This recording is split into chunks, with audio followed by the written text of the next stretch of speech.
Good morning. What's up?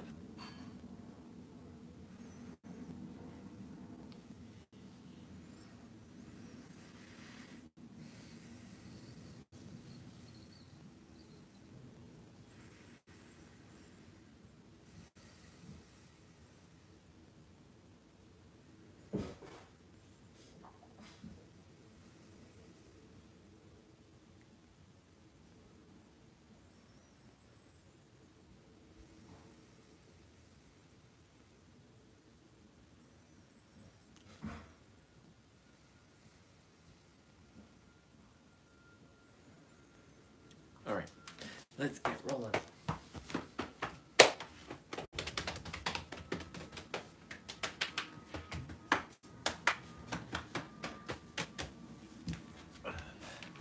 One, two, three, four, five, six, 7, 8, 9, 10, 11, 12, 13, 14, 15, 16, 17, 18, 19, 20, 1, 2,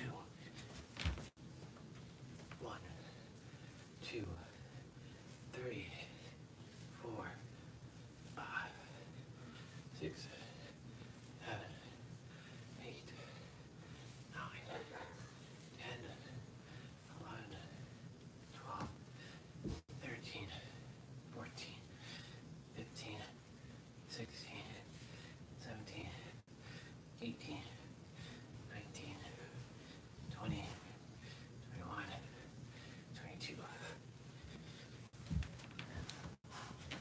1, 2, 3, 4, 5, 6, 7, 8, 9,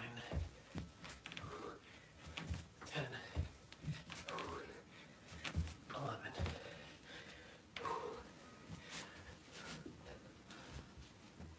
1, 2, 3, 4, 6, 8, 10, 12, 14, 16, 18, 20.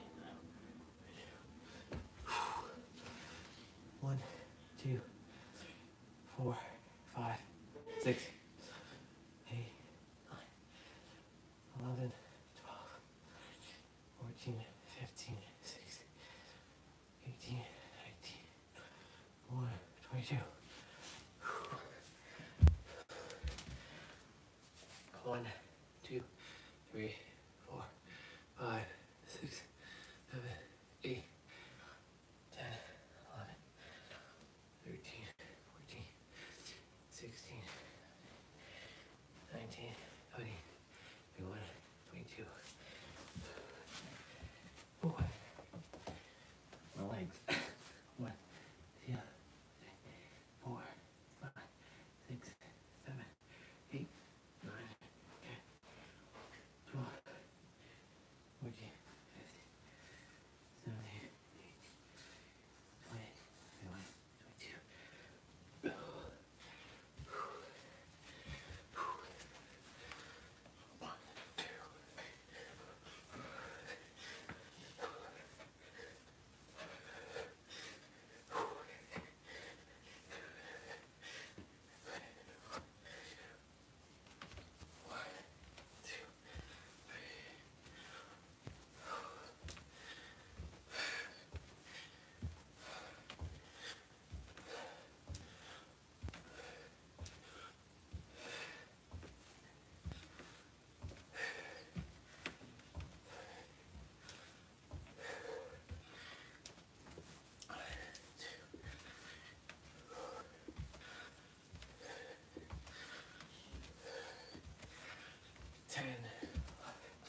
Man, my back is like tight right now.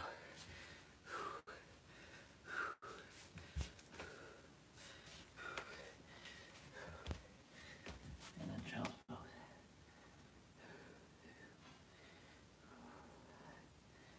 7, 8, 9.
Okay.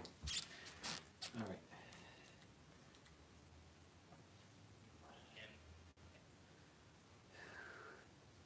Dormant. Let's test.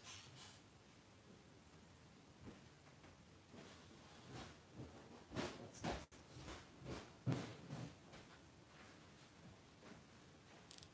You can't hear me.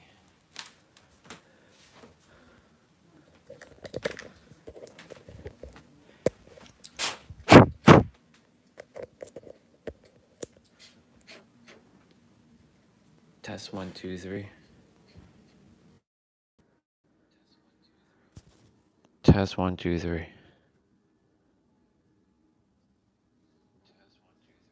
Test 1, 2, 3.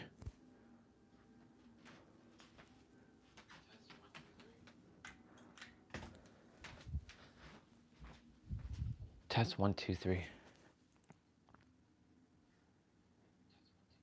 Test 1, 2, 3. Test 1, 2, 3.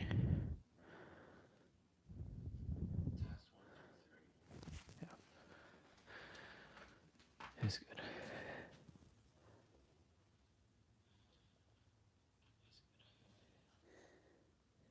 Perfect.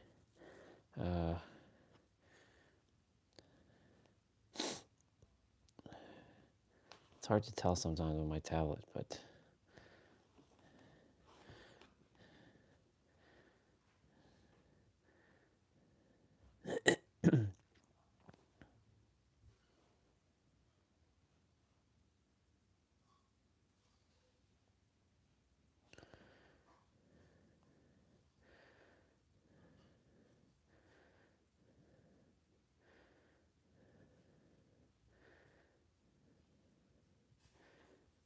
cool.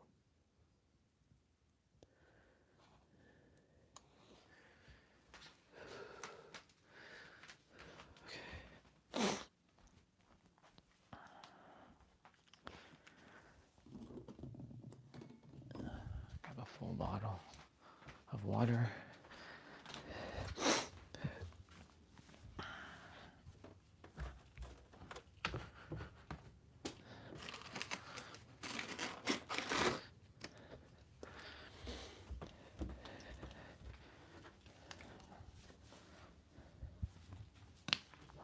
Use the bathroom quickly.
Okay. Let's go.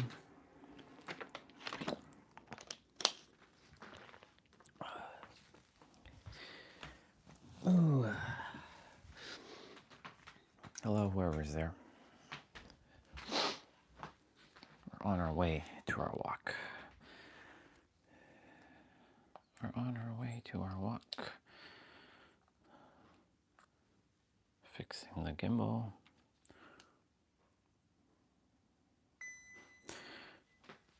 Taking off Wi-Fi. Off we go.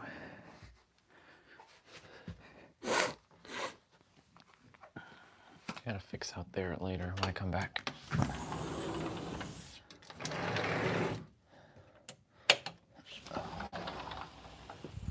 It just has, the chairs just have to be pushed in. Pushed in and just cleaned up. Because they had their barbecue, and when I came back, some of the family was still here, and I ate late. All right, a couple things before I start talking.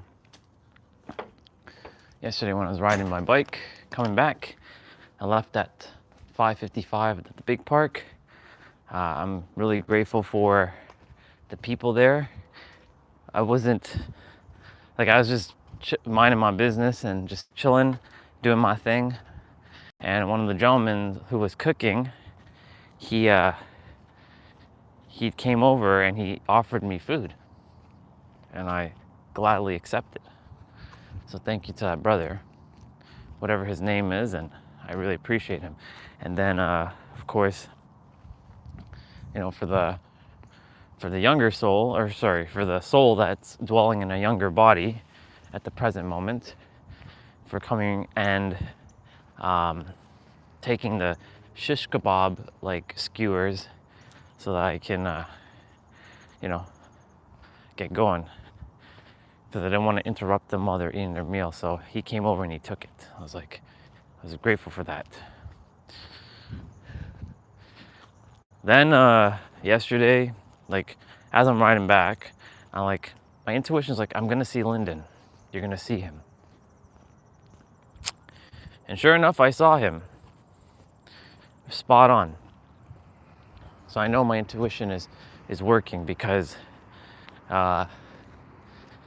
it saw him, or I saw him, and my internet stopped working on the phone. The live stream basically stopped. It kept reconnecting, and then I attempted to take off the Wi-Fi or the data cellular connection, and then I put it back on, and when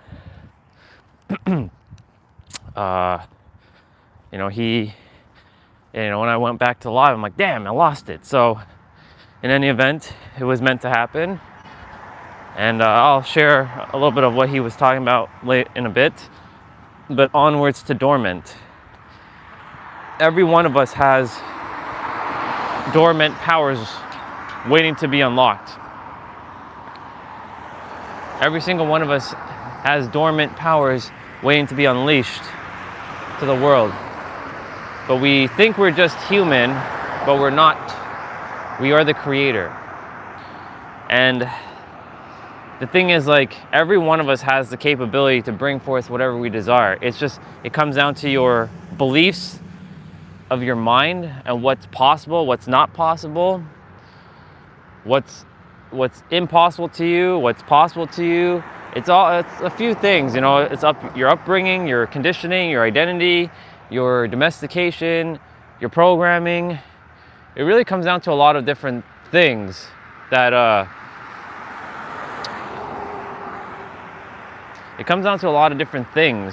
you may or may not have or have, right? And the thing is,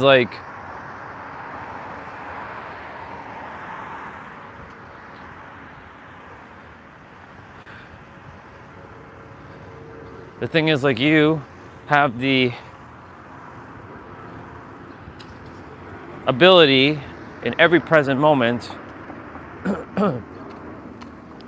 to shift and to know that you have that power dormant. Now, yesterday while we were inside, my brother showed up, Amar, on my feed. And I'm proud of Amar because he came to realize the nervous system is the answer. Safety and regulating it. And more people are starting to catch on, which is good. It's becoming a trend. Nervous system regulation 101, safety, which means more humans are starting to be, they're starting to get it. They're starting to understand, which is great. And the reason why I'm bringing up Amar is because, a lot of these abilities that are within us, they are unfortunately under a layer. And this layer is our habituation.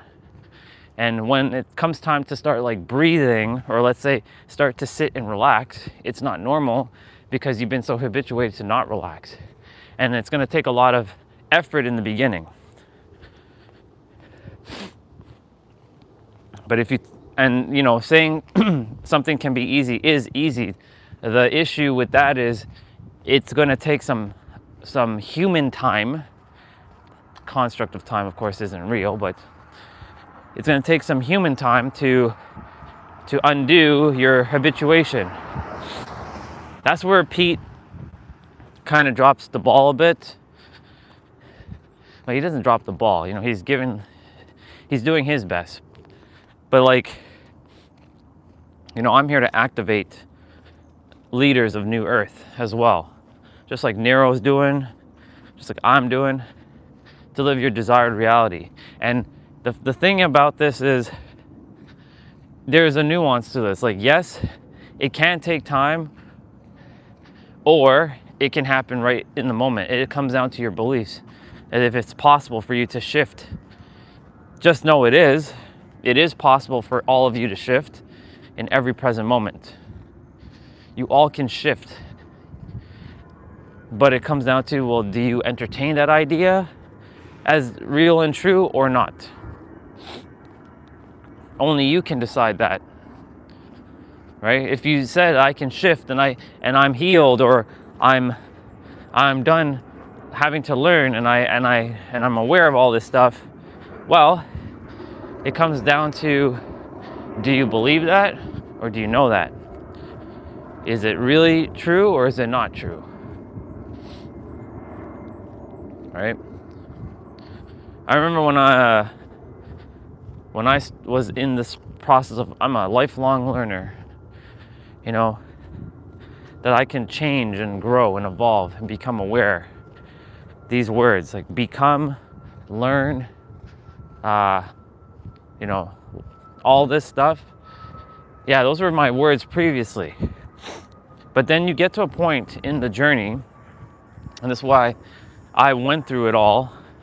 So that's why when I'm sharing with someone, it's going to take some human time, even though everything happens in the now, to undo your own paradoxes and your own conditioning and your programming. But it can happen instantaneously. That's why that reel that I saw a year ago, when the guy said you can snap your fingers and instantly heal, I was like, I didn't buy into it, because I'm like, no, you have to go through a period, a phase. So let's call it a phase. There's a phase that you're gonna have to grow through to unhabituate yourself from your current habituations. And once you've undone all that, then you can start unleashing the dormant powers that are lying within you. For me, I had to, energetically kill myself twice last year. I had to shut down everything. I had to kill who I thought I was. And there's still part of me that still has to go. I'm aware of that. Because all I'm here to do is the Creator's will through me, which is service and helping and giving back and living my my God-given purpose. I know what I desire, and I desire to have what I desire and living the best life. If God has other plans for me, then so be it. But I'm going to do what I came here to do, and I'm going to serve as much as I'm supposed to serve until I'm no longer meant to serve. Anyways, I had to unlock my dormant powers within myself. In this area, I'm the alien. I have not run into any other aliens like myself in this specific area. I'm the designated alien in this area. Technically, we're all aliens. We're all foreign to the planet called Earth.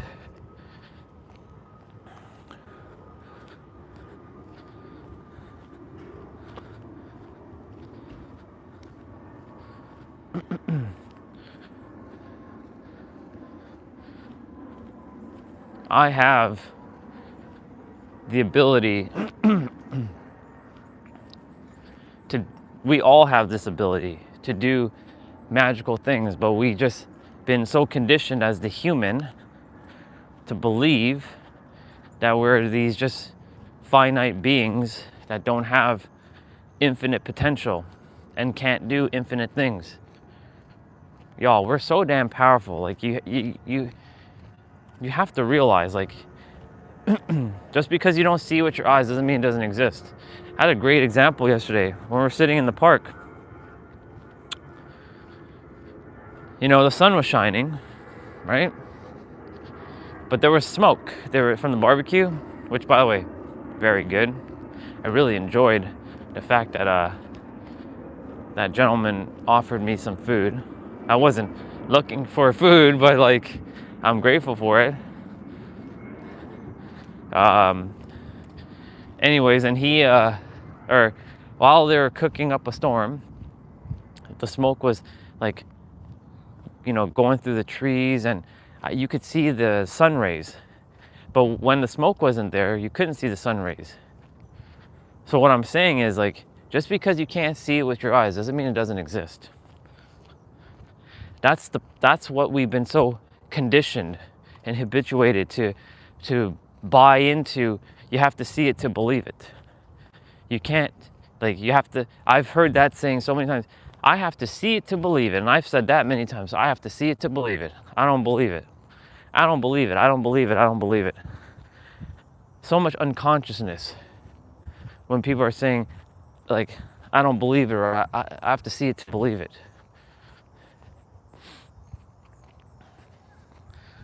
Brothers are playing cricket in the morning.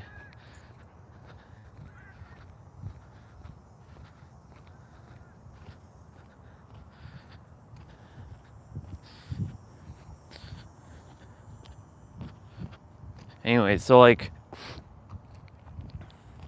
all these, these ideas of you have to see it to believe it. How about we have to know it to see it now? Or the human way is you have to believe it to see it. But that believing is still not good enough, in my opinion. And I know it doesn't phonetically make sense in English grammar, but we have to know it. Plain and simple. We just have to know it. And knowing goes beyond believing and faith is nothing more than trust, and trust still has room for doubt. True faith is conviction. Conviction has no doubt. You just know. So you have to know that you have dormant energy powers that are waiting to be unlocked within you. I heard something in a video, and it basically said, as you are who you are, your presence will automatically start helping to show others how they can be, and to also mirror back to them the dormant powers that are laying within them. I'm like, yep, that's exactly what I'm here to do. That's exactly what I'm here to be. Just a mirror to reflect back the dormant energy is within you. Truly, it is. And I know this to be true. I know this to be fact. Oh, look at there's some bubbas. There's 2 bubbas here. They came to greet us. Look at the bubbas.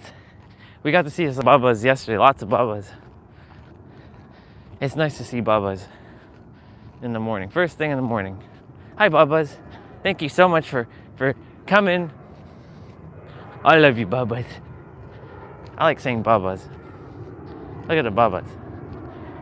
They're so tiny and little bubbas. Look at the bubbas.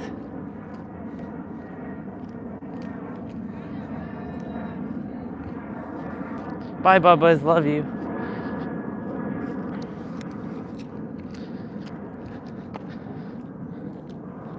They're playing cricket over there. And you know, the thing is, as bubbas, like us, you know, when we were a child version of ourselves, we had so much creativity and magical essence. Like, we were able to do things that were like, we could see things that our third dimensional mind wasn't activated yet fully. We were still connected to the Creator fully. And we always have been connected to the Creator fully, but we forgot because we started seeing the world in a different way, heavy, negative, full of fear, full of worry and doubt, full of hate, full of chaos and stress and sadness. And we started to buy into the illusion of the earth, the collective hive mind. The collective hive mind, you listen, all 100,000 of you, listen carefully. This is the most popular stream on YouTube, so listen carefully. A collective hive mind, every time you think a thought, you're feeding to the hive mind. You may not think that's true, but it's absolutely factual. Your thoughts, whether you put energy or not to it, is going into the hive mind. So if you're thinking negative about, like, yeah, fear, there's fear and more fear and lots of fear and lots of fear and more fear and more fear, well, guess what you're doing? You're just adding to the problem of the hive mind. You're not adding to the solution. I'm undoing the hive mind. I can undo it by myself. I know Regina said that it would take, you know, the collective to undo it, but I can do it because I have that power, because that's how powerful I am. And I'm just tapping into my true powers now.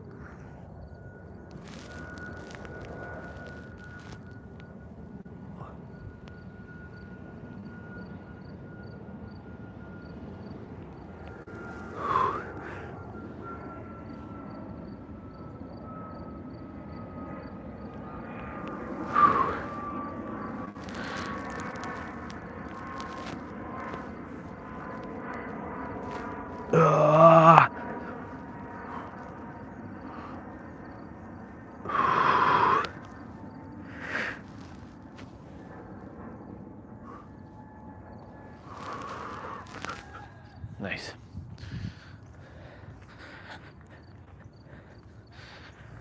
For me, I'm just tapping into my true power.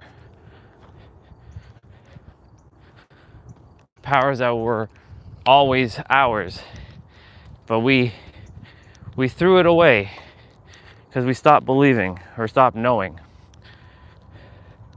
Because we've been conditioned, programmed, habituated. And so your powers are laying dormant within you. And when you see so-called other and you say, but I don't have what he has, or I don't have what she has. You do. They're no different. Yes, some chose certain gifts. Some came here to see spirits. Some here speak light language or ancient languages that have been forgotten from our history. Some can feel things that go beyond what you normally can feel from the traditional human senses. some hear things that go beyond our current hearing sense. Because as children, we had all this stuff. We were able to tap into our divine oneness, even though we didn't know what that was, unless you chose the path of remembrance and you came out of your mother's womb, and then within a couple of years you remember everything. Unless you chose that path, and a couple have. I see a lot of kids starting to come to earth now with their gifts already awakened, and either they had awakened parents or they came here to awaken their parents or be a mirror to them. Every kid is a mirror to their parents for whatever lessons they're here to cultivate and grow. But somewhere down the line, all of us adults, which were still children inside, chose to just start buying into the illusion, because I have to pay bills, I have to pay, and bills, when you're paying bills, have fun paying bills. Enjoy it. Law of circulation. Change your perspective on bills. I get to pay insurance companies, even though I may not like insurance companies, I get to pay them. I get to donate every time I go to the grocery store. I get to still circulate resources accordingly. I get to pay to do things, fight to pay. Anyways, you know, our adult version sees things in like logical and linear and limited. It doesn't see it as magical, infinite, and just like the part of the oneness. A child never sees anything separate until it's been conditioned into them. They see everything as one. Again, most children who grew up in the 80s and the 90s and the 2000s have been habituated with a lot of the programming of the earth, of like, you know, before people started talking about spiritual awakenings on the internet. You know, when YouTube first came out in 2007, there wasn't a damn soul talking about that on YouTube. So you either had to just be tapped in and just know, you were lucky to find someone who could help you with this stuff, and you had to like buy into it, or yeah. Unfortunately, in my case, I was not so great. I wasn't lucky to have the ability to have anything like that until the age of 34. I went 34 fucking years. Well, let me rephrase it. I went 34 human years, which is all in the now, by the way. No regrets, because time is an illusion and everything happens now. No time like the present, as they say. I went 34 years without knowing who I was. And even after I just started hearing about, like, at least personal development, I still didn't know who I was for another 3 years. So technically, let's see, 37 years? 37 years, no, 39 years. 39 years into my human body, this body that I reside with. Notice I said the word with, not in. Your body, you're not inside your body's inside of you, and your body's with you, it's not in you.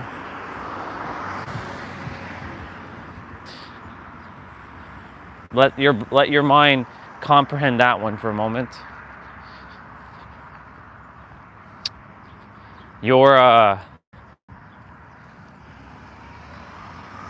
Whoever grew up in the same time era as I did, the same now era, I should say, we had to struggle, we had to suffer, we had to be super conditioned for us to undo our conditioning.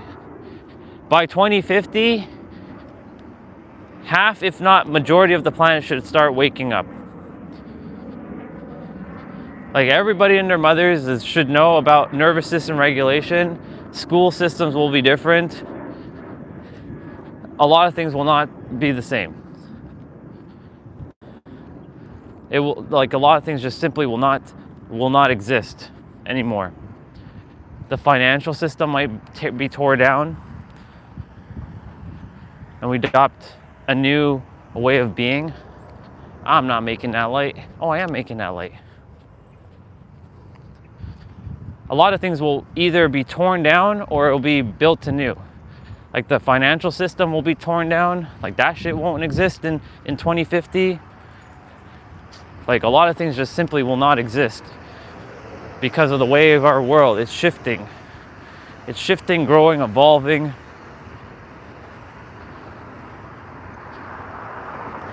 All right, I'm gonna go straight. And as we keep shifting, growing, and evolving, the planet will also be shifting, growing, changing, and evolving. More people will start to tap into their true powers of unity. Not the Christ in them, because that word will eventually, either it'll be abolished, even though we know that means like the oil, the anointed one, or anointment. I'm not here for that word. I'm here to just be the fucking creator. So that's why I use the word unity.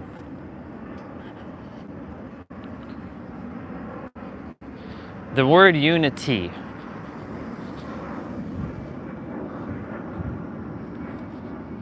I came here to serve and use unity consciousness as my beacon, as my word.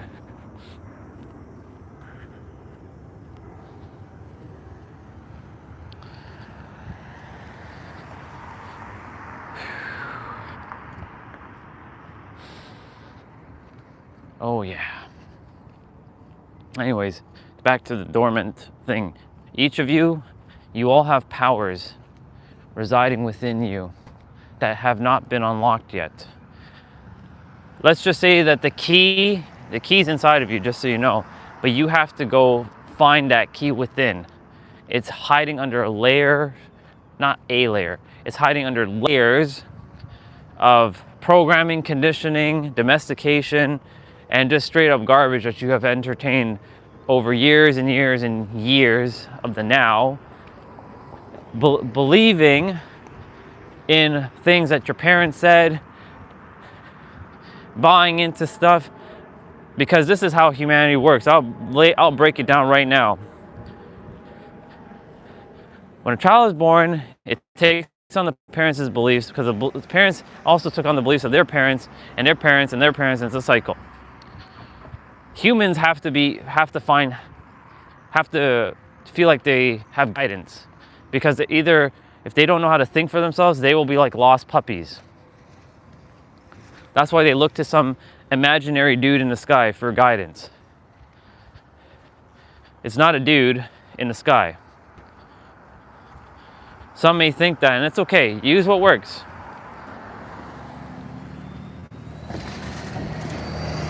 Use what works. If a dude in the sky helps you to live your greatest life, and use it. Go for it. Because humans are lost puppies. They just most can't think for themselves. And I used to be one of those lost puppies until I went so deep within myself and I realized the answer is always me, and it's always going to be me, and it always resides in the now. And the creator, the universe, God, that is you, or outside of you if you subscribe to that, or inside of you if you subscribe to that. I don't even want to use the word subscribe. If you entertain that idea, desires you to be in joy, radiate joy. Do what you love and love what you do. You came here to do what you love, and you came here to be more of you, which is the creator. You came here to be your full true self, and you came here to be in the now. What time is it? It's now. I built a now clock.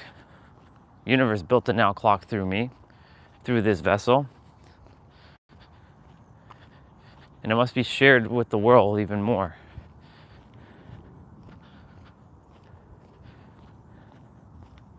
Everything is unfolding as it's supposed to. And right now, I can feel my nervous system feels a little off. And I'm like, hey, nervous system, breathe. We're safe. It's either that or it's the food I ate last night. I came back inside. I was like 8:15, like it was about 8:15. They were watching a movie called Carry On, similar to a Liam Neeson movie.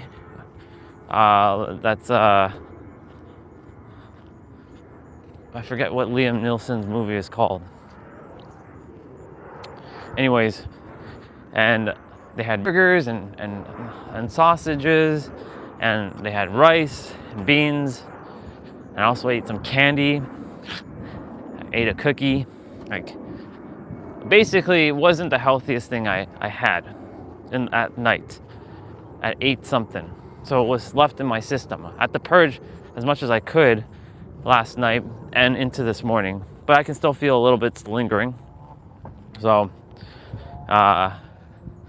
you know, not often that I'll eat like candy, like it was gummy bears and like sour worms. Haven't had any of that in like, I don't know, 3 years. I don't partake in that kind of stuff often. So, and I know when I'm eating that stuff, I purge and I'm basically getting the nutrients from it.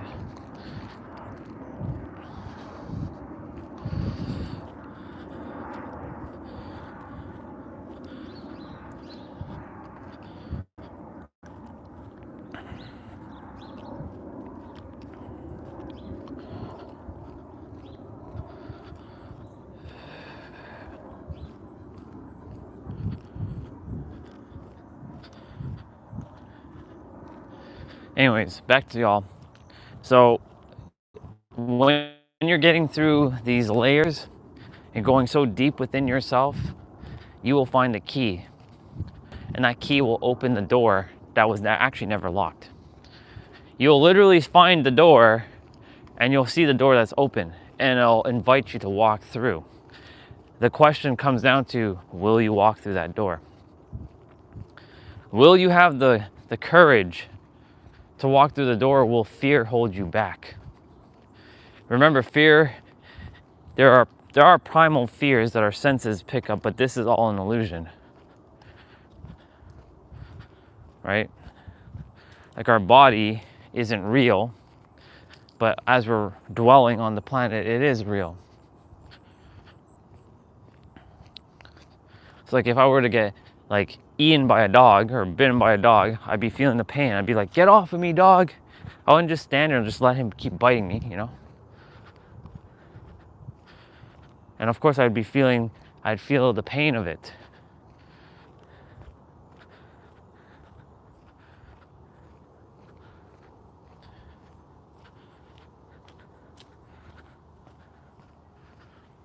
However, you know, it's not real.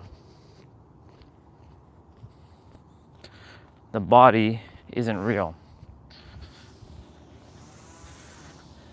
You know, I see, you know, part of me desires to have another transcendental experience, but I really don't think I require one. But hey, universe, by. If you give me another transcendental experience for me to unlock some more of my dormant powers, bring it on. I'm ready for it. I've been ready. No time like the present. No moment like the now to unlock more of my gifts. It's to be so damn present, to know that you're so infinite and you can feel the totality of who you are and what everything is.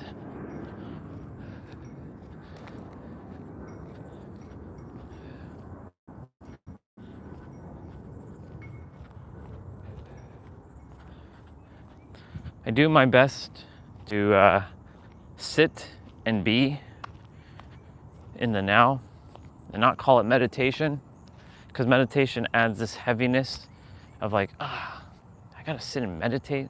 How boring is that? You can also change your perspective and say, oh my God, I get to meditate. It's so fun. So I don't call it meditation for me. I call it sitting and being. So I get to sit and be every day. And last night I didn't get to do it. It's not I didn't get to do it. I made a choice. But as I was going to bed, I was, dreaming of Lindsay. We fell asleep together. I hugged her. I kissed her. I said, I love you, sweetheart. I'm so grateful for you in my experience. She said, I love you too. And we drifted into dream world. I didn't remember any of my dreams. I don't think I had any dreams. I think I just was sleeping. I did have to wake up one time to go downstairs to put cold water on my feet again, because the bites are still prevalent. Just still itching at night because my feet are hot. Stay off the road, Baba.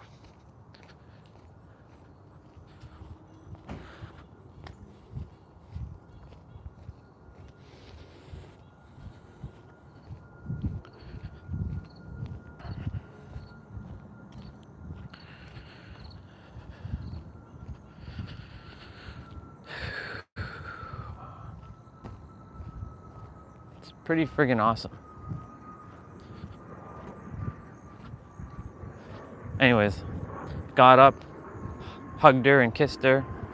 Good morning, sweetheart. We get to have another day together. She's always with me. And I love her so damn much. I love that woman so damn much.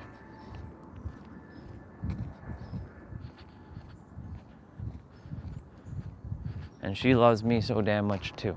Hi, Baba. Though we spend a lot of time apart, her with her world tours and me with my speaking engagements.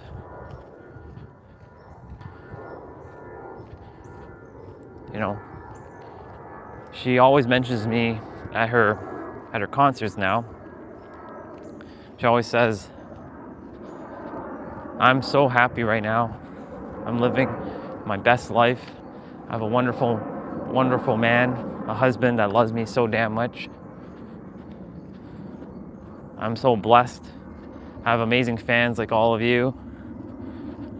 But I get to be with the love of my life now, and you know, I wish he was here while I'm doing my thing, but I know he's out in the world serving and helping other people, doing what he came here to do. Yeah. Some will say what I just did there is, you're living a fantasy life, bro. Be realistic, be in the now. No. I'm not living a fantasy life, I'm living my actual life. It may look delusional to you because of your eyes, but I see beyond what your eyes can see. My vision is, I don't want to say greater, but my perception is much higher than most at the present moment. because most still have not seen beyond the third dimension. Not everyone. Of course, there's a lot of people who can see beyond 3D, which is great, but they still use weak-ass words.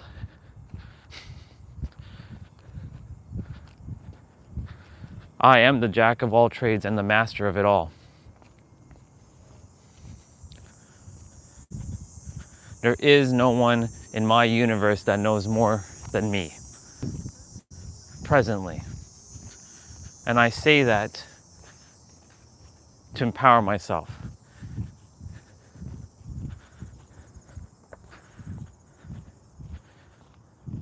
Or let me say it this way.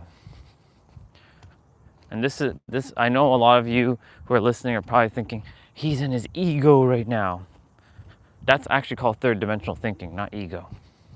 And yes. Oh, there's our brother. There he goes. I'll probably see him when he's coming back. I don't know if he lives in this area. He probably does. Good on him for running. Running is a very good way of staying in shape.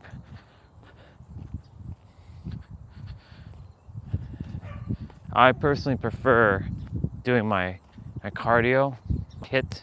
It gives me what I require more than what running does.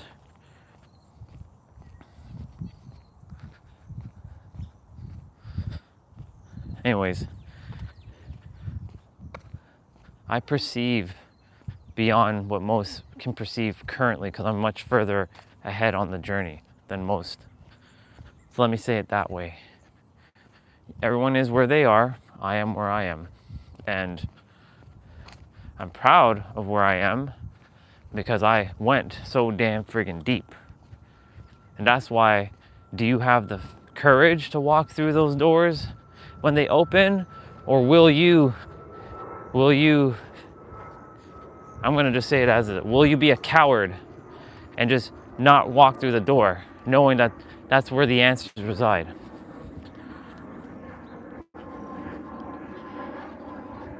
Don't be that coward. You have the power. It's in your hands.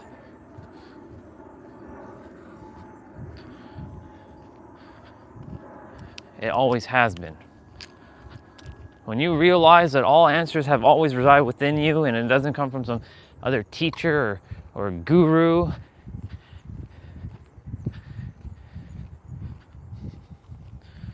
any human that still has to say, thank you, teacher, for sharing the wisdom with me. You say thank you to the other mirror, but you don't call them teacher. I know it's a sign of respect, but respect doesn't matter if you don't respect yourself enough to know that you have the wisdom within yourself, and that's a fucking bar. If you're giving someone else respect, thinking that they know more than you, or they're better than you, now how dare you disrespect yourself like that? You should slap yourself silly for that one. You have all the answers. When someone appears into your reality, they're just mirroring back what you already have. And they're just revealing it for you. It's actually you revealing it for yourself. So you should always say, thank you, other me, for telling me what I already know. And making me aware and revealing it, or helping me to reveal within myself. You see the words that I'm using? Do you feel the power of those words? Because if you don't feel power of words yet, that's going to be one of your starting things, to be very present with feeling the power of your words. Everything you say and being so conscious of everything that comes out of your mouth. It's absolutely prevalent.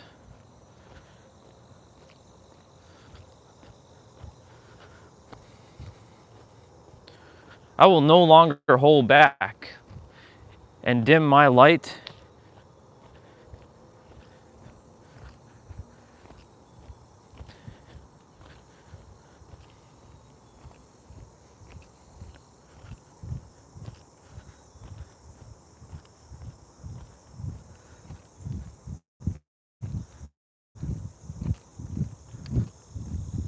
just to make others feel comfortable. I'm here to make sure you feel seen and heard and feel safe. But you best believe that I'm not also going to fake myself to just make you feel safe. No, no, no, no, no, no, no.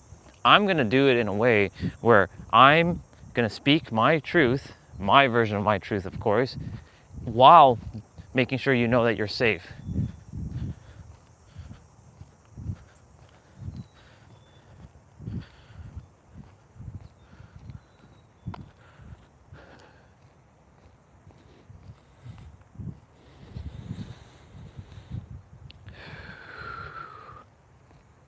It's funny. It's cold in the morning and it's going to be hot in the afternoon. This is exactly like San Diego. So San Diego in the mornings are a little bit nippier. I don't know how it is in the actual summertime, like in the morning of the summer, but I know in like the fall, well, the winter, I've only been there in spring and winter. I have not been there in summer or fall. So I don't know what fall feels like. I'm sure it feels similar, like in the morning.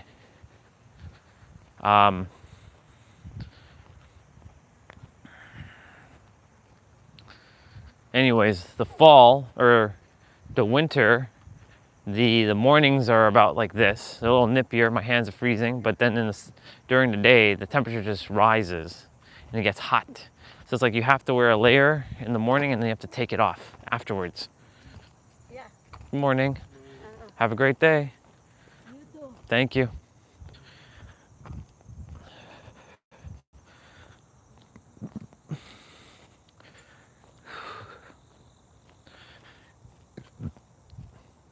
Anyways, getting back to the dormant. You will have to do your best to walk through that door when the time arises and walk through it. And that might be feeling some feelings that you're avoiding right now. That might be chopping out certain people out of your life to open those doors. That might be entertaining a new ideology or belief. It might be a lot of different things that you will either have to, I'm not gonna say sacrifice, but sometimes it's gonna be necessary to shift. Because if you want to think greater beyond your environment, as Dr. Joe Dispenza says, and you want to feel greater than your environment, or you want to be better, then you're going to have to do better and you have to shift. But the choice will always be yours, because in the end, it's a choice. You get to choose what you entertain. You get to choose if you know that you're the creator. You get to choose all that. You don't have to buy into the bullshit that the planet has told you. The only reason why you're buying into it is because you required guidance. Now that you're grown and you have your logic, it's time for you to use your logic and feel shit and see if it's real and true for you.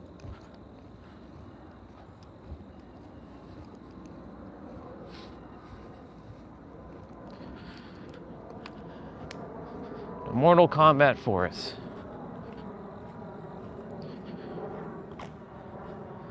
So this feeling I have in my gut right now is definitely because of the food I ate last night and the junk. I mean, it's not compatible food, This is why, this is good that I'm aware of this. Feeling the feeling of like, ugh.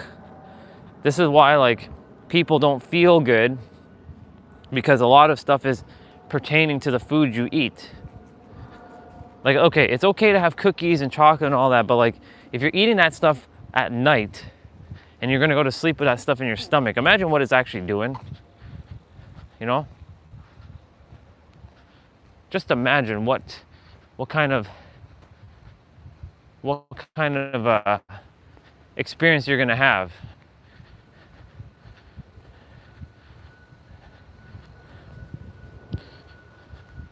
Just imagine for a moment.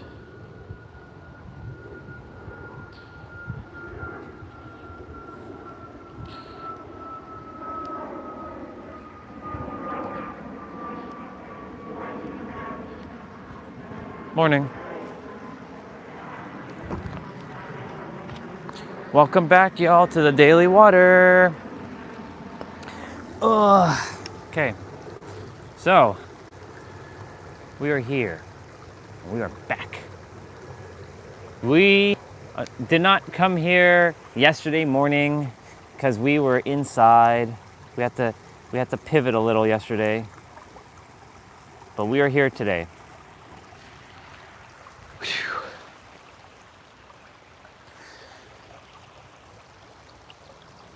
I'm gonna loosen up my lower back.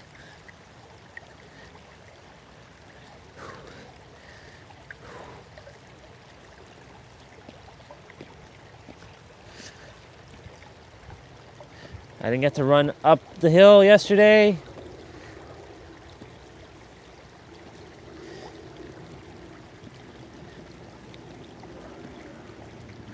So I get to do all that today.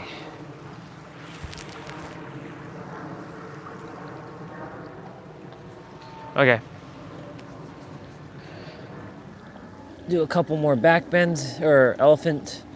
Do a couple more elephants.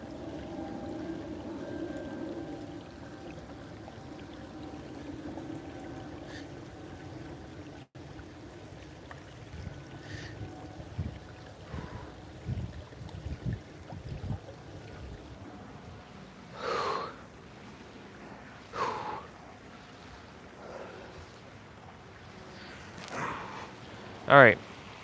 3, 2, 1, go. Oh, whoa, whoa, whoa, whoa, whoa, whoa, whoa, whoa, whoa. 3, I almost fell there. 3, 2, 1, go.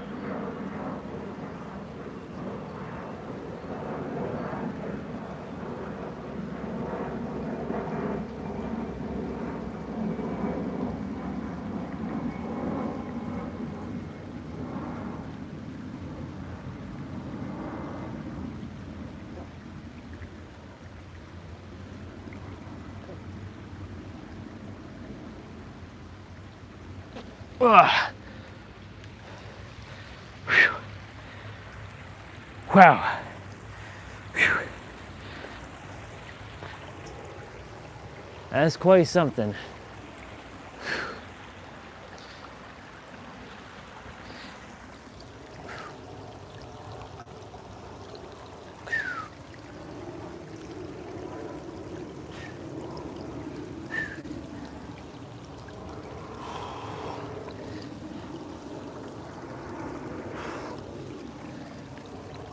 Loosening up my hips.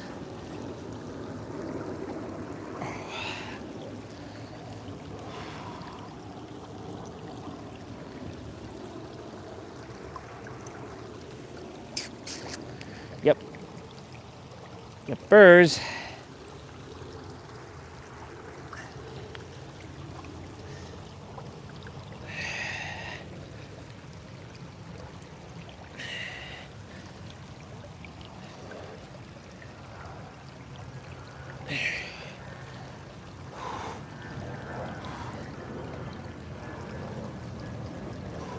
Cool. Now,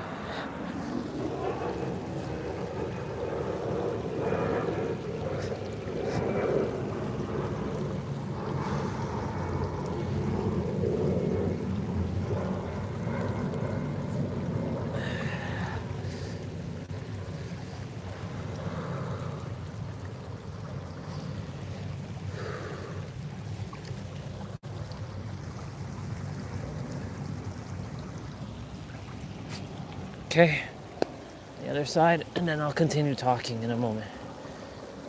Or I'll just visualize. I'll take a moment to probably visualize.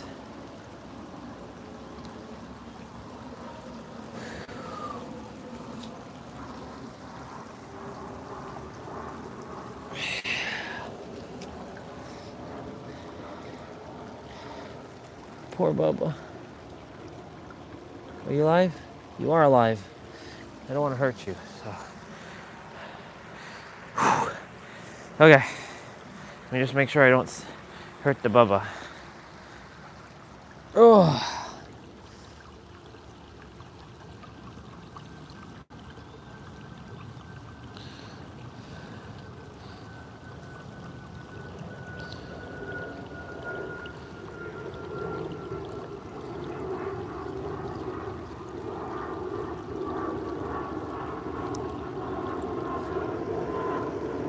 All right, so back to your dormant powers. You will have to have the courage to walk through the door when it opens. Sorry, the door is always open, just so you know. But sometimes you have to access something deep inside yourself to kind of unlock the door, because there might be a chain or a bolt, but there are no locks and bolts to anything. When you know you're the creator, everything's been open from the get-go. However, because of your habituation and your conditioning and your programming, the locks and bolts will be there because you put the locks and bolts on the door yourself. And now you have to undo your own locks and bolts. Knowing that you're the creator, if you entertain that idea, you can unlock anything because you are everything. But you have to also see beyond your environment and not entertain what you see in the third dimension. Right now you're seeing water on the screen. And yes, we are by the water. In the third dimension, I am sitting by the water.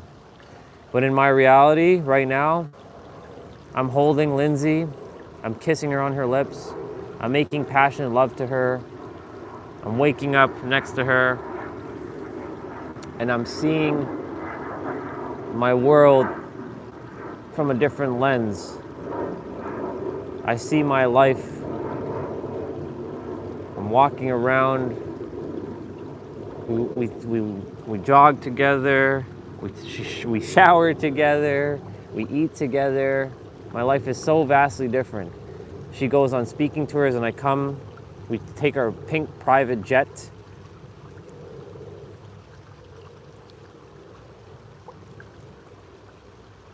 We fly. We bring Luna with us. Like Luna comes everywhere. Luna's our Chihuahua. We, she comes to my speaking events. We have a healing resort together. She helps people with breath work. We're doing this thing together. She serenades people with her music at the healing resort.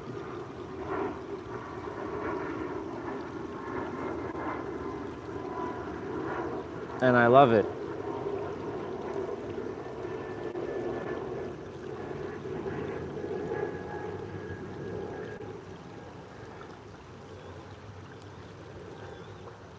So I'm seeing beyond my environment.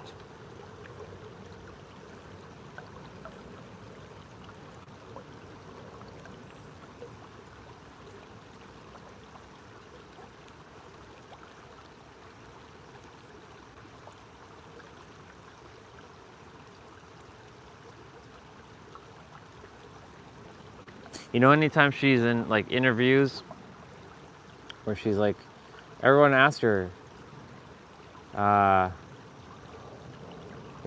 lot of guys like love her, they want her, and I'm the luckiest dude who gets to be with her. How awesome is that?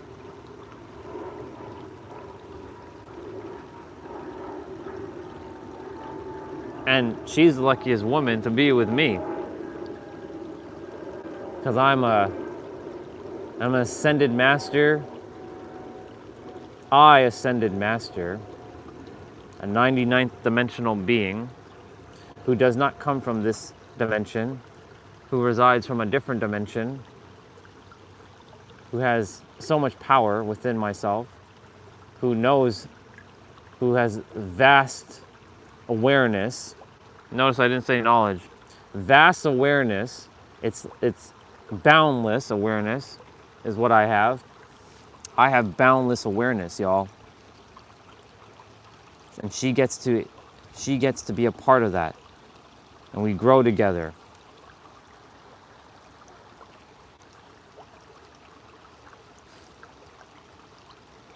How lucky am I? We have a penthouse in San Diego. She has her place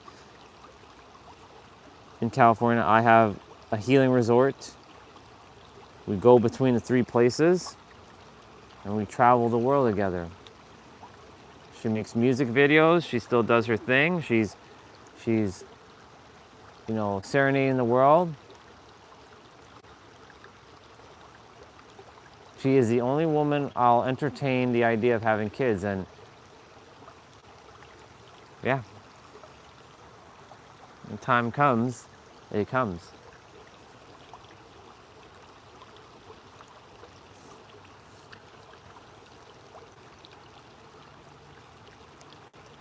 She's turning 39 this year.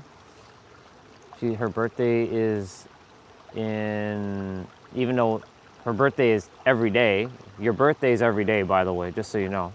You recreate yourself anew in every present moment. So technically you should be celebrating yourself in every present moment. We forget to celebrate our wins and the fact that we're here still, because we think that this life is sometimes shitty and painful, and it is at times, but we have to remember that you get to experience these things, because when you're not here, you don't get to experience any of this stuff. You're done. Like you don't get to experience this again until you come back in another body, but you'll forget everything again unless you chose the path of remembrance.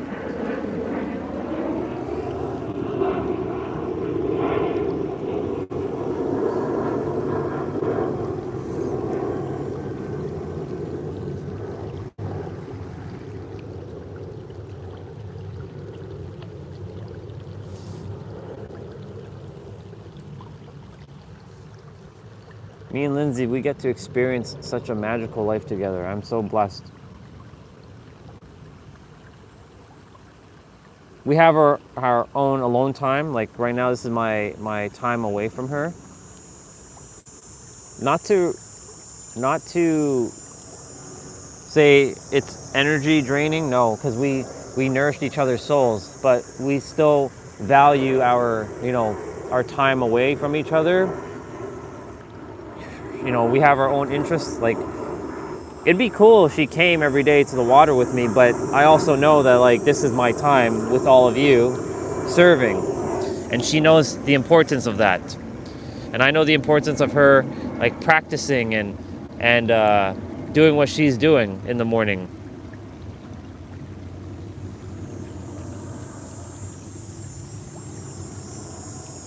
Like we do playouts together, but we also do playouts separate.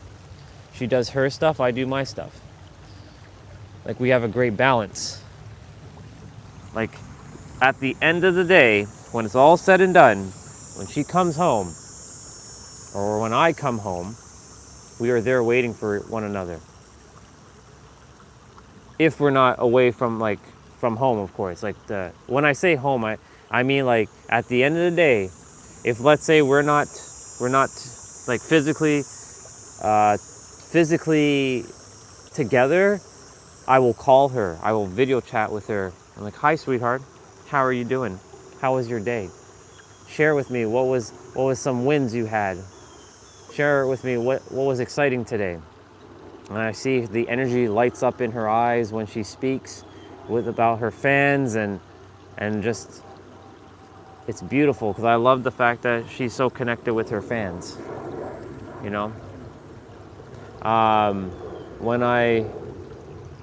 When then she asked me the same question, she hears the excitement that I have of like, yeah, it was awesome to see the breakthroughs, and so many people having so much transcendental experiences and helping them to shift and giving them new perspectives to chew on and enjoy. I'm like, damn, this is pretty fucking awesome.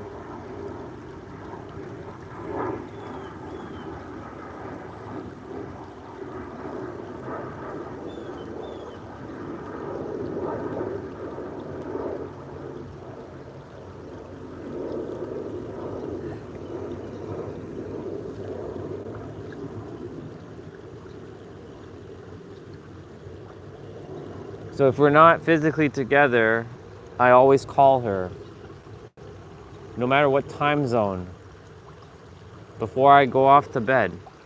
Like I know like her schedule of like if she's in like a country that's like time zone is vastly like different. I will like make sure I calculate time and know like I don't usually send her texts. She knows I don't like texting. We do text here and there, but I leave her voice messages and I serenade her with songs of Bruno Mars. I just woke up from a dream where you and I had to say goodbye, and I don't know what it all means, right? So like I would sing those kinds of songs, and it's fascinating. Wherever you go, that's where I follow. Nobody's promised tomorrow. Then I sing, oh, her eyes, you know, that song. Her lips, she's so beautiful, and I tell her every day. Oh, I know.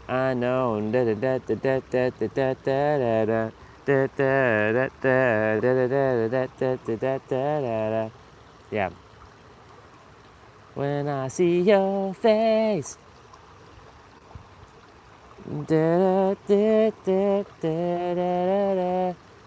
cause you're amazing, just the way you are. That song. And then I sing the other one. I forget the name of the song, but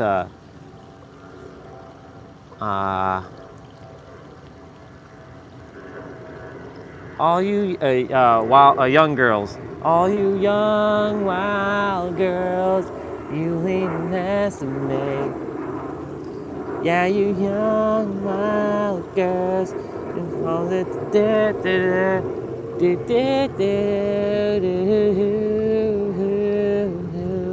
no matter what you do.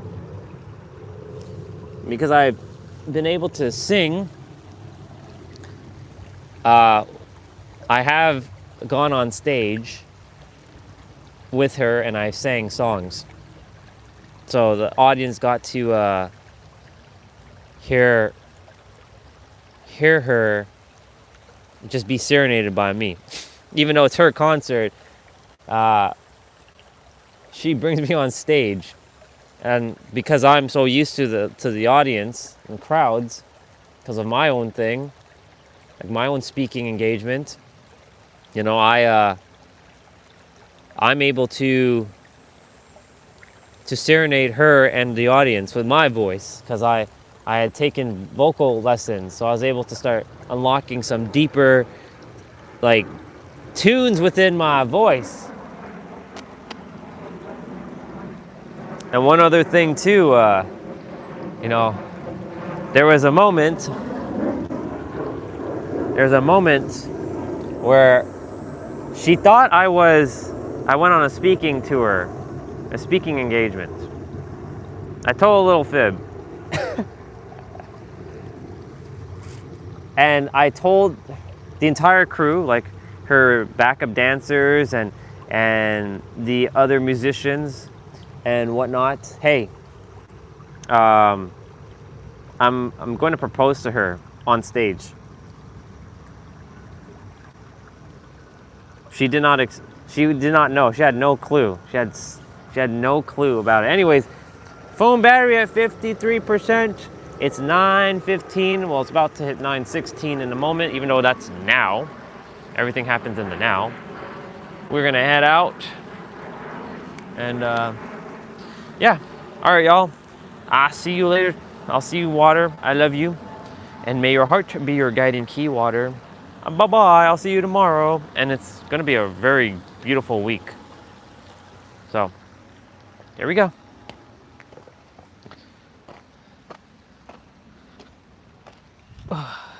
Bye, water. Love you.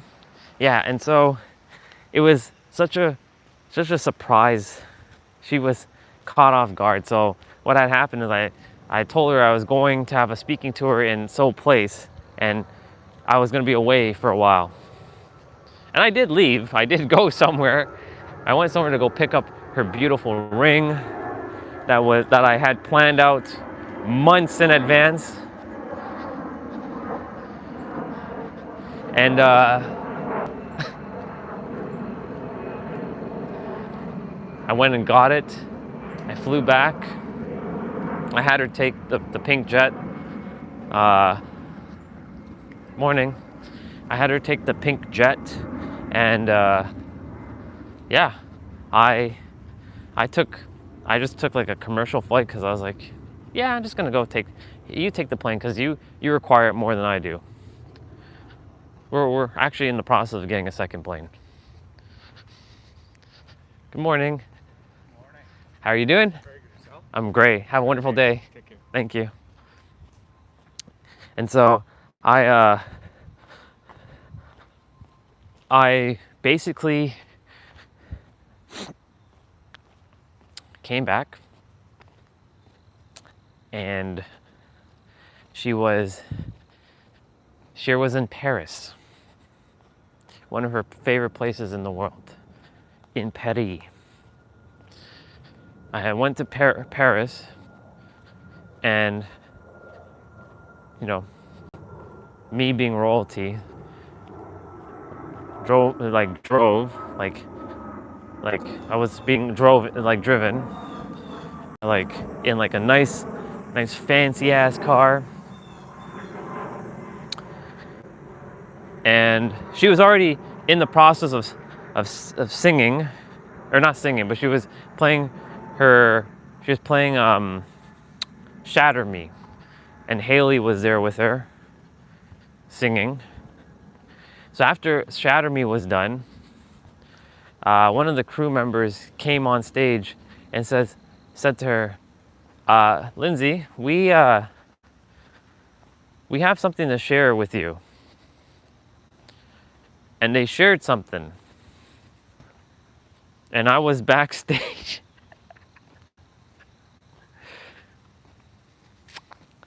And yeah. She hadn't seen me for 2 weeks. That's the longest she hadn't seen me. Like physically, 2 weeks. Sorry, not 2 weeks, a month. She hadn't seen me physically for a month. So I'd been gone for a month. And yes, I was on a speaking tour, but I was doing other stuff. And I had to take another private jet, because, But I also flew commercial at times. Anyways.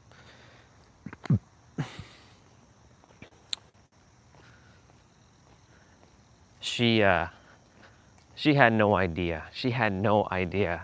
She had no idea it was the greatest experience. Good morning, brother. Good morning. How are you doing? Excellent. Awesome. I like to hear that. Have a great day. Thank you. He's doing excellent.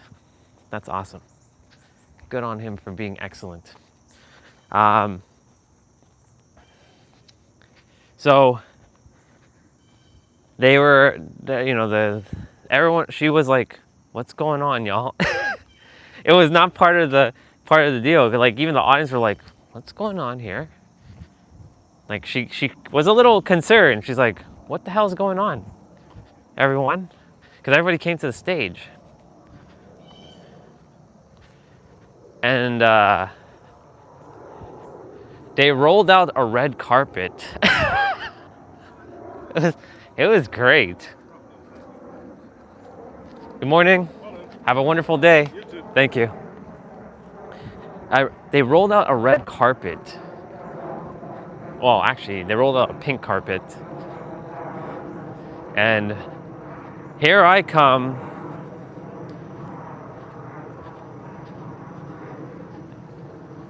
And she's like, what is going on here? And I was dressed up in a white suit with a cape. like a fancy, like royalty kind of like cape. She's like, she put her hands on her face.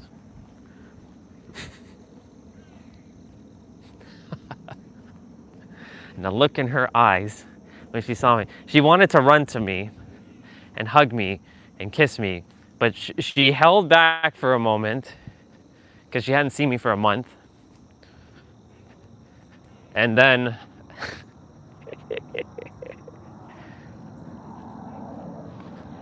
I'm like, hi, sweetheart. I know it's been a month since you physically seen me, but I have something important to do, and there's a reason why I've been away for a month. And I basically told her, and it was the greatest thing. I got down on my knees. She already knew at that point. She already knew. Like, she started like tears were starting to come down her eyes of joy, of course. And she's like, sweetheart, I love you so fucking much. And yes, I did say that. I love you so damn much. You mean the world to me. You mean the entire universe. Would you do me the honor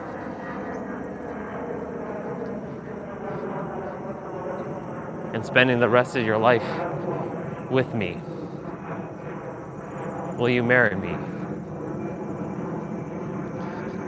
She just like jumped for joy. Morning, brother.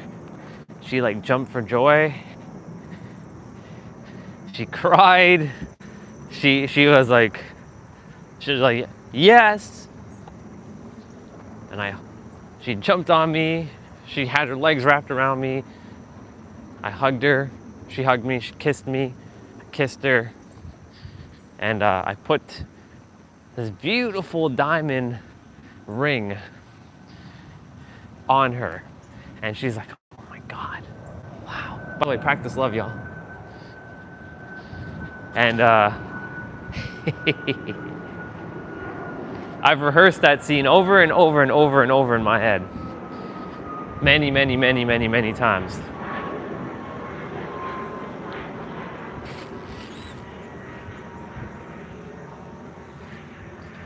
Our wedding was magical. I'll share that later. But that day when I proposed to her, it was just, I wasn't nervous at all. I was like, I'm doing this. I know the outcome is going to be yes.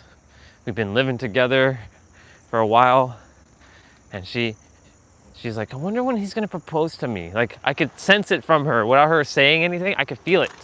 I could feel her like, when is he going to propose to me? When is he going to do it? I made sure I was really low key about all that stuff.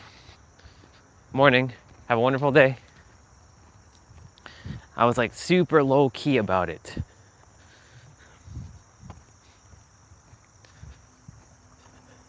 And then I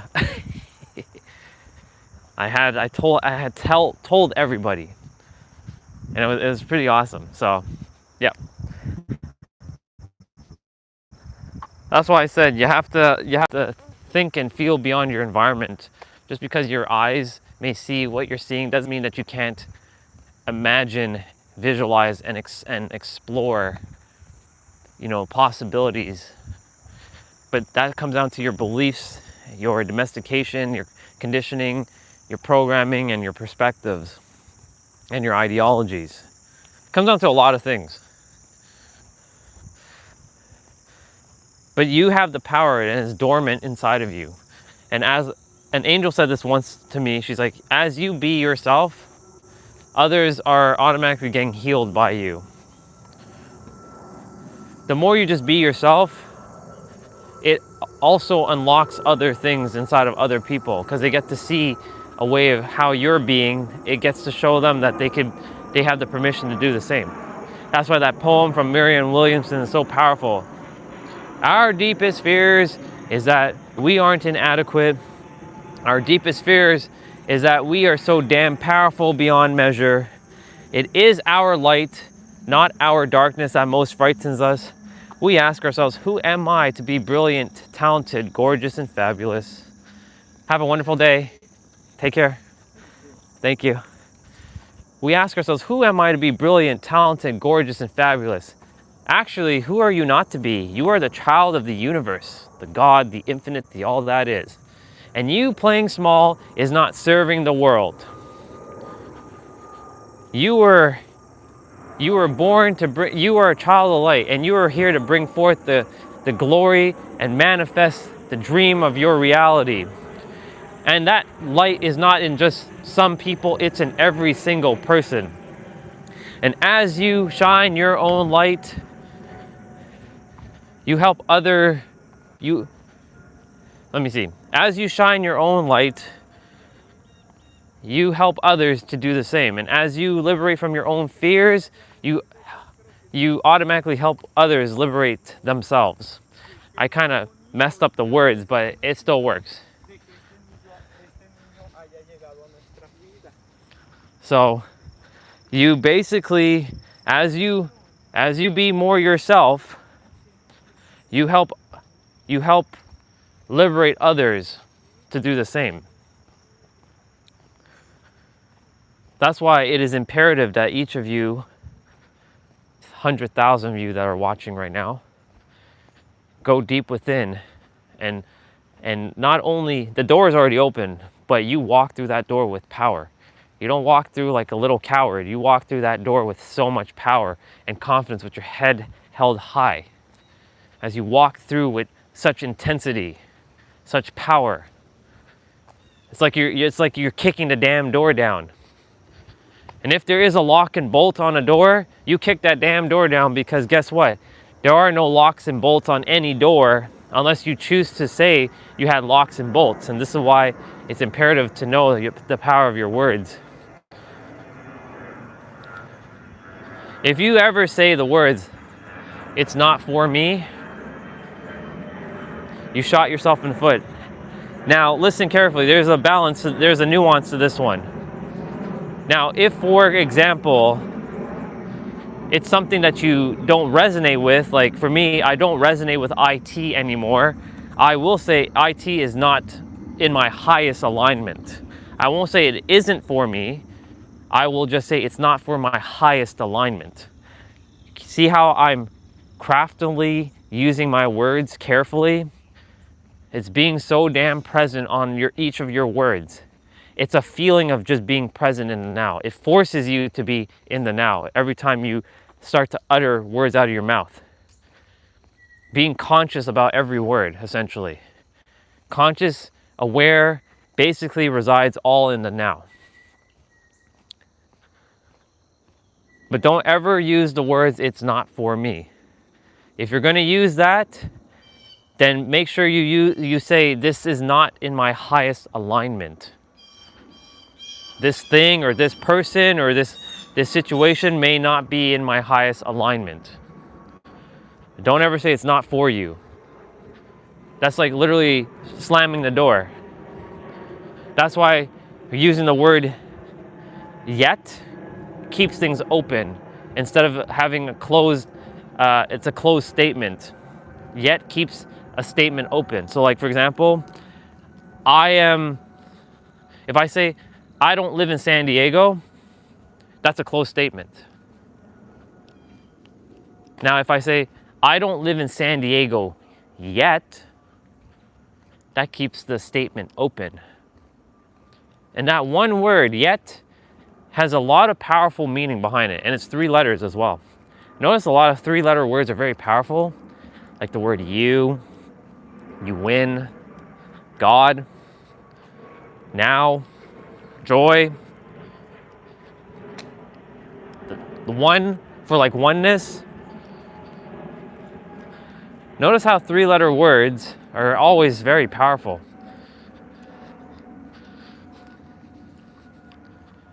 Own is a very powerful word. You won something. OWN, NOW. There we go. We're back. Silly internet.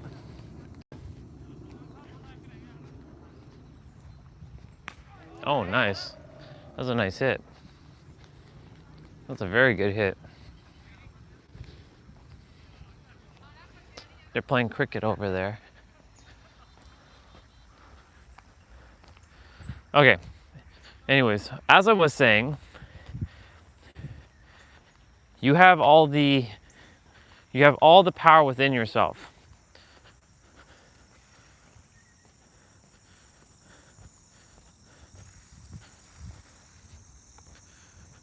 But the question is, do you know that you have the power within yourself?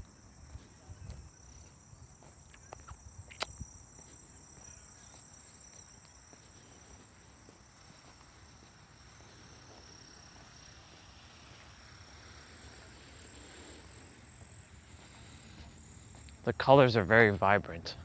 I like it a lot. Yeah, and so back to what I was saying. Will you walk through those doors, face your so-called fears, or will you just allow the door to be locked? The choice is yours. Will you walk through that door and face your fears, or will you open the door and walk through it that you're supposed to walk through?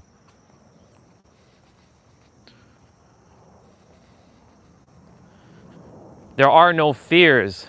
It's an illusion. It's not real.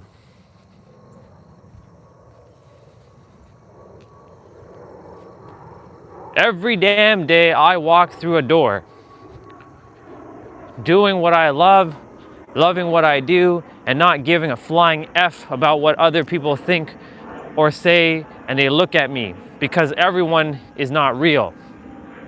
I stopped caring about what other people thought. When I say other people are not real, in my universe, everything is just a hologram, holographic projection of my higher self, projecting this hologram on the earth, about the earth, with all these so-called others, but others are also doing the same, and we're co-creating this earth together. It's a literal hologram.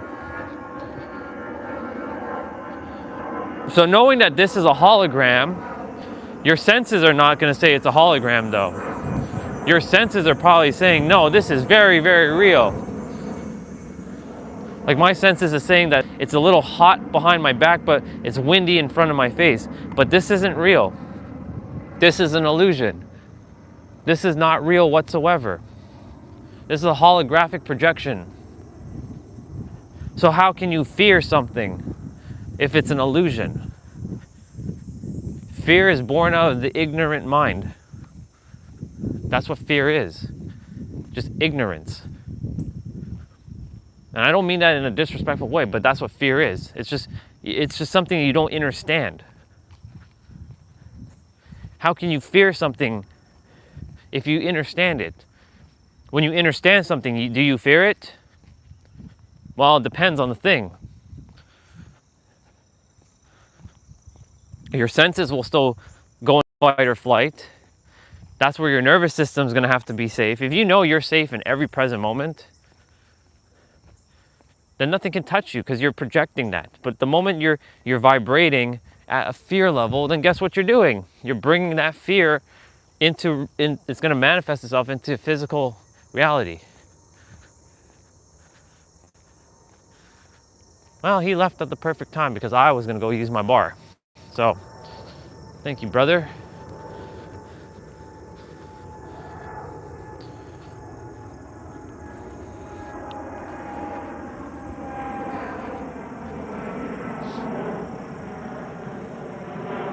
I know I was talking about Lindsay, and I had my sharing my dream. I shared it with the world there. It's not a dream, it's reality for me. Because I don't buy into like, that isn't real. It is real. To me, it is. What you may think isn't real is real to me. So it all comes down to your perception. Anyways, I got to marry the love of my life. We had this beautiful wedding where she actually came down the aisle serenading herself with her own version of dun dun da da. She played her own music. She had a violin, a beautiful white violin. With, like, it was diamond embroidered and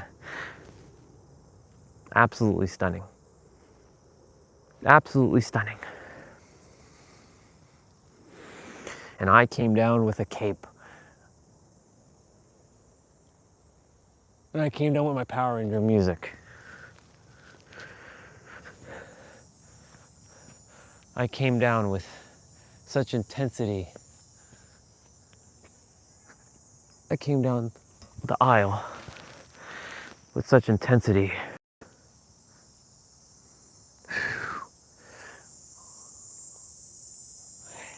Anyways, my point to say all this to say, y'all, there's nothing to fear.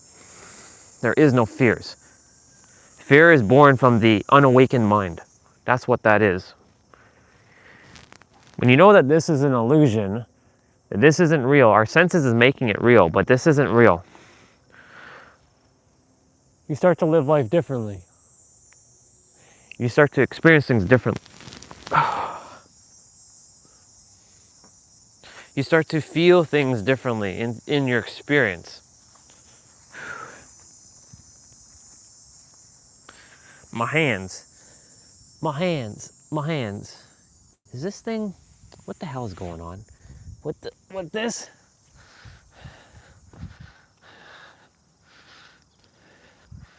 All right.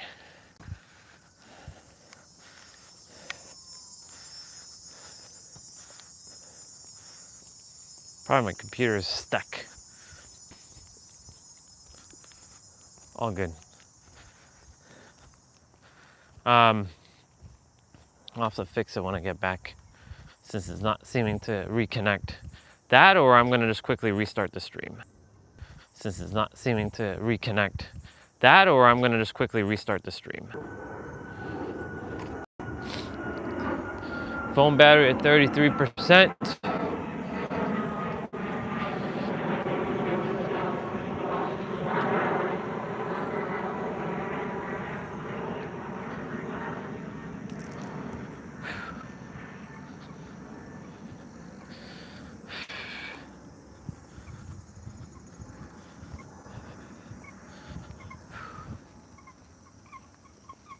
Hey.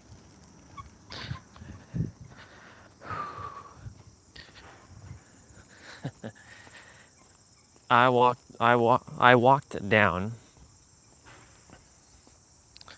also in white, with my cape.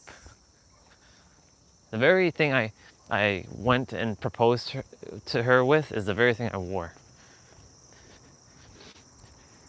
I came with a helmet on too. It was quite fascinating, being a Power Ranger and all, you know. Morning. And I took off my helmet.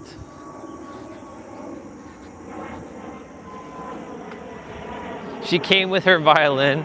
I came with my Power Ranger suit on. In more fancy, it looks more fancy. It was designed. And it was quite the wedding. All the Soul family came. Her family came, my family came.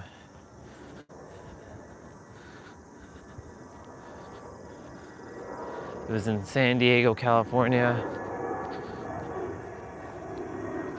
It was outside. It was beautiful. Absolutely delightful. And I really enjoyed my wedding with her. we went full out. Then we went on a honeymoon.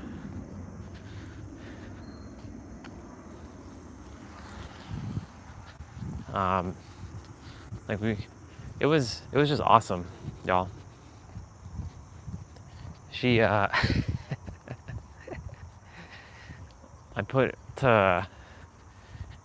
we did something different. Instead of rings, I gave her a bracelet. I still gave her a ring, of course, like an engagement, like a wedding band, but like mine was like a gauntlet. Cause she knows that I wasn't really big on wearing rings on my finger. I don't really enjoy wearing them because it gets annoying.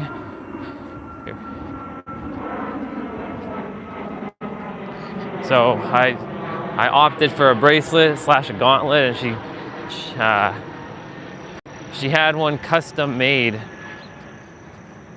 for me with LS and OS, you know, Orion Stellar.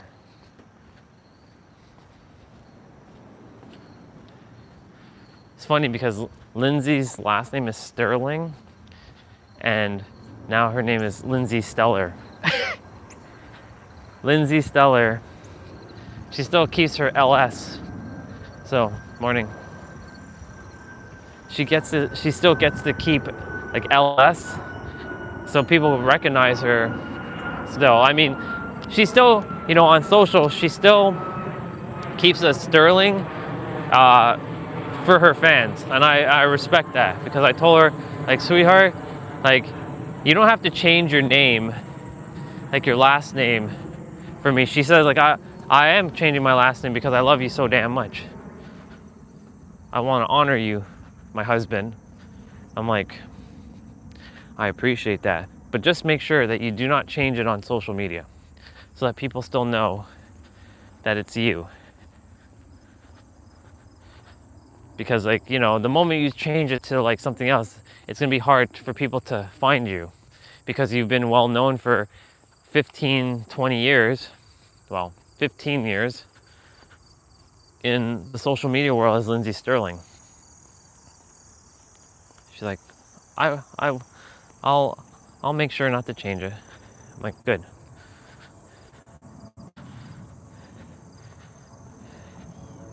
But sometimes at the show, she's like, I love having the last name Stellar. I'm like, I know. Such an awesome last name, isn't it? I love that last name too. That's the reason why I chose it. Well, the universe gave me that name, Orion Stellar. Well, I chose to change it from Ramses to Stellar, because like Lindsay Ramsey does not sound, yeah, Lindsay Ramses. Lindsay Ramses, so she'd be LR. Lindsay Ramses. So, Lindsay Stellar. And Orion Stellar.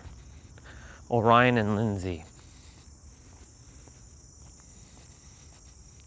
It's quite fascinating.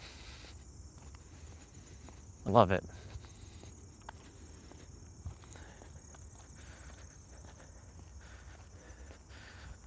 Welcome back to whoever is here. I was just talking about my life with Lindsay Stellar, not Sterling, because I married her.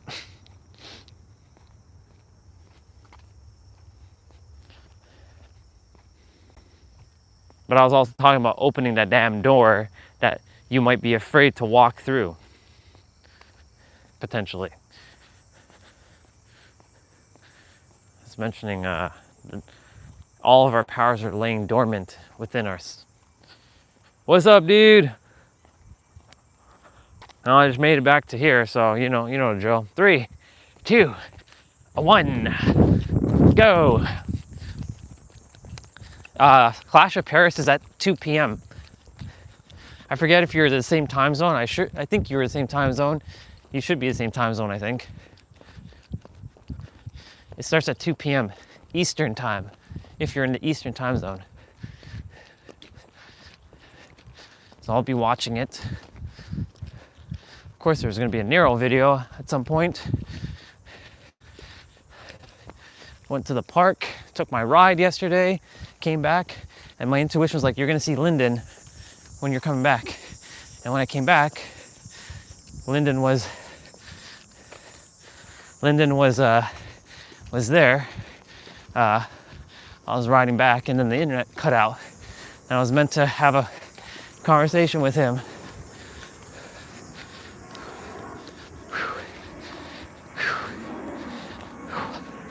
Let's go. What's up with you? Today's a hot day, but morning was cold. I'm gonna go this way today. Well, they put the speed thing there now. That wasn't there yesterday.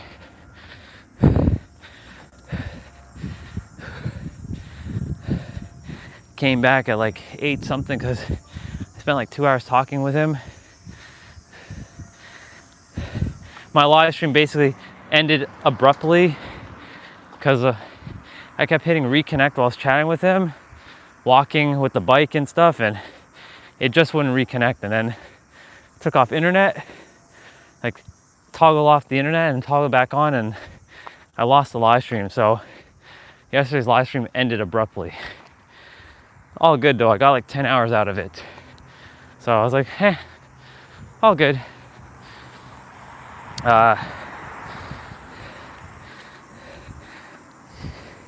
He had to get some stuff off his chest.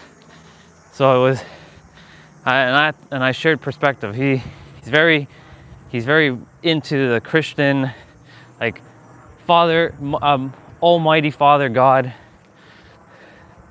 I was just making sure to use words that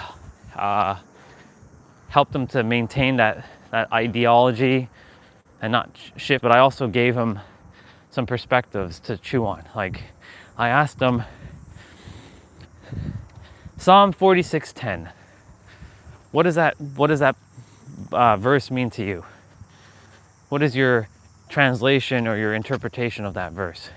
Look, 555. One day I didn't even see it, but it was here. Look at that.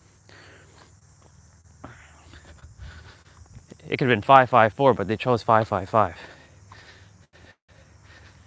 55s. Lots of fives. He told me that you must listen to God. When be still, that you must be like, you must zip your lips and listen to God. I'm like, okay, is that God inside of you or outside of you? He said, of course, outside of me. I'm like, okay. I'll share with you, like, that's not entirely accurate, but it's what the Christian people think. I gave him another perspective. I'm like, it's actually be still and know that you, me, and everyone is God. And I was sharing that a lot of people just have misinterpretations of the Bible. And I've read through it a while ago. I don't remember all the verses because I really don't care about all the verses. Because the only answer you have to know is the now. And then he was sharing with me some really heavy things. So I have to make sure I put some energy protection around. Well, not that I made sure. I'm always protected. But I still made sure I didn't allow it to influence my energy body, because I know the egregore is waiting to eat me alive in any present moment. So I always have to be vigilant to, like, when I'm hearing someone and what they're saying, and not being influenced or entertained by their stuff. But he mentioned, like, he saw like he was praying, the Christian way of praying, of course. and he saw a casket, a white casket with flowers. And then sure enough, later in the day, someone died. So I'm like, you see,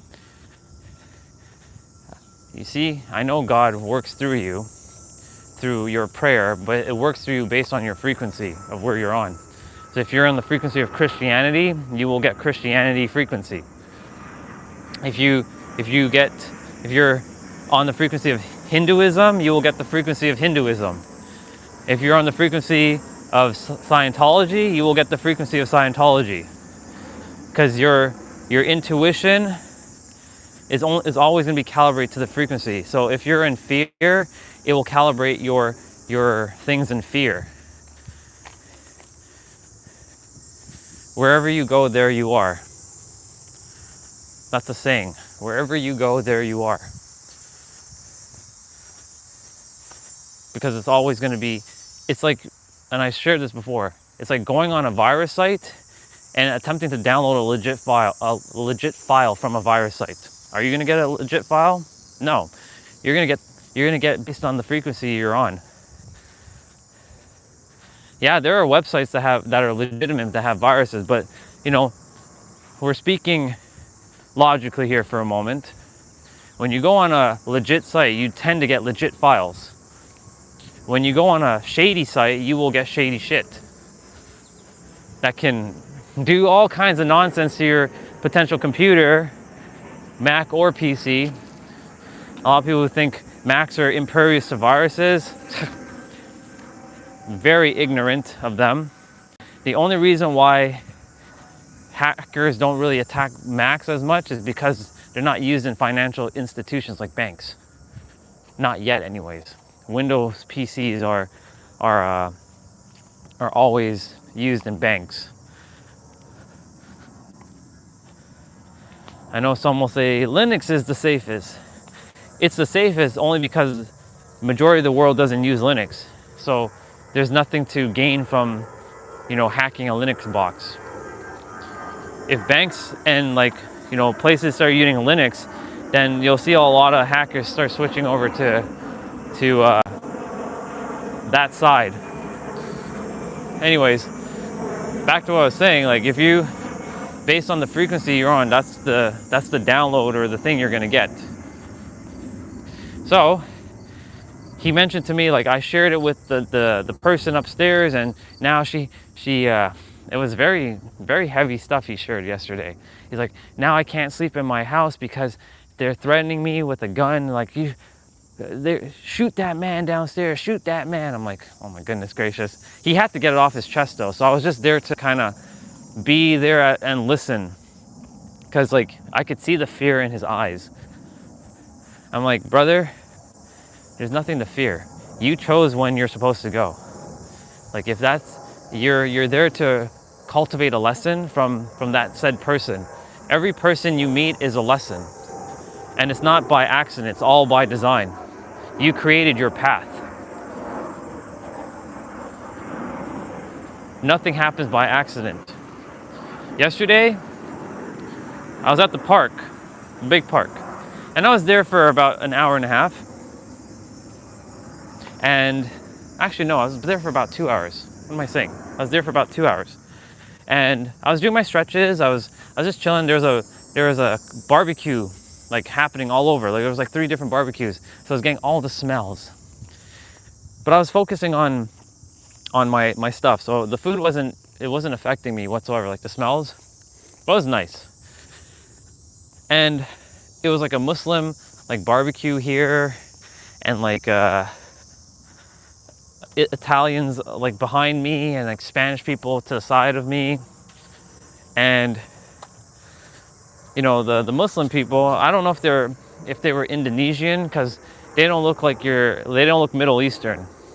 They look like they're Asian a bit. So I think they're Indonesian. So they one guy, he came up to me and he offered me food, 2 skewers and bread. I'm like, thank you so much. I wasn't even asking for it. Because my frequency knows, and we were talking at the time, unity consciousness. I was talking about how everything is all one thing. Olga was on the chat with me, and she was, we were talking about the word Christ, right? It's not a person. It's the thing is, it's it's a word it's like anointment, but I don't subscribe to that word. I don't entertain that word in my vocabulary. If I'm going to use a word, it's called unity, because that word encompasses everything, the totality of it all, everything, and that includes everyone. So that's why I was entertaining unity consciousness, and I will forever entertain unity consciousness unless there's a word that goes beyond unity. Unity, oneness, allness, everythingness, those are words that I entertain. And so yesterday,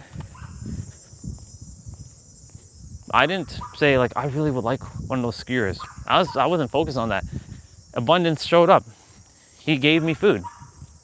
I didn't ask, he just gave, because he saw me just there, and like, I'm just part of the oneness of it all. That's what this is. It's all oneness. It's all one. So like, I don't see myself as separate from so-called others. I'm not separate from these houses or this grass or these trees, because I know that this is all an illusion. This is not real. This is a holographic projection of my higher mind, bringing forth everything. And so, whatever frequency you're on, that's what you're going to experience. And when I was in the frequency of fear and separation and lack, that's what I got more of.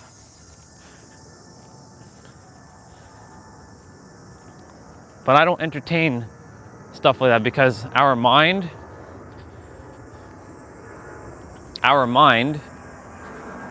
is the most powerful tool we have next to our, it's not as powerful as our heart, but it is the mind that likes to take control of the heart, but the heart is the one that's supposed to lead. May your heart be your guiding key. First organ to be brought forth.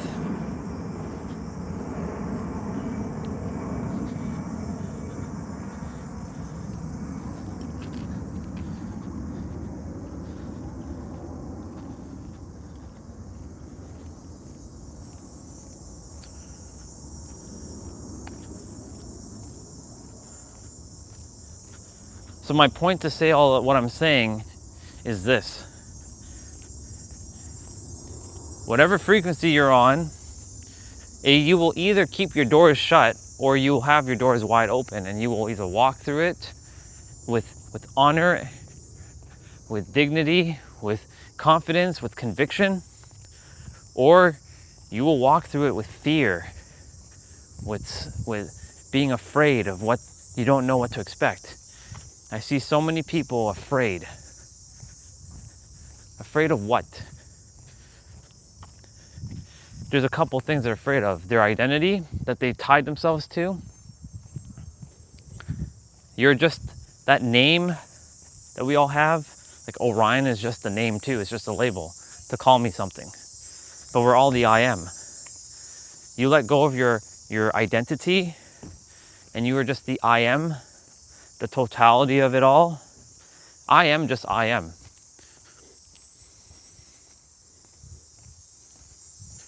The name Orion sounds very cool, but I am.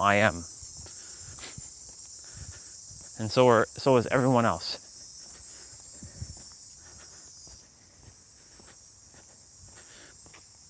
And when you tap into that, you basically are downloading from source, oneness. My frequency transcends all frequencies right now on the planet. So when I see videos like, if you found this video, that means it means it was meant for you, or you're a part of the 0.00001%. I'm beyond your 0.001. I'm beyond that. If anything, you're calibrated to my frequency. Because in my universe, I created all this. You all didn't create anything, I created it. To make you create it into my universe, seeing it my way. I created that car driving, for her to drive that car, for me to see it. I did that. That van, I did all that. Just to keep the scenery going, if you know what I mean, making it the human. And even as I'm saying all this, this has already been said and done, created, revealed. I'm just revealing it right now. I'm walking a path of revelation, revealing.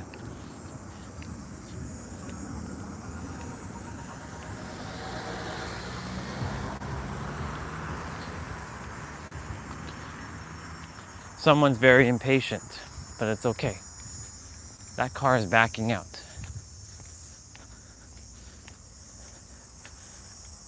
They're holding the reverse in place. So either they're backing out or they're not backing out. Intuition, what do you have for me?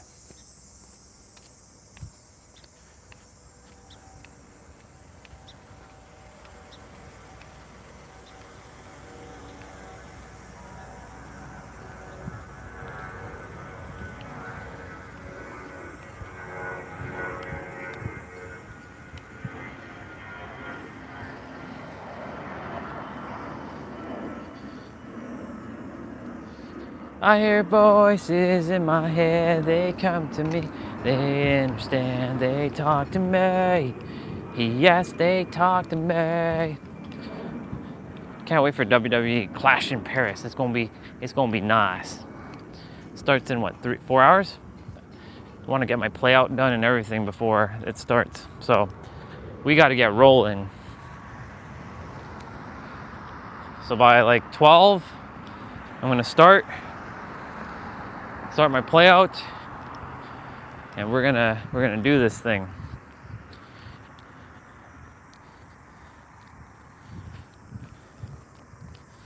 I don't have to think about cutting grass now. I don't have to think about anything else because it's back to normal. I don't have to think about like how yesterday I had to when are we leaving? I left at 3 p.m. yesterday, came back at like 8:30 or 8:15. So 5 hours and 15 minutes I've been out. 2 hours at the park, 2 hours with Lyndon. Man, I spent 2 fucking hours with that dude.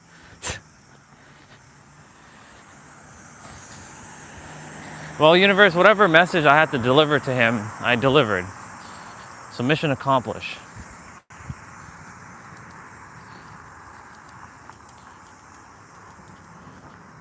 Mission accomplished on what I had to share. Ooh yeah, it's gonna be 24 degrees today. It's gonna be hot. Not a dang cloud in the sky right now. It's good. I gotta fix outside. I gotta bring the chairs back to the front because there's a couple things that are just lingering outside as well. Pushing all the chairs.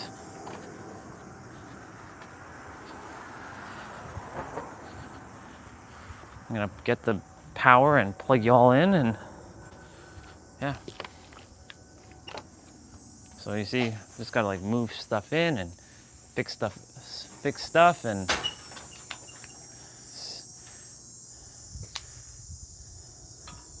hopefully that's organized properly. I'm gonna move the chairs to the front because I don't like to see this place in a mess.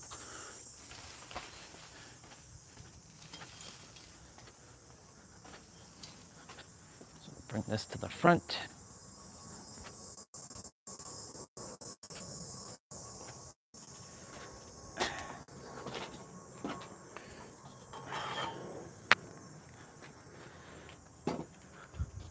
I forget if this chair goes here or what. I don't recall. And now I'm gonna go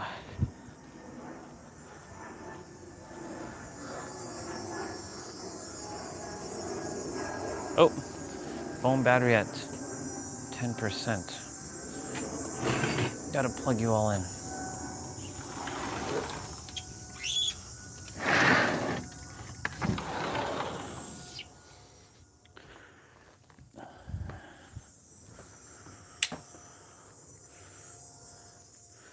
If I don't plug you all in, then we run out of power. We run out of power, that's it.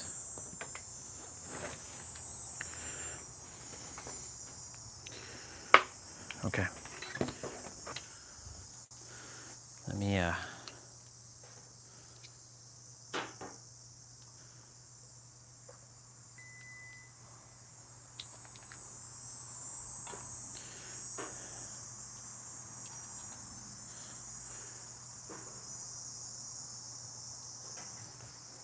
Bubba, get out of here.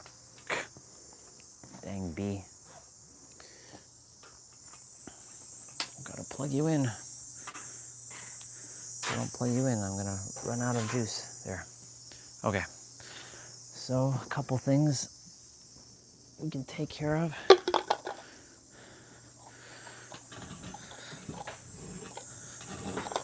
One, two, three.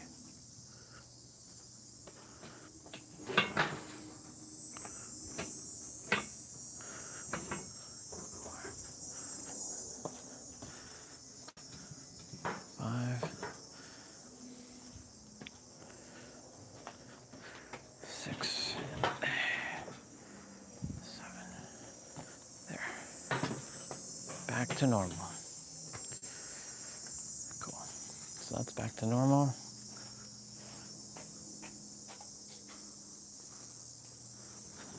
Back to normal.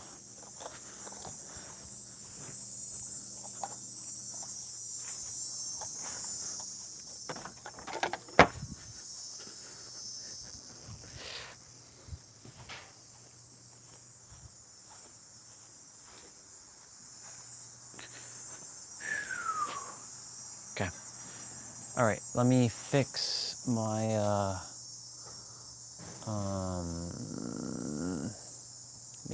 my my stream on my tablet.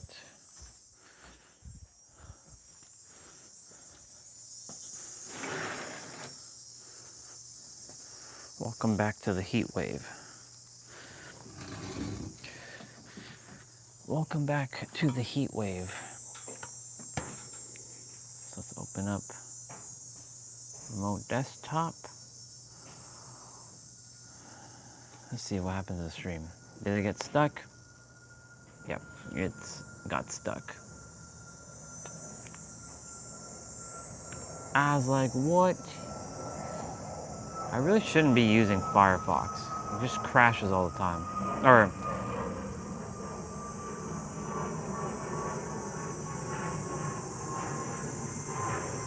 I should install Firefox.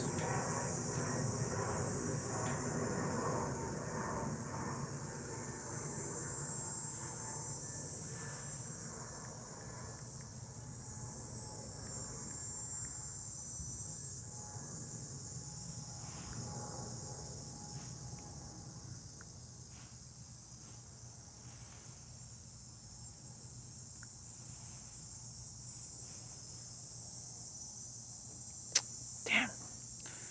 How the fuck do you get rid of the keyboard now?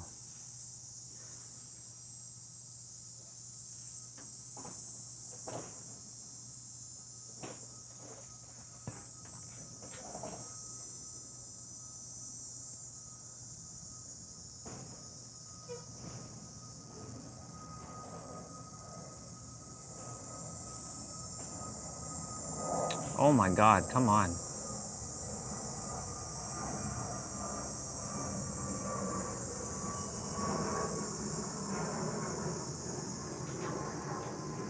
We're installing Firefox on our remote computer downstairs.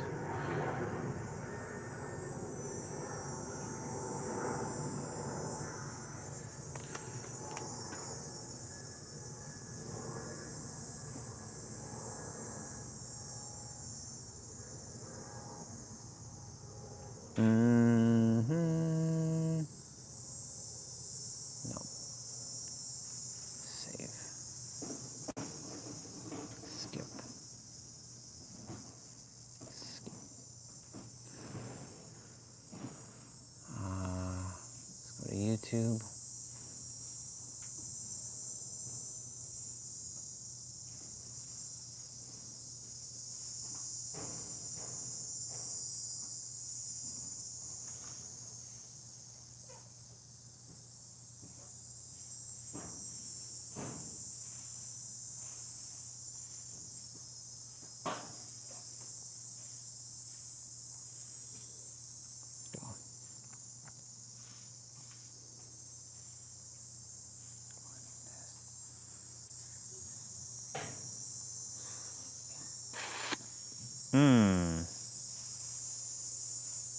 How do I...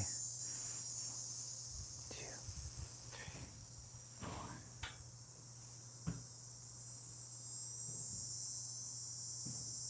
It shouldn't ask me for anything.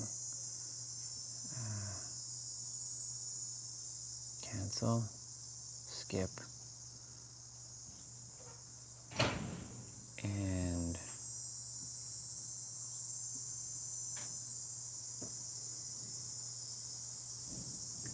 let's see.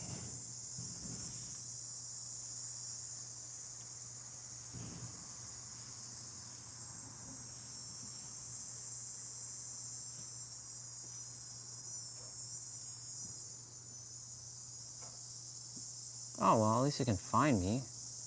That's nice. Oh. That's pretty badass.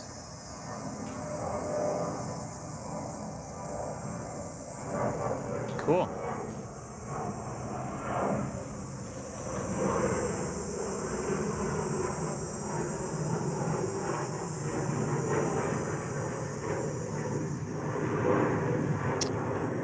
Yo, what the fuck?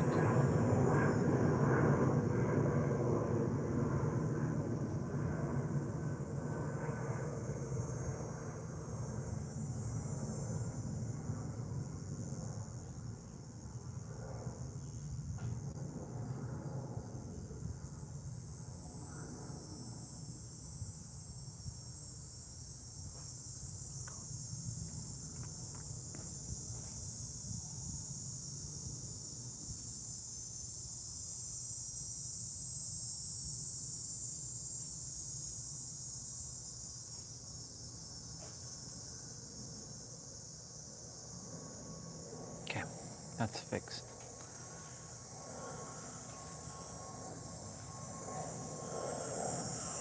Okay.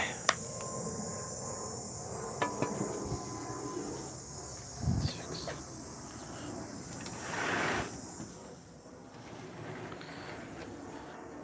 I'll be right back.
These dang bubbas. Go.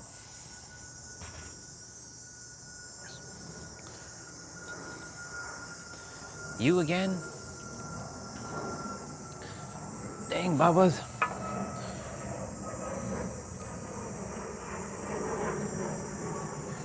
Have fried potatoes.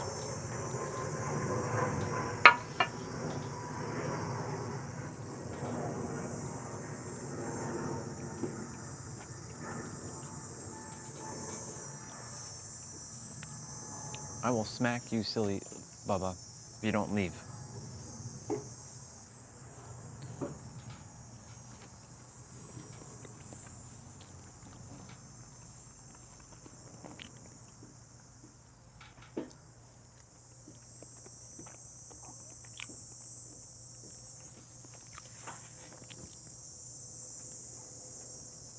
If you don't leave, Bubba, I'm going to kick your butt.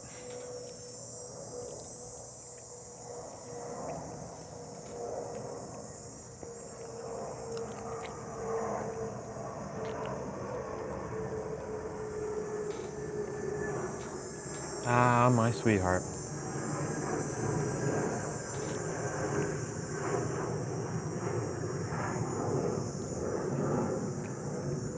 I love her so much.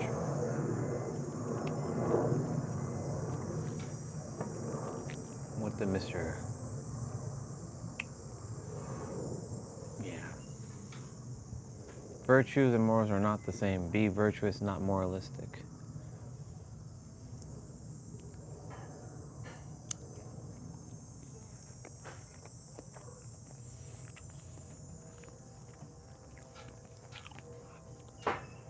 There's simply things I just don't entertain.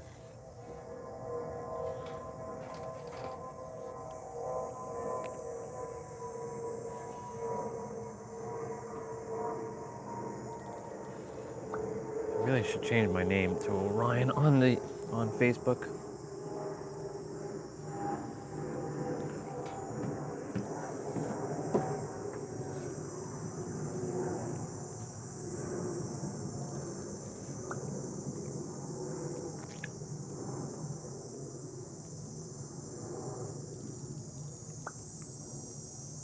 Bet.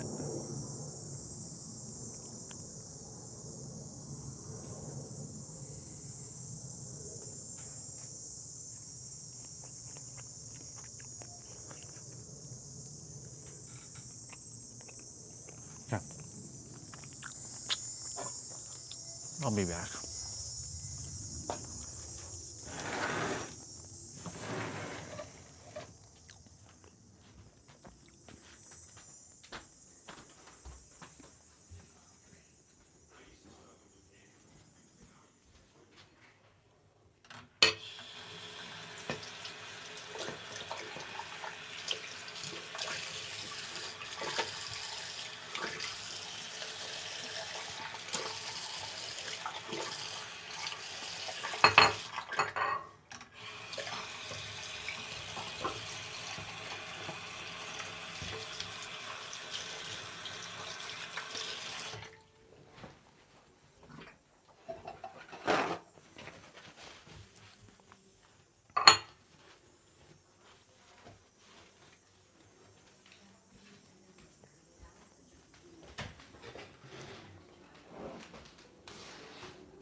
Let's see if there's gonna be a neuro video today. Should be one.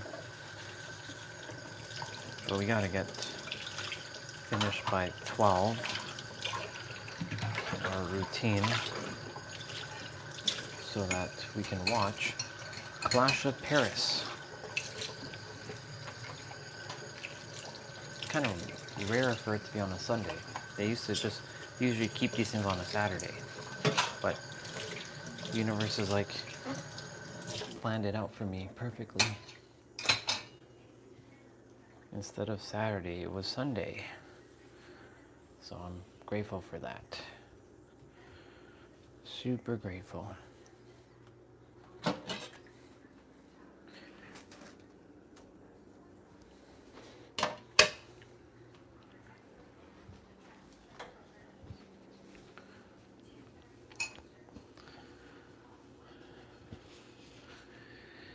Let's have a looky-see.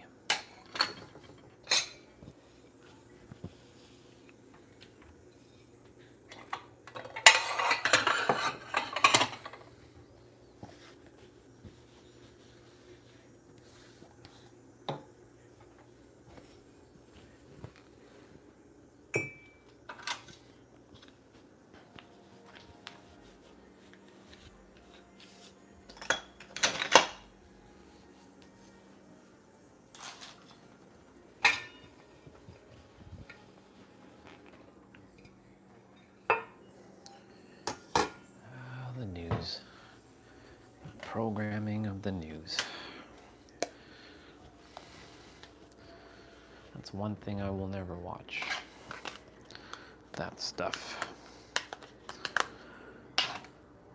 Unless it's all about positivity, I'm not interested in it.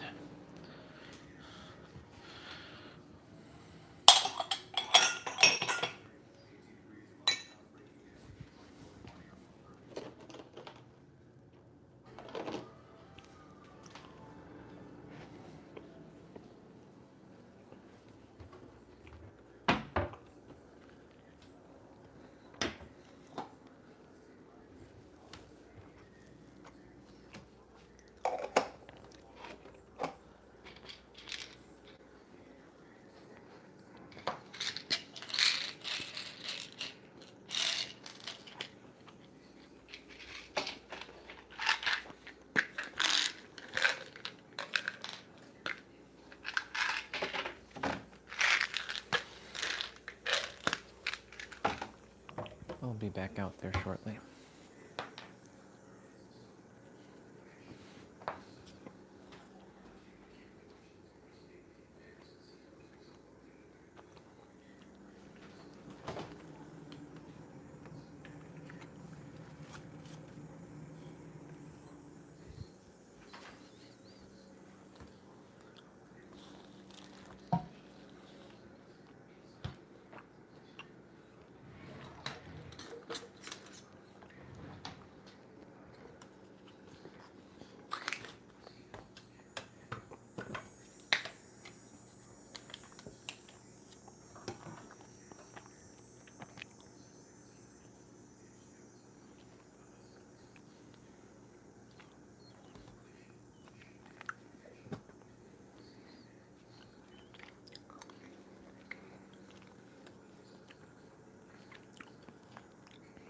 Oops.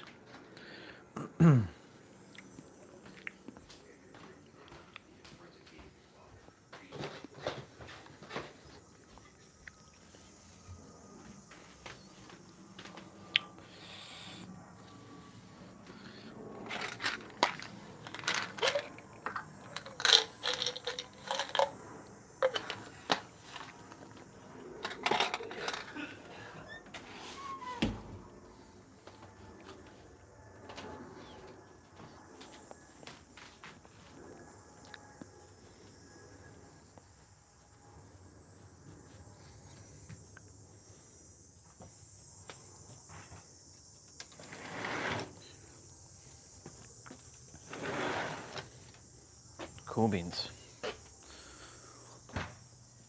All right. Let's drink some water.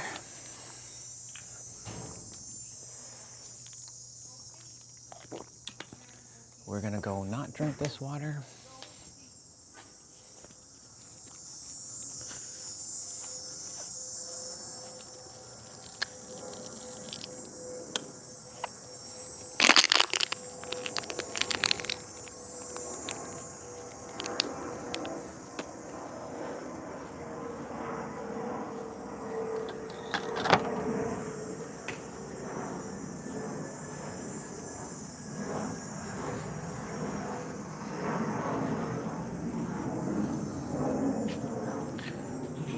Okay. Now that we got that taken care of, vitamins are consumed.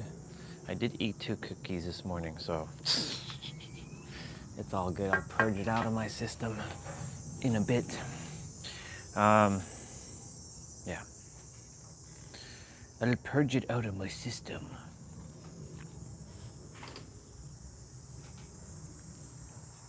Wow, she almost looks like Bailey.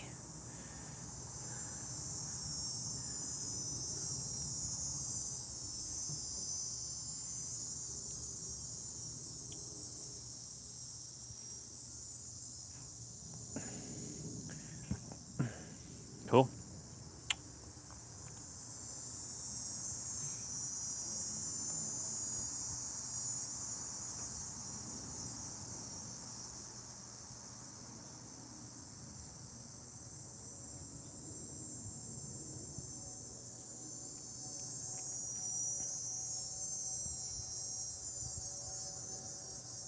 Let's see.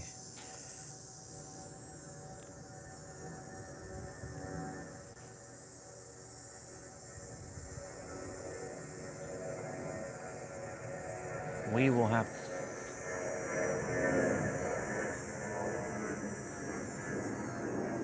Now, I'll reach out to her later. She already knows. She knows I'll reach out to her when I'm supposed to reach out to her.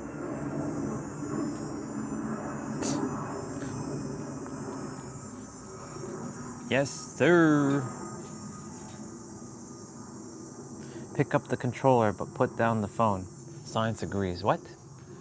Apparently, holding a game controller is actually more health. That's an interesting perspective you got there, sir. That's what acting in integrity means. It means that you understand that everything is one thing, and that one thing is you. Everything is one thing. Right? So you don't have negative intentions towards other aspects of yourself. Yep. You know it's all one thing. Don't mess it into something. If the concepts of good and bad don't exist, then how do I tell if I'm acting with integrity when excited? Well, you will be able to feel whether you're acting in integrity. You have to interact with your world as if it is you, because it is you. It's not separate from you. Once you understand that you are everything you're interacting with is you, you will naturally operate out of integrity. You're not going to try to harm another aspect of yourself. Exactly. Can you please explain being the only one in our universe and how that coincides with others' free will? It's everything is one thing. It's not just you in the universe. Everyone is you. It's understanding that everyone, God plays all parts, as in the words of Neville Goddard. It's all you. It's all you in different bodies. It's the same soul in different bodies. So it's all you. It's not just what most people get wrong is that, oh, it's just me and my ego. It's just me and my ego, and then the rest of it I'm all alone. No, it's you, God, individualized, temporarily individualized, and everyone else is also God, temporarily individualized. Mm-hmm. And when you transcend your personal agenda, your character's agenda, when you let go of your personal agenda, then the entire world cooperates with you, because it's no longer you trying to accomplish some goal for the glorification of your ego. You're working in conjunction with the entirety of the universe to achieve your true soul desire, because what's best for your true self is what's best for everyone else. Bar. There's no competition or competing with others or creating conflict with others. That all comes from the ego projecting itself into physical reality. That's what acting in integrity means. It means that you understand that everything is one thing, and that one thing is you, nested within God's multiverse. Right? So you don't have negative intentions towards other aspects of yourself. Exactly. Wake up. You must understand this to become a master manifester. Number one, that everything is one thing. There are no locks and bolts to anything. You have I just access said that. to everything.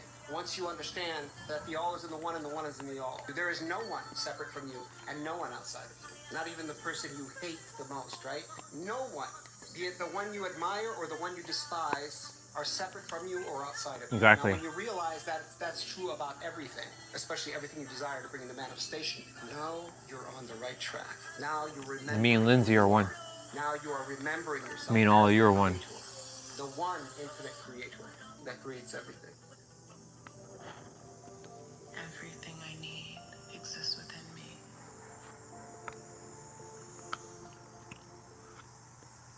I want to do lives to find like-minded people, but I don't know where to start. Start by starting a YouTube or a TikTok channel and pressing the go live button. That's how you start.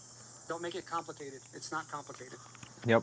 Keep it simple. That's what acting in integrity means. It means that you understand that everything. That's what I've been doing. Everything, and that one thing is you, nested within God's multiverse. Right? So you don't have negative intentions. I do things before he even says it. What was that, B? What's up? If the concepts of good and bad don't exist, then how do I tell if I'm having my integrity ogurt. when excited? My ogurt? Well, you My will yogurt. be able to My feel ogurt. whether you're That's how I used to say it when I was a kid. Ogurt. It's always nice to talk back in the baby language. Ogurt. Because that's who we are. We're all babies. Babies pretending to be adults. We're babies pretending to be adults. My back is hot right now. It's going to be a great day. Not going to. It is a great day.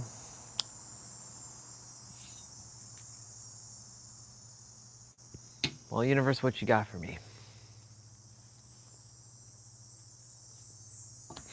Just be in the now.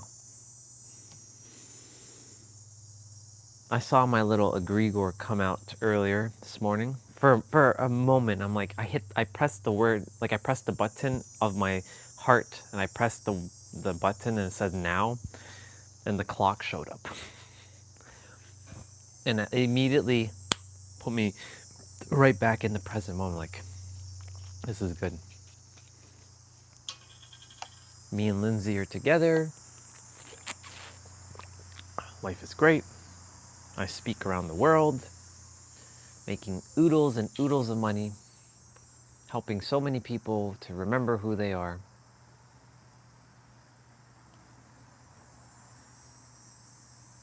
I get to be with, in my opinion, the most gorgeous girl ever.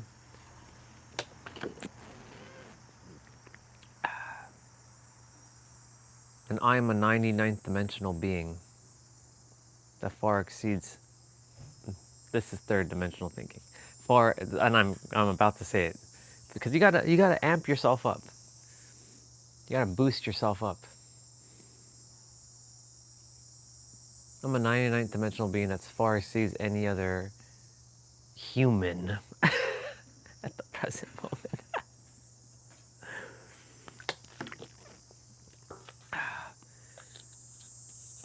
My powers cannot be matched. You cannot conquer me.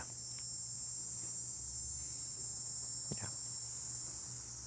This is awesome though. Just,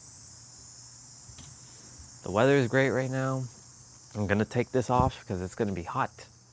I'm gonna be watching Clash in Paris at 2 p.m. That's wrestling for all my non-wrestling fans. I'll be watching it on my tablet.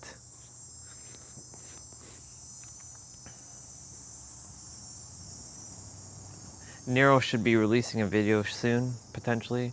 I'm gonna give myself a little bit of time to, or a little bit of now moment to just be. I was explaining on the trail that I was like talking how I proposed to Lindsay. It was fascinating. I also was sharing how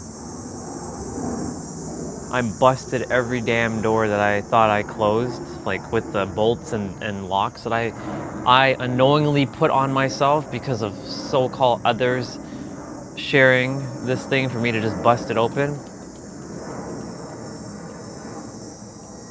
The only door that I have to truly bust down is abundance. Like fully, like I know I'm physically abundant in terms of like health and relationships, wealth-wise, in the physical, it's not here yet, but that's okay.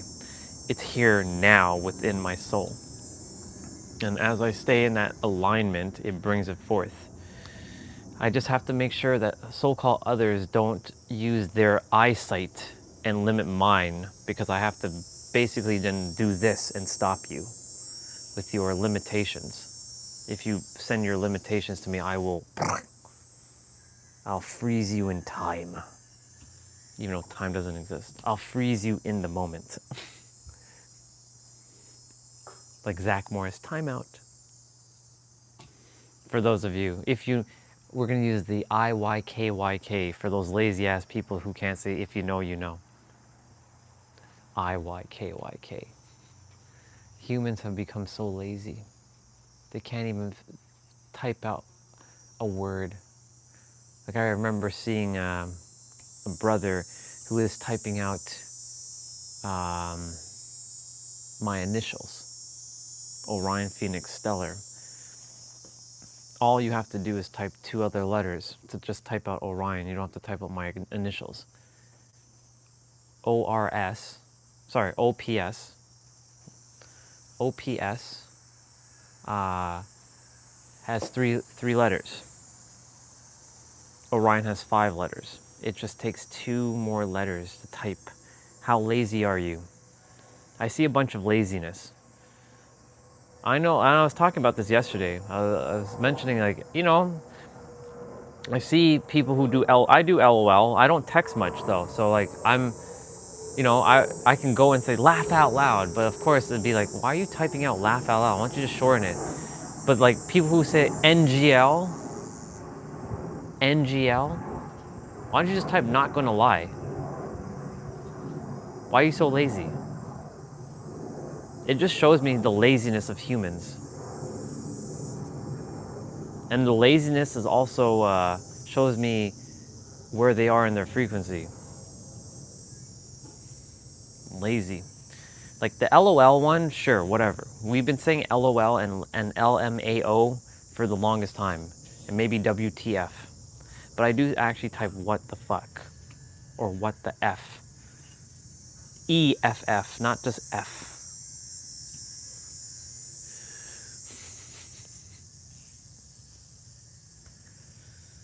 But yeah, I don't do the, I type, when I'm doing B right back, I actually type B right back.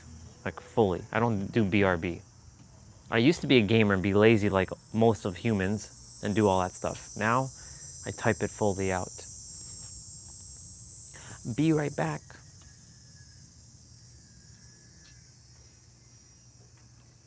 IYKYK. Lazy people. Lazy. Just absolutely laziness.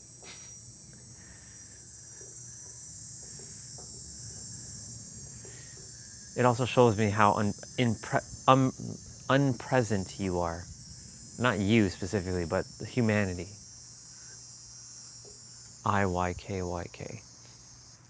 That's the dumbest one I've seen. That one and then of course Riz, RIZZ or RIZZ. Riz. Can you not just type charisma? How lazy are you? CHARISMA. So I'm seeing how many extra letters those CHMA. You're just typing 4 extra letters.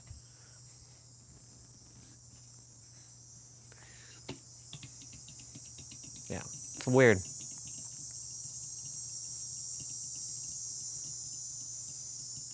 There was a video of a gentleman interviewing people. He's just asking them some random questions and they couldn't even answer the basic stuff. I'm like, I have faith for the planet because there are a lot of people who have come to realize, and I really trust that they are going to make an influence around where they are in the physical, not just in the virtual. So I can go home. I leave it all in their hands. But until then, not a moment sooner, I must still be here. And I must empower them to use more powerful words.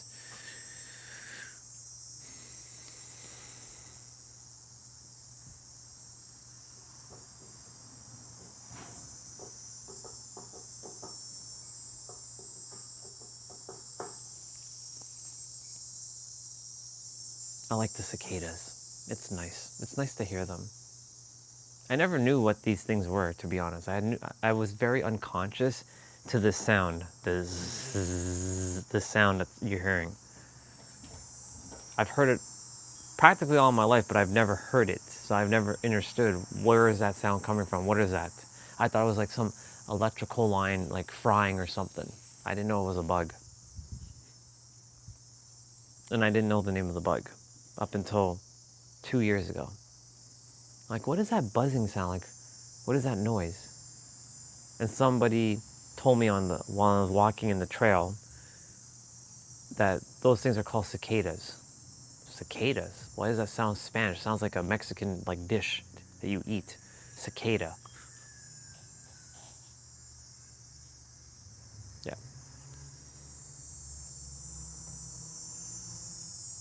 Such a tiny little thing makes such immense noise.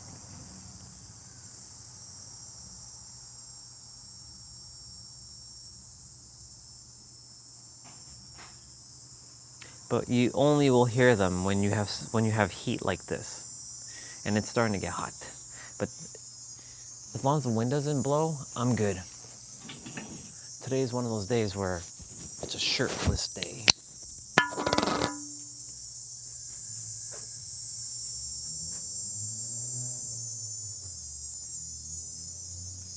As if I have to hide from y'all. What am I doing? What am I doing? Yeah, getting muscles. Pouch. It's gonna go down eventually. What happened to my pants here? What the hell? I have to some yogurt fell on my pants.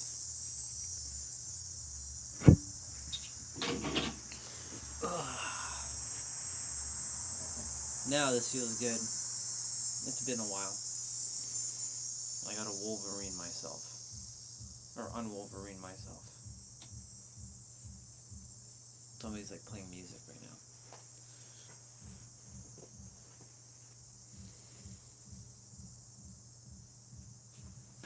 It would make sense if I put the microphone closer to me. Otherwise you wouldn't have heard what I was saying.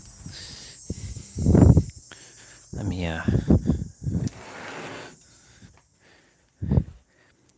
You see, if last week didn't happen, this would be the weather we would have had the entire summer. Literally. Even if the mornings were hot.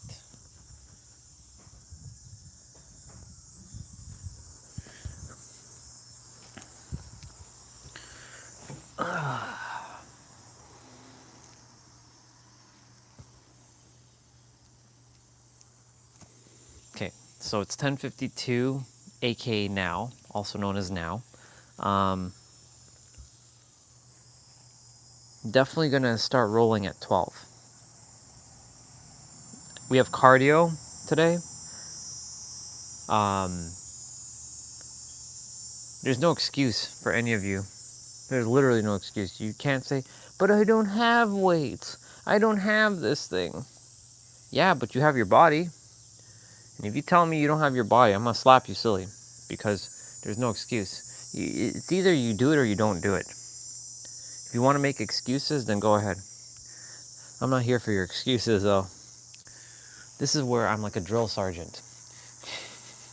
When it comes to exercise and fitness, I'm a drill sergeant. Either you do it or you don't do it. I mean, it's your choice. But the more you don't do it, well, the more you don't do it, the more you're saying no to yourself. Unless you go do something else. If you're going to go lift weights, awesome. Go do something that moves your body every day. I don't care what you do. You don't have to follow what I do. But at least move your body, please. This is the physical aspect of reality. This is not all woo-woo spirituality bullshit. This is straight up physical now. I have the perfect blend of spiritual, mental, and physical. That's why I'm the best.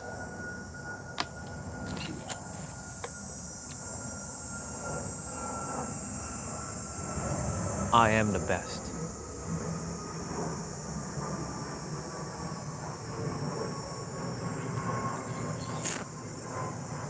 I might take 15 minutes in a moment to just close my eyes. I'll put on some healing like sound bowl music for all of you. I don't really require it, but it's nice to take in the sounds. I can be in silence, but right now the cicadas are making their own noise. So if I'm going to use noise, I may as well use sound like that. And I'm not putting anything in my ears to block out sound. So I'm getting like the ambiance of the cicadas and somebody using some sort of drill or some shit that they're doing over there. Yeah, let's do it now. So this is your invitation. There's 2 of you here. Well, there's technically 4 of you, but this is your invitation to just take a moment right now, whatever you're doing, to stop and pause. But it's your choice if you want to pause. It's not forced. It's not mandatory, but I will type in a chat doing a short, quick meditation, visualization, whatever the hell you want to call it.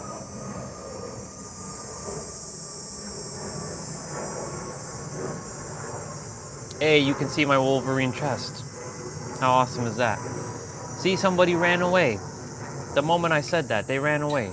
Little coward.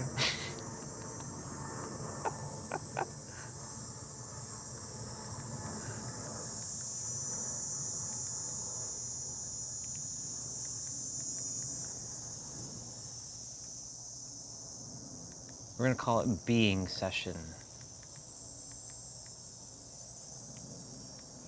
We'll put in quotes.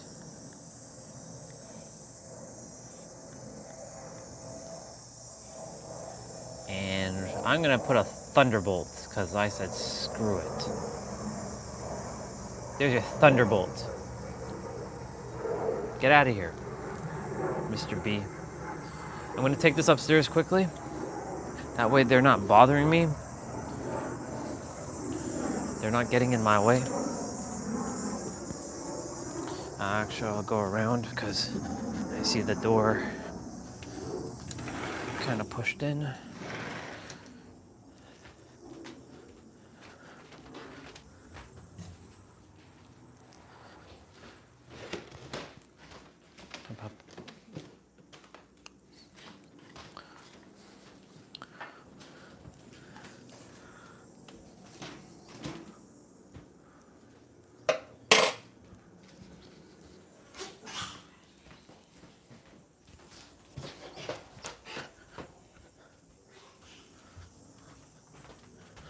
Cool.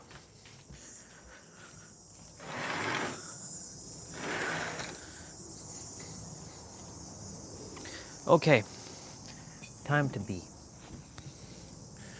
Let's get a sound singing bowl stuff going. Let's see, what would we like?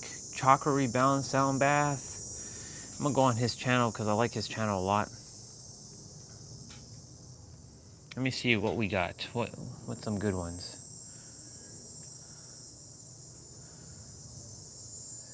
Heart and root, balance.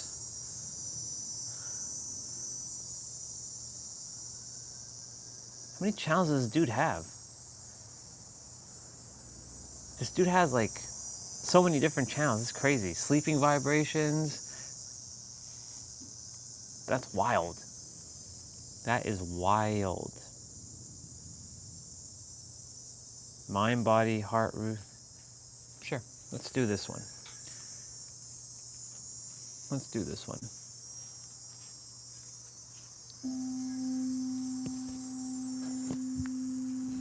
Take your time to close your eyes and just be for 15 minutes, let's say.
I don't know who you are, but sure. Enjoy this time to be still. And if you don't,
What's up, dude?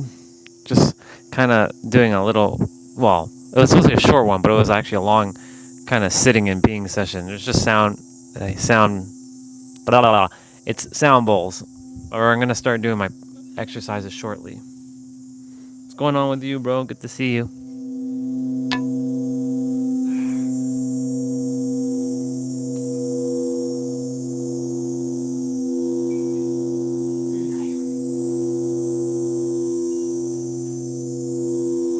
All good? Perfect. Glad you're doing good.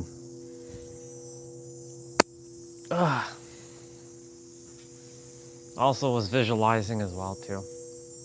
Desired reality, making sure my eyes and like my mind undoes what my eyes can see. Yeah. Enjoying the weather now since we got the heat wave again. Well, not a heat wave, but we got warm weather.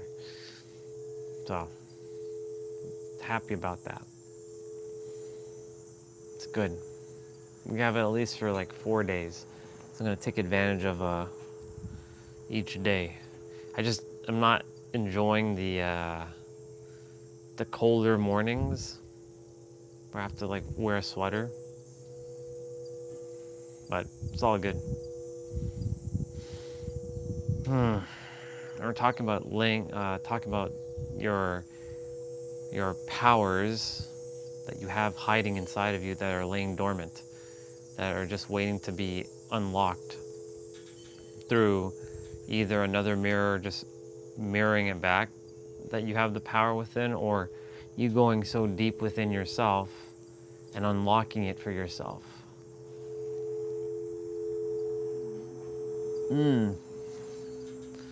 You know what's funny that you say this? I was just thinking about this before you jumped on. I was just closing my eyes. I'm like, because I said I was going to start my play out at 12, which is in 8 minutes. It's basically, this goes with your question. It's essentially following through with what you say you're going to do and doing it. Now, it's not even about the action you do. It's about the intention that you're going to do it. And that intention is what discipline is. So when you say like, I'm going to go ride my bike or something, I'm going to go take a walk in the trail, or I'm going to sit and meditate, or I'm going to go sit in the sun and just be with nature for a few minutes. It doesn't have to be anything extravagant. It could be something very tiny, or it could be like, I'm going to not eat at like 8 p.m. today, something like that. That's what I feel is discipline. It's following through with what intentions you set out, and you follow through with the action. And it doesn't matter what it is. It's like, maybe I'm going to drink more water today, or you know what, I'm going to do something good for myself. Like, maybe I'm going to go have ice cream today and not feel guilty about it. Like, that's discipline too. Like, everything can be set as discipline. And the thing is, discipline, we all have discipline, right? For example, this is the paradox of discipline. When you say, but I don't have discipline, but you do. So let's say, for example, and this is not to feel guilty for anything. What if, let's just say that it takes discipline to watch like Netflix or something for like a couple hours. It takes a lot of concentration and discipline. So discipline also, what it comes down to is alignment. If you feel aligned with the thing that you say you're going to do. So like, for example, playing out. Do you feel aligned to doing it? If not, no big deal. It just means you're not aligned. But it's taking that energy that you're using to something that you aren't doing, or sorry, you're doing something that you know you shouldn't be doing, and taking that energy and feeding it to something that you should be doing. And that's why I said it's about alignment. And it also comes down to your intentions that you set out. So it's a combination of intention, alignment, intention, alignment, and consistency. Doing it over and over and over. What is happening when you struggle with discipline?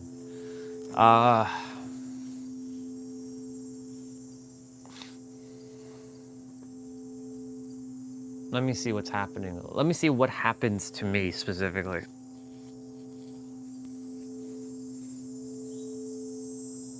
Okay. I'll use my dark night of the soul that happened during like July, or half of June and half of July, when I was coming on constantly and being negative. Yes, I was still taking action and I was still calling my shot and doing what I said I was going to do. But I was telling myself, I want to be more positive. I want to be more positive. I want to be more positive. I gotta be positive. But like, I had to tell myself I have to feel my stuff. So when I struggle with discipline, it causes confusion for me. So for me, it's confusion. And then that confusion gets me like overthinking too much. So when I'm not disciplined, it makes me overthink more, and it takes me out of the now, and it also causes more confusion than it has to. So it's obfuscating everything. It's like when I say, like, yeah, I know I'm gonna be starting in 4 minutes, which I'm gonna get up, but am I starting right at 12? No, but I'm setting the intention I'm starting at 12, like I'm gonna get moving and still chat with you. But if I just sit for like 40 more minutes, like, am I gonna beat myself up? No, because I know I'm gonna do it, right? Eventually I am gonna do my play out. Like that's like a non-negotiable for me. But if I start to overthink, like, shit, it's like 3 o'clock now and I haven't even done it yet, and like I start beating myself up for not doing it earlier, that's when you have to kind of flip the script and like, you're gonna do it one way or another. Like, even if I start an hour later, it's gonna happen one way or another. But for me, confusion, not being present, and overthinking starts happening. So those are the three things that tends to start happening. And you have to kind of like stop it. It's sort of like, you know how you have to put like, how water goes down a drain? You have to put like the stopper to stop it from going down the drain, and kind of like keep it. If you want to have some water in the sink, you have to put the stopper in place. So how do you put the stopper? For me, I just have to just get up and just do it. I'm like, all right, it's time for me to start rolling. It's time for me to keep going right now. Plug in. The only reason why I'm doing my play out at 12 right now is because wrestling is going to show at 2 p.m. But, it's not really because of that, but I decided to do it earlier. Let's see, outwitting the devil. He says, don't let the devil know the next move. I feel this helps me avoid the conversation between the consciousness and unconscious. I get it done. Yeah.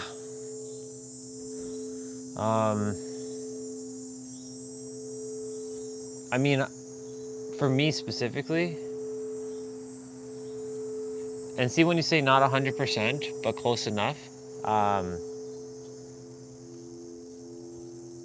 just always say it's enough. It's always enough. It doesn't have to be 100, but even enough is enough, right? Because when you even say the word enough, enough is enough. Like, it's more than enough. And it's an E word as well.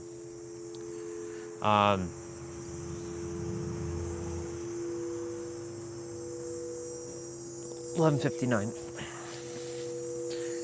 I'm still here. You can still hear me. I'm just gonna go change into my actual workout pants, play-out pants. Yeah, so for me, it's stopping the overthinking and just doing it.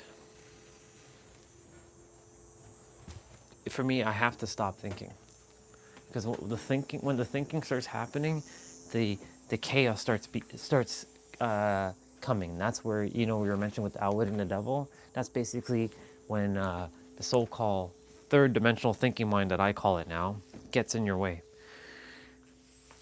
And when the third dimensional thinking mind gets in the way, that's it. It's over. It's pretty much over. Until you stop your third dimensional thinking mind from derailing you and sabotaging you. I should change into my other socks, actually. I should wear these socks. Yeah.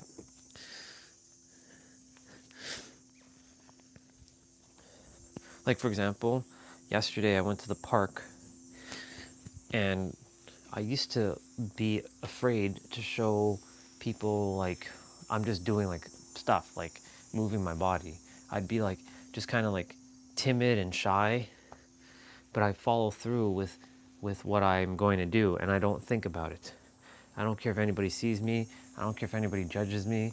I'm just doing it.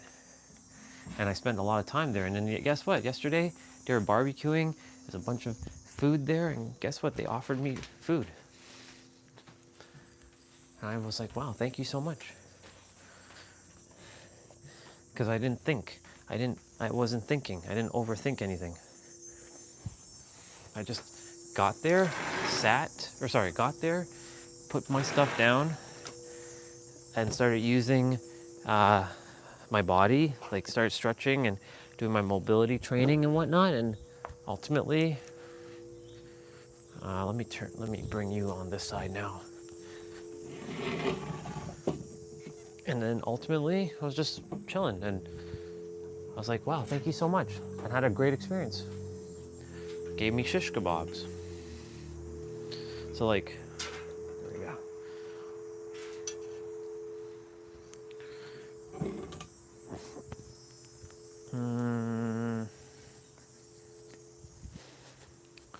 I do have to bring the tablet this way.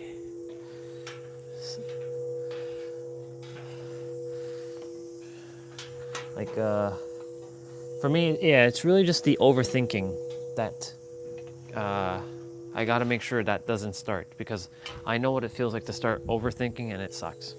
I hate it. I actually loathe thinking now. I really do. And being a chronic overthinker for all my life, I can tell you for the first... Oops, what the hell happened there? What did I just do? Oh.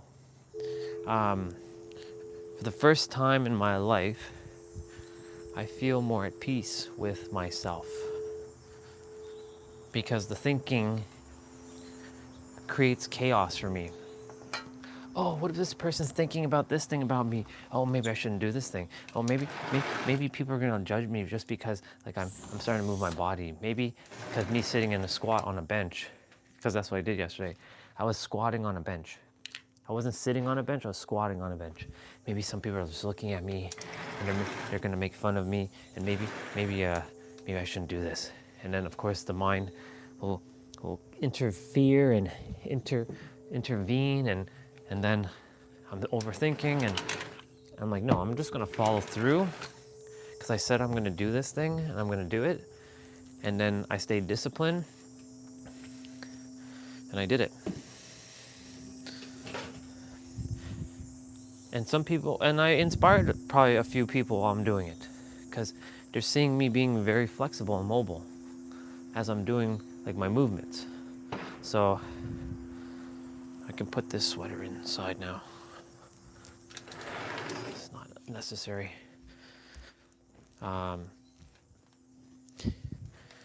Yeah, so I'm gonna grab my gloves and resistant band. So, like, right now, I know the body feels a little tired, because I was kind of dozing off in that meditation. I kind of, like, fell asleep, but, you know, I wasn't beating myself up like, oh, I fell asleep, no, you know? So, like, the body right now is like, man, do we have to do it right now? Well, it's not the body, it's more the mind. The mind's like, man, do I have to do this right now? Like, yeah, we got to do this. And we'll feel a lot better. You know how we feel after we finish a play out. And it's all about celebrating the wins too, right? Because a lot of things a lot of things we don't do is celebrate ourselves. Like, and the win doesn't have to be something monumental. It could be something like, yeah, I got up from bed 5 minutes earlier today. Hell yeah, let's go. Or I brushed my teeth with my left hand today instead of my right hand. Or I said hello to a few more people on the trail today. Yes, that's a win. And it feeds dopamine, and that dopamine will start building confidence, and that confidence is also wrapped with conviction. And during the week, I came up with something. You know, we have more than 7 chakras, right? We have the first 7 within the body, and then we have like 144 in total. So I came up with, it starts with safety in the root, then it gets to clarity in your sacral, then you have certainty in your solar plexus, then you have confidence in your heart, then you have conviction in your throat because you speak with conviction, then you have knowing in your third eye, and then you have embodiment with your crown chakra. I was like, thank you, universe. Thank you, universe, for that one. Because it's true. I was looking for all C words though. Yeah, so. I'll see you later, bro. Love you, dude. Thank you for jumping on. Thank you for being here. All right, I'll be back. I'm gonna go use the bathroom.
All right.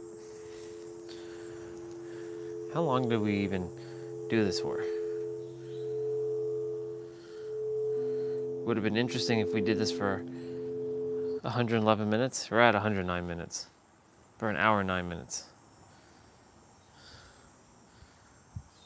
To get a shot at the World Heavyweight Championship. How does this and thing CM start? Punk, obviously, no one with more of a chip on their shoulder after what happened at SummerSlam than CM Punk. But the key is, these guys can't focus on each other. They have to focus on that championship. And later on tonight, I'm going to talk to Jey Uso about the advice that he got from his big cousin, Roman Reigns, about keeping the eye on the prize. Very excited for that match. And let me send it over to Kathy Kelly.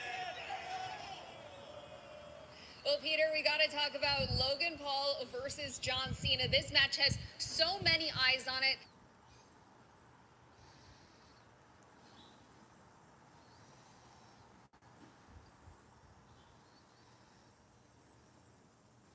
If you stumble upon this episode, then God wants to tell you something. You are a chosen one. And I know that this might sound like a bold claim, so to make sure that that is actually the truth, then here are 7 signs that you are a chosen one. So see how many of these signs ring true for you, and if 5 or more ring true, then you are very likely a chosen one. And before we get into the signs, what actually is a chosen one? It means that you were handpicked by God for a higher purpose. You're not just here to live your life, slap around, be a couch potato all day. You're here to help people. We do this one breath called Pulling the Mind Out of the Body. That's the Inspire series, where we're taking all that creative energy and we're, with the breath, pulling that energy right up to a specific...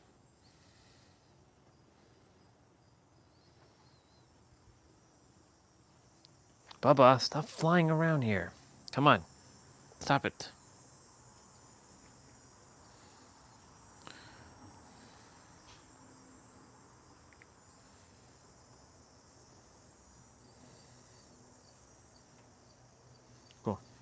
All right, so we got 2 hours to get rolling. Tiff and Dan did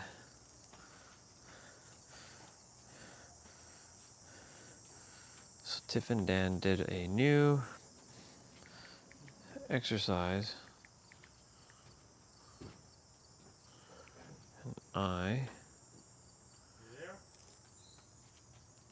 Are they there?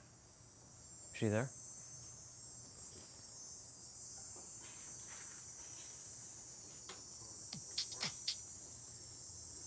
Okay. So this one's going to be 30 minutes. No equipment needed. It's a HIIT. First time doing this one, so I'm going to see what this one's all about. I'm going to get the body warmed up.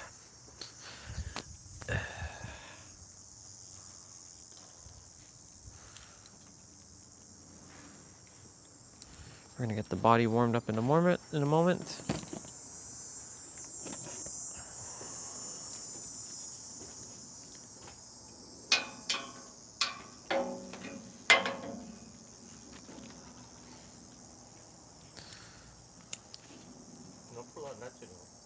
I've been doing it, it's fine. I made sure to screw it in tighter.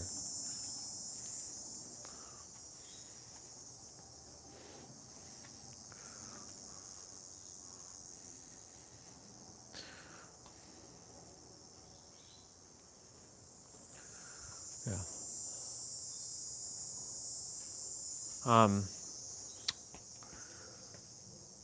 So we have 30 minutes. Oh, I gotta get my walker.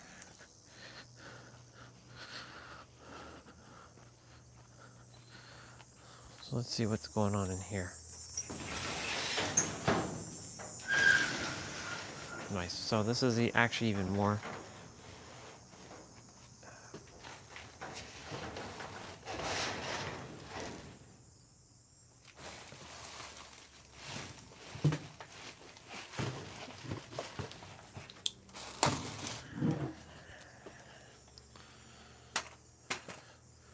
Well, this is good. Like, this is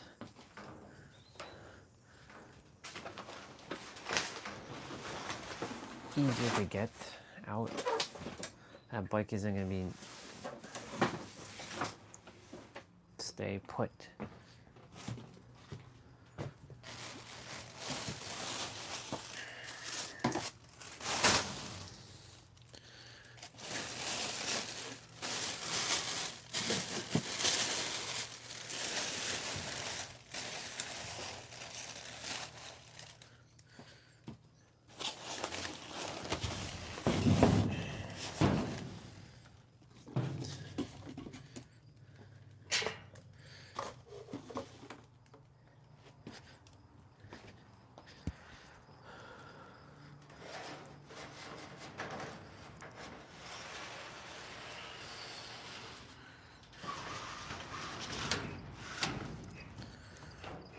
Oh, right, the walker. Okay. So like I said, we're starting now.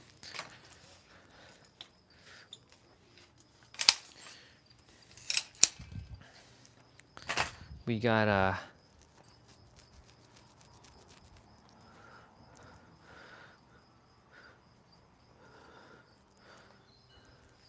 we've got oh yeah, 25.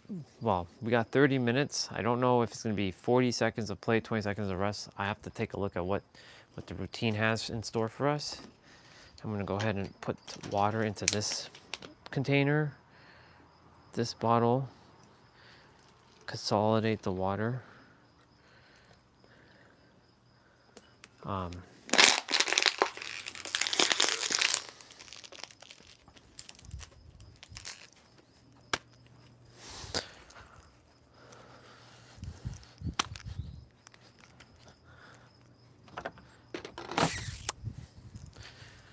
All right.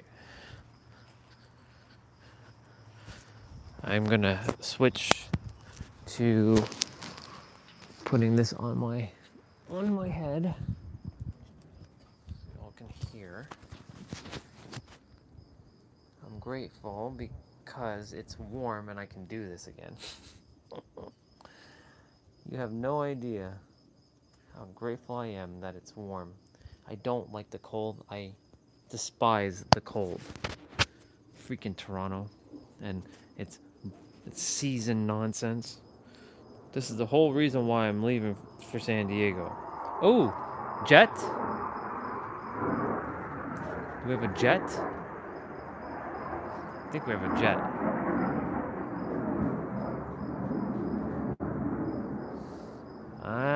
But I don't see a jet. But I sure hear one. So we should be hearing some planes flying today. Keyword is should, but I don't know. I don't know if we will or we won't. I'm gonna pull up.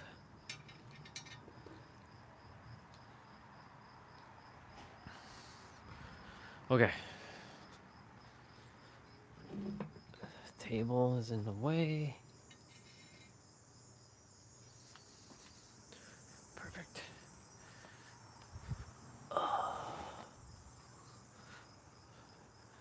Okay.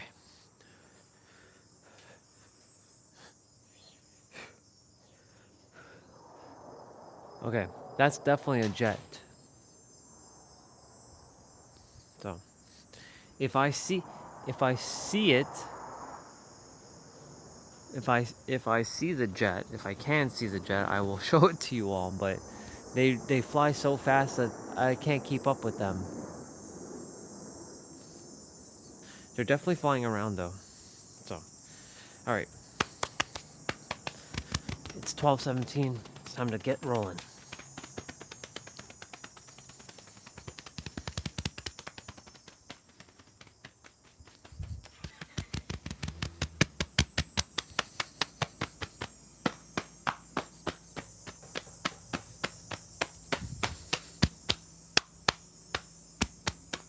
Perfect.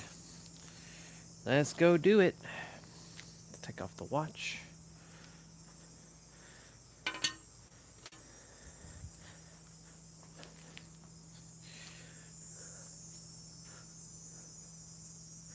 All right.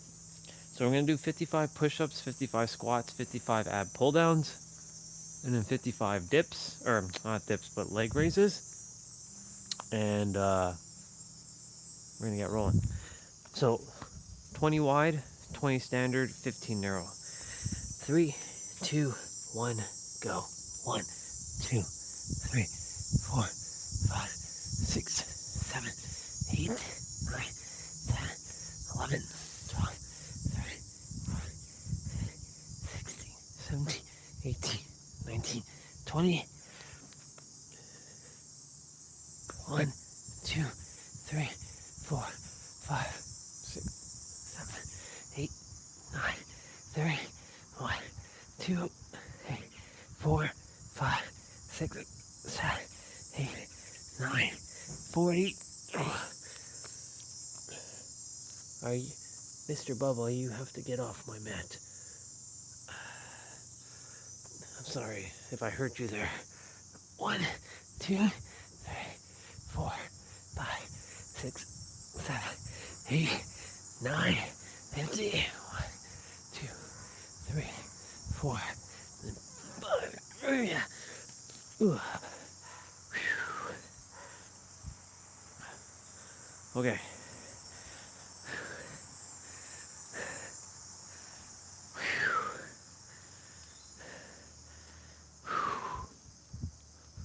Ooh. Okay. Now we're gonna do squats. 3, 2, 1, go. 1, 2, 3, 4, 5, 6, 7, 8, 9, 10. 1, 2, 3, 4, 5, 6, 7, 8, 9, 20, 1, 2, 3, 4, 5, 6, 7, 8, 9, 30, 1, 2, 3, 4, 5, 6, 7, 8, 9, 40, 1, 2, 3, 4, 5, 6, 7, 8, 9, 50. 1, 2, 3, 4, and 5. Okay, so a couple things. When it's cold, I also feel that like my left knee, for whatever reason, feels like it's weird.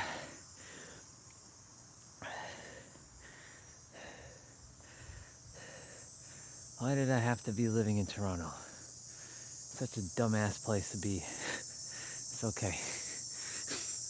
I appreciate it for what it is. It gave me the ability to know contrast of like hot and cold, and I prefer the heat. I love the heat. I'm alive in the heat. I'm alive in the heat. Right now in San Diego, it's like 80 something degrees. It's like 80, I think like 82 degrees. Well, I mean, it's also what, 9:22, so the weather's starting to warm up in the morning. Like in the morning it's a little bit chillier, but like, yeah. All right. 3, 2, 1, go. 1, 2, 3, 4, 5, 6, 7, 8, 9, 10, 1, 2, 3, 4, 5, 6, 7, 8, 9, 20, 1, 2, 3, 4, 5, 6, 7, 8, 9, 30, 1, 2, 3, 4, 5, 6, 7, 8, 9, 40, 1, 2, 3, 4, 5, 6, 7, 8, 9, 50, 1, 2, 3, 4, 5. Perfect. Okay. So that's done. And then we have leg raises to do.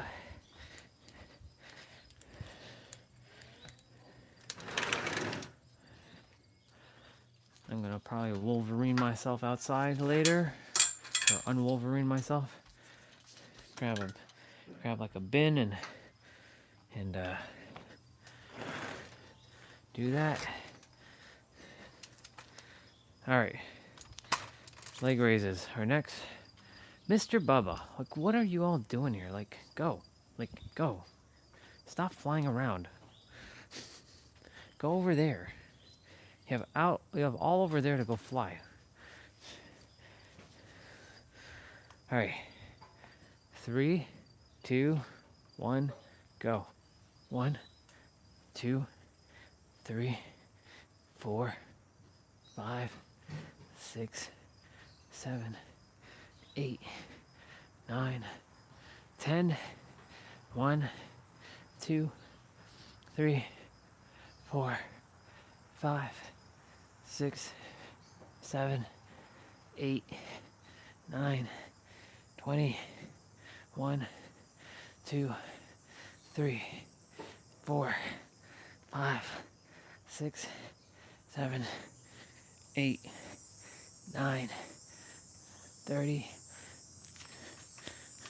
1, 2, 3, 4, 5, 6, 7, 8, 9, 40.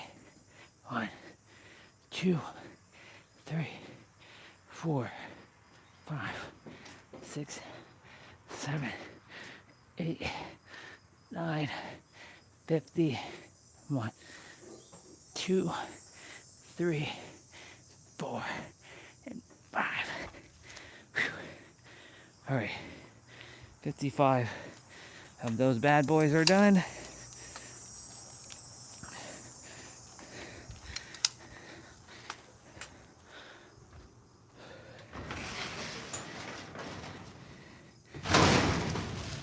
Yikes. Hit my head. Yikes. Yeah. Hit my head. My live stream froze. That was so weird. My live stream froze. That was so weird. Okay. So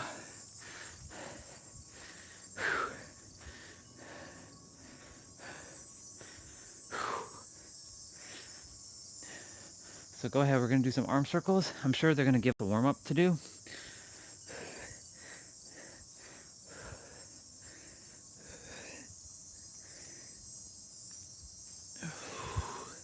So during wrestling, I'm gonna basically, so you can go ahead and do side to side. These are Cossack squats.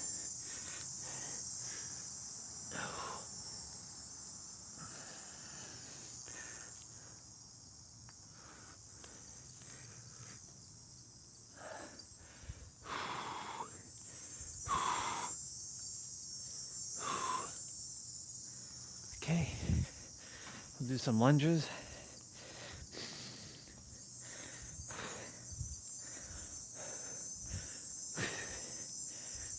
Okay, front lunges.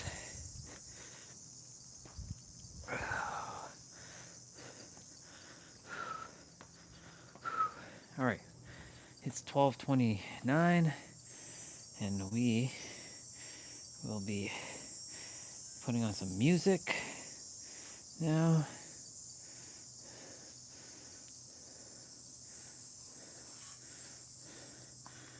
You can't escape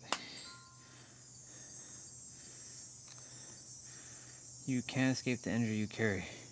You take with you wherever you go. Yep.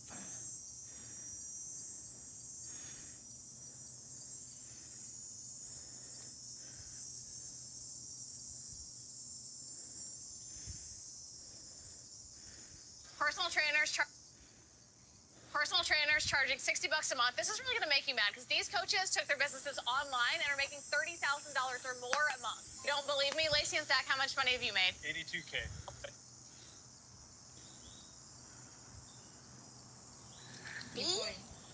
How many modes of nature are there? 3. Молодец.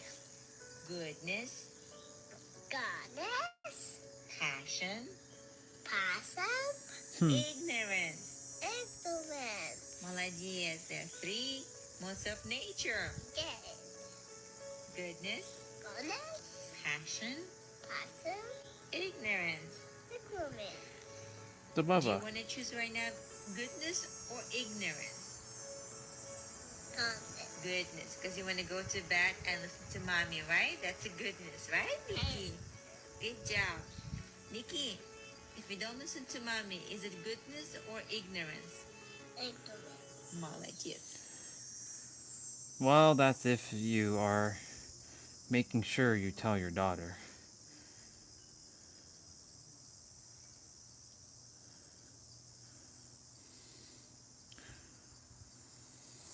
Okay. It's time. It's Vader time. It's Vader time.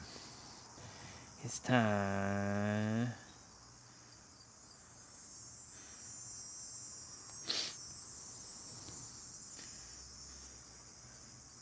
It's time. It's Vader time.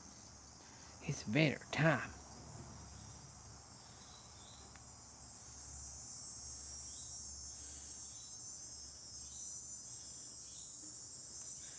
It's time. It's Vader time.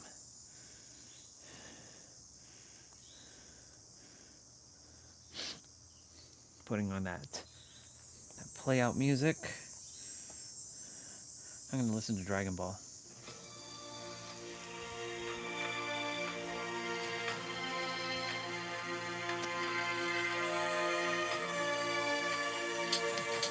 I would listen to their music, but unfortunately, it is copyright, and I'll have to like. So let's see what we got. All right, so we have.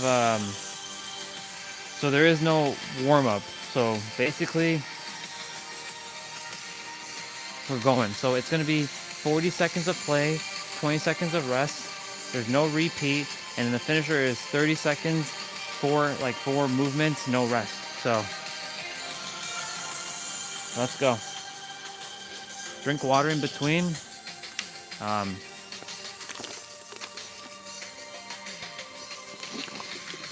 Yeah, we're getting straight into it. So we're gonna do prisoner squats across crunch. So that's gonna look like this. You're gonna put your hands over your head and do this. So you're gonna bring your left elbow to your right knee and your right elbow to your left knee. So you're going down for a squat.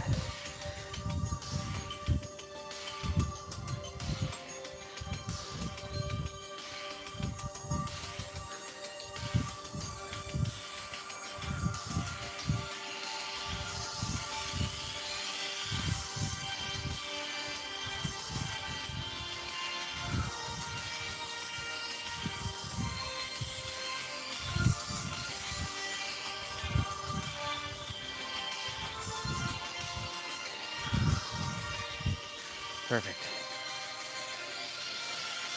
Push up and shoulder taps. So you're gonna do a push up. Let me see. 1, 2. So you're doing 2 push ups and then 2 shoulder taps. So 1, 2. Let's go. So 2 push ups. 1, 2. And then 1, 2. Or 1, 2, 1, 2. 1, 2, 1, 2. Keep your body relatively stable. Suck in your gut here.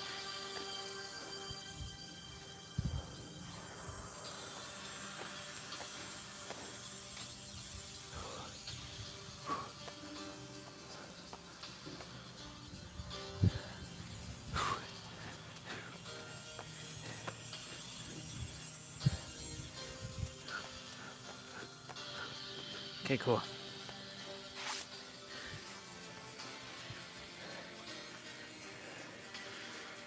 Okay, so we're doing reverse lunge to front kicks with the right leg only.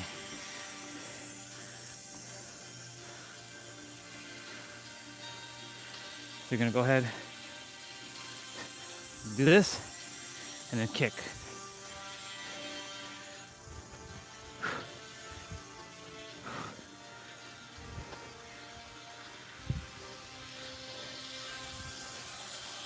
And because I've been throwing kicks lately,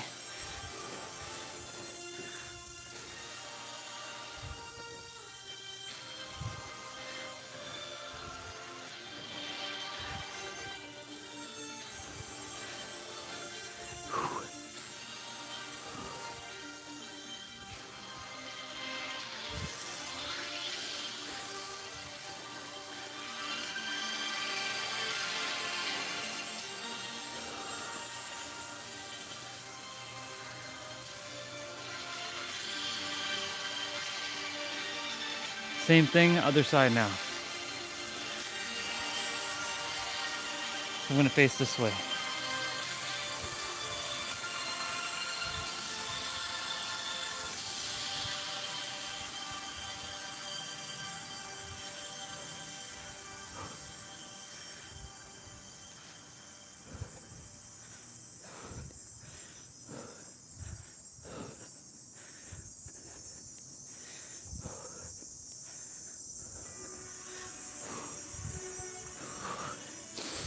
Remember to breathe through that nose and out through your mouth.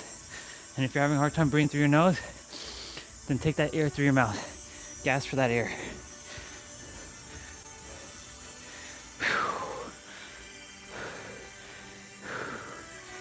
So we're doing mountain climbers next. So you're gonna bring your knees towards your chest. This is good. I'm enjoying it. So far, so good. I mean, it's gonna be good regardless.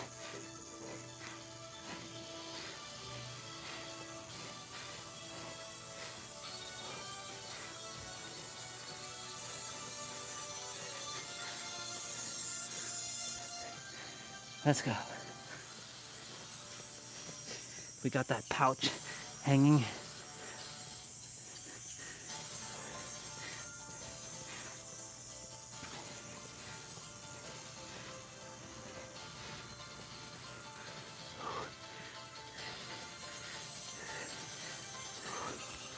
Our universe, let's get this pouch down. I mean, really, let's get it down now.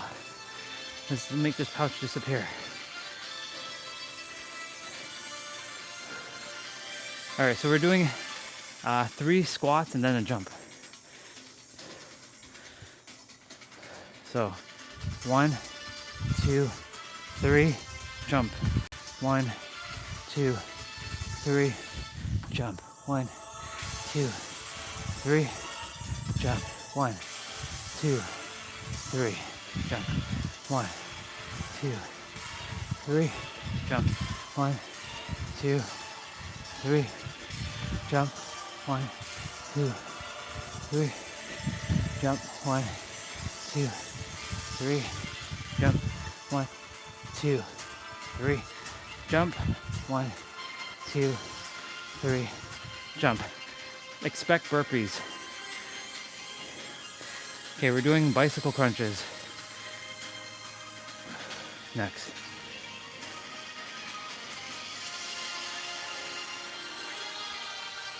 So there's gonna be some abs in this. That doesn't mean we're not doing abs, that still happens.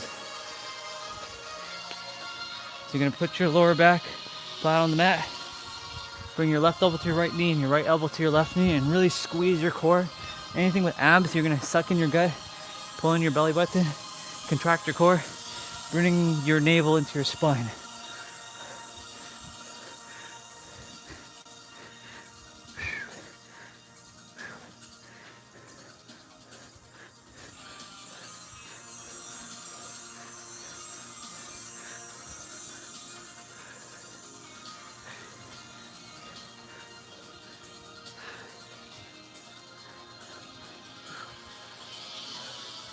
Perfect.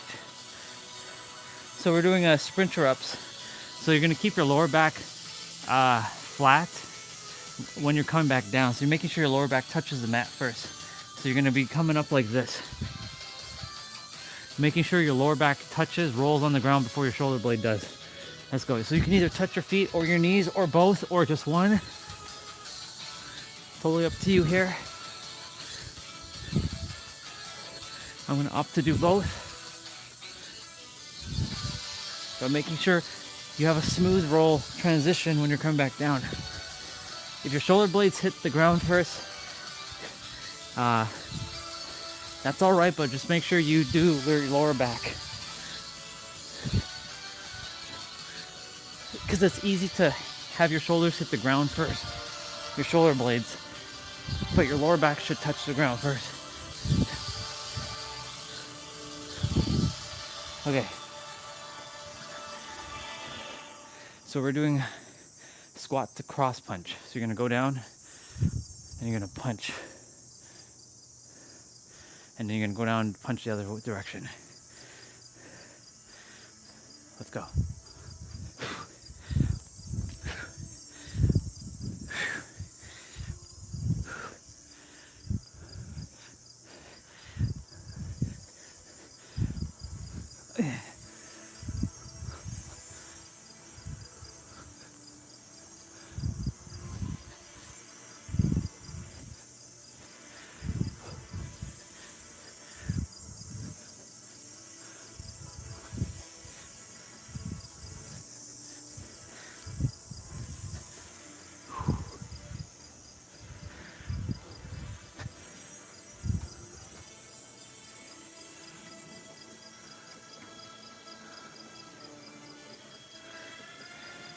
Okay, so we're doing sumo squat to calf raises.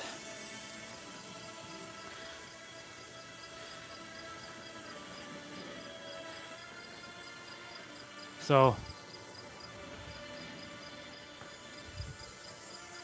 it's kind of like horse squats a little. So you're raising yourself up with your toes.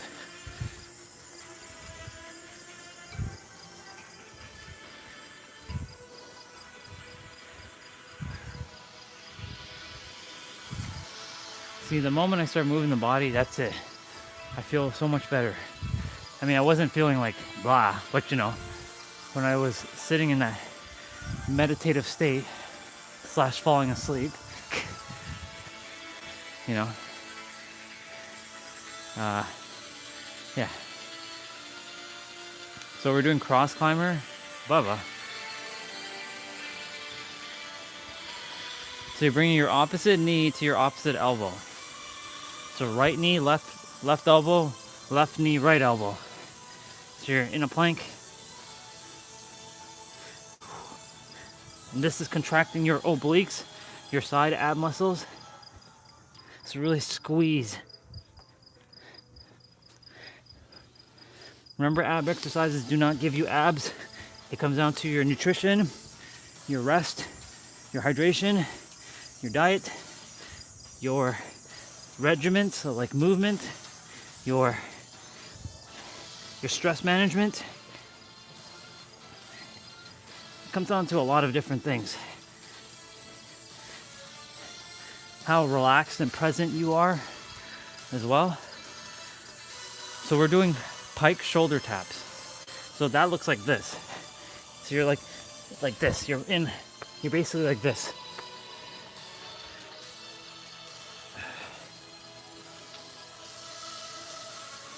Okay, let's go. The closer you bring your hands, the harder it gets. The further you bring your hands out, the easier it is. So I'm opting to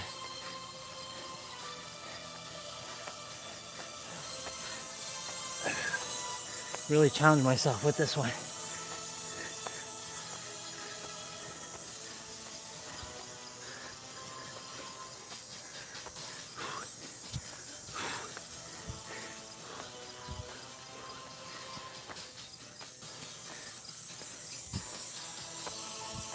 Very good.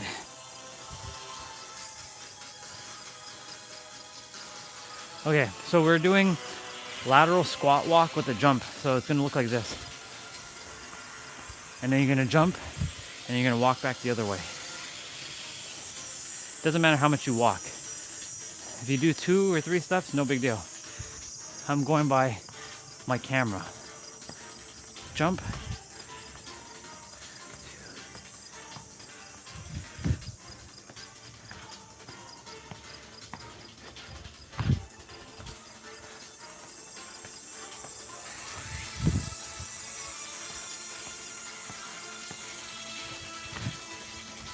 You all are doing great. Keep it up.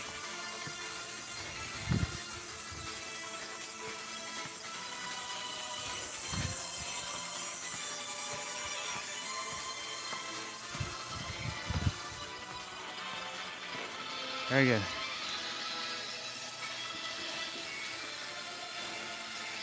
So we're doing speed skaters or skaters where you're basically going like this.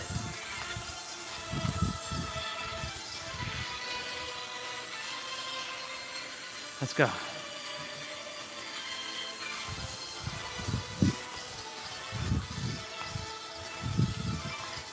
This is the faster version of it.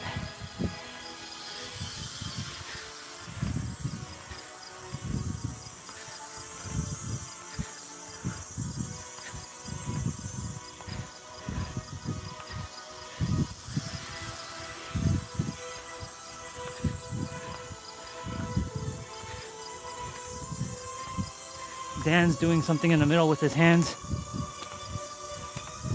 but I'm doing like this.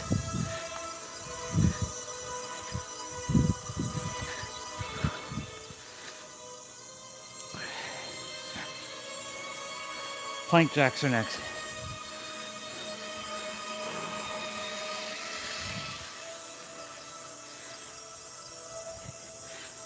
So you're gonna stand, you're gonna be in a plank, and then you're gonna do like jumping jacks. Suck your gut in, contract your core, bring in your navel, bring in your belly button into your spine.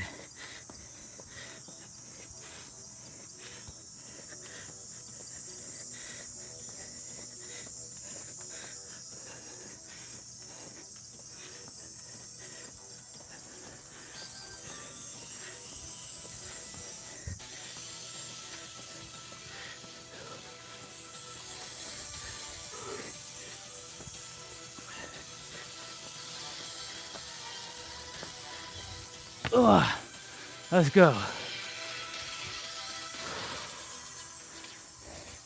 So we're doing tricep push-ups. That's also known as narrow push-ups. Your elbows are coming closer to your rib cage. Standard, narrow, wide. That's focusing on your triceps and your biceps.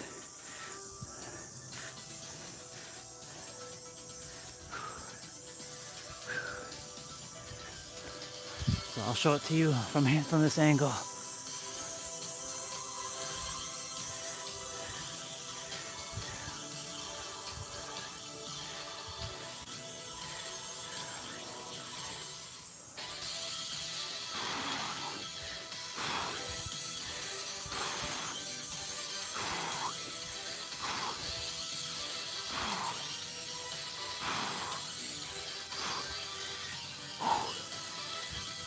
Feeling it, feeling it, feeling it. Okay, so we're doing stagger squat walks. So what that looks like, it's like this. And you're gonna walk backwards. Or you can turn around and walk forward.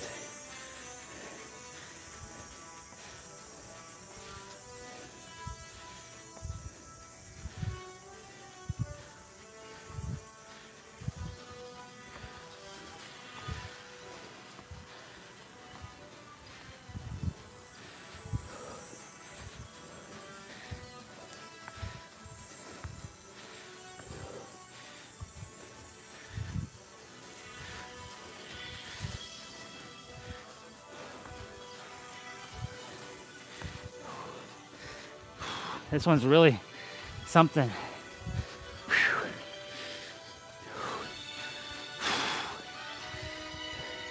Pop squats are next. One of our favorites. We did it yesterday while we were doing jump rope. So pop squats are like this.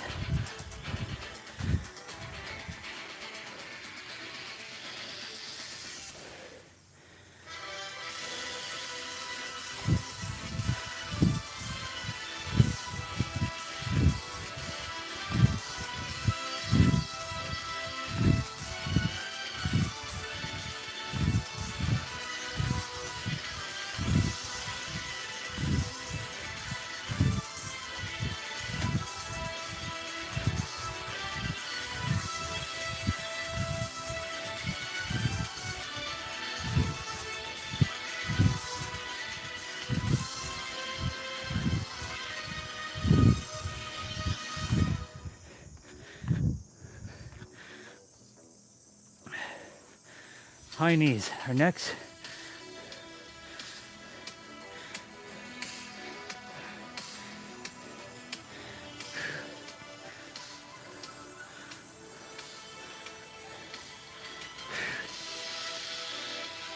Let's go.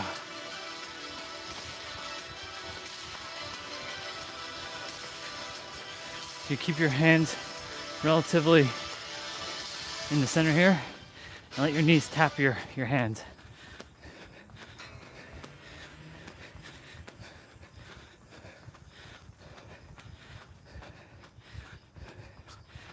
Yes. Starting to activate some sweat. Let's go. Excuse me.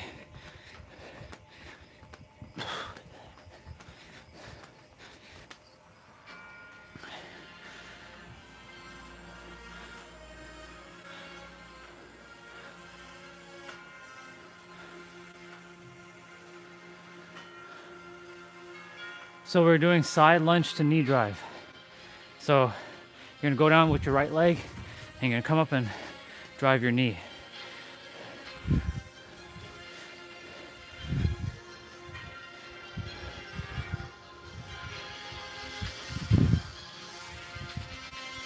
Really contract your core here when you're lifting your knee up.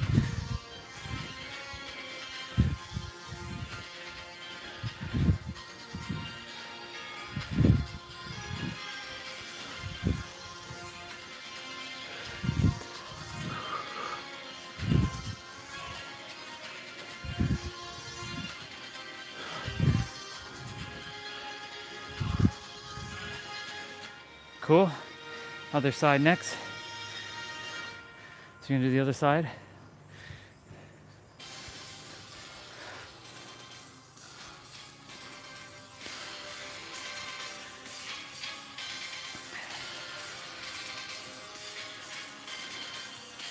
Okay, good. Let's go.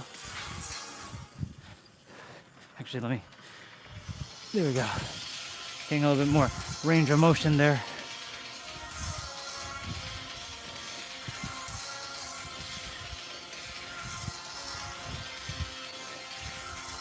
So during wrestling and stuff, and I'll be doing my mobility training while listening to WWE.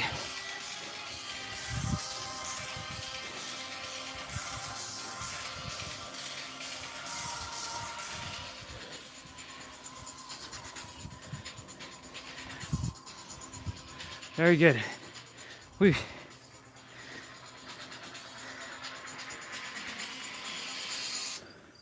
So we're doing curtsy lunge to squat right. So you're gonna go with your right leg and you're gonna do a curtsy. So make sure your left knee stays forward or front your left toes. So squat, curtsy, squat, curtsy. So I'm actually paying attention to my left knee that stays straight over my toes.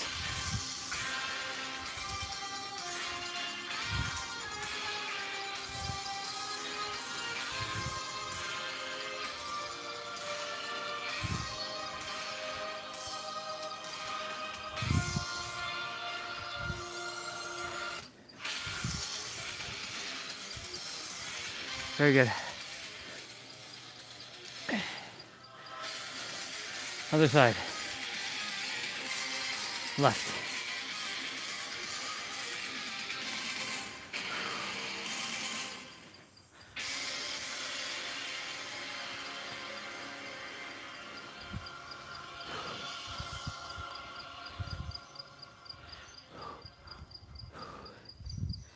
Squats are one of the most effective moves that you can do throughout the day, and push-ups. If you did squats and push-ups throughout the day, your body would say thank you. And if you sat in a squat position, your body will love you. That's why I make sure I do my best to sit in a squat periodically throughout the day.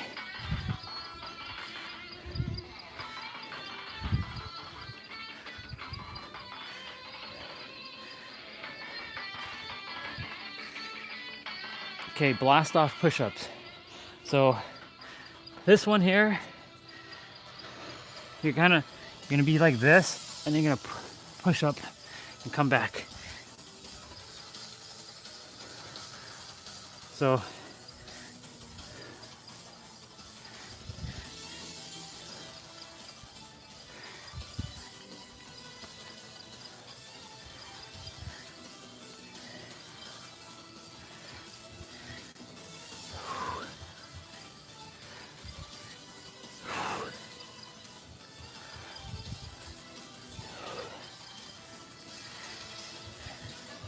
this is perfect weather. Where the heck did these clouds come from?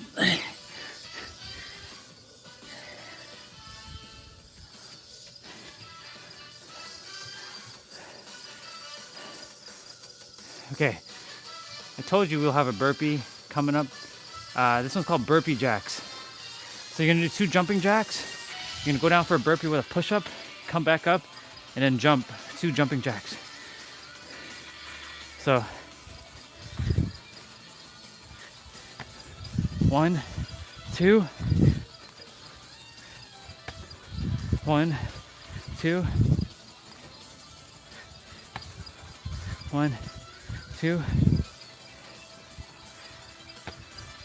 1, 2, 1, 2, 1, 2, 1, 2, 1, 2.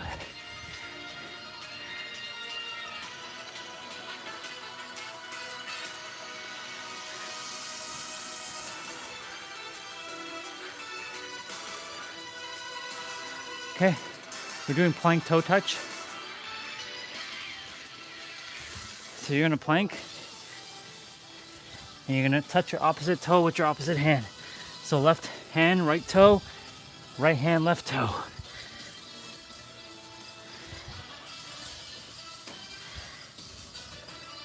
Expect the burpee at the end, by the way. I'm almost guaranteeing that there's a burpee at the end in that finisher. So prepare yourself mentally for burpees. I know that's everyone's favorite thing to do, burpees.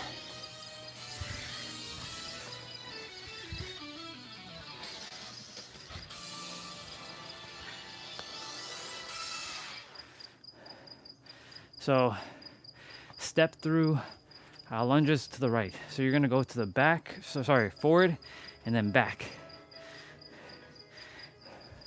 So it's gonna look like this in a moment. Catching my breath. Drink water in between if you're also dehydrated, or so you're basically doing this.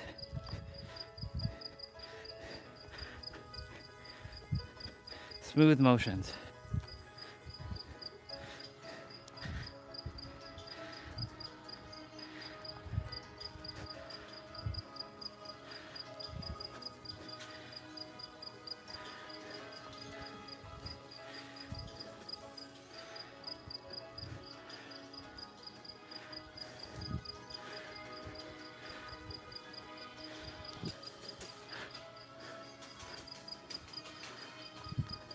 Very good.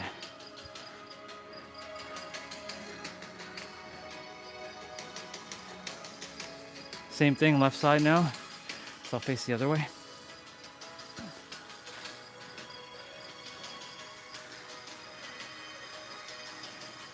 Keep it up, y'all. We're doing great. Okay.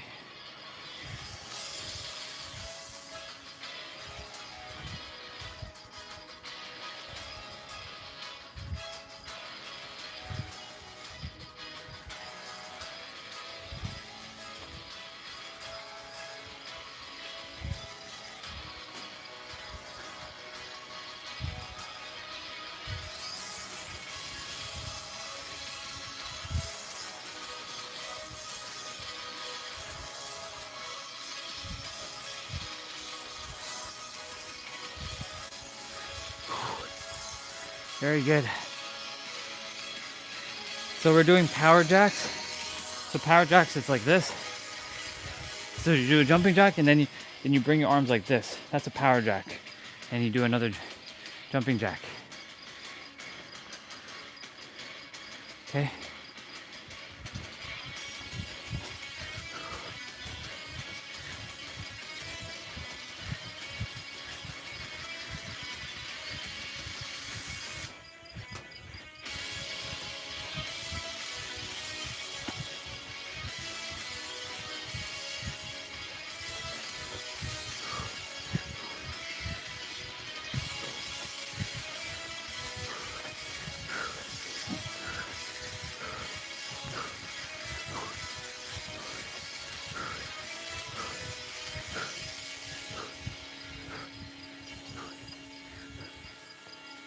Very good. I told you we have burpees. I told you. Push-up burpee. It's just basically regular burpee. I don't consider this different. This, even though he may say push-up burpee, it's just burpees to me. Because burpees usually have push-ups in it. If it's half burpee, there's no push-up.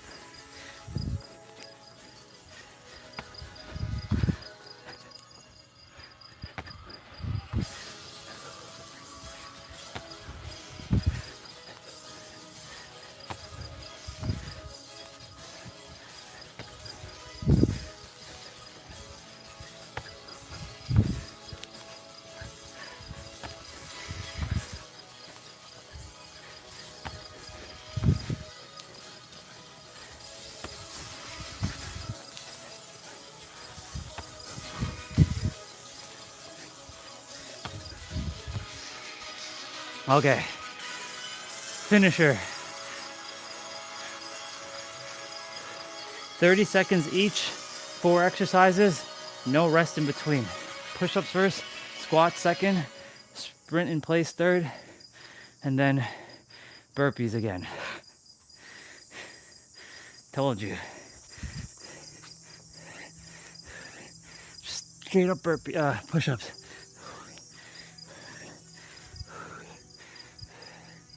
Good finisher, by the way.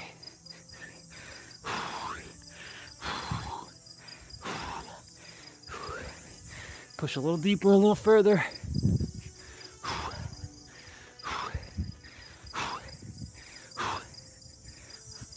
Okay. Squats. Stand air squats.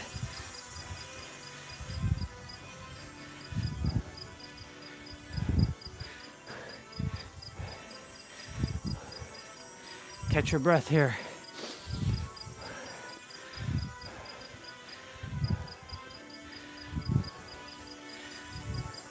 Or even catch your breath in sprint in place.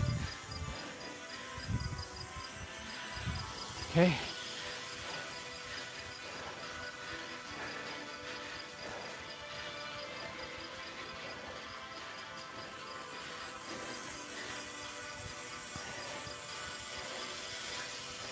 By the way, yesterday I managed to get 10,000 steps before I went to bed. I'm like, wow, we didn't get 10,000, but we, like, before we came back. And so, took a shower. I laid down for a moment, got back up, thought I had 98.34. I just did 200 steps, walking back and forth, and got over 10,000 steps. Since, you know, we didn't go to the walk yesterday. Oh my God, congratulations, y'all. We finished. Yes. We did it. I love how they give a kiss at the end. Give a kiss to Lindsay. Good job, babe. Ugh.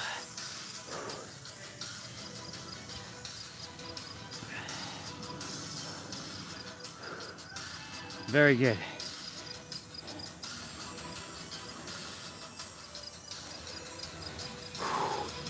Okay.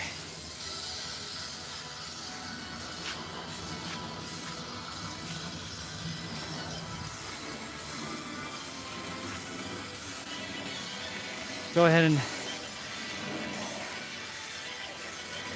celebrate your win here. Pat your back. Give yourself a round of applause. You did great, y'all. All 100,000 of you, congratulations, you did it.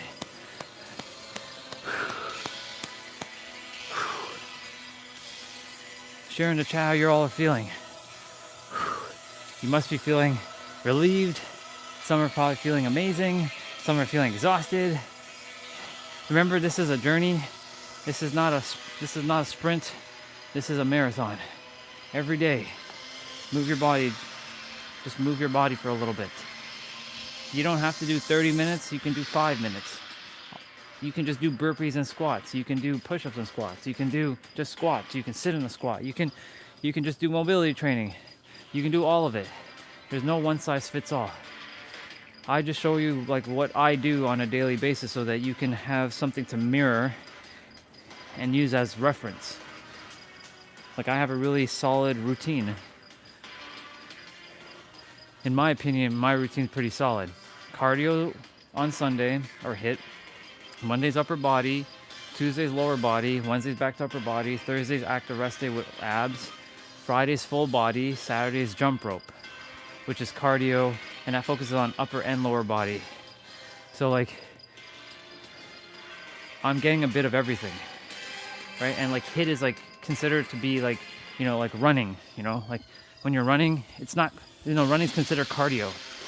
So when I'm doing HIIT or jumping, I'm still doing the same thing that I would do in a running session, right? So like, though it be different, it's still the same. Like, of course, then we take our walk. We have our walk in the morning, 10K. So like, I really have a good, solid routine going. So, yeah. I only use, you know, you all just look at my blueprint and you use what works for you. And if it doesn't align, like maybe you want to, like when I'm doing upper body, I don't just target like, you know, chest and triceps. I target the entire upper body. And of course, every day is abs. Okay, so go ahead and bring your legs, bring your knee forward. It's important to stretch.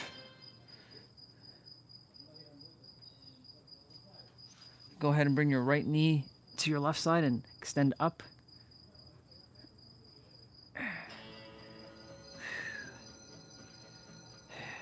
Very good.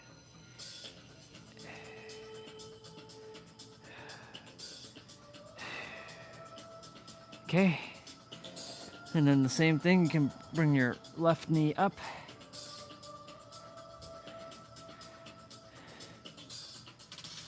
And then I'm gonna go ahead and lift up.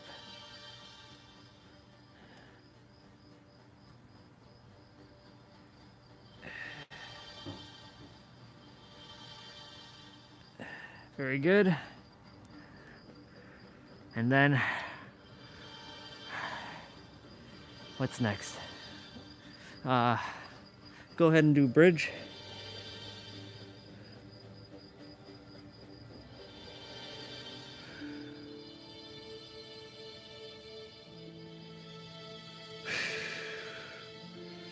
Okay. So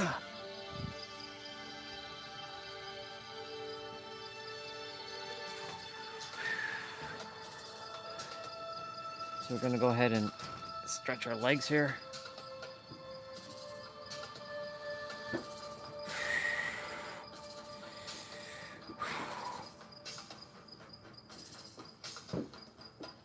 Okay, go ahead and take your left leg and bring your right foot into your left thigh and reach.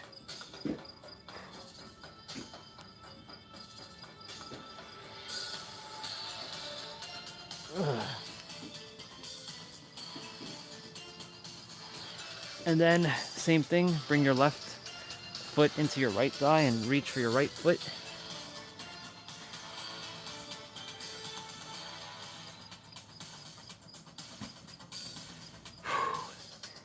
We have 10 minutes of abs to do and then we're done. And then I'll do mobility training later on. I'll be focusing on, well, mobility is lower body today, so knee, ankle, hamstring, and hips. And of course, I do spine with that back, that bend. All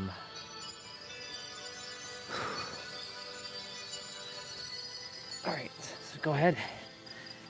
We're gonna be doing child's pose in a moment. Again, with abs.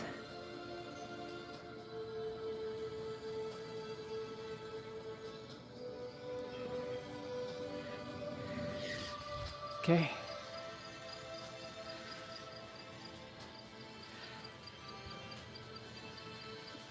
Okay.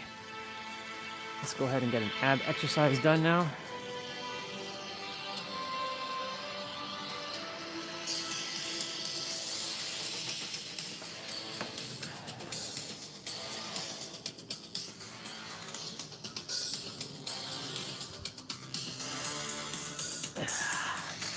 Okay.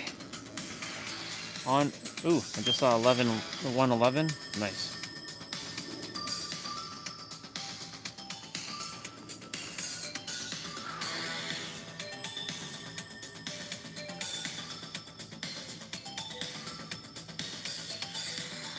Dan has a 18-minute ab exercise. I will eventually do it. I could do it, but I'll do that another time.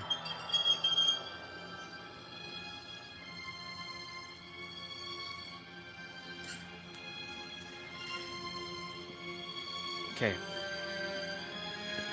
Let me see what this one is. 50 seconds? Yeah. So we got ab exercise for 50 seconds, or for 10 minutes, 50 seconds of play, 10 seconds of rest. Remember, keep your lower back flat to the mat, suck in your gut, pull in your belly button. You know how to do that. And remember, ab exercises don't give you abs. You have them, they're hiding under fat. You just have to reduce your body fat percentage by nutrition, sleep, stress management, energy management, hydration, your regiment, stuff like that.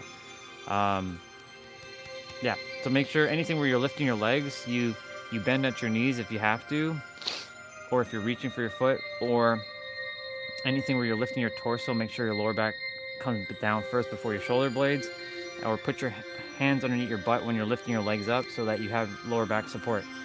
Goal is to keep your back flat, your lower back flat. If your shoulder blades come off, it's okay. As long as your lower back is firmly planted on the ground, you're good.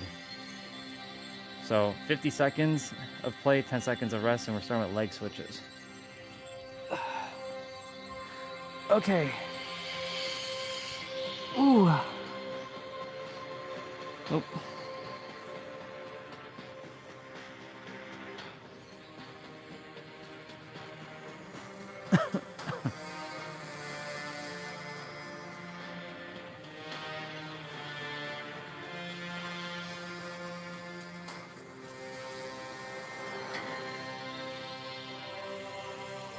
All right. So we're doing leg switches. You can put your hands underneath your butt here. I'm keeping my hands to the side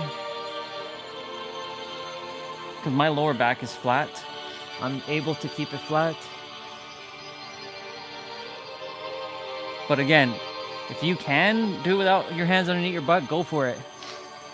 You're giving your knee a slight bend. So when your feet go to the ground, it's not touching the ground, it's hovering over the ground.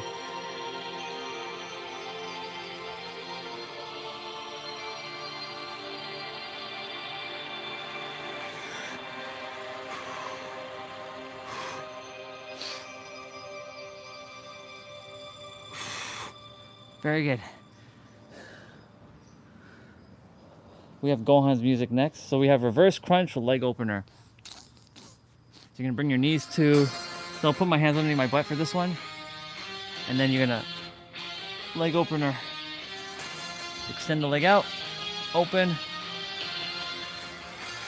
I don't have to keep my hands underneath my butt, but I'm going to. Actually, let's see. Yeah. I have it out to the side.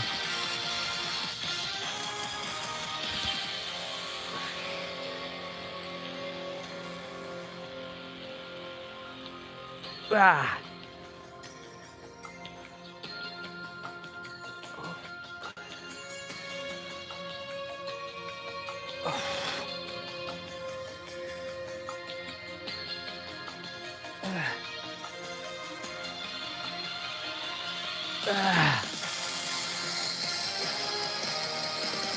Leg lowers are next.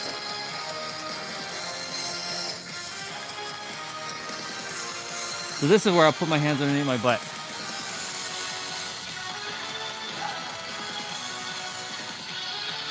So when your legs are coming down, your heels are not touching the ground, but if they do, let them touch for like a millisecond. You can keep your head on the ground if you like, or keep your neck lifted.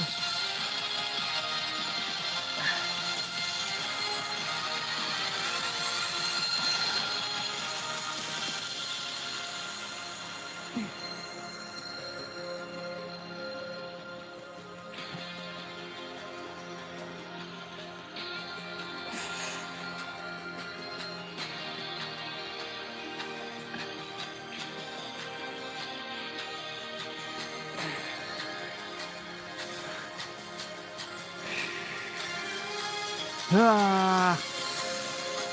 Scissors crossover is next.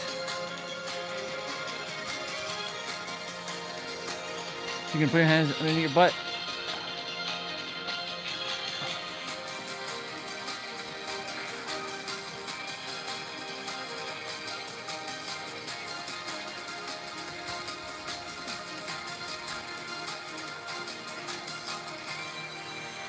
So if you're having a hard time, you can bend your knees here and do this, but if you can't, keep your legs straight. And you can keep your hands underneath your butt here. It's advantageous to keep your hands underneath your butt here.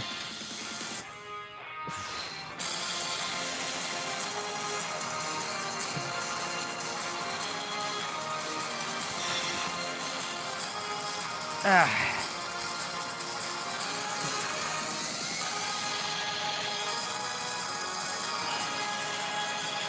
Cross crunches are next.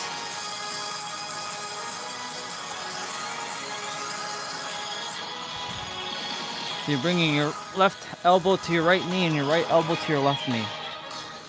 Now if you can go beyond your knee, amazing. If not, just touch them together like that. Like this, sorry. Totally missed there. Sometimes you just gotta laugh. Laugh at things like that. Oh, Super Saiyan 3.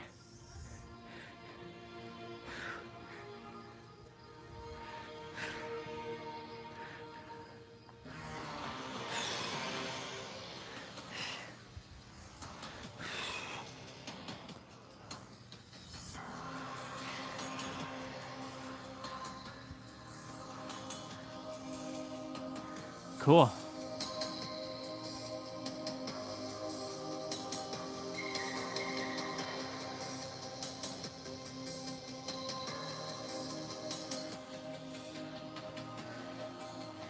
So we're doing butterfly crunches. So your elbows are reaching your knee and your knees are meeting your elbow in the middle here.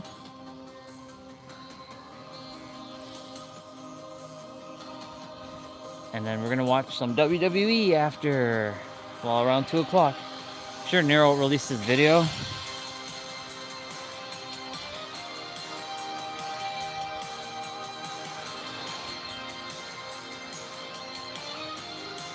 I'm sure it's gonna be about 3 hours.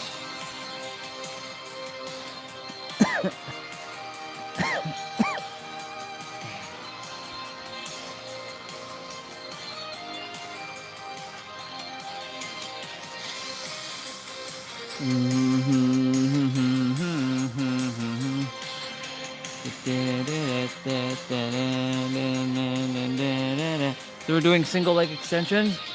So key tip here, bring your torso forward. It gives your upper core a little bit of more engagement here. Because if you just keep it like this, then you're losing a little bit of engagement with your core. So when your legs go forward, bring your torso forward. You'll feel a little bit of a stretch, a pull in your core.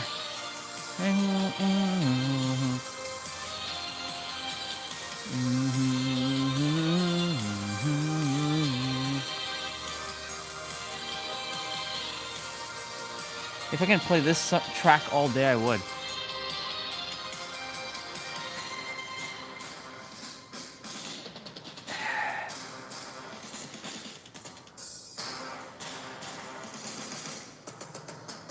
Okay.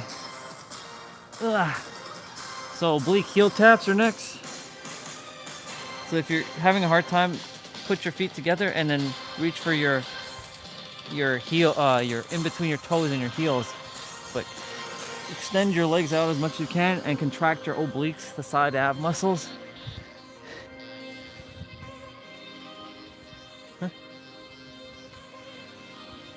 That wasn't there before? The hell?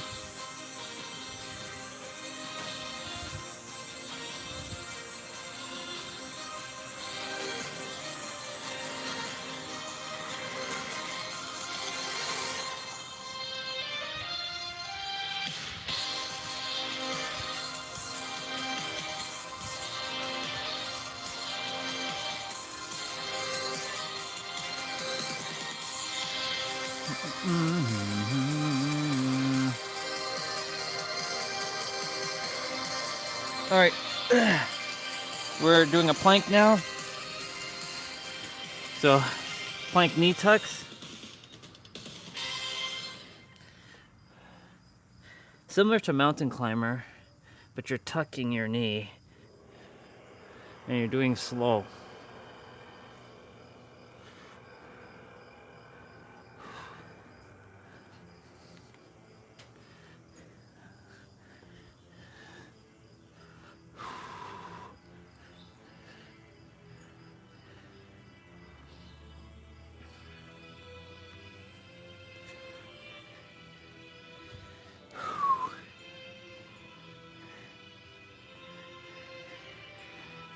I just saw 88% with 8 seconds on the timer there. How awesome is that? Okay, so we're doing spider crunches. So you're gonna be on your forearms. This is the final exercise, by the way. You're gonna be on your forearms. You're gonna bring your knees to your corresponding elbow. So your right knee to your right elbow, your left knee to your left elbow. This is targeting obliques as well.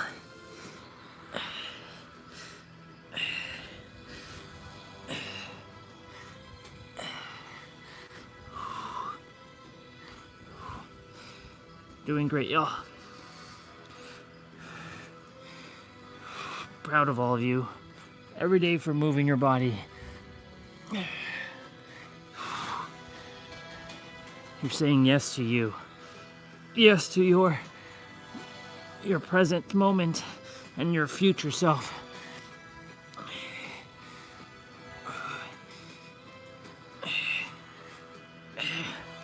Let's go. Congratulations, y'all. We are done.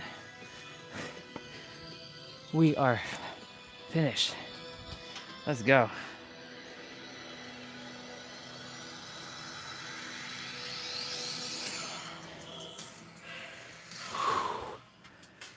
Let's go.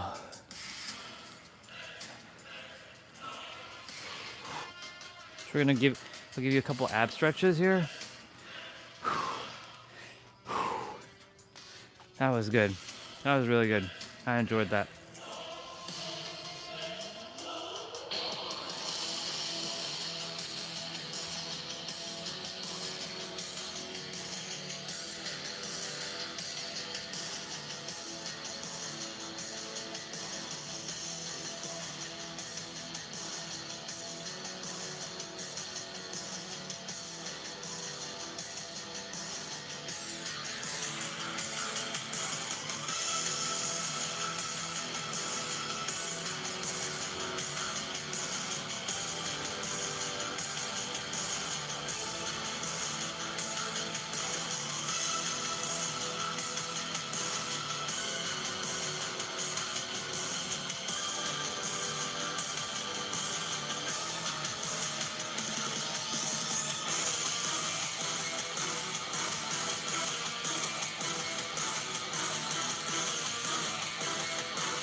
Vegeta is such a...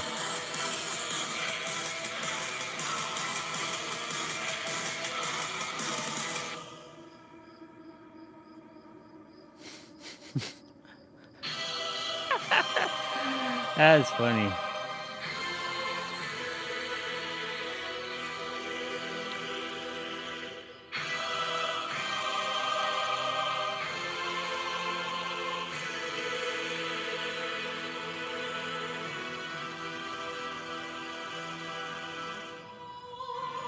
Damn.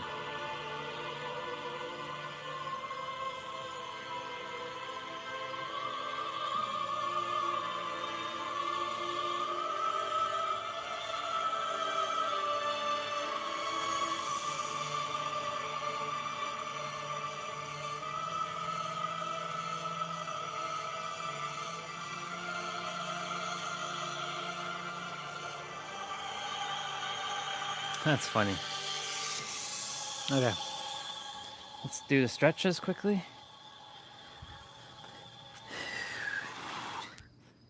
Oh yeah.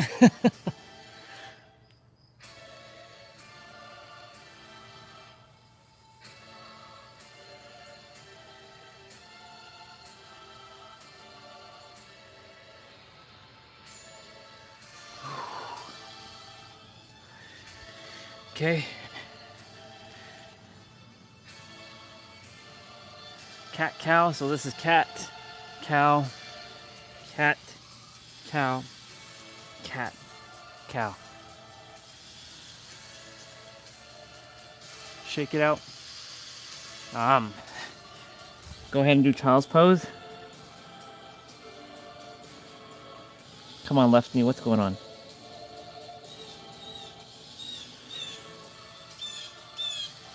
Hi, Blue Jay. Hi, Bubba. You came to say hello? It's good to see you, Bubba. Yeah, Blue Jay. That's a Blue Jay. We haven't seen cardinals. I mean, we saw a cardinal yesterday, but we don't hear cardinals as much like we did in this earlier spring / early summer. And robins haven't been around either.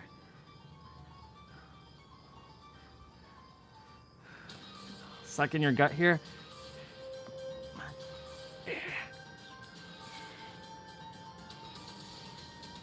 Ah!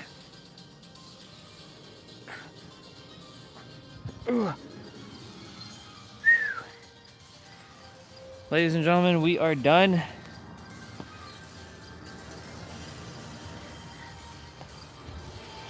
We are finished completely.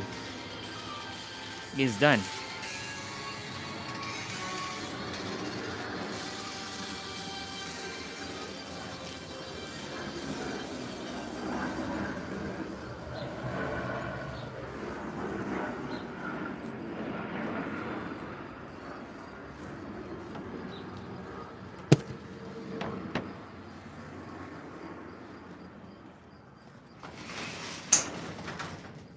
Cool beans.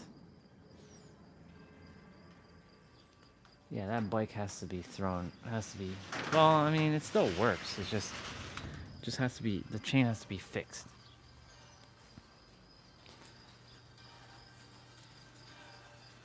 I'd be using my bike if that be the case, but okay.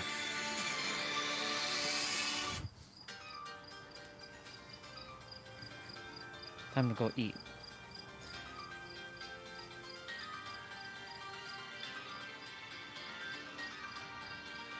Keep my socks out here. Let it dry.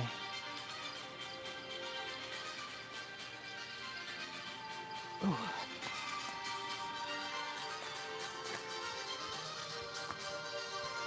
Okay.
what's up, you guys? It's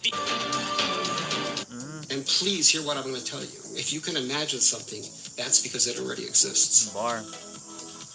You cannot imagine anything. You cannot imagine anything on any timeline that doesn't already exist.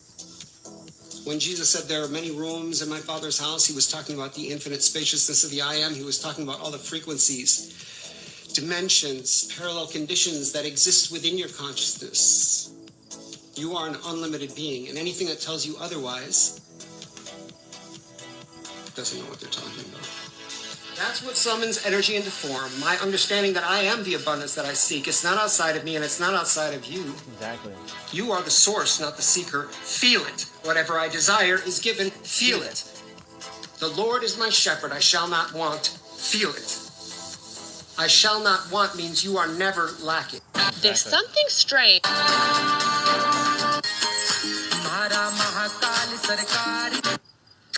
Good morning.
Let's look at the marketplace. What we got?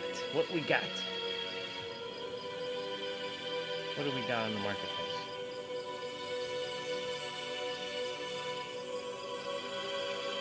Ooh, what is this?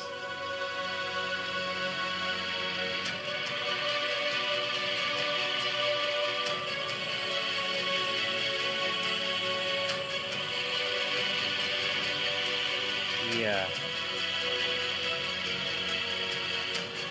Nice. I like it. 2JZ GTE.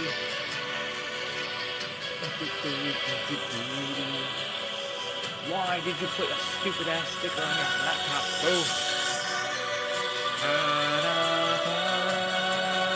Ooh, another Supra.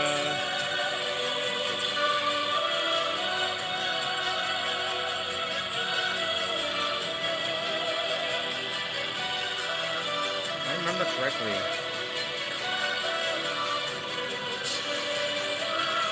Alright, universe. Let's get the Supra.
All right, we will be watching that WWE's shortly.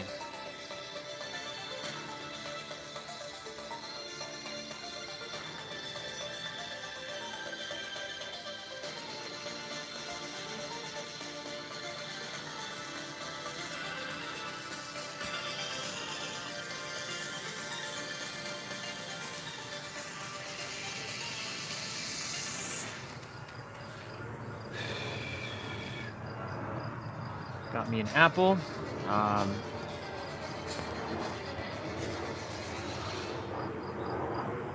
I'm gonna unwolverine myself later.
Cool.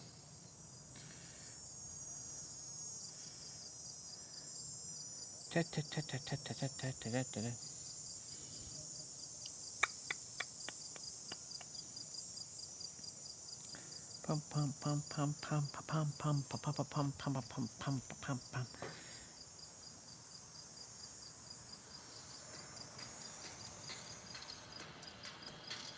Cool. Let's go on YouTube. Let's see if Mr. Nero released a video. He has not. Let me see. The Clash in Paris countdown show.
Your brain produces monthly a substance that the Vatican calls holy chrism in secret rituals. You waste it without knowing. Christos was never a proper name. In Greek, it literally means oil, the same precious oil that your pineal and pituitary glands secrete when the moon crosses the degree of your birth. Carey exposed in his book, God, Man, the Word Made Flesh, preserve this secretion for 72 hours without alcohol, and it rises through the spine, explodes in potency in the brain, and produces the state they sell as salvation through Jesus. Golgotha means place of the skull, and it's not a hill in Jerusalem. It's the base of your skull where the optic nerves cross. The bread and wine of communion, metaphors for this sacred secretion from your body, which they replaced with crackers and juice. Constantine, who boiled his own wife, changed the original lunar calendar. Result, you never get the timing of your sacred cycles right. While popes fast during the correct lunar periods, you pay tithes, thinking you need a priest to talk to God. The illumination you've begged for on your knees is being produced right now in your head. Your brain produces monthly a substance that the Vatican calls holy chrism in secret rituals. You waste it without knowing. Christos was never a proper name.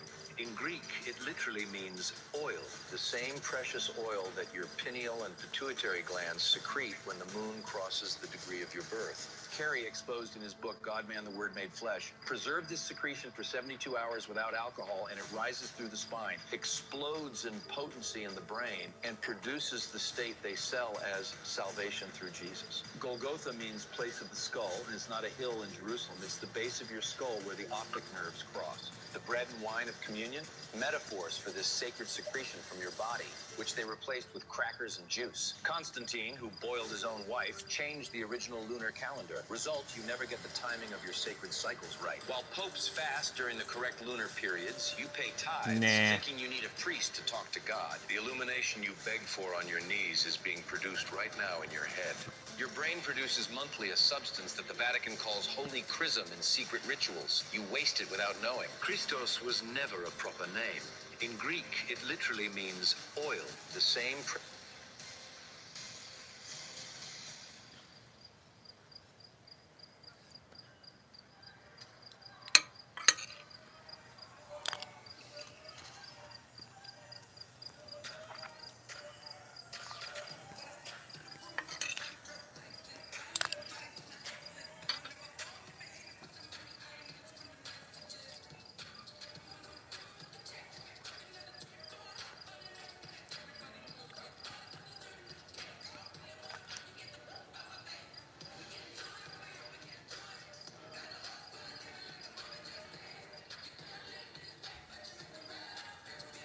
Hello everyone, I hope you're all doing well. I just got home. I've been all over the place today running errands and doing life stuff, but I got a notification on my phone about this new update and PTB, and I had to record a video because it looks insane. I haven't actually read anything in the update yet. All I saw was the tweet, which talks about slugging changes, camping changes, and finally, the Myers rework. I put on my favorite Myers t-shirt for this, by the way. Just based on the tweet by itself, it looks like this could potentially be one of the biggest updates Dead by Daylight has ever had, but I guess we'll see. I'm very excited to read this, so let's just jump in, and we start with the...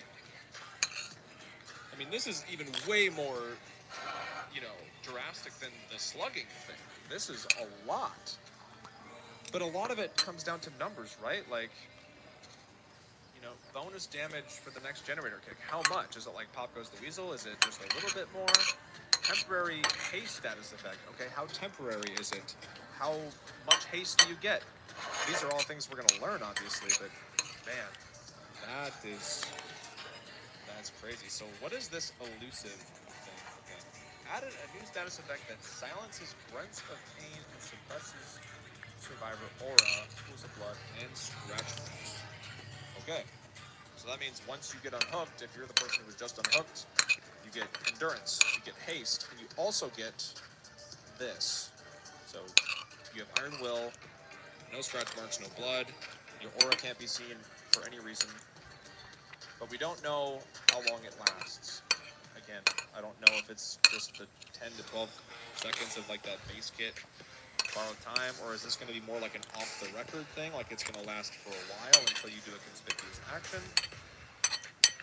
It's so hard to judge a lot of this stuff without seeing the numbers. Stop flying around me. I mean, I guess I don't hate this, I don't hate that. Gonna be honest, don't care about the tones or the lore.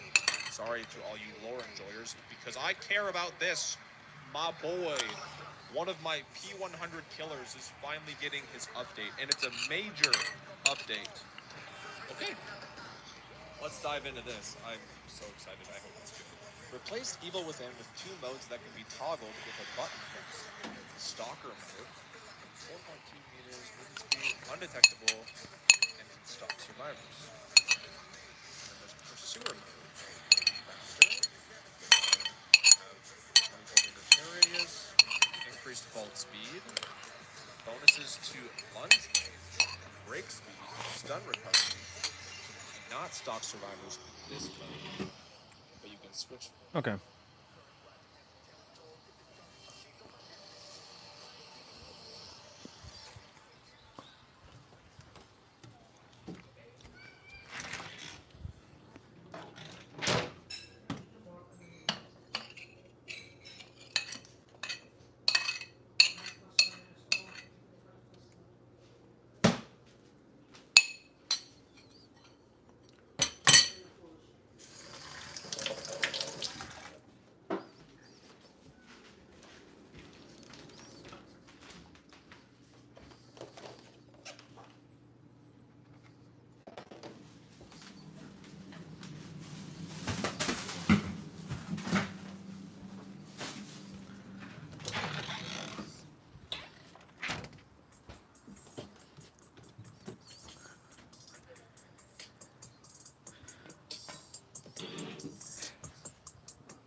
Oh my god, I can't even see.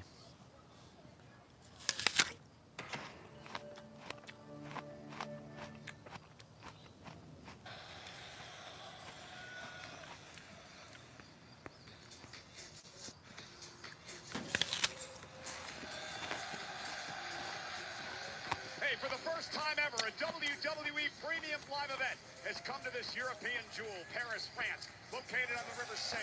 Paris has hosted 3 different Olympic Games, including last year. And tonight, we'll host WWE Clash in Paris. Wow. Over 30,000 WWE fans are filing in to La Défense Arena, an entire neighborhood of Paris for Clash in Paris. That's pretty badass.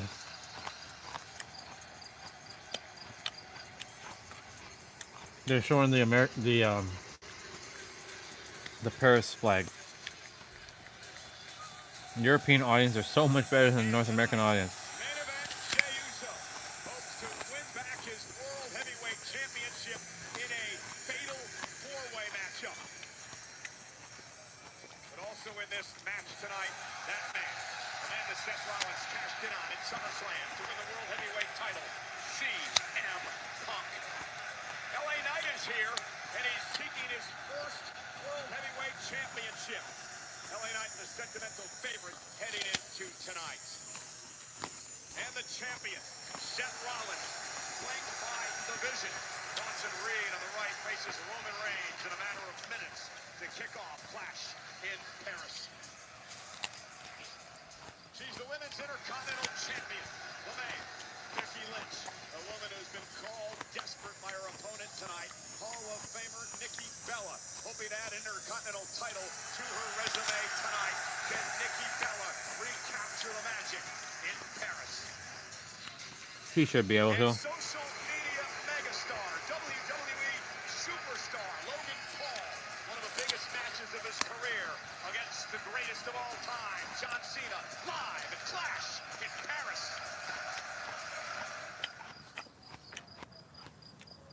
Under the lights, on the biggest stages, around the world. Every city has a story.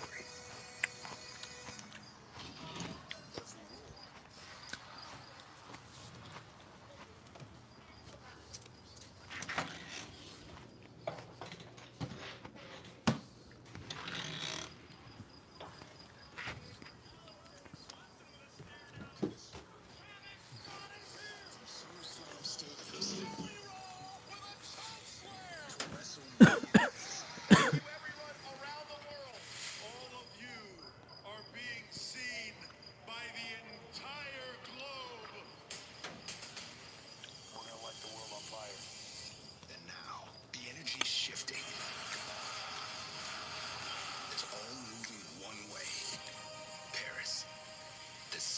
lights. The moment the world has been waiting for. Oh my God. Please welcome John Cena. All the stuff I've ever done in my career, 17 championships, I've been around the world 100 times. I've never heard the greatest crowd in WWE history.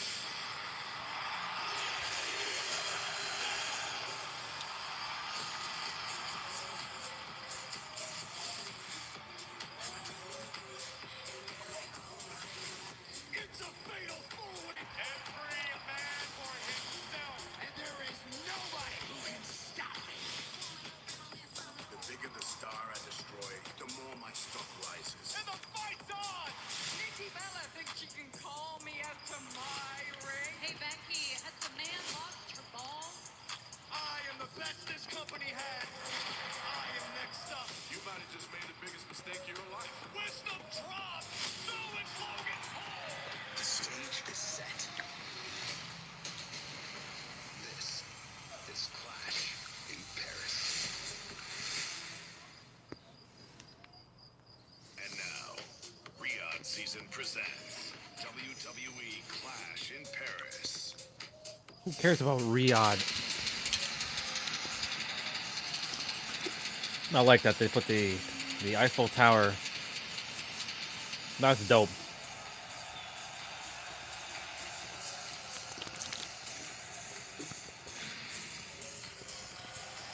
That's pretty dope. You are looking live at the largest indoor arena in all of Europe. La Defense in Paris tonight. Over 30,000 WWE fans are here for the first WWE premium live event ever in Paris. That's pretty dope.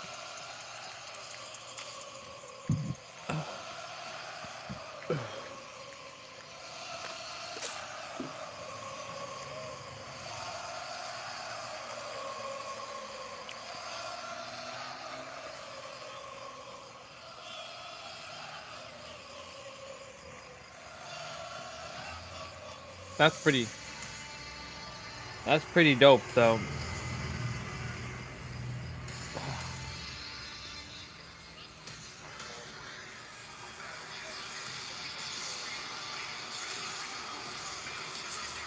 The Shula Fala.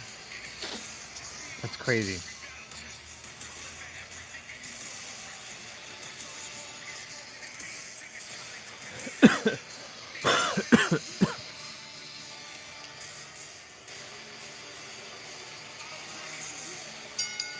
The following contest is scheduled for one fall. Introducing first, accompanied by WWE Hall of Famer, the Oracle, Paul Heyman. From Black Forest, South Australia, weighing in at 330 pounds, Big Bronson Reed. He is wearing the Shula Fala. Paul Heyman has coined him the tribal thief. I just call him Oscilla. 330 pounds of Big Bronson Reed weighed in the biggest match of his career. A massive opportunity for Big Bronson Reed to prove that he belongs with the very, very best. Stepping out of the shadow of Seth freaking Rollins and even Braun Breaker. Tonight is a massive night for the massive man from Australia. It is an absolutely electric atmosphere inside La Defense Arena. Over 30,000 WWE fans here tonight. Michael Cole at ringside with Wade Barrett. Wade, are you ready? I would love to show it. I would love for all of you to watch, but it will get copyright. It'll be blocked. Yeah. Let's hand over to our French announce team, Philippe Giroux. Roman Reigns. Can't hear them.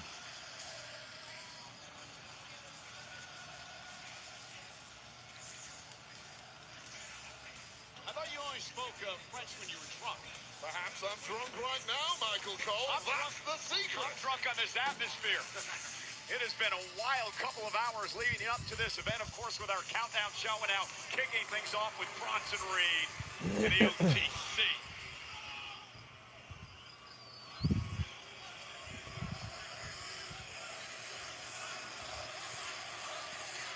Oh, congratulations on baby number 2, Cody. I didn't even realize his wife was pregnant.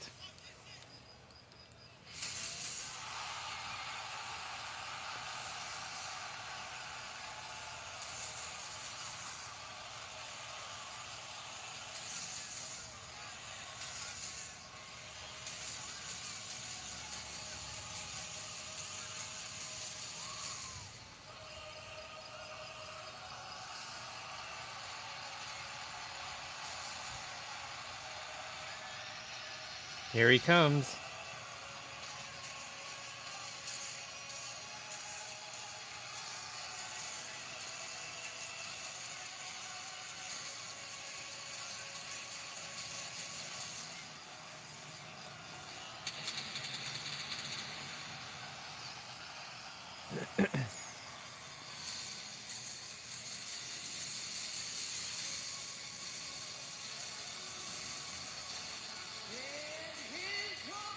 He has a black one now?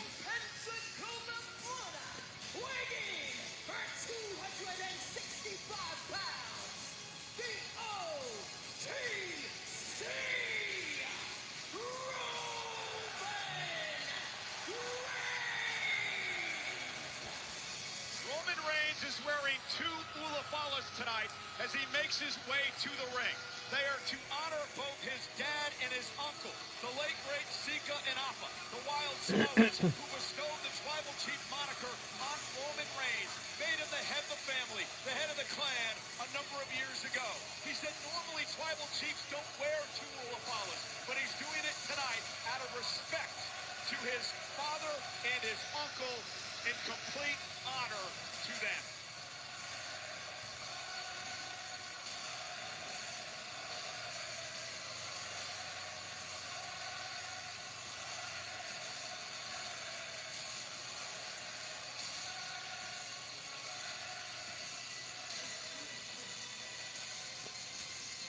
Roman Reigns had a fair warning to Bronson Reed. He told Bronson, you come for the king, you best not miss.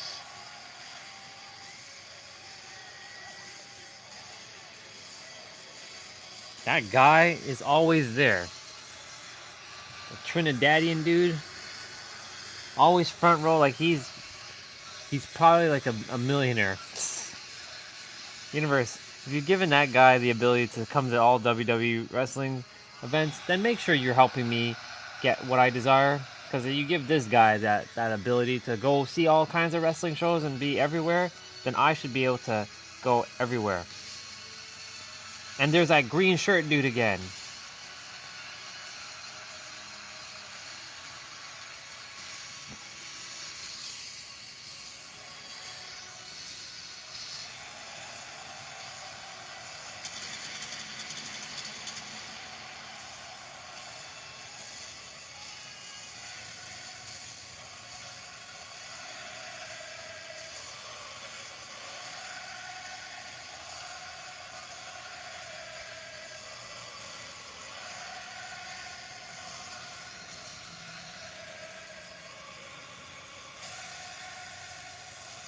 This match tonight is brought to you by Aries.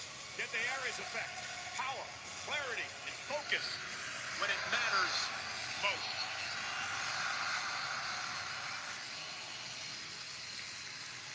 Roman Reigns told Bronson Reed, I don't fight for shoes. I fight for championships. It's a great line, but the truth is Roman Reigns defeats the vast majority of younger opponents before the bell has even rung. That man walks on water in this industry. But the masterstroke has been shoegate by Bronson Reed. Pierced the veil of invincibility of Roman Reigns. Humanize this man and take away that intimidating factor. Paris acknowledges you.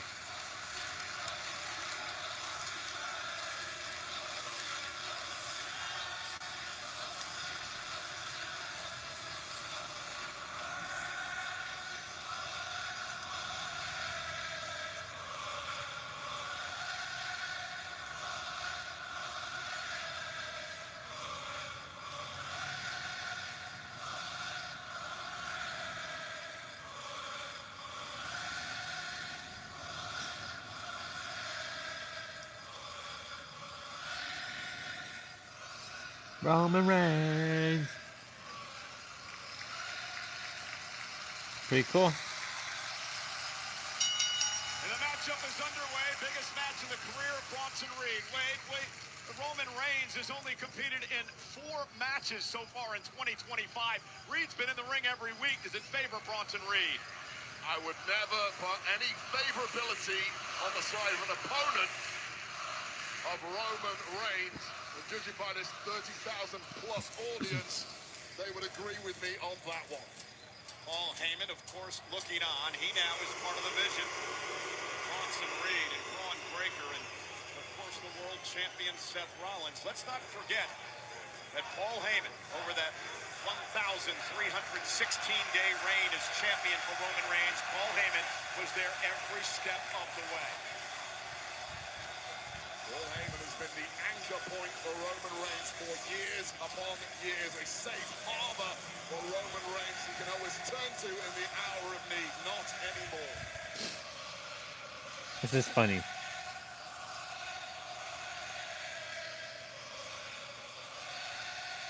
Roman Reigns. Roman Reigns. I'll be doing some mobility training shortly. The decibel level is going to go up in this. And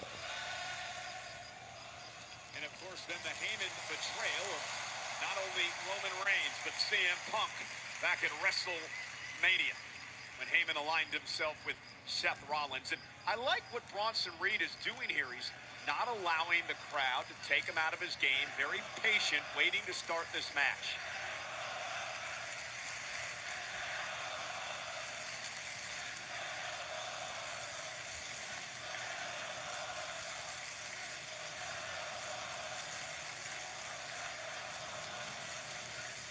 Great point you just brought up, Cole, but the truth is this link-up with Seth Rollins and Paul Heyman has given Reed the mental expertise that will match his brand of physical destruction and take him to the top of this industry. That is a game changer for the career of Bronson Reed. And also the way that Reed has almost bullied Roman Reigns over the past couple of months, taking 2 pairs of Roman Reigns sneakers. Just a schoolyard bully move. First he took the shoes, tonight he takes the pride and potentially the career of Roman Reigns.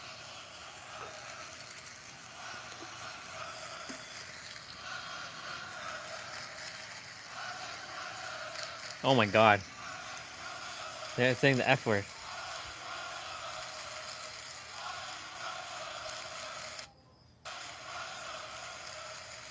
Roman Reigns, who has the 4th longest championship reign in WWE history.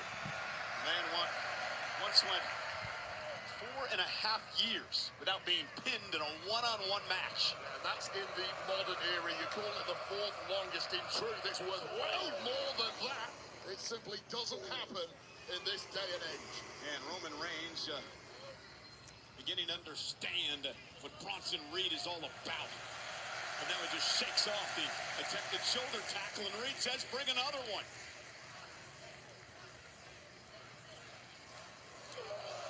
And again, a stalemate. This one driving Reigns back a few steps. Roman, welcome to the world of meat plants.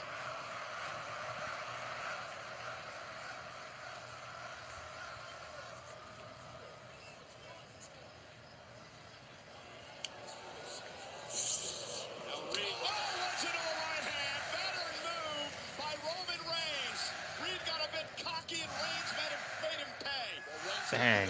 Baited in Bronson Reed there, and that is the experience factor we talked about earlier on. And Paul Heyman, if he had any hair left, would be pulling it out at that mistake from Bronson Reed. Roman Reigns having so much fun with his capacity crowd here tonight in Paris.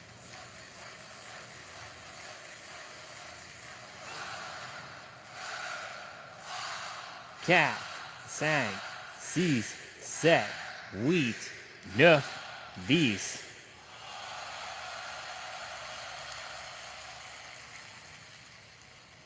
Reigns now looking to build momentum. Oh, look at Bronson Reed just picking Reigns out of the air. And Reigns sits behind. And now going to try to lift the 330-pounder up, and Reed says no way. However, Roman Reigns going to power Reed up on his shoulders. Incredible. Oh. Not enough. And Bronson Reed literally collapsing on the back of Reigns' head. Damn, that sucked. Mistakes from the less experienced man. That was a massive mistake from the veteran Roman Reigns, getting carried away by this audience, this atmosphere, and overestimating his own abilities in the early goings. And how crucial could that mistake be? Who's the man? For the chances of Roman Reigns tonight. And you know, Wade, we talk a lot about the bruiser attitude of Bronson Reed. He's very athletic as well, very agile. You saw him deliver that cannonball there moments ago. And now, Reed with the slam on the table of Roman Reigns. Yeah, there really is no one quite like Bronson Reed, a super heavyweight who can move like a lightweight when he wants to. Well, Paul Heyman and Seth Rollins knew what they were doing. They put Reed and Braun Breaker together and as part of the vision. Two most badass young up-and-comers in this game, and you get them on your side, and you make them even more dangerous. And but now a right hand by Reigns and Nice. Bronson Reed on our announce table now, and Roman going to drive Bronson Reed face first into the ring post. Here's part of the brilliance of Roman Reigns, right? Here, you take your eye off him for a beat too long, and this is the result. Roman Reigns just bouncing Reed's head off the ring post. And again, okay, well, here we go. This is going to be a quick night. I told you we should have brought the coal mine back. All yours, Roman. Roman Reigns now clearing off the announce table. And Bronson Reed with a clothesline just ran through Reigns. Roman took a little bit too much time, and Reed made him pay. Let's point that out. Maybe 3 or 4 times the cranium of the massive Aussie was bounced against the steel ring post. Shook it off like it was nothing, and that has shocked even Roman Reigns. You know, and let's not forget why Reed's even in the vision, Wade. Remember what he did to Seth Rollins last year? 6 straight tsunamis. Knocked Rollins out of action for a long period of time, and Rollins said, if you can't beat him, join him, bring him aboard. Most dangerous move in all of WWE, and that is something Roman needs to avoid at all costs. World's strongest slam. Cover now on Reigns, and a kick at 2.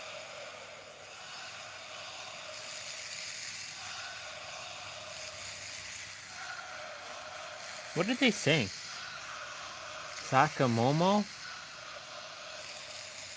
the WWE fans trying desperately to will Reigns back into this match, but Wade, Bronson Reed made a statement with that world's strongest slam. I mean, it's ludicrous levels of power, and now merciless abuse being thrown the way of Roman Reigns. Okay.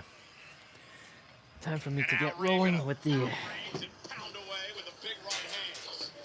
with my mobility training.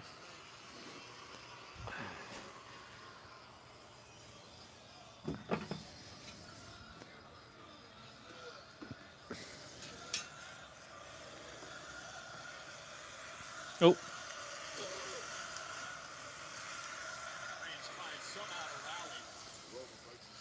Just getting eaten alive at this point by a hungry young superstar out here tonight to make a career statement. Well, Wade, you hit the nail on the head. Hungry is the perfect way to describe Bronson Reed, what he's looking to try to do in his career tonight. Can you imagine a win over the original tribal chief in this atmosphere in front of 30,000 in Paris?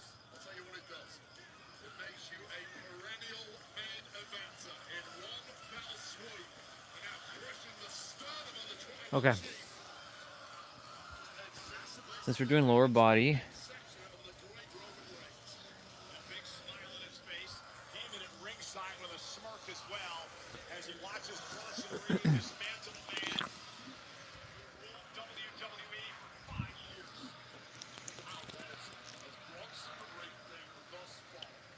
Everything Roman has thrown at him has just bounced off, and this is Roman Reigns, the man who has beaten everyone over the past 10 years. Come on, Roman! Mocking Reigns now as he continues to try to twist the head off the shoulders of the original tribal.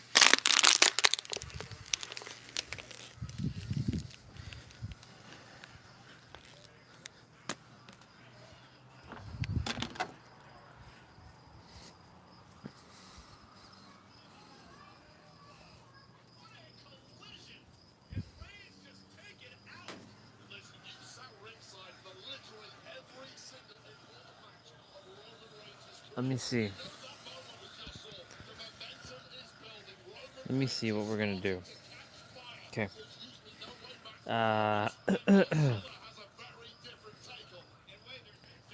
For knees.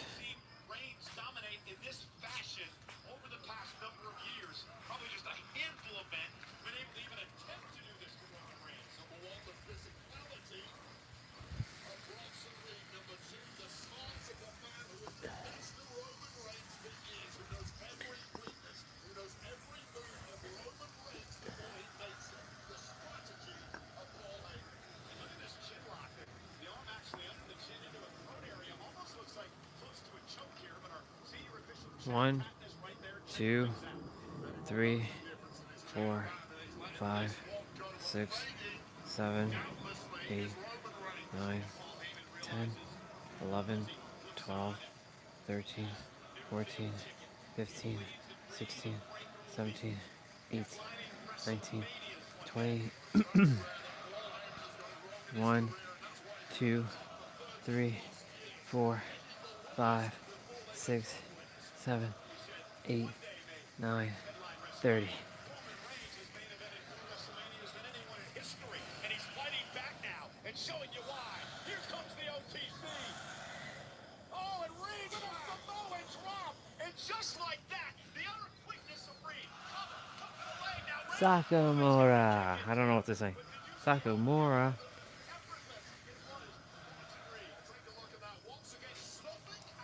One, 2, 3, 4, 5, 6, 7, 8, 9, 10. 1, 2, 3, 4, 5, 6, 7, 8, 9, 20. 1, 2, 3, 4, 5, 6, 7, 8, 9.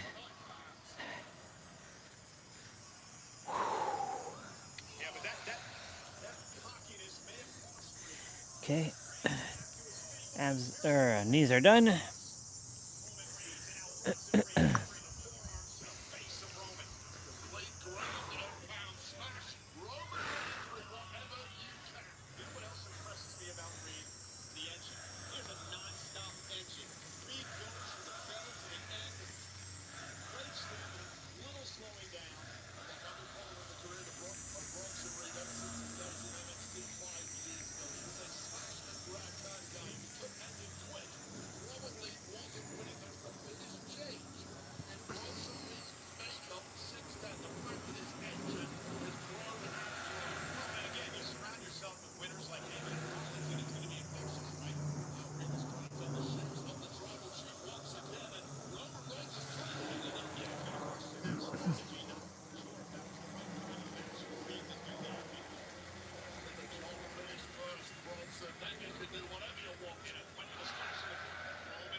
Shifting the big Aussie. Uppercut by Reigns. Another right hand. Reigns trying to get him over the top rope. And now he will. Reigns collapses to the floor. This goes to show against the powerhouse like Reigns, you have to dig deeper than normal. Reigns did exactly that there, and the second time to ask him. You have to turn the dial up to 11. And Reigns with his classic drive-by, delivering the boots to the face of Reed. Again into the post for Roman Reigns. And now driving Reed shoulder first into the steps. Well, back deep, the ringside area already beginning to look like a war zone. It's going to be one of those nights, I think, as Reed is sent back into the ring.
Doing great.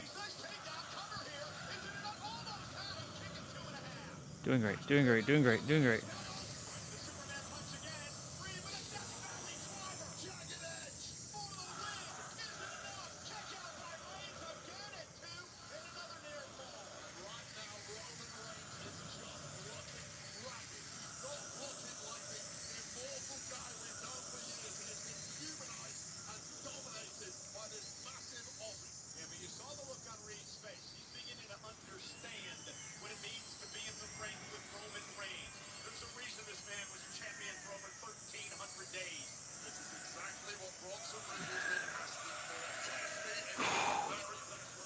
Okay, cool.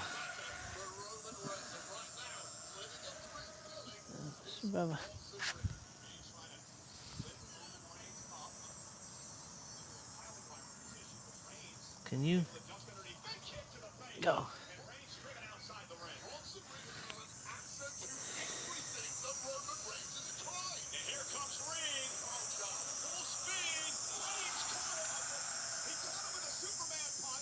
Nice.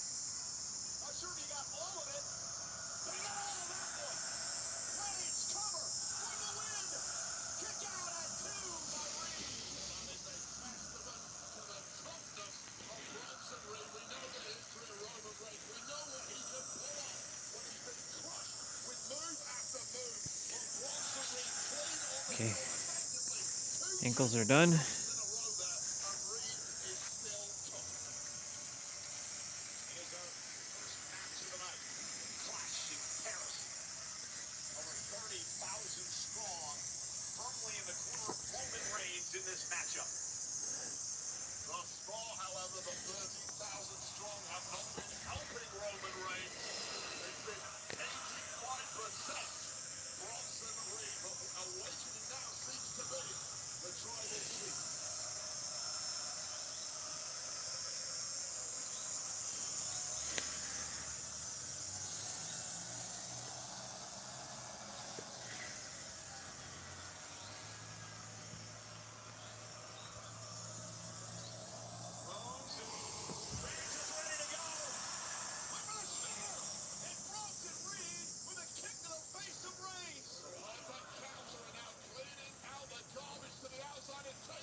Tsunami.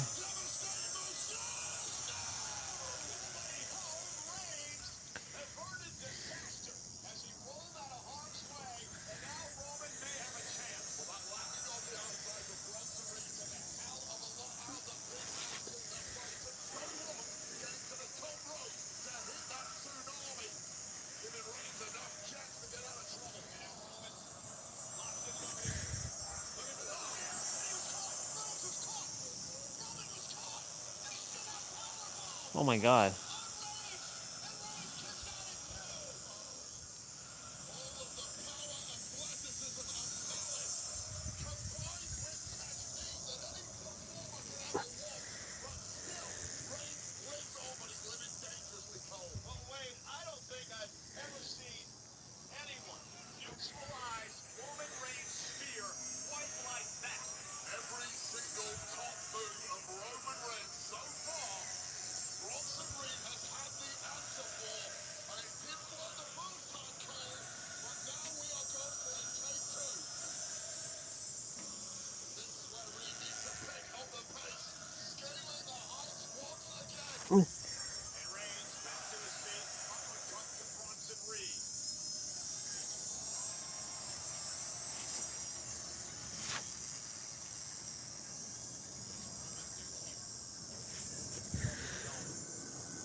You do not want to be playing defense when you're 330 pounds that high in the air. Body shots by Reed as Roman climbed the ropes. Double Bronson with a headbutt. Drops Roman to the center of the ring, and Roman with a Superman punch to Reed on the top rope. Now jelly leg is Bronson Reed, and what the hell are you trying here, Roman? Going for the knockout blow is Roman Reigns. Oh, the Samoa drop. Reed coming down from the top rope, and both men suffer the consequences of that. But Reigns back to his feet. I don't know how the ring didn't collapse on that one.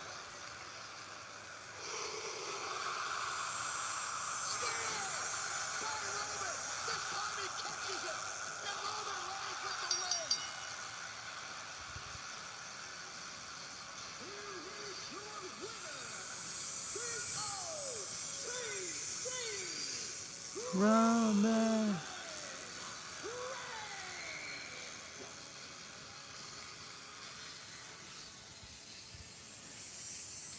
Roman Reigns, I believe, earned a great deal of respect from Bronson Reed tonight. He certainly doesn't like it, but what a career-defining performance from Bronson Reed. The fact that he lived as long as he did with this legendary Roman Reigns, and somehow he required everything in the arsenal of the great Roman to pull off a victory tonight. The OTC gonna celebrate.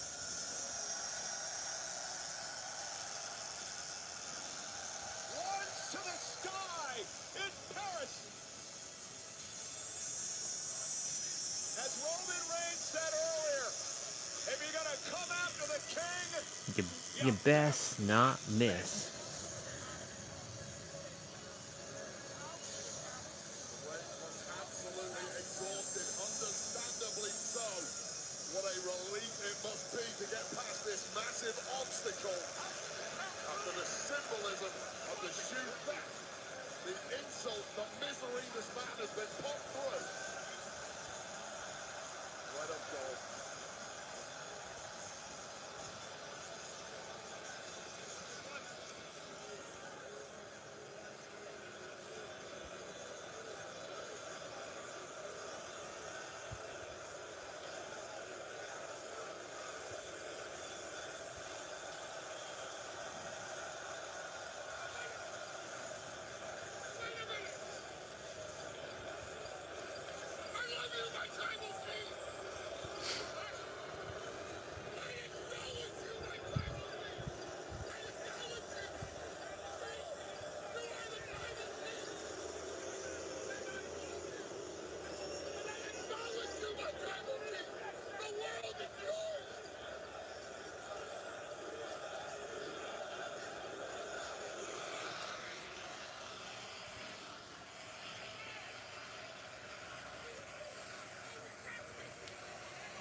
oh no!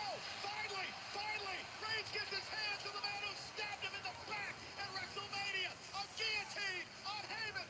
And all the sniveling and tapping out in the wall ain't gonna save you now, Heyman. How sweet this must be for Roman Reigns. Choking out Heyman with a guillotine tonight. Nice.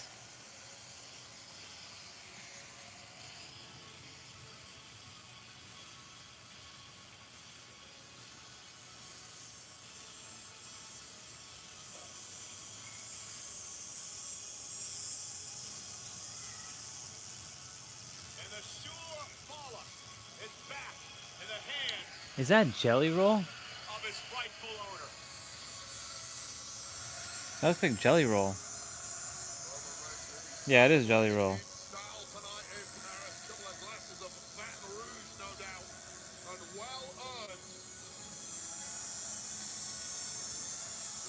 adoring public looking on here at the La Defense Arena.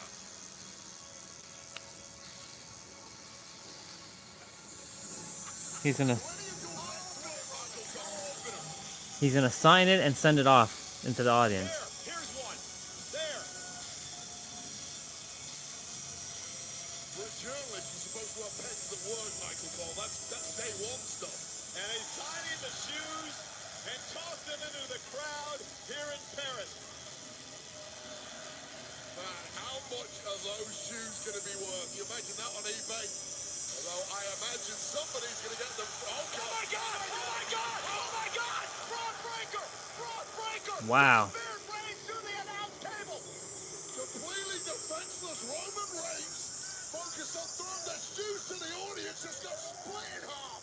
Broad breaker just came flying over the French announce table and Spear Reigns through our table.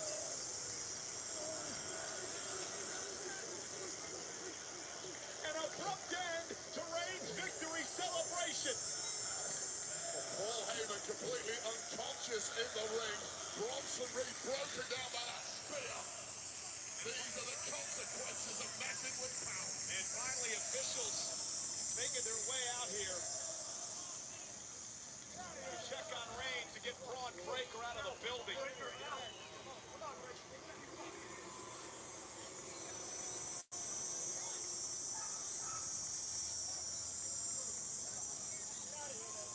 That was one of the damnedest things I've ever seen. So much velocity centered on the midsection of Roman Reigns, and then crashing through that steel announce table. Come on, Jason, get him out of here.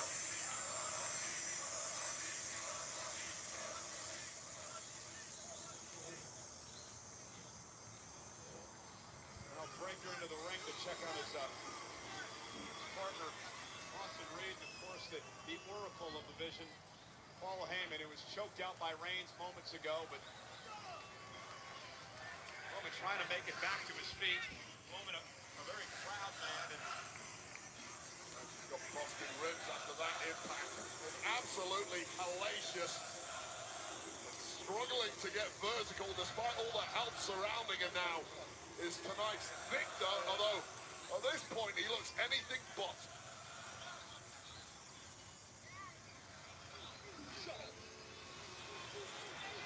Paul Heyman gingerly being dragged out of here by his two proteges, presumably needing some treatment of his own. well, Roman's going to need some help as well. He's struggling just to make it to his feet. That spear was just, I mean, the impact. The damnedest thing. Here's the thing, when you don't see it coming, you cannot ride the impact. It hurts all the same.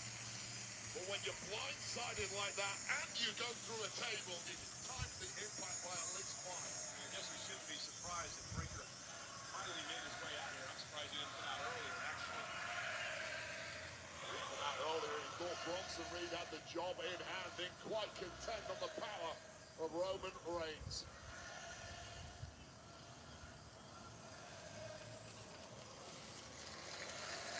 Roman with the victory tonight, but not quite the way. Oh, God. Oh, Breaker's loose again! Breaker! Spear! Breaker loose again! About cut Reigns in half! With a 20-yard run up hitting top speed. 23 miles an hour. I'll get security out here or something.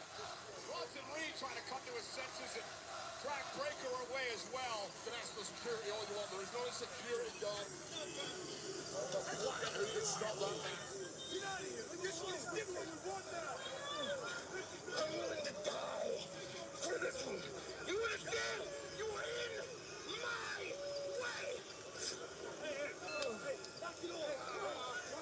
Breaker's got a screw loose. No doubt about that. Bronson Reed not done yet. He sends Roman back into the ring. We had a couple of attempts earlier. I've got a bad feeling about what this maniac from Australia is about to cook up. Well, I mean, Bronson is obviously upset because he lost moments ago, but oh no, my God, oh my God. Here we go, Cole, from the top. Tsunami! A tsunami to Roman Reigns. The That's 330 pounds flying through the air, and now the security heads out here. Our general manager from Monday Night Raw, Adam Pearce, out here as well. An epic war of a match. 2 spears from Bron Breakker and a tsunami against a defenseless Roman Reigns. They gotta get these two guys. They gotta get these two out of here. Yeah, give them a methodology, please. They leave when they want to leave. How about stun guns and handcuffs?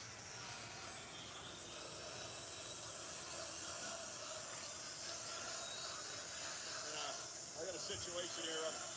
The EMTs have been called with a stretcher on a backboard, and This is what happens. You break your ribs, you can't move at all. It's really that simple. It's one of the most debilitating injuries you can get in this game. And for all the toughness of Roman Reigns, and he showed us all of that tonight, when the body breaks, it simply does not cooperate anymore. the medical personnel in the ring, obviously, it's heavy to Roman, and who knows, you could have internal injuries after that couple of spears and then the tsunami. The table too, the steel table that is almost impervious to being broken. Yeah, don't break with that. Took that as a challenge, it would appear, and used the body of Roman Reigns to destroy it. Roman being strapped in. This is hopefully this is just a precautionary weight, and It's like we've never seen before. All about Roman Reigns, he lives on his own power, no matter how beaten up, no matter the war he's been through, what's nice, sadly, is they never will come. oh my God, come on! Somebody stop these guys! Reed now rushing to the ring again! And security are clearing out, they're strapped to a stretcher. Roman Reigns, he's not going to do another one here. He's helpless. He can't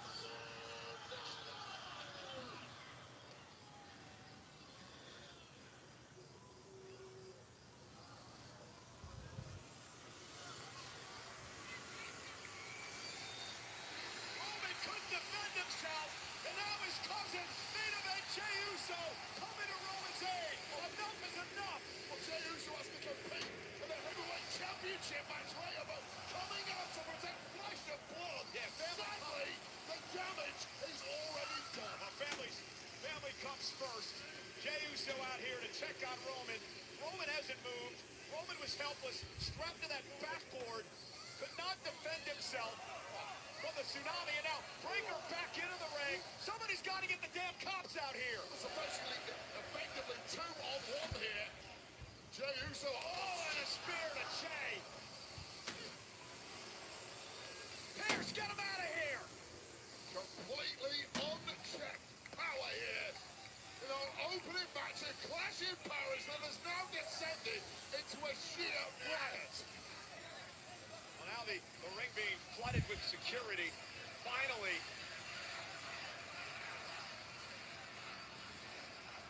As merciless an attack as I have ever seen.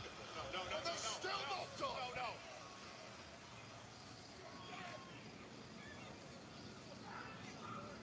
Security guards aren't careful, they will be next.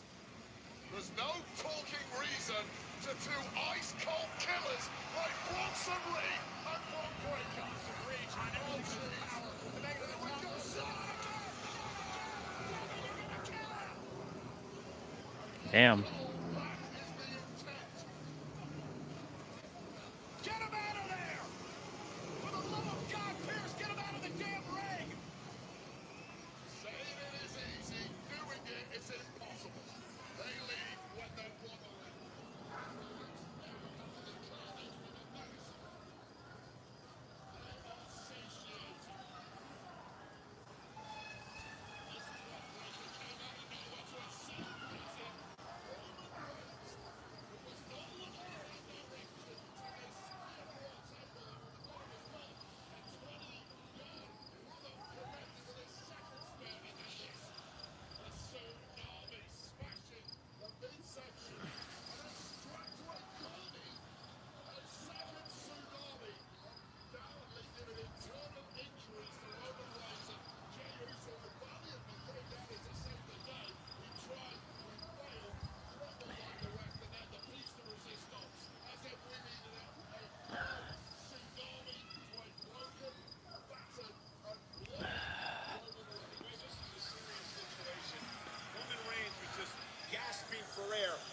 groaning in agony, finally being stabilized again on that backboard.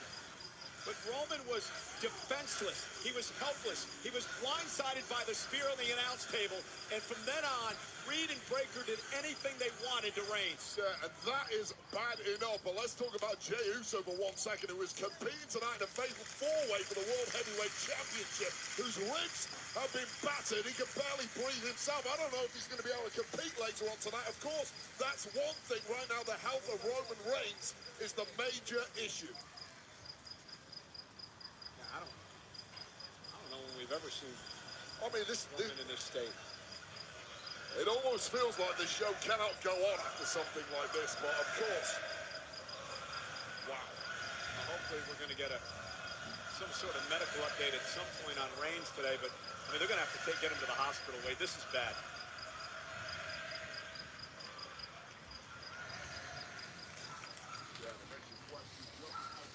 You know what it does? It makes you sick. Forget questioning anything. It makes you sick. None of this was necessary. Bronson Reed had an incredible match against Reigns tonight. He did well, right? Reigns beat him in the end. But then Breakker with the ambush and the spear, and if that wasn't enough, tsunamis and everything else. Come on now. Standards of absolute power that are consequences, and that's what we saw this evening.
Take time, find their place, one step and another.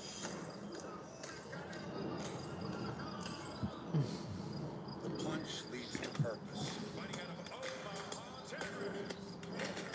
When purpose consumes everything else, All right, so the back leg hip pulses.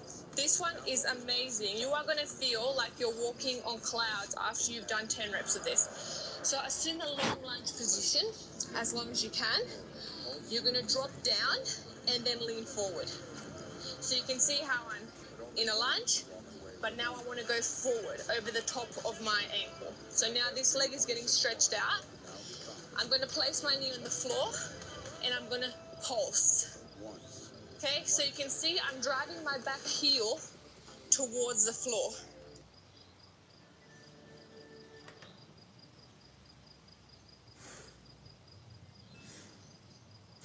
And two champions, one night, boxing's biggest names collide on Saturday, September 13th, when Canelo Alvarez faces Terrence Bud Crawford in an epic showdown at Allegiant Stadium in Las Vegas. Get your tickets now at Ticketmaster.com. Elevate your fight night with VIP ticket packages.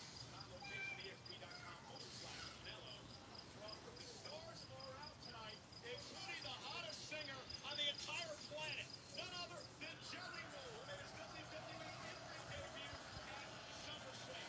Joining him here tonight, one of the greatest performers on the face of the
appears rightfully upset. You heard the news, Wade. Roman Reigns is being taken to the hospital. At least they got rid of those monsters, Breaker and Reed.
And I'm staying in an isometric position here, not easy. If you're struggling,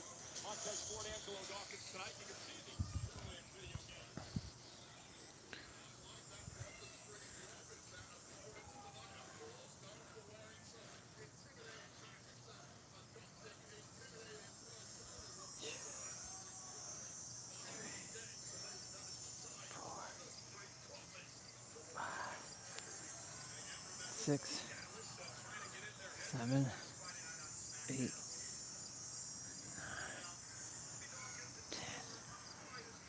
11, 12, 13, 14, 15, 16, 17, 18, 19.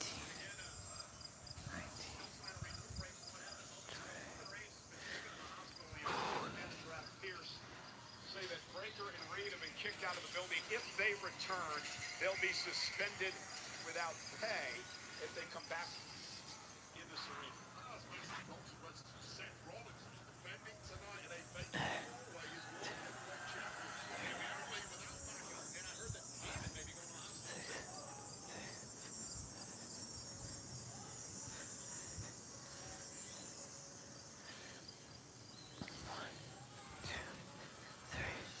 Four, 5, 6, 7, 8, 9, 10. 1, 2, 3, 4, 5, 6, 7, 8, 9, 20. 1, 2, 3, 4, 5, 6, 7, 8, 9, 30. Ooh.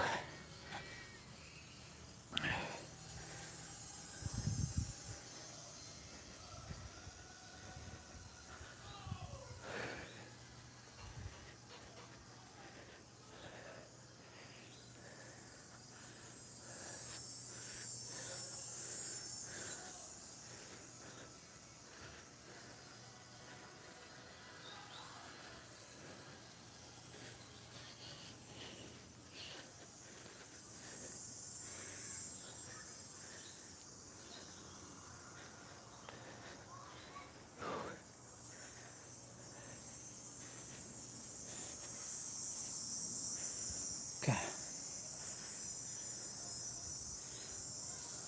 1, 2, 3, 4, 5, 6, 7, 8, 9, 10. 1, 2, 3, 4, 5, 6, 7, 8, 9, 20. 1, 2, 3, 4, 5, 6, 7, 8, 9, 20, 30.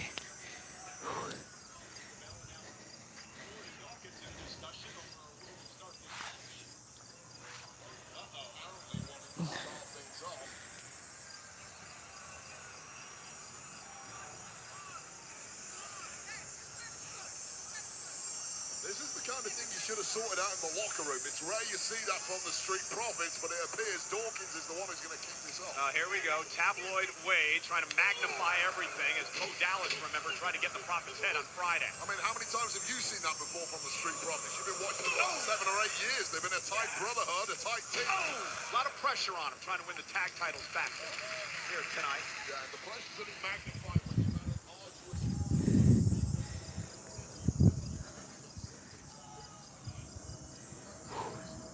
Very good. We're done stretching. We're just gonna do, or done mobility training. Now we're just gonna do one stretch.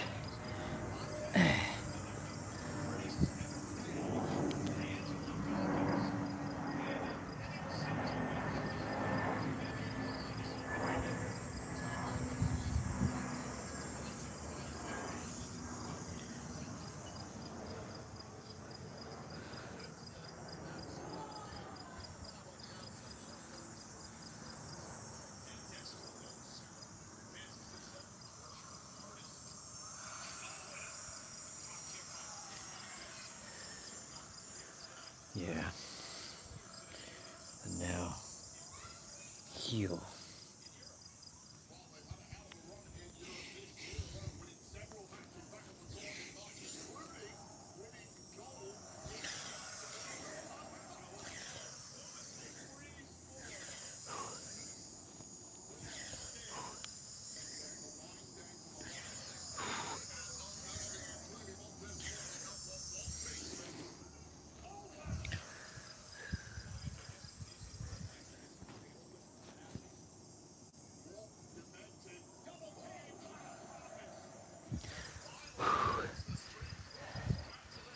Hiya!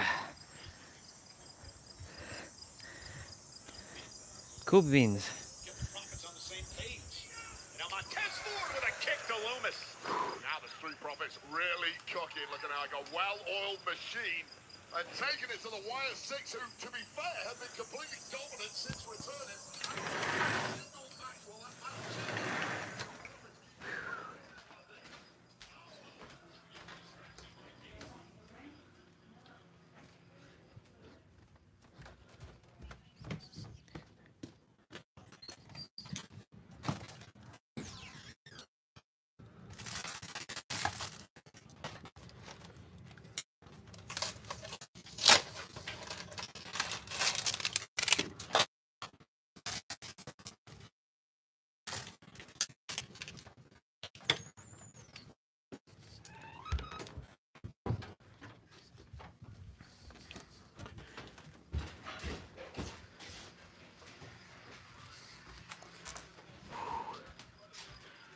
Let's go. Might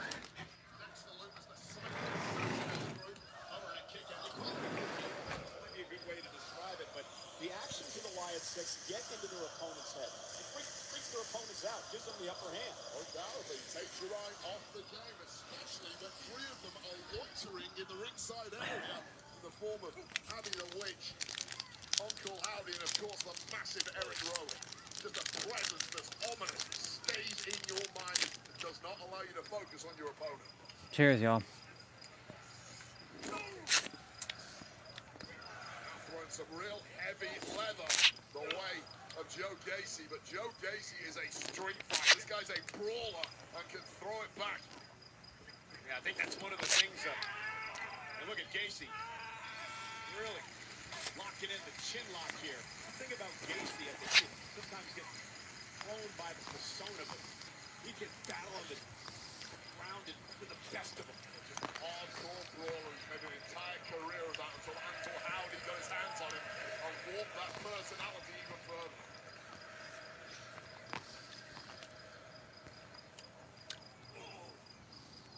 Still just 48 hours ago, of course, the Street Profits had an incredibly exhausting matchup in order to win this, whereas the Wyatt Six have not competed in a couple of weeks and are fresh as daisies, and it's really showing in the early goings here. Oh, and Loomis again into the cover, and another near fall for the Wyatt Six. Loomis and Gacy just so well together.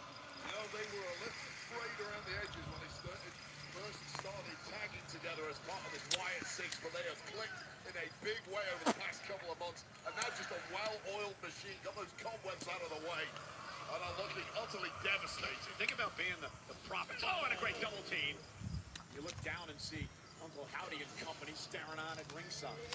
And now Gacy, the elbow, cover, hook of the leg, looking to retain the tag titles and a kick out at 2. Well, this thing about the Prophets, they returned to WWE after a layoff back in January, and they have been by far the most physically dominant team around ever since. That has all changed since the Wyatt Six arrived, and they are getting completely battered from pillar to post now. That's the problem. The Wyatt Six know how to take away your best asset, which is the power game of the Street Profits, and now they're looking impotent. Loomis, though, walks over the top rope. Montez Ford has an opportunity. Gacy, though, intercepts Ford, sends him out to the apron. There's great instincts there from Joe Gacy. The second Montez Ford was looking like he had a sniff of attack to the Frank Dawkins, immediately shut down.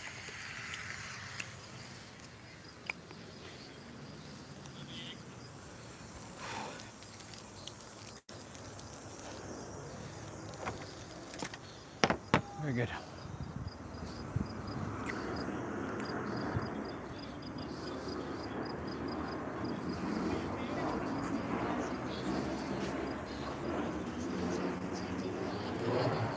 Ugh.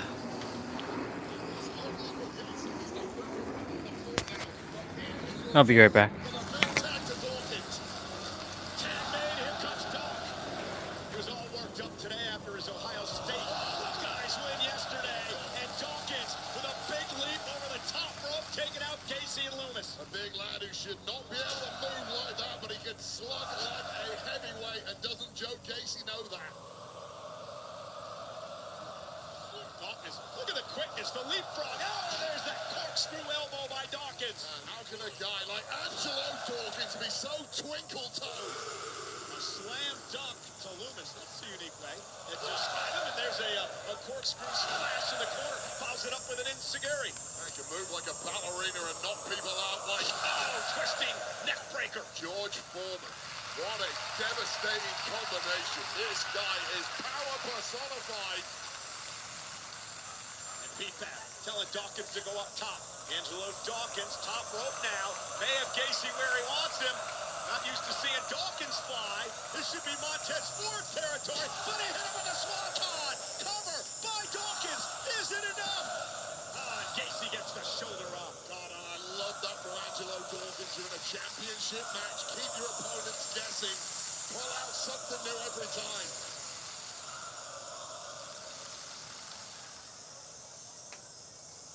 Dawkins controlling Gacy, at least momentarily. Gacy, though, with a headbutt. Tagged by Loomis. Now the legal man. Not sure if Dawkins realizes it, but he does now. Oh, he's getting peppered left, right, and center. Double team. That suplex into the neck breaker. Loomis quickly into the cover to retain, and a kick at 2 by Dawkins. Frustration starting to show on the faces of the Wyatt Six, and perhaps panic in the eyes of Uncle Howdy. Chair rocking a little more than usual. I don't know how you can tell panic when the guy's wearing a mask, Wade, but because it's in the eyes, like I said. Come on, Michael Cole, wake up. Dawkins with a right to Gacy, drops him off the apron. Double team now. Oh, goodness! And Dawkins with authority on that, right? After that toss, and a kick out at 2.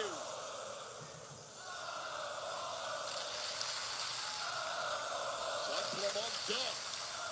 Only 2, Michael Cole. They love that chant out there. And now it's Montez Ford's turn to head up to the top rope. Sluggish climb to the top for Montez Ford. He's been beaten and broken down, and wait up. And Gacy dropped Dawkins. It allowed Loomis time to cause Montez Ford to lose his balance. Ford is hurting in a big way. That was not the usual Montez Ford sprint to the top rope that we used to. Set to the center of the ring. That's some launches across the ring, but Montez Ford did not see that tag. And Gacy now legal. Great tags here by the tag champs, the 6. I'm doing my my Wolverining. I'm unwolverining myself.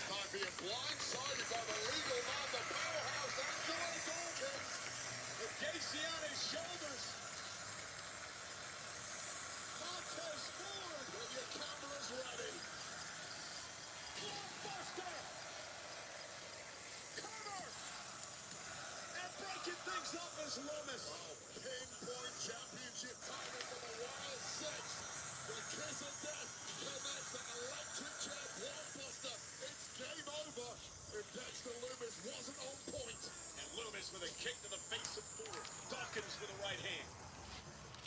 Casey from behind. Roll up on Angelo Dawkins, who's got a kick out at 2. Casey, with a big right. Massive winding right hand to the jaw. And down off the spine buster goes Casey. Tag to Ford.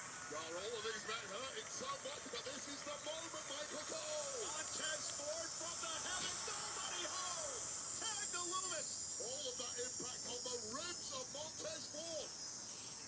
Trying to use Loomis as a weapon, and does. So Montez Ford trying to duck out of the way there. Almost had him. And breaking things up. This one has turned into an absolute mess of broken bodies. All for the WWE Tag Team titles. The Red Hot Tag Team division on Friday Night SmackDown on display here tonight. And Casey, with that unorthodox offensive style, delivers the clothesline. Now a springboard, went for the moonsault, nobody home. Just feel that both teams have really lost the momentum at this point, and it's really up for grabs. One big hit is going to do this. Dawkins with that football shoulder tackle. Uh-oh.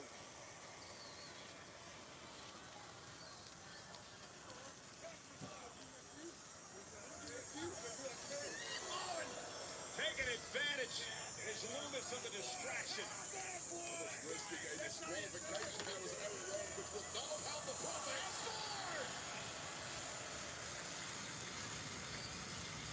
And now gets Loomis back into the ring. And the momentum reacquired. Uncle Howdy gets some of this. Wait a second. Oh, look at this. Nikki Cross. Grabbing the leg of Ford. She came out into the ring, and now she's the grab again. Uncle Howdy.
All behind the referee's back.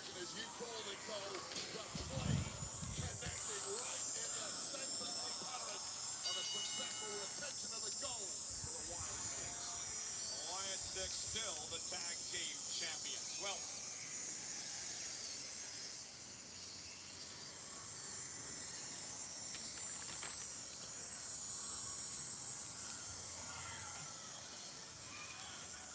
That's weird.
clash in Paris, in the absolutely beautiful city of Paris, France, here tonight. The first ever premium live event in Paris, and it's going to be quite the week. that comes to the WWE Podcast Network, highlighted, of course, by the Clash in Paris recap. Sam Robertson, Megan Moran, that will be available later on tonight. Well, the man has dominated since winning the Intercontinental Championship, but her post-match beatdowns and vicious verbal jabs have pushed Hall of Famer Nikki Bella too far. In the shadow of the City of Lights, Nikki didn't come to sightsee. She came to prove her legacy shines brighter than Becky's arrogance.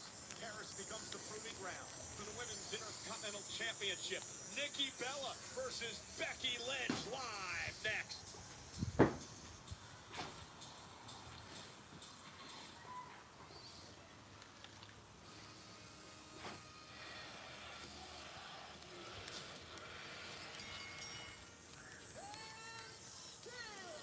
The man retains the Intercontinental title. Ding dong, Lyra is gone. It is time to open the floor to new competitors. Competitors who understand what it is to step in the ring with me.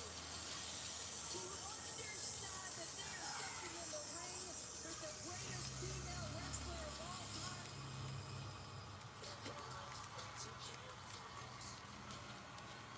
Oh, hey, Becky.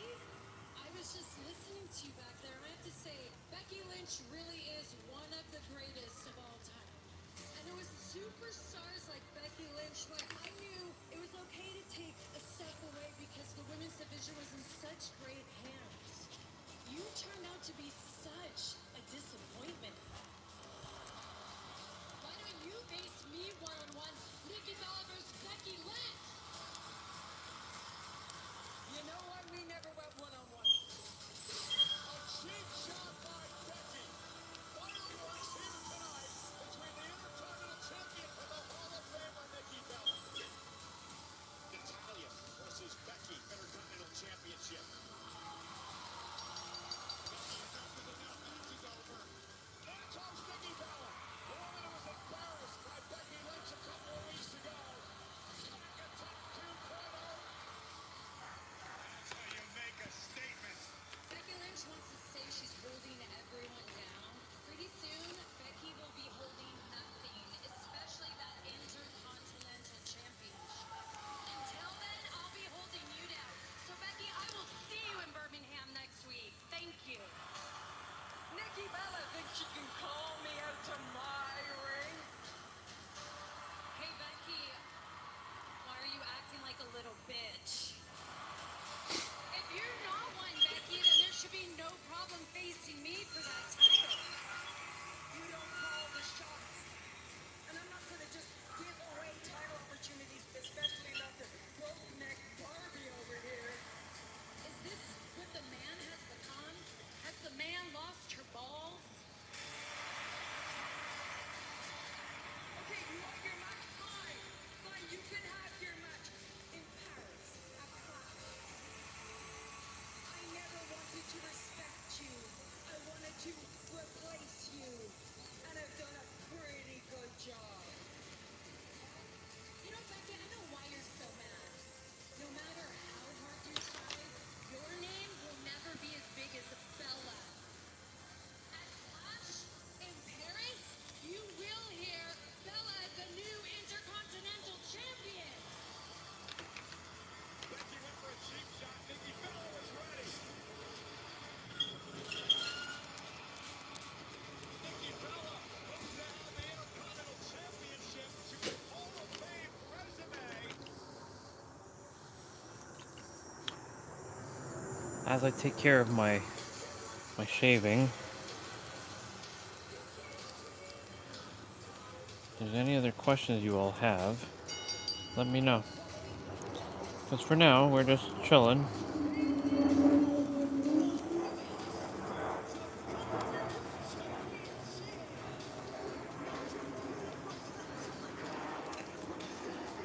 But you know, what I was saying earlier about your dormant powers, right? When you run into someone who shares something with you, all they're doing is just unlocking more of who you are. You're not learning, you're remembering. There's a difference. It's a different type of energy.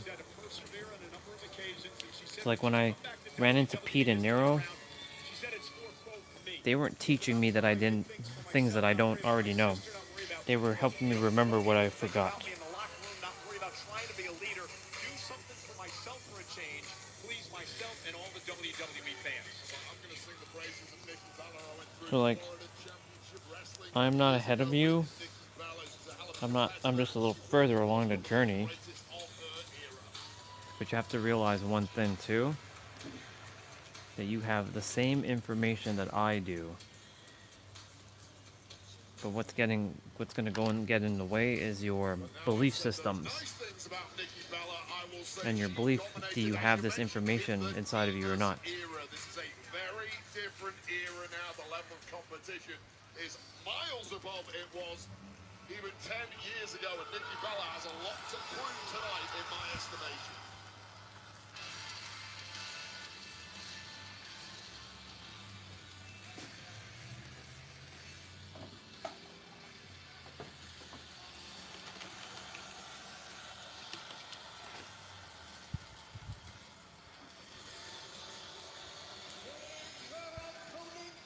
From Dublin, Ireland, she is the Women's Intercontinental Champion, the Man, Becky Lynch. Wait, we discussed this during the Countdown show earlier today, but one of the things that Nikki Bella describes Becky Lynch as is desperate.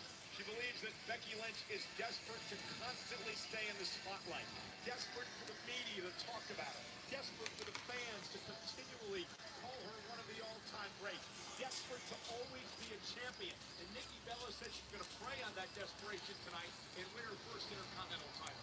Like, how do you use those as insults to the man Becky Lynch? Those are all things that top stars should aspire to be. Those are all things that if you are desperate to be recognized as the greatest, it means you are one hell of a competitor. And Becky Lynch could have retired years ago with her Hall of Fame place intact. But she's still out here putting it all on the map, being a competitor. And yes, desperate to continually prove she is the greatest female wrestler on the planet. Those are not insults, Bella. Those are compliments. One thing Becky cannot do, Wade, is take Nikki Bella lightly. Well, nobody really knows what they're going to get from Nikki Bella tonight. That's the point I've been trying to make. If anyone is desperate, in my view, it's Nikki Bella. She is desperate to prove she can hang in this current era. It's not something she's proven in the past. She dominated the Divas era. Can she dominate the now? Well, it's interesting. First time ever that these two women have gone one-on-one here in WWE. The last time they actually shared the same ring was back in the Women's Rumble in 2018. What's really fascinating to me, both women traded a lot of verbal barbs in the build-up for this one. Both got very personal. Very personal in their verbal attacks, bringing in personal life, and that's something that's normally off limits. It suggests to me there is a burning hatred between these two women that has been unspoken for years.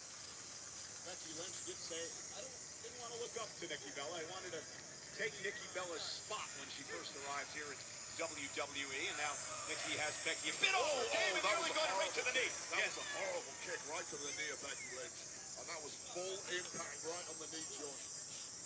Becky, who's been so dominant as champion since beating Lila Valkyria back in June. Nikki now made a mistake. Wow. Becky gonna make her pay, driving Nikki Bella into the steel steps. I hate to use the word inexperienced, but that was among them. Inexperienced for Nikki Bella, who's not used to in-ring competition. Inexperienced, or perhaps just ring rust way. That's my point. She came out of the blocks way too hot, overcommitted. Becky Lynch felt like she could be fairly stern, and now has reverted to time with the man in control.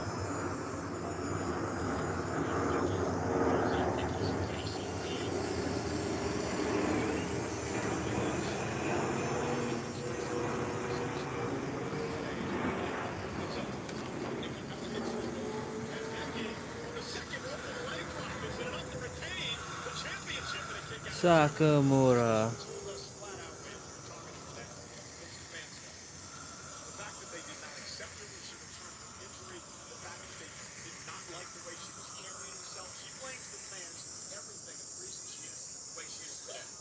agree with her. She is the greatest female wrestler on planet Earth today. She's proven that time and time again. Look at the kind of Is she though? adulation someone like Rhea Ripley gets. Why is Becky Lynch not getting the same kind of response? That's the question. You know what? Screw the fans. Do it for yourself, Becky. Do it for your fans. You know, you want respect, you got to give it back, right? I mean, who didn't throw the respect one way first? I would argue the fans turned on Becky before she said, you know what, forget it. I don't need you guys anymore. Becky out into the corner. Just a vicious attack by Lynch. Very aggressive Becky. This is exactly what you have to do. Becky used Bella as yesterday's news. She's making a statement tonight in the ring to prove that Bella cannot handle a level that Becky Lynch has dragged women's wrestling to over the past few years. Yeah, Beck's floater delivered to Nikki Bella, who is in deep trouble here as the man is dominating.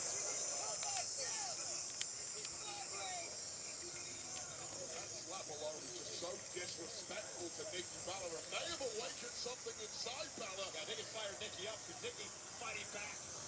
Forearms to the face of the champion.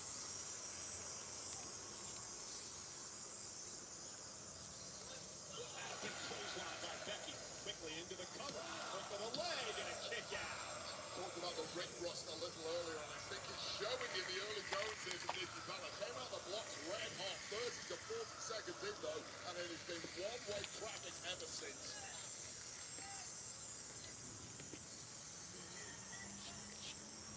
Trash talking the whole time. There's nothing worse than getting beaten up in the ring, unable to throw anything back in the opposite direction, and your opponent's having it so easy, they're talking trash in the process.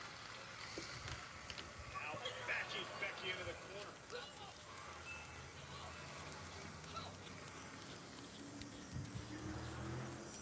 Becky with a big move. Slows out with a clothesline. Cover. Kick out at 2 by Nikki. Becky just is that little bit sharper with Nikki Bella so far. Every time Nikki Bella tries to muster up a little bit of offense, just beaten to the punch by Becky Lynch.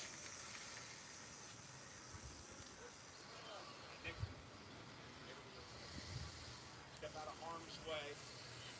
Becky this time. And Becky caught by Nikki. Great counter. And Nikki now with a forearm cutter on the nose. Well, but right to the jaw on the second time, and now Becky Batt's getting rocked, and we're getting a slugfest.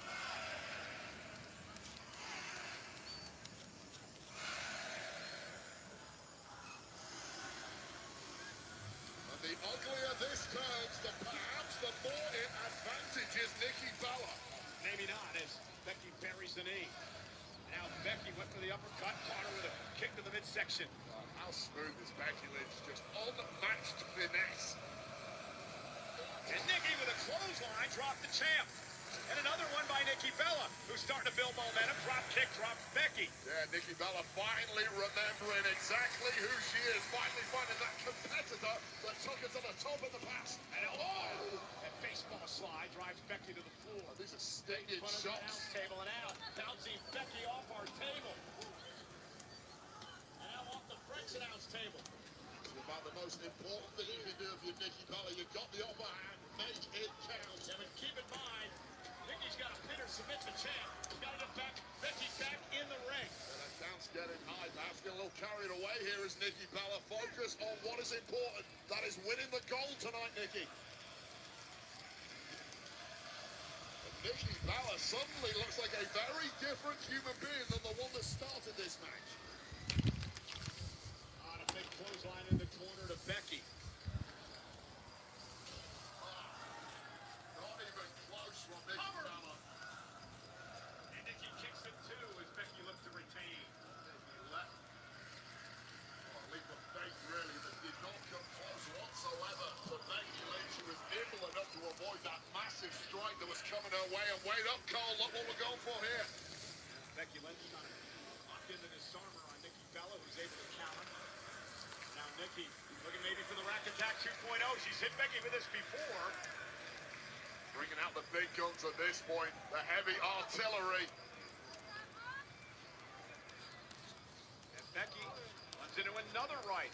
Bella just sense that sense on her tail. And here we go, Cole. Nikki Nikki with Becky up again. Now Becky able to counter, driving Nikki to the mat. Kick out by Bella at 2. And I'll give all the credit in the world for the fact that Nikki Bella is still ticking in this one. She's been put through hell by the Intercontinental Champ.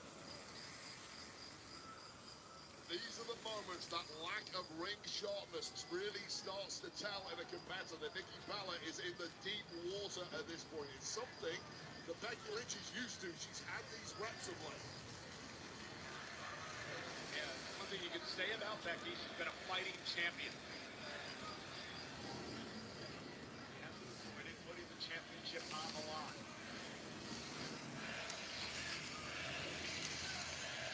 Becky with beat Lyra back at Money in the Bank in June, and then knock off Lyra and Bailey at Evolution. Beat Lyra at SummerSlam. Now one for the rack attack again. Becky Lynch able to duck underneath now with Nikki on her shoulder. Lynch just has that rack attack so well scouted.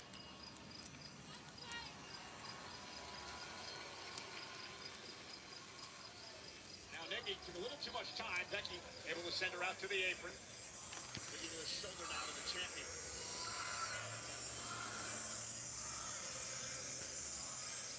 Nikki took a little too much time going up the ropes, and Becky made her pay. Both women have absorbed a ton of punishment at this point in the matchup. Feel like one big shot at any point could end this one. It is hanging in the balance, and a brawl right up there on the turnbuckles. Becky now, Nikki top rope. And a super punch by Lynch. Cover. Another near fall for the champ. And now, into an armbar. Becky with an armbar locked in. And Nikki, great job blocking it. Yeah, you have to block that immediately, or you are going to get snapped on, but too late perhaps for Nikki Bella. Hyperextension of the elbow. You gotta wonder, is Nikki gonna tap here? So close, but turning it round. Wow! That was a great counter, forcing Becky to kick out. Kill two birds with one stone. And now Nikki, look at this. Nikki with a submission move of her own. This is the fearless lock. If she can get it locked in. Nikki's taken out a number of opponents in her career with that, but Becky Lynch able to counter. Now looking for the disarmer. Great move by Becky. Nice roll through transition there, but Bella too sharp for it. Now Becky up on Nikki's shoulders. An electric chair sends Becky to the mat. Both women are completely spent here, but perhaps the advantage is swung the way of Nikki Bella. On out. Nikki with a nice takedown. Cover the champion. Near fall for Nikki Bella. How frustrating must that be? This deep into a matchup, you start hitting the big moves and still it's not enough. But I'll say right now, Nikki Bella is looking the fresher of the two. The champ is in trouble. Yeah, but Nikki's got to capitalize. She's got the champ on the ropes here. Yeah, this is where those instincts of having repetitious matchups, being battle-hardened, where you're going to go to next. There's no time to think. Nice move by the champ. Hanging Nikki up on the top rope. Now a kick to Nikki Bella. Another one to the face. We've been peppered with shots here, and once again going up top is the man. Nikki has to roll through as Nikki rolls out of harm's way. And now Nikki. Bella face first. Trying to drag Becky, and once again, going for the fearless lock, and this time she's got it locked in. Nikki's got the fearless lock locked in this time around. Becky has to make it to the ropes to force some sort of break here. A mad scramble for the champ to retain her championship that just about breaks the hold. I don't know how much damage has been done to the body of the champ with that hold, but maybe that was the moment that Nikki Bella needed to win this one. Yeah, you saw a bit of frustration on Nikki's face. She thought she had Becky there, and Becky with a wherewithal to make it to the rope to force a break. She's got to move on two separate occasions. Perhaps that was the game plan. That's how you win the title. And things have suddenly turned really ugly for Nikki Bella. Yeah, Becky Lynch understanding now that she's in complete control after sending Nikki into the steps, and she breaks the count, wants to do more damage to the challenger. And I'm not so sure Becky Becky Lynch would be upset with a double count out of this point. She would retain the gold in the process, but perhaps making a statement against Bella is even more important. Looking for the manhandle slam on the steps. Nikki Bella driving Becky head first into the post. And now it's Nikki taking over. No! Bella Buster on the steps by Nikki. Well, Becky Lynch's brains are completely scrambled. Won't be able to think, won't be able to defend herself. Bella can attack at will here. And now Nikki gonna lift Becky up into position, looking for the rack attack 2.0. Didn't have enough as Becky was able to duck underneath, and now manhandle slam. Becky's on move against her for the title. Kick out by Lynch. Oh, what an insult it would have been for Becky Lynch to lose to her own move. Let Bella win. Nikki's got to keep her foot on the gas, Wade. I got to be impressed with Nikki Bella at this point. The longer this match And has now gone, look at this. the better she's getting. And she's got Becky's own disarmer locked in, or at least attempting to. And Becky looking to counter. Your own move, you know how to reverse it better than anyone too. Wait a second. Becky roll through, shoulders down on Nikki. Becky wins. Oh, come on. Really?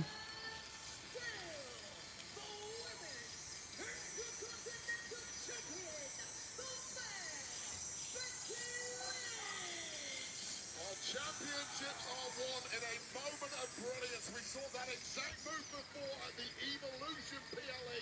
It's what won the match for Becky Lynch there, and she's done it again tonight. Sheer brilliance, sheer innovation, and I'm going to christen that the Lynch pin.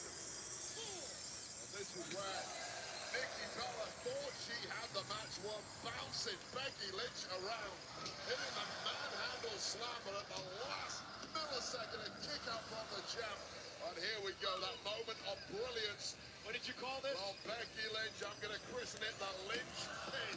The 1, 2, 3 technical masterclass with unmatched finesse. What's up? I'm grooming right now and watching wrestling. Just chilling. That's bullshit that she lost, though. Bullshit. Watching wrestling. Even though it's not real. It's still exciting. Alright. I'm done. Looks like I'm done. Yeah.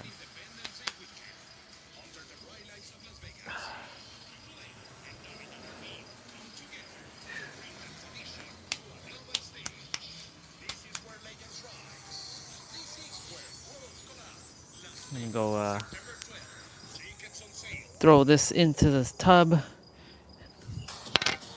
I'll be back.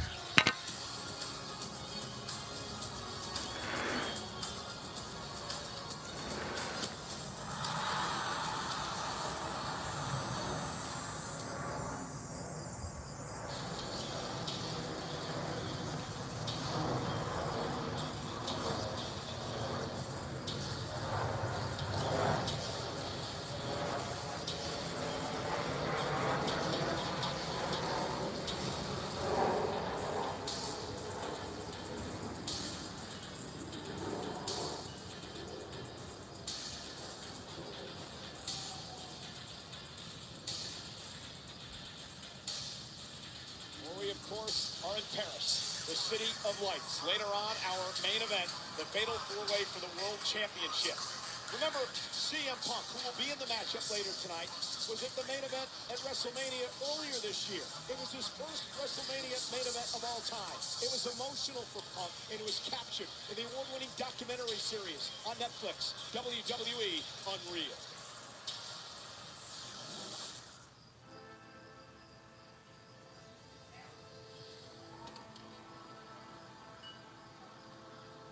I'm pretty mellow right now. I'm gonna try to slow down and enjoy it. Like people walking up to me or just shouting from across the airport, "Yo, congratulations, main event!" You know, like that's cool. Come back here, everybody's saying congratulations. It just puts in perspective everything that I've ever sacrificed to get here. You know, you question was everything worth it? I'm feeling like it was, 100%. Why? Good. You? I'm happy for you. Let's get through it and then be happy for me. I'll be more happy. Take a look back. I mean, there's a comfort that comes with, okay, it's here, you know? Did I do enough? Am I prepared? Well, it's too late now. These ropes are loose, huh? We'll see CM Punk in the main event tonight. A clash in Paris, the fatal four-way match for the World Heavyweight Championship. Remember, no champion's advantage. First man to gain pinfall or submission becomes the world champion. That's our main event tonight.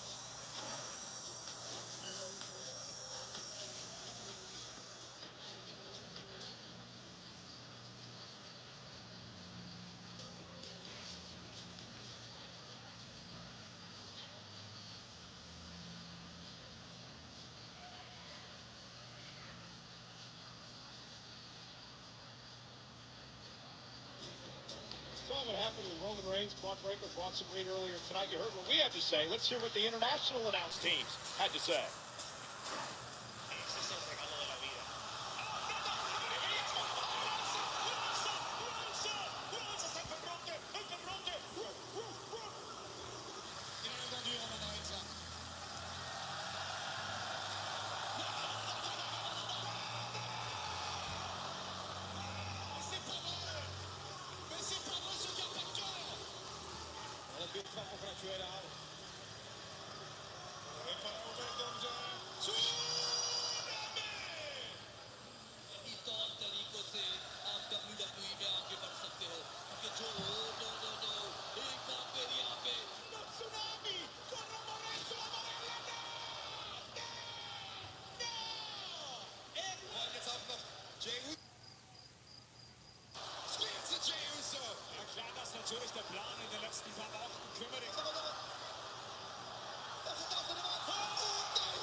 Talk to him for a second. Thank you. Level news. Are you good to go, Jay? I can go, AP. I hear what you're saying to me, but I feel like medical's on the verge of saying something else. So I need you to just hit me with the truth. Man, I don't give a damn what medical say, AP. Last thing my cousin said to me, go out there and win that World Heavyweight Championship, right? And they just put him on a stretcher. AP, tonight, I'm bringing home the World Heavyweight Championship. Yeah. Perhaps Jay is more dangerous than ever tonight. Well, Rusev's return was supposed to be a comeback story, but Sheamus turned it into a bar fight that wouldn't end. The two have beaten each other all over America in weeks of backstage brawls left Adam Pearce no choice. Break out the barrels and the shillelaghs because tonight it's all legal. Sheamus and Rusev collide in a good old-fashioned Donnybrook match with no disqualifications. Live next.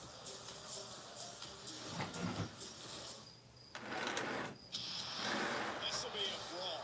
Rusev and Sheamus. Okay. Sheamus believed that Rusev was being a bully at the Alpha Academy and stood up for Tozawa and company. It's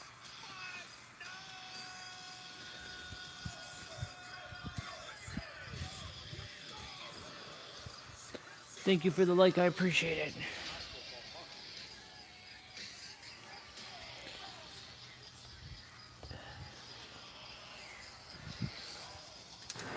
I don't know why I put my blade away. I still have to use it.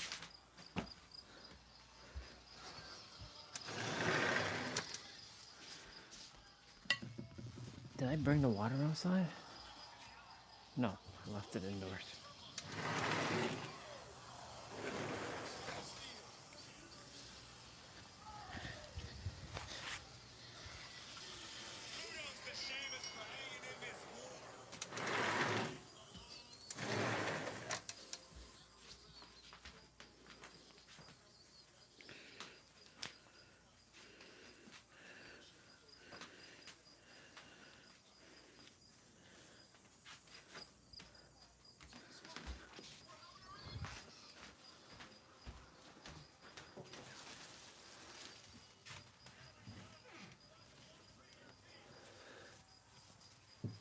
Alexa, What's the temperature at 7 a.m. tomorrow morning?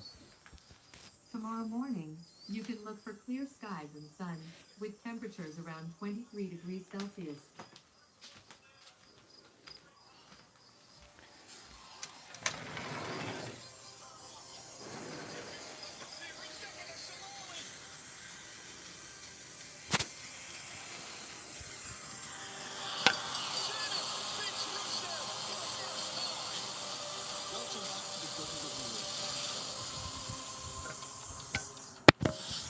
I'll be back. Yeah, all is well, bro. Watching wrestling. I'm gonna go shower quickly since I just groomed my body outside. I was like using my shaver and whoosh. All is great. You? All is wonderful. Just chilling. Quiet day.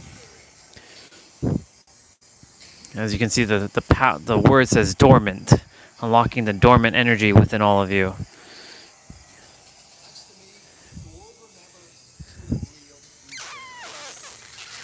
No, on Netflix. Canada has all of WWE on Netflix, which is weird because you would think America should have all of WWE on Netflix, but they don't. They have it like one on USA, one on Netflix. Soon it will be on ESPN. One thing will be on like what else? Peacock or whatever the hell it is. Like, it kind of sucks for Americans. That's why like when I head to stateside, I'm making sure I still have my Canadian Netflix, which is interesting. So I'll make sure I'll VPN and grab my Canadian like Netflix. Yeah. So it's interesting because like when I go to the States and I use like Disney Plus or anything like that, there's certain things that don't show on Disney Plus there that shows here, like Bleach, the anime. Bleach is not on Disney Plus, and I'm like, what the hell? Because it's on I forget what service it is. Hulu, yeah, Hulu. It's weird, super weird. So it's, with T-Bray, he tells me, yeah, like I don't have SmackDown. I'm like, and then like when Netflix is on like so-called commercial here, we still have the in-ring stuff while you all get like ads like Slim Jim and all that other stuff. What's up, Phoenix? Just watching some wrestling. I was gonna go shower in a moment because I don't care about this match. I'm good. You? I don't care about Rusev versus Sheamus, to be honest. So I would skip this match. But yeah, I'm good. I finished grooming my body. And yeah, I was gonna go shower and get freshened up. What the hell happened over there? How did this fall? I'll pick these things up. Must have been the wind or something. What's all this paper here doing? We had a barbecue yesterday and I was just cleaning up out here earlier, organizing. Yeah. All good. We're watching wrestling on Netflix. It's interesting though how the US doesn't get all of WWE on Netflix. All the rest of the world gets WWE on Netflix. So it's like, huh.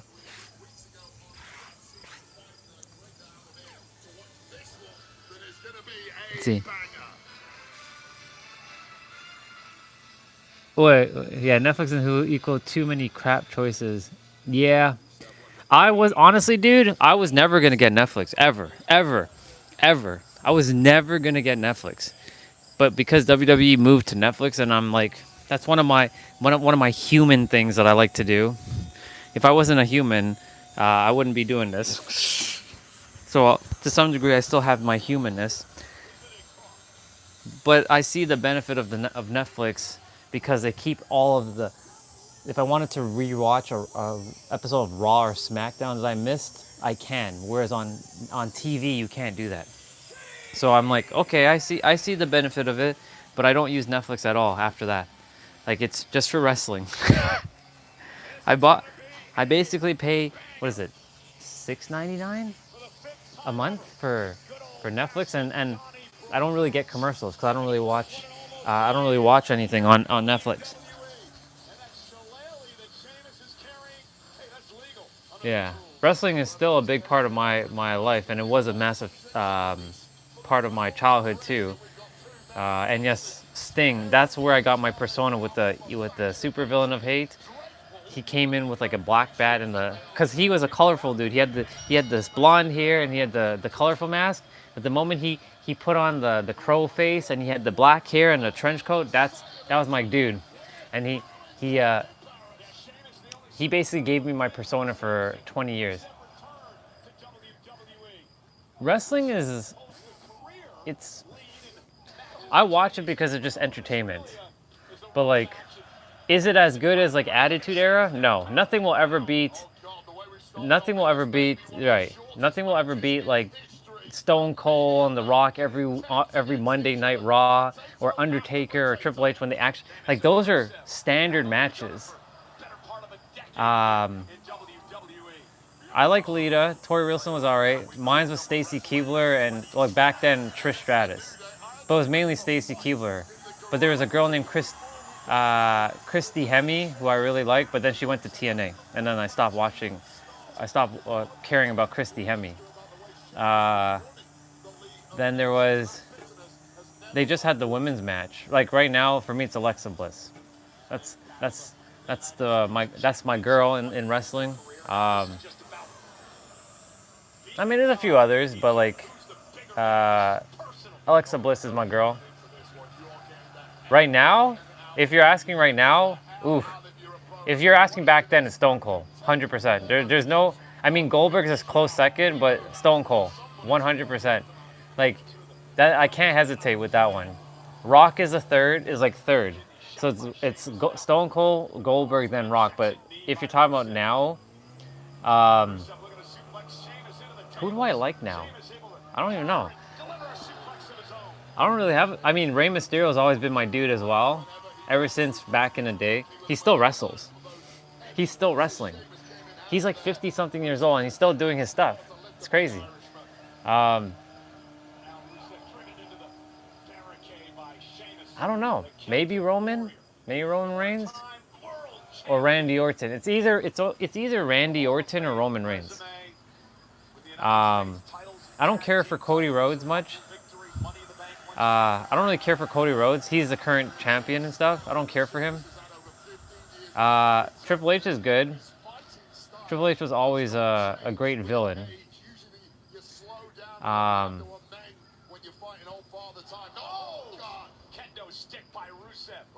But yeah, Stone Cold for me. There's nothing that beats Stone Cold's music. Like when you hear the glass shattering, it's over. Like he gets the best pops from the crowds. Like, he's the man. And he'll come down the ring and he just like stunner everybody. Yeah. You can't get that kind of like stuff anymore. Like, it's not the same. Like back then they took the chair and like bashed people in their heads with it. Like, they have to stop all that stuff. But there's a brand of wrestling called AEW that does that kind of stuff. It's actually more bloodier and actually better wrestling. But it's not entertaining. I watch it for like the entertainment aspect. I don't really care for like the fighting much because it's more like the entertainment aspect. But AEW has better wrestling, 100%, and that's where Sting is right now. I think he might have retired this year. Yeah. And John Cena this is his final year. He's actually wrestling tonight. He's wrestling Logan Paul. So I'm waiting for that match. That's like later. That's later, probably in like an hour, maybe, or maybe it's the next match. Yeah.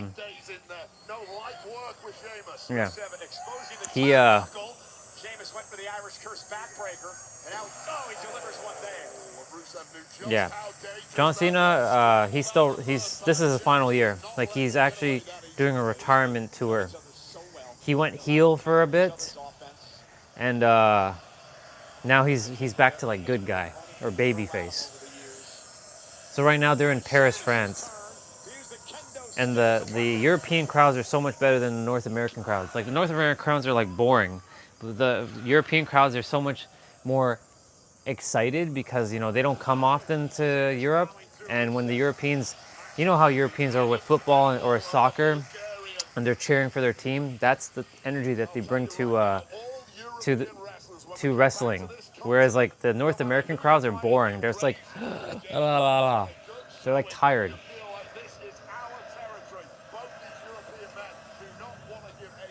Like last year when they came to France, they broke the decibel record in the entire arena. Like the arena was shaking. That's how loud they were. It's crazy.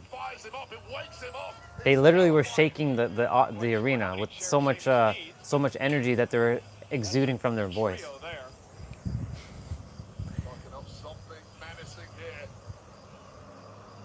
Yeah, it's not the same like it used to be though.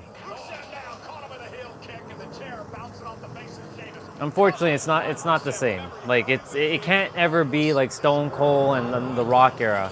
They attempt to make it like the Stone Cold and the Rock era, but they can't. There's no way. Because a lot of the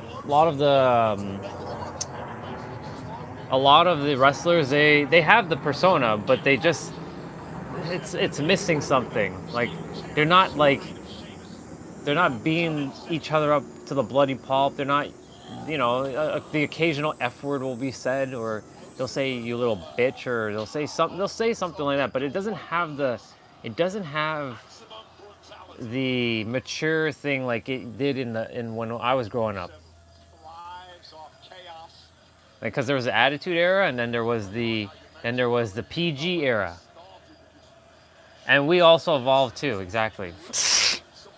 We also evolved as well too.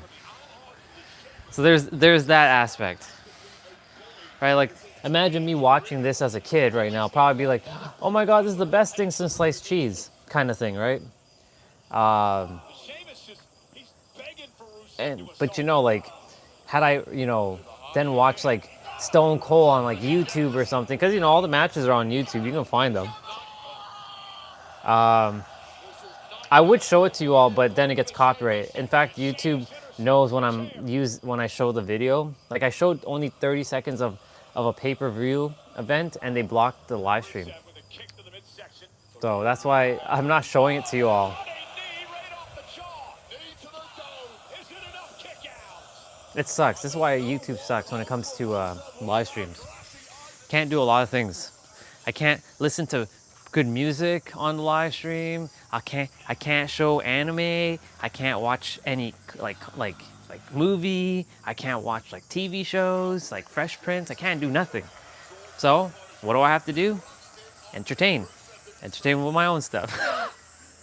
I can play video games, but you know that's about it. But you know my live streams are depending on the day and depending on the time of day. Like right now, this is more chill, unless somebody has a question, and then I basically will answer it and then get into God mode and share. But other than that, right now I'm just chilling. Oh shit!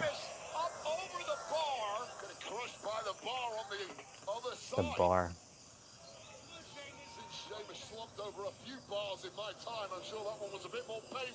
He's got a stool in his hand. He's gonna slap. Is he gonna hit him with the head? No. Yeah. Yeah, you know. Quatre, cinq, six, sept, huit, neuf, dix, onze, douze, treize, quatorze, quinze, seize. I actually remember that. Oh shit. I remember how to count in French. Un, deux, trois, quatre, cinq, six, sept, huit, neuf, dix. I can't believe I remember after 10. Onze, douze, treize, quatorze, quinze, seize. What is it? Dix. I don't remember. 17, 18, 19, and 20. Oh, 20 is vent. Or vente. Yay, wee, ah. So Sheamus is like taking him and like beating him on his like chest. He's like, He's like hugging the crowds right now. That's crazy. Un shillelagh. Yeah.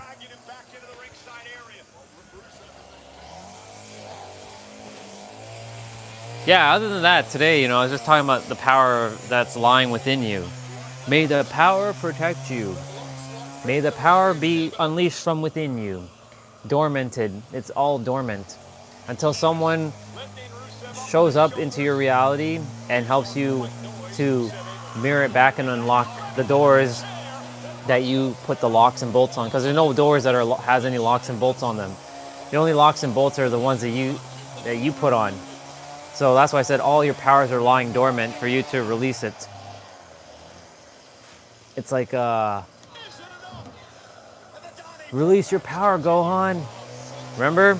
Gohan had dormant power. It's exactly what when Goku was saying. It's okay, or when Android 16 said, it's okay, you can release it. I know you don't want to kill, and I know you love the planet. And then when his head got smashed in, I'm surprised they never rebuilt Android 16. They should have rebuilt him. They could have easily rebuilt his thing. Bulma could have done it. Would have been awesome to have him as a Z fighter. Yeah.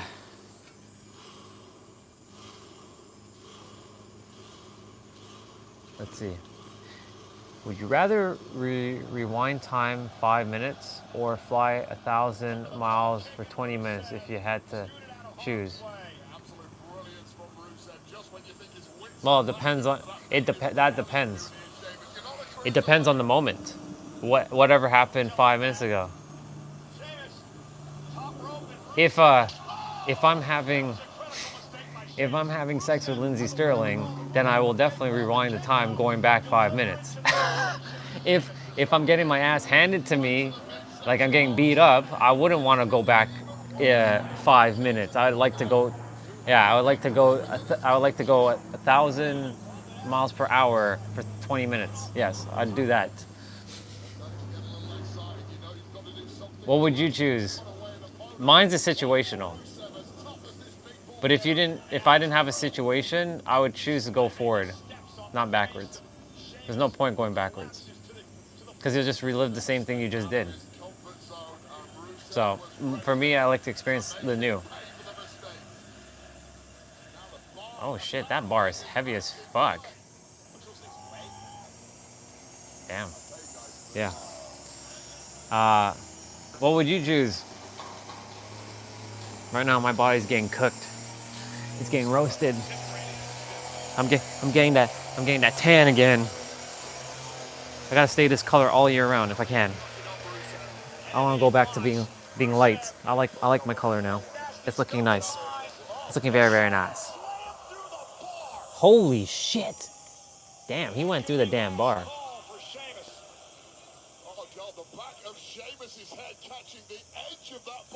You better not lose, Sheamus. I don't really care about this match, but you know. Yeah.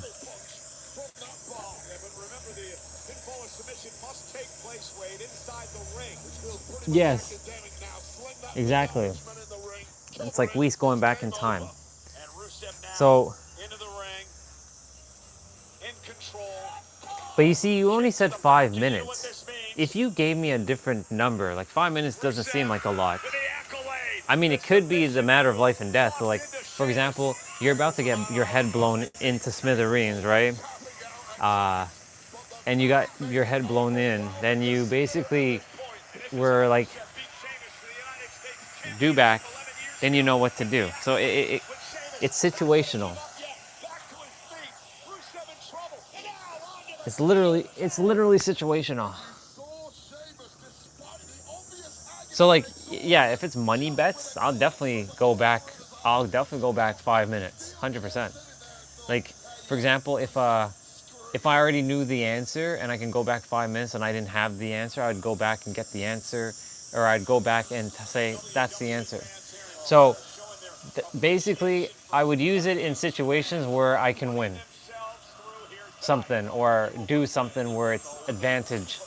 But I would never use going back 5 minutes where I'm getting my where something I'm experiencing some sort of like pain, like physical pain,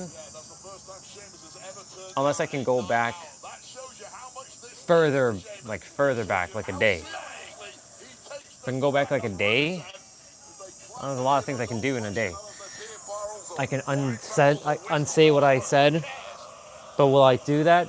Probably not. I'll probably still say the same things I say all the time. Would I go back? Would I go back to the beginning of YouTube's journey of November 25th? No. There's a lot of things I would have missed out on. I'd be like, I would have missed out on like a whole bunch of like experiences. I should get the cooler because the phone's gonna start to get cooked. Well, looks like I'm not going to shower. I'm gonna sit. Yeah, I'm gonna be in the heat. Yeah. So for me, like it is situational, but it's in a sense I'd use it to my advantage all the time. Yeah. Let's see.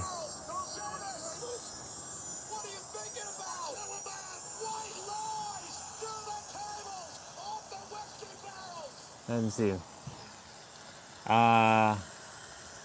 Bust the nut over and over. Nah, you're good, dude. If it's with Lindsay Sterling, fuck yeah, dude. That's my woman. That will forever be my woman. Nobody else can have her but me. And even if someone else does get her in the physical, she's still with me. Yeah. I would choose that 5 minutes over and over again. an endless just time in bed with her. Oh yeah. Nothing to apologize about, bro. You're good. You're good. Oh.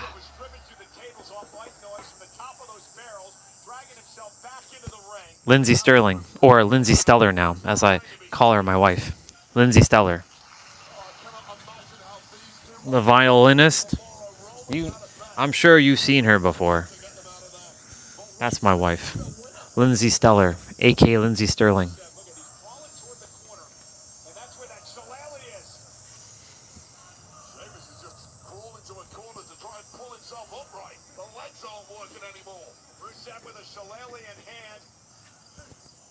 I hope you can hear me. I'm sure you can hear me.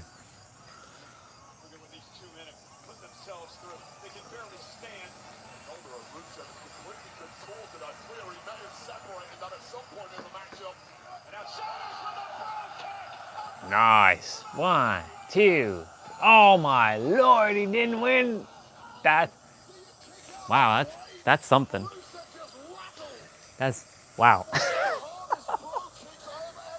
Holy shit. That means Sheamus is gonna lose now.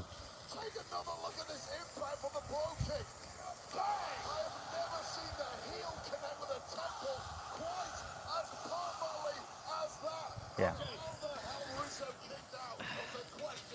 Yeah. Lindsay Stellar. The funny thing is, she keeps her same initials when she marries me. Well, she already married me, so yeah. Yeah, her.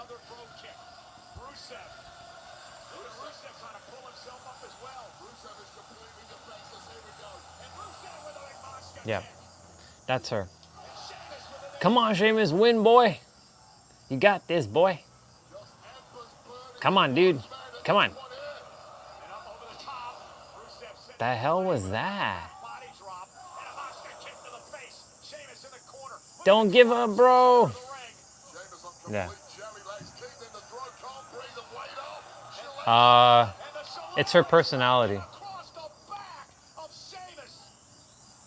I mean, very attractive, but it's her personality. It's her care for her fans, her care for. She's not one of those stuck up like superstars. You know what I'm saying? She actually goes out of her way for her fans. She she she's all about charity and donation and helping people. She will do things out of the kindness of her heart, not for money. Not that money's bad, right? But she, she's not doing things out of. Yeah. But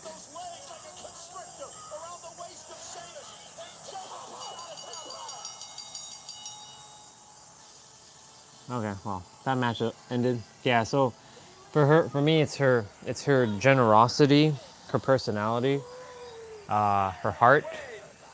I believe that was just, I think just the second time in the career of Sheamus that he has tapped out, not passed out, tapped out in a match. And it took the accolade with a shillelagh shoved in his mouth Yeah. to do it. So that's why I love her very, very much. Like in my universe, me and her are together. Because if you can think it and imagine it, it's already done. And so like I let go of the physical. If when it happens, it happens. Right? And so like, she if she ends up with another dude, no big deal. But I do know like she's my one. I know it. I can feel it. I've known it for a very, very, very long time. I've said that many times to many girls, but she has been the consistent one. Because when I thought someone was my one, they were never my one. My one is her, and it will forever be her. Whether she ends up with me or ends up with someone else, I mean, this is an illusion, right? This is just the human experience. So like for me, I'm good either way. Like if it happens, great. If it doesn't, because I've let go of the human aspect. I can't see the world the way I used to see it anymore. Like I literally can't see the world that I used to see. It's impossible now. Like even being this human, I just, it's weird. I can't be human when I know I'm the creator. We all are. We've just been programmed with all this like BS. I gotta face you all this way because the sun is getting a little hot. And the last thing I desire is a phone screen to go kaput. As much as I like the heat. Yeah, so that's the reason why I love her personally. Yes, she's beautiful on the outside. I love her with and without her makeup. Like pimples and all, when she has her pimples, I love her with her pimples. I love her with her quirkiness. I love her with her bedhead. She has lots of bedhead pictures. I love her when she's just waking up out of bed. Like I said, pimples, no pimples. Yeah. Damn. Yeah. What's the next match? Let's see what match is next. Look who's here with us tonight. It is Georgie Farmer, British actor, known for his role portraying Ajax Petropoulos on Wednesday. And Wednesday season 2 part 2 premieres on September the 3rd, only on Netflix.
My bad. I just realized the mic died. 17 in the Maverick battle it out in a fight of relevance versus respect. Paragon versus Parasite. Old guard versus algorithm. Will Logan Paul save wrestling, or will wrestling ruin him? I'll be back. Find out tonight at Clash in Paris. Cena, Paul, next.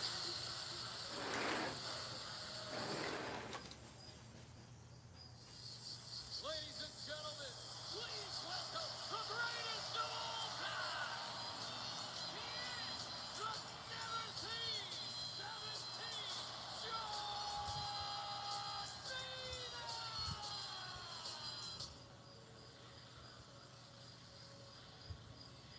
I'm afraid after I'm gone, you guys are going to forget about me.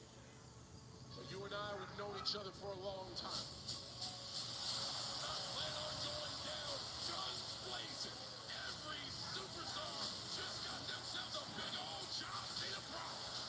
If any of y'all saw SummerSlam, you know that I am not going down without a fight.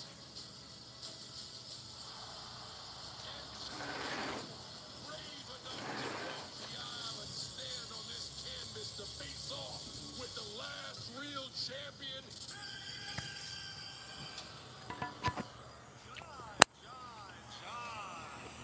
Whatever version of you this is, John, it's making me sick. You turn into a charity case. You're out here just giving out matches. Well, how about this? I want one. Right in the middle of France. Logan Paul versus John Cena at Clash in Paris. I mean, that's box office. That's headline. You might have just made the biggest mistake of your life. Huh? Be careful what you wish for, man. You want to match with me? You sure about that? Logan Paul. Wait, what? WWE better than any professional wrestler, and that includes you. Wrestling is changing, and I am wrestling. When are you idiots going to accept me? Because newsflash, I am exactly who I say I am. These people, they're gonna go online and call me an outsider. Oh, Nero created another video. Let's go. I'll be watching that later.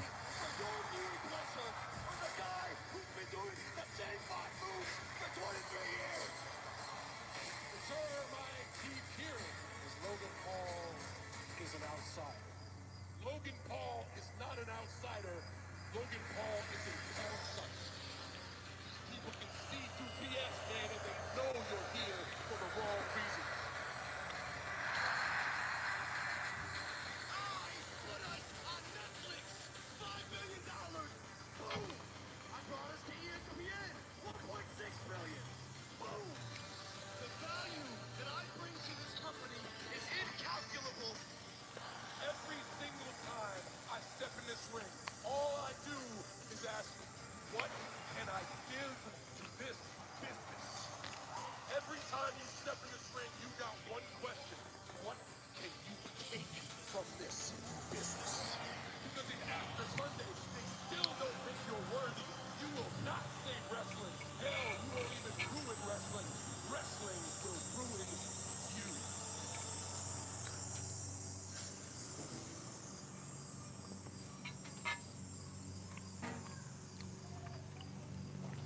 Fair enough. Hey, yo.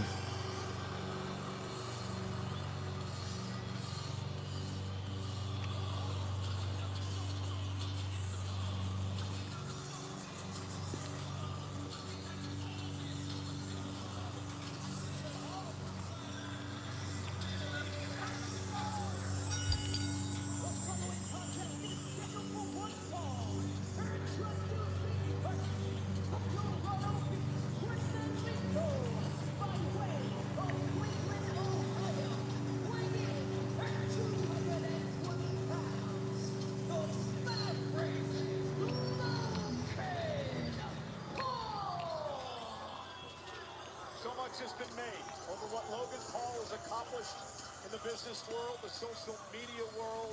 23.6 million subscribers on his YouTube channel, over 6 billion views.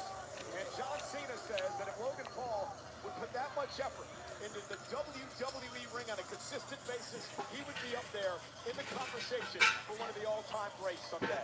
Well, I think Logan Paul has done what he's done in every single industry because he's not listened to old men who did it in their generation. This is a new era, and stars are made a very different way.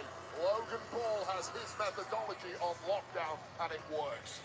So I know the microphone died when you probably asked that question, if you're still here, sir. I basically said I love her because of her generosity, her heart, her spirit, her kindness to her fans. She always goes out of her way for them. She's loyal to them.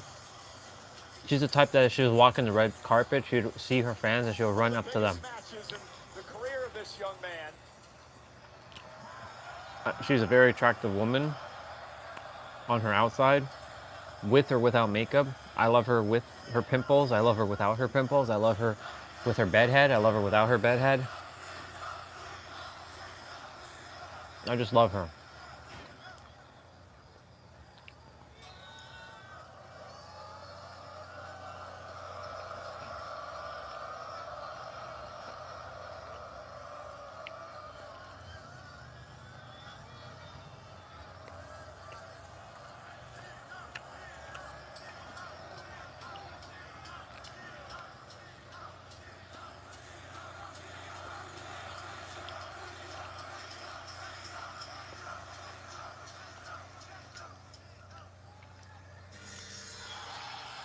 Let's go, John Cena.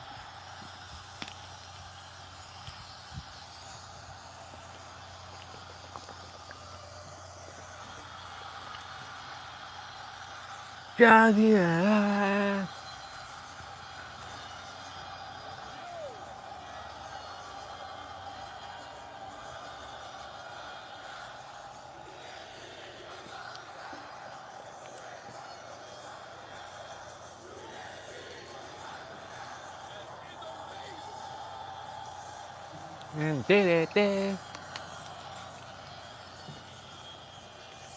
Let's go, John Cena.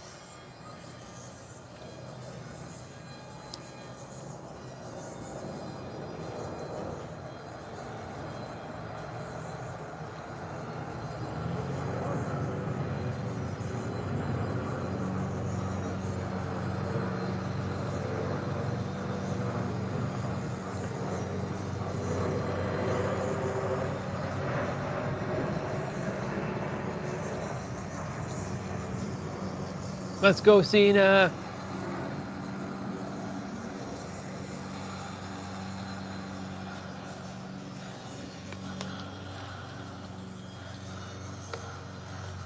You can't see me, my time is now.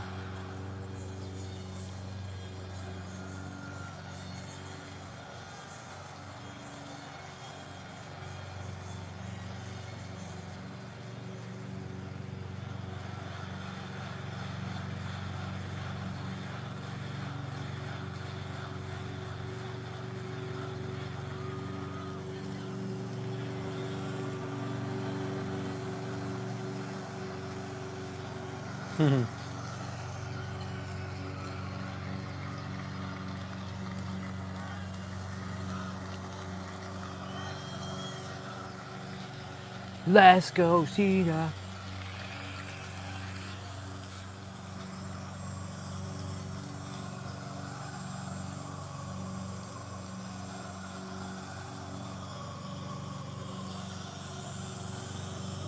Ah, ah, ah, ah, ah.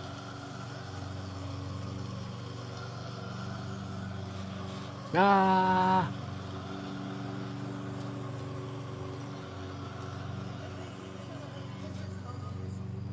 From West Newbury, Massachusetts, weighing in at 251 pounds, he is the greatest of all time, the never seen 17. celebrating with each and every one of you tonight in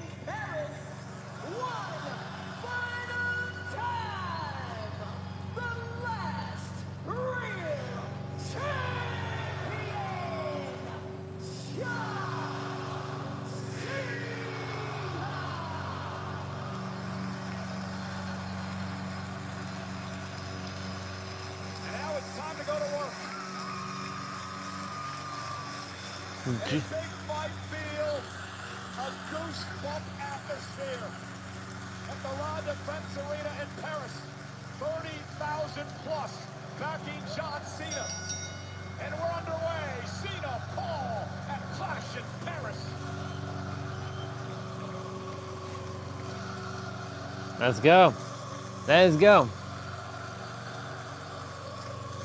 Hey, it's going to be interesting to see how Logan Paul reacts to this rabid crowd here tonight. Yeah, they throw Paul off his game right from the offset. You can see John Cena milking the noise for as long as possible, knowing full well it was getting under the skin of the maverick Logan Paul. And you know what's interesting about this, Wade? This rivalry dates back to January of this year at the Royal Rumble. Remember, Logan Paul, John Cena, Jey Uso were the final three in the Royal Rumble match before Cena would eliminate Logan Paul. What a torrid time ever since tagging together at one point in an incredibly ill-fated tag team, tagging against each other at times too. These two really do not like one another. Nope, John they Cena did not. says this is going to be a lesson in respect for Logan Paul tonight. Teach Logan about respect in the WWE ring. Clean break by Cena, and we reset. Yeah, and I question that from John Cena. Teaching about respect when you called him a parasite 1 week ago, a grossly unfair insult leveled at a man who has dedicated himself to this for the past 4 years. Well, here's a man who's disrespected everyone in WWE. He's cheated to win most of his matches. He's used brass knuckles. He's used his goofy entourage to get involved. That's what Logan Paul's all about. Logan Paul is all about disrupting, shortcutting his way to the top of every industry. If you have the smarts and the skills, you can do that. John Cena had to grow to the top, and John Cena is merely bitter that Logan Paul achieved in 4 years what John Cena took 20 to do. That was an interesting counter by Logan, stomping on the foot of Cena and then delivering that right hand. Now remember, Cena has to stay away from that titanium-loaded right hand of Logan Paul. He felt it a couple of weeks ago on Friday Night SmackDown. It's a knockout blow, and now the body shots by Paul to Cena, dropping John in the corner. Yeah, it's been a lopsided build to this one, if you ask me. John Cena with the verbal barbs, absolutely tearing strips off Logan Paul, but Logan Paul showed the real danger. Matches aren't won with words, they are won with shots. One big shot to the jaw, and Cena is down for the count. Cocky Logan Paul showing out here. And remember, this is John Cena's retirement tour. The last time is now. It wraps in December. And tonight, Cena would love to leave Paris, leave Europe for the final time in his career in a WWE ring with a victory. With AW. Bastion of the old school. He's taken on the modern incarnation of what makes a top professional wrestler in Logan Paul. Now John Cena. We, 9, 10, 11, 12, 13, 14, 15, 16, Paul to the center of the ring, but he lands on his feet. And now a boot to John Cena. Not quite anticipating the reflexes of Logan Paul. That was Cena's first mistake. You've been studying this man, the 23 matches that Cena has been using as an insult. He has shown that time and time again. Well, and the thing is, those 23 matches, Logan Paul has never had a bad performance. I'm sorry, he hasn't. The way that he has taken his role here in WWE, he had one of the longest United States Championships reign in many, many years. Yeah, how dare you claim that 23 matches? That sounds terrible, right? 23 matches that included singles matches against Cody Rhodes, against Roman Reigns, matches against Randy Orton. Yeah, the creme de la creme of what we have here in WWE. Now John Cena goes to the undersaddlement of Logan Paul. Big uppercut by Logan Paul. And again, these are the type of actions here, though, Wade, that tick off a lot of people. Logan Paul's talented. He's got all the tools. He's going to be a world champion someday. But then he hits an uppercut, now he's posing for the crowd. Please, you didn't have an issue with John Cena was doing it before the bell rang. Yeah, but the crowd was cheering Cena. They're not cheering Logan Paul. He's doing it to egg him on and kick him off. Logan Paul is just sticking out their backside. Oh! God, you can yell all you want, but Logan Paul is impervious to noise. What a clothesline by Cena. You're right, that was a classic example of Logan Paul taking his eye off the ball there, and John Cena capitalized. The health and fitness coaches. Knees over toe. Knees over. gather his wits here. The senior official, Chad Patton, working this matchup tonight. He's worked many of John Cena's matches in his career. Cena using those big haymakers against his opponent. Worked so effectively for Logan Paul in the early goings. Irish whip into the corner. However, Logan catches John with a boot. And now Logan, blockbuster to Cena. Great move by Paul. Cover. 1, 2, Sakamura. I don't know what they're saying. Sakamura? I don't have no idea what the hell they're saying. Yeah, and in the early goings, you see immediately. Sakamura. Sakamura. Look at my beard. The athletic advantage I'm getting. is in the hands of the younger man Logan Paul here, who can do anything in that ring. He can fly with the best of them. He can I declare that my collagen and my pigmentation come back. The pigmentation will come back. Insulting the sellout crowd here tonight, over 30,000. And now Logan, vertical suplex, nice. delayed now on Cena. Paul's showing off a tremendous amount of strength here, delivering the vertical suplex to John. And I don't think we've seen Logan do that before. Hook to the leg now on Cena and a kick out. Yeah, of all the accolades I just sent the way of Logan Paul, I did not mention the power game at all. Another aspect, you can see he's put muscle on over the past couple of years, building out that frame to be a true prototypical superstar. Mentioned before, I'll never forget the night that Logan Paul took Roman Reigns to the limit, almost stopping Roman Reigns' record streak as champion. And he was consistently ready to shock the world.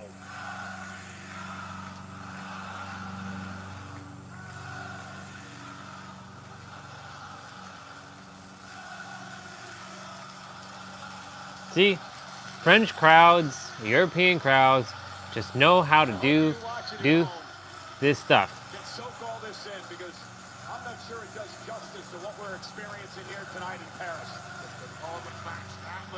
It's crazy. And look at Logan with that gut wrench bomb, and here's the cover. And a Sakamura. doing some things, Wade, I've never seen him do before in the ring. He's obviously been preparing for this. The fans of Logan Paul, as few of us as they are, ask for one thing, some damn respect being thrown the way of the Sakamura. I don't know if they're saying Sakamura. 1, 2, Sakura. And Logan now into the corner, and a big uppercut, a running uppercut, Cesaro-like uppercut from a Logan Paul to Cena there. Again, another wrinkle in this Cesaro. Logan Paul. People guessing. John Cena. And look at it, again, a nonchalant cover. And Wade, I get what you're saying, and I think Logan Paul is as talented as anyone in the ring today. You're not going to beat John Cena that way. He wasn't planning to beat John Cena. He wanted a photo for social media that will go viral.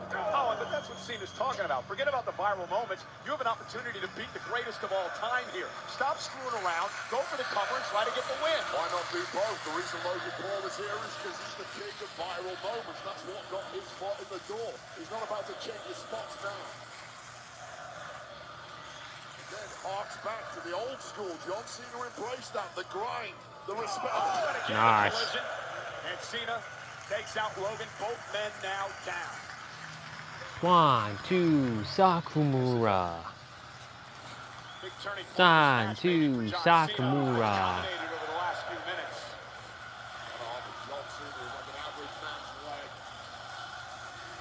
Completely depleting Logan Paul, and perhaps turning this match upon its head. Cena back to his feet, Paul back to his feet as well. John Cena ducks underneath. Here comes Cena with a shoulder tackle. And now John Cena's starting to build some momentum. Yay! You can't see me.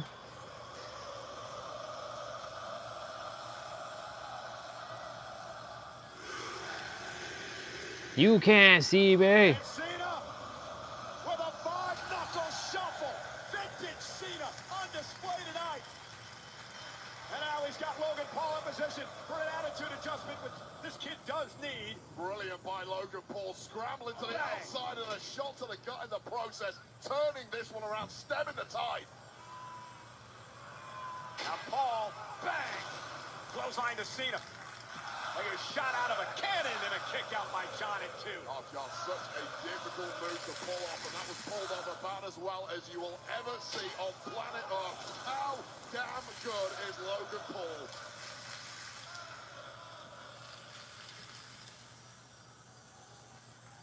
And Logan now back to his feet. Logan in tremendous shape. Climbing now to the top rope as he continues to play with the crowd here in Paris. And the Paul from Grace, but John Cena got his knees up. And now Cena with Logan for the attitude adjustment. AA by John. 1, 2, no. Well, this is the moment from the heavens. Logan Paul came crashing down on those raised knees. And Cena, who pounced immediately with the biggest hitter he has, the AA on Logan Paul. That eternal toughness that this man has prevailed and keeps him alive. But for how much longer?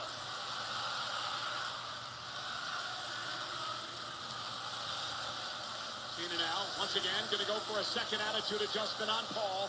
John Cena's got him center of the ring. Went for the AA. Paul landed on his feet. And now Paul going to lock Cena into the submission move he's been using, known as the octopus. Made famous by the Hall of Famer, Antonio Inoki. And you see Logan Paul with it locked in on Cena here. The octopus trying to get Cena to tap out, but Cena able to reverse. Well, those belts of Cena are too big. Couldn't extend the arm. That's the issue. And Cena powering his way out. And Paul with a roll through, shoulders down. Cena's got a kick out. Now going to turn this into an STF. STFU is in. Cena on Paul. And Paul scrambling for those ropes, which must feel like a million miles away. The eyeballs of Logan Paul bulging out of his head. Sheer agony. Is Paul going to tap out? There's no shame in it.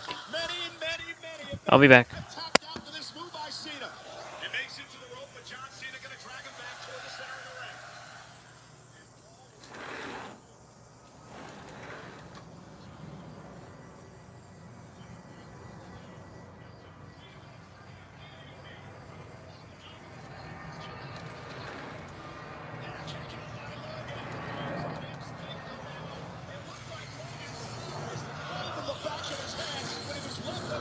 His head here on this DDT. This is John Cena changing up the moveset to catch on the less experienced Logan Paul.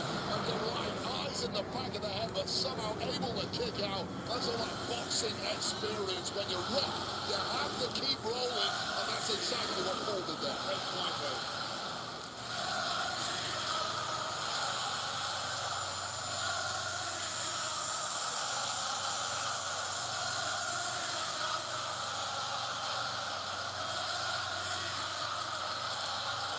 Carnival in this arena. Cena with Logan on his shoulders again, went for another AA. Logan Paul able to counter. Face first goes Cena, that overbomb by Paul. Cover, hook of the leg. Is it enough? Kick out by John at 2. Saw the smirk on the face of Logan Paul. Could have hung that leg tight and rolled all the way onto the shoulders of John Cena and guaranteed a victory there. Major mistake with that pin from Logan Paul. Critical point in the match. Both men physically spent, exhausted. John Cena has one thing, or two things Logan Paul doesn't have. A, experience. B, he's got 30,000 people behind him. Well, I'll tell you right now, you might not like the attitude of Logan Paul, but he's currently going toe-to-toe as you would call him with the greatest of all time, and he's taken zero shortcuts so far, and this could be the killer blow. This with the right hand, went for the knockout. Tackle by Cena.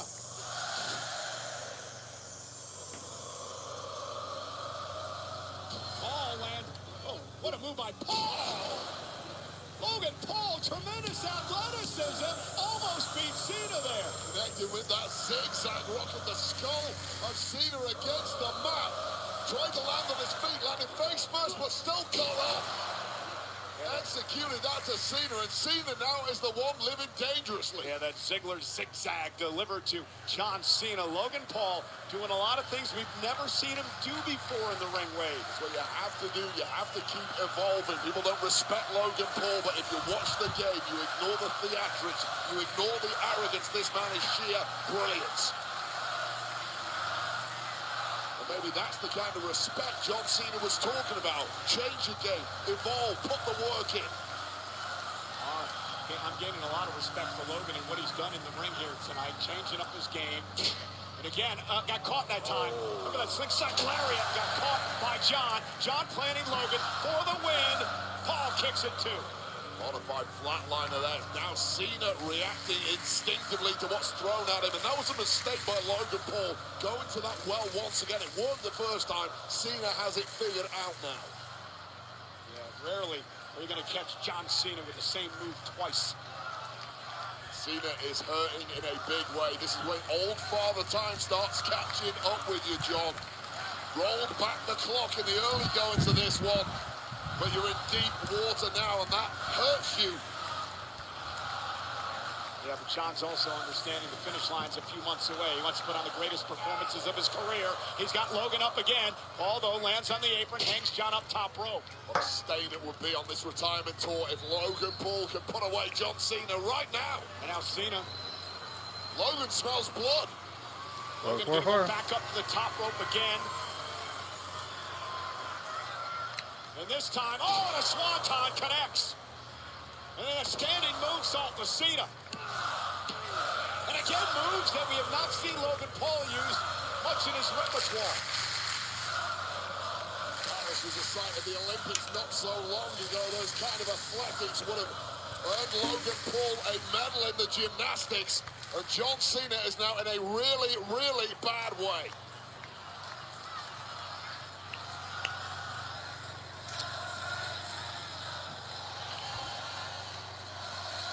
Both men's eyes are telling the story. The minds are blank.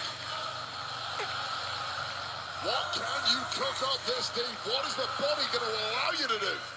Logan into the corner with that running uppercut. Controlling the pace is Logan Paul. And Cena looks like a beaten man. He's in a heat. Logan Paul looks fresh. Laser focused on putting this one to bed.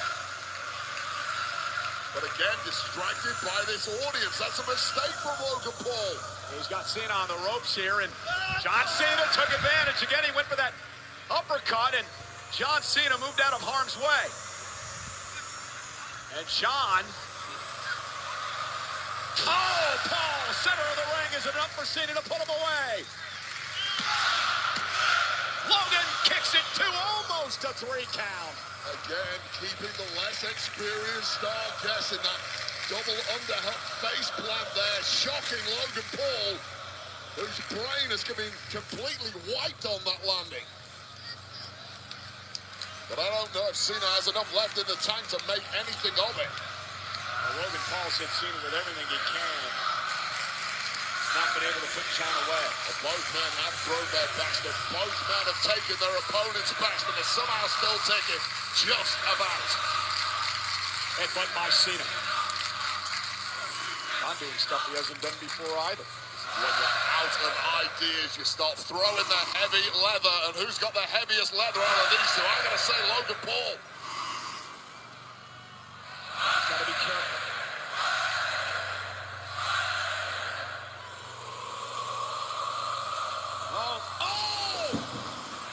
The uppercut, that pop-up uppercut, almost cost John the match. Oh, God, John Cena is one heavy, heavy man. The power required to explode him skyward. He simply did not get enough. Look at the connection of this uppercut. Look where he's landed. You're aiming for the jaw here, and it ended up more chest than anything. That is why Cena kicked out. I'm taking nothing away from Logan Paul. The man's exhausted. It's incredible to pull even that off, but the connection wasn't in the right place. That is why Cena lives on. And Logan Paul looking down at the wrapped right hand. Titanium loaded for many years. Cena back to his feet. Logan Paul. Now he pulls a shoulder tackle. And now digging into John Cena's repertoire. Got to study the greats, Michael Cole. Is Logan Paul. I love it. What a way to proceed to victory this would be.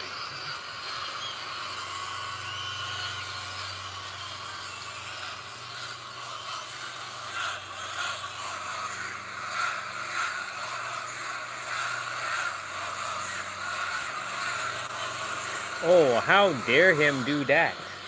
You can't see, he's gonna do the you can't see me, you can't see me. Amidst a chorus of boos.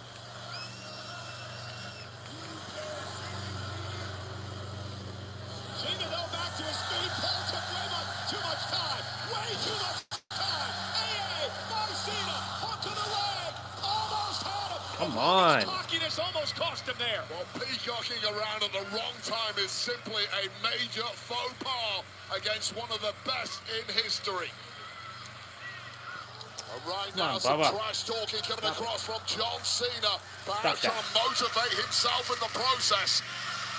You're clutching at straws, no matter where you're at this point in the match, just desperate to get anything going. Well, wait, John's got to be concerned as well. I mean, Logan kicked out another attitude adjustment. You hit him with your best shot and you can't beat the man. Are you really still the greatest of all time, or are those moments fading fast?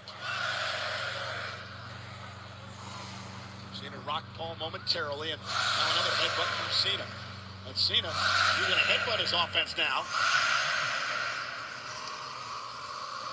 Now, John got caught. Oh, no, he didn't. Hurricane Rana sends Paul to the ropes. Logan Paul certainly was not expecting. Cena, you gotta be kidding me. The cover. And a co-rib by Cena and a kick out. Jay to Roxanne Perez right there. Kick out just in the nick of time. What's John Cena here. Or the pop box, as Roxanne calls it. And Cena's throwing everything he has at Logan Paul, who's surviving here. rolling back the clock to his US title Open Challenge reign. Wow, a lot of these moves back then, and he's having to dig deep. That's how good Logan Paul is. What normally works is not working tonight against Paul. Paul's too good. All back to his feet. John Cena going to go once again for an AA. Logan Paul, though, too close to the ropes. Long arms, able to grab the top rope. John sent back to the ropes. Logan hits him with the right hand. The right hand. The right hand by Paul for the win. Cena still in it. It's the right hand that flattened John Cena with a cheap shot in Dublin. And somehow Cena kicks out. And Logan Paul, you saw the look on his face.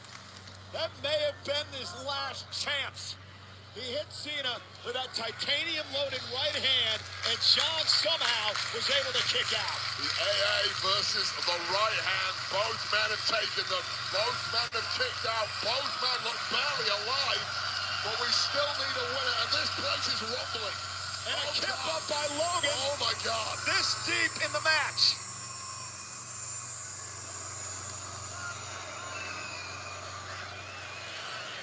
And Logan now with Cena. Could be getting it right, middle of the ring. Paul now back to the top rope. And the Paul from Grace this time connects. Double it up. You've got the man down. You've got the man beaten. Make sure. Finish the job, Logan.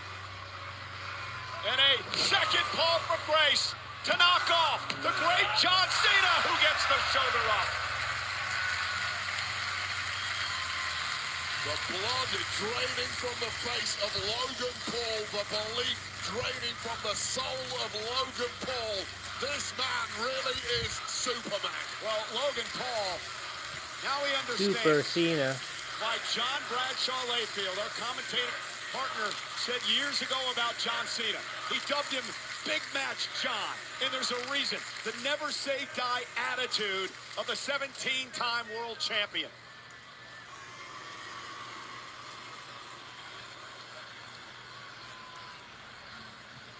Once again, Paul gonna mock John Cena, and this time delivers a 5-knuckle shuffle.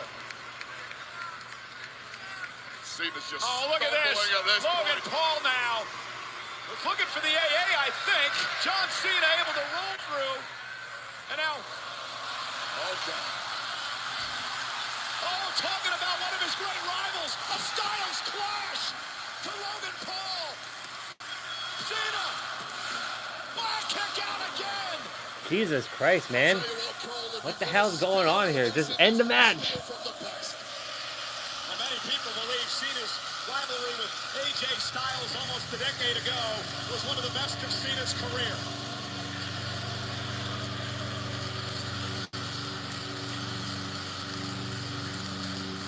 This place going absolutely bananas. They are getting themselves a match of the year contender. I can't tell you, I don't think I've ever seen an atmosphere quite like this. I've ever experienced anything like this.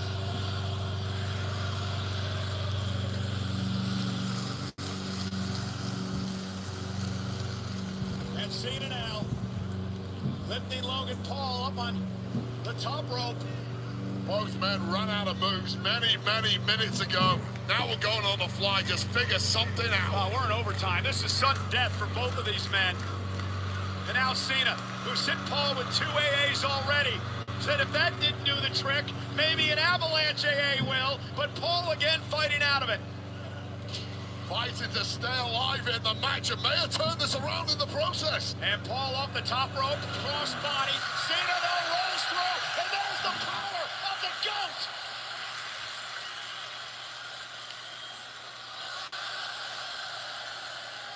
Attitude adjustment. And he's not done yet. One didn't finish it last time. John Cena, oh, and Logan Paul again with a right. Went for another one. Cena though, in with a duck underneath.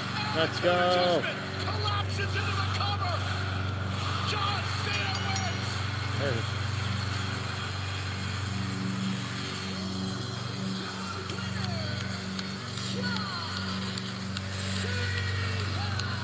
John Cena. Good job, Cena. Simply wow. How do you put a button on what we just saw? Good job, bro. I'll tell you one thing, Wade.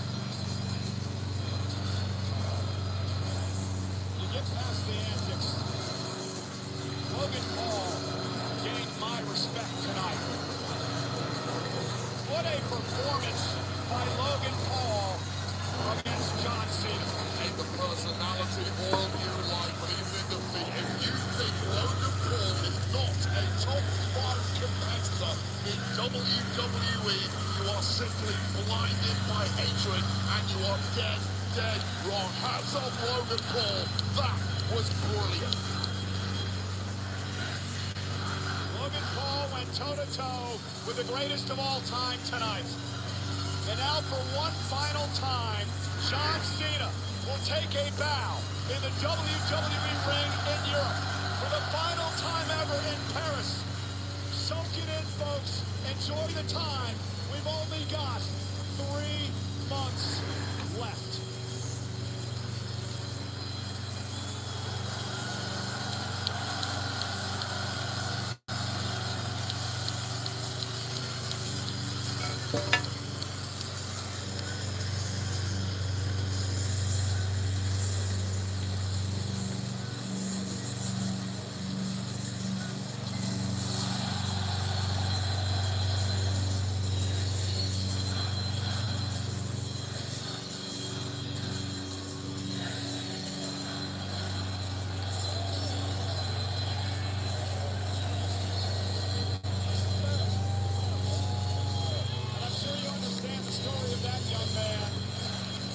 John Cena insulted here in Europe months and months ago, reconciling with the fans and, of course, John's lovely wife, Shay. Just an absolute incredible performance as he celebrates with Jelly Roll, a man who has gained John's respect. Jelly Roll telling us on many occasions that John Cena a hero of his, and Post Malone as well, who has been out of his seat all night long, enjoying Clash in Paris.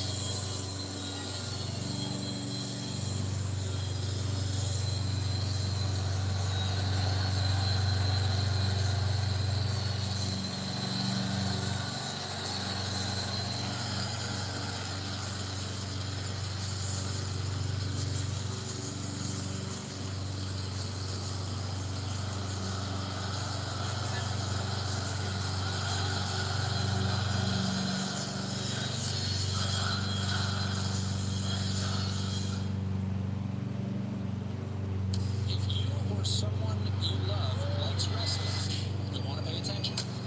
On Saturday, September 20th, two global powerhouses under a spotlight the world has never seen.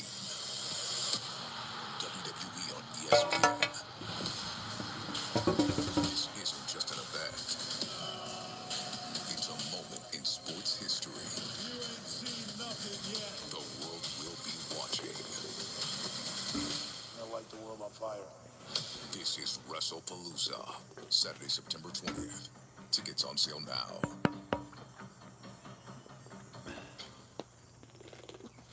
We know the first WWE Premium Live event to kick off the ESPN partnership will be the first ever WrestlePalooza on Saturday, September 20th, 2 weeks from this coming Saturday, live from Gainbridge Fieldhouse in Indianapolis. WrestlePalooza will stream live on the new ESPN direct-to-consumer streaming service. Jesus. Tickets for WrestlePalooza are on sale now via Ticketmaster.com. And as we've all been reading over the last number of weeks, here tonight, Clash in Paris, our final premium live event on Peacock as we jump over to ESPN 2 weeks from Saturday, September 20th. Some good news, though. NXT premium live events will remain here on Peacock. We want to thank all of our friends over at Peacock for what has been an incredible 5 years, including Rick Cordella. Rick has always been there for everybody in WWE. It's been a tremendous partnership. And again, hats off to Peacock. Well, you know, we're here.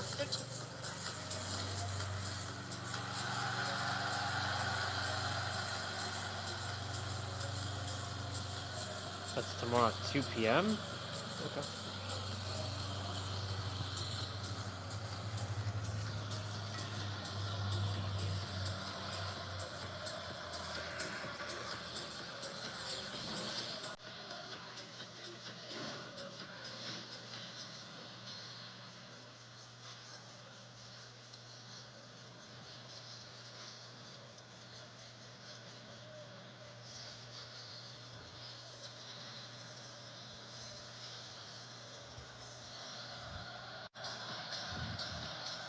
Ladies and gentlemen, please welcome WWE French commentator, Philippe Chelot. Mesdames et messieurs, Clash in Paris établit ce soir le record de la plus grande recette pour un événement unique à la Défense Arena, battant le précédent record détenu par Taylor Swift en mai 2024. Told you to stop doing that. You keep flying around here, I'm gonna slap you. I'm gonna slap you good. I don't want to hit you, but Pour un événement de la WWE en France avec 30 343 personnes. 30,343 people. La WWE vous remercie infiniment. Ici c'est Paris et le public français est le meilleur du monde. Well, what Philippe said, ladies and gentlemen, is that Clash in Paris will be the highest gate for any single event in La Défense Arena, breaking the prior record set in May of last year by Taylor Swift. Tonight, 30,343 WWE fans on hand in Clash in Paris. Our main event, moments away, and immediately following that, it is the Clash in Paris post-show. John Cena, Triple H, and others will join Jackie Redmond and company for the post-show immediately following the main event. Speaking of Jackie Redmond, let's head back to her. Cole, thank you so much. I've been waiting outside of the locker room of Seth Rollins, hoping to get a comment on everything that's happened here tonight before he defends his World Heavyweight Championship in a fatal four-way match here tonight. Seth, listen, I know this is a terrible time, but Paul Heyman is in the hospital. You have no Braun Breaker. You have no Bronson Reed. I mean, for the first time since WrestleMania, you're completely...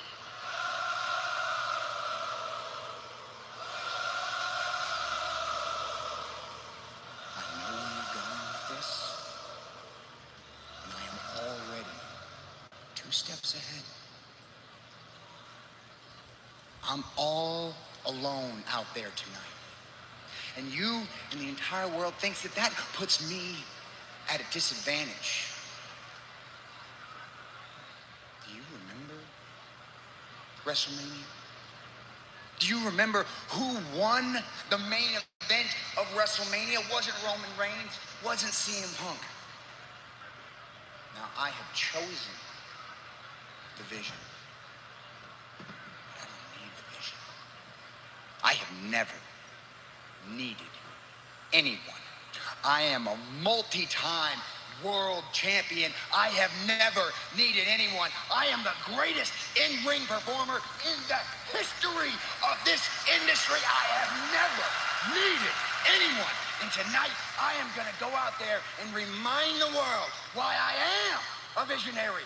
I am a revolutionary. I am Seth freaking Rollins. Yep. If I can't keep this here title by myself, maybe I don't even deserve to beat you.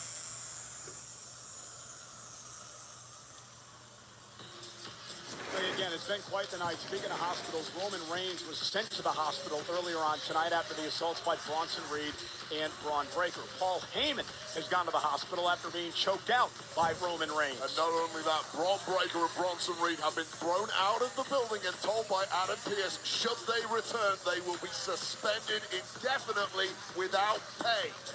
And ladies and gentlemen, Seth Rollins is truly alone tonight.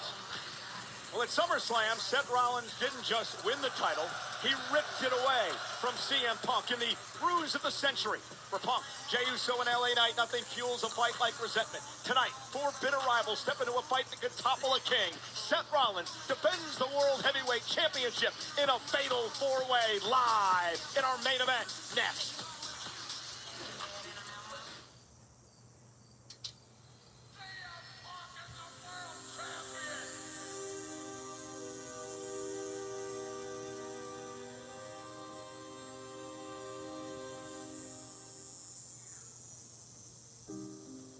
Je veux pour toujours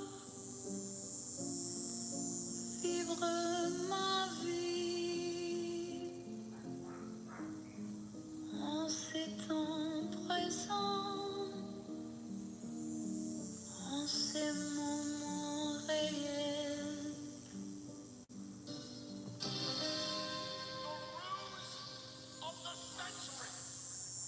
Shame on every single one of you. I always have a plan B. I've been a marksman for months. I have a Seth Rollins problem. This is the way forward. Rewind our mind just a little bit. You faked an injury, but I got the 3 count. We have absolute power. I'm tired of all of y'all because I ain't get my rematch. Receipts are coming. And there is nobody who can stop us. Seth, you're a liar. You're a master manipulator. It's a fatal 4-week at Clash in Paris. That Paris Seth Rollins, it's gonna get worse for you, Moose. I'm obsessed with holding the World Heavyweight title because it was ripped from me. You get your rematch after I get mine. Soon as they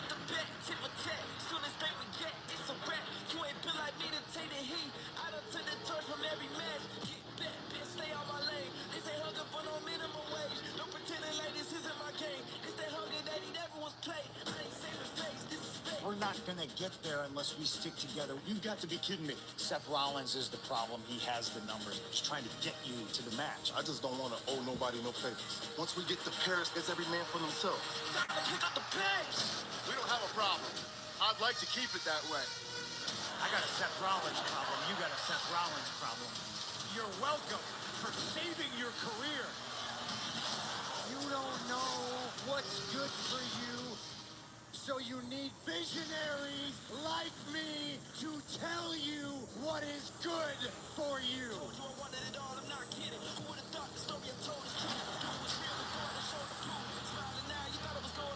And there is nobody who can stop me. Got night, CM Punk beefing over here. I don't know who to trust.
Main event, Jey Uso. He's taped up, wrapped up after the spear earlier tonight at the hands of Braun Breaker. Said he's ready to go. He can't be 100% Wade, but hopefully adrenaline kicks in because Uso wants his world title back. Kind of buy-in and fan support that simply cannot be manufactured. These people love themselves some main event Jey Uso. And wincing as he makes his way through the masses, all 30,000 plus of them, Jey Uso hopes to give the people what they want tonight.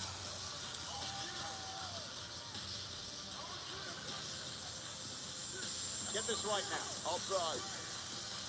Boom, got it. You just don't have the rhythm like me. You are rhythmically challenged. Unlike Jey Uso, this place is bouncing tonight.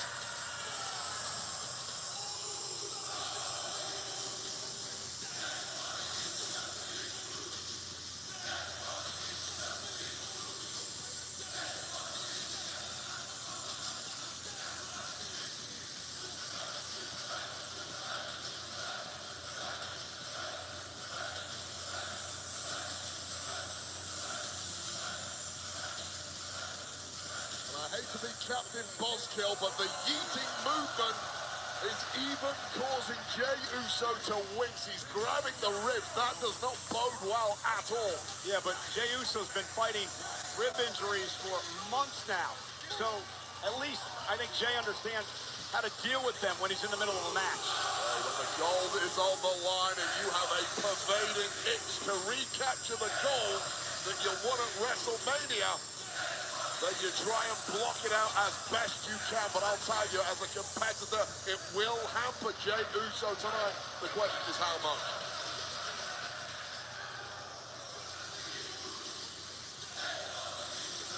Good thing about this, Wade, is Jay's got 3 other entrances to catch his breath.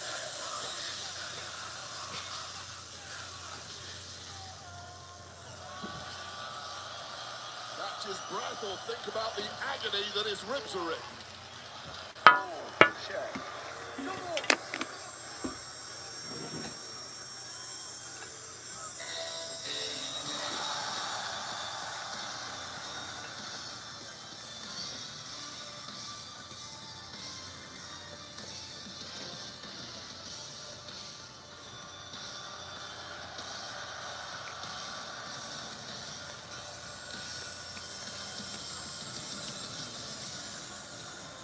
You know, Wade, we've talked a lot about this week, the high pressure, the high stakes for LA Knight tonight. The only person in this match who has never won a world heavyweight championship. He is the last person to have beaten Seth Rollins. That was the night of Saturday Night Main Event when Seth Rollins began what would end up as the lose of the century when he feigned the leg injury, allowing LA Knight to pick up the victory.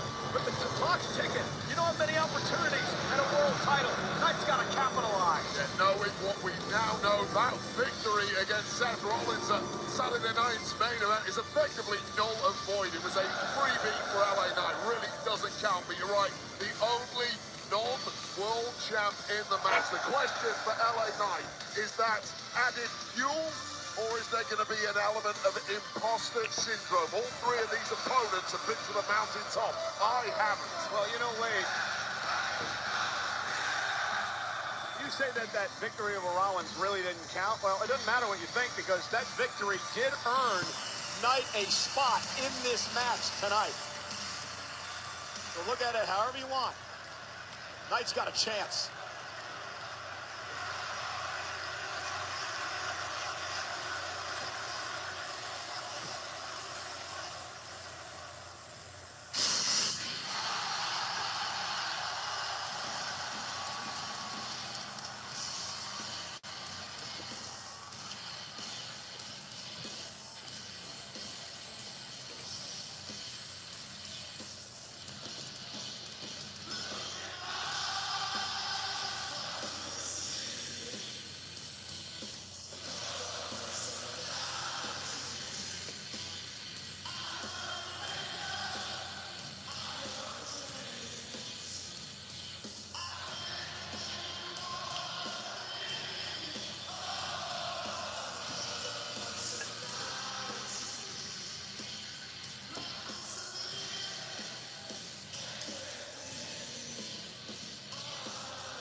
It's clobbering.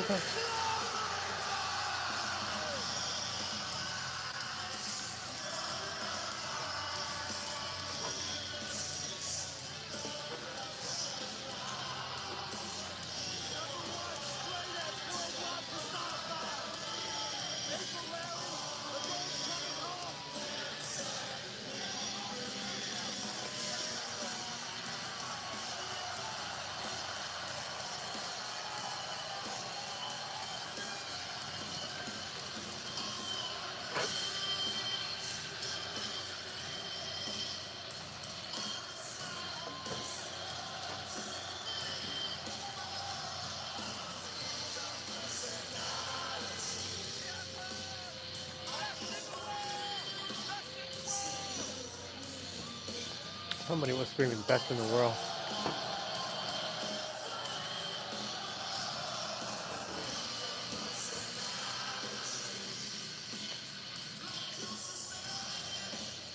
And Danny.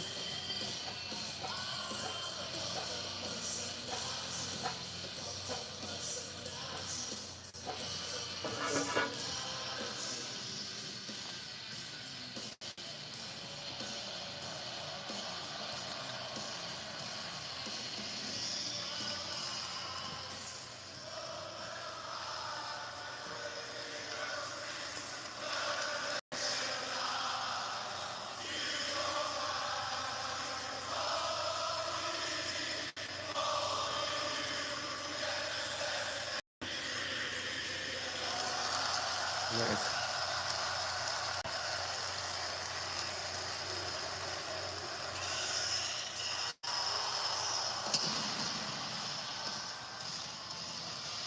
He's going to invoke another plan.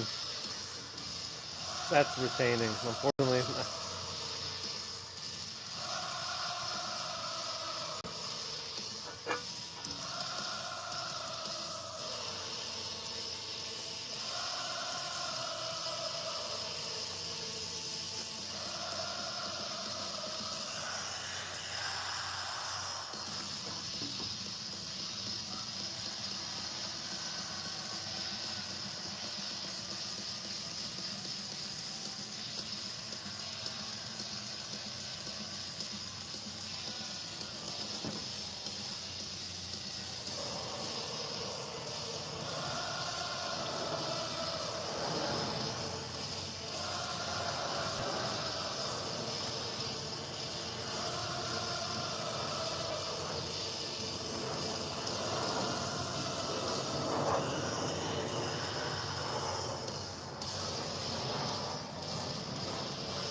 in a few moments ago, it seemed like Seth Rollins was a bit shook up.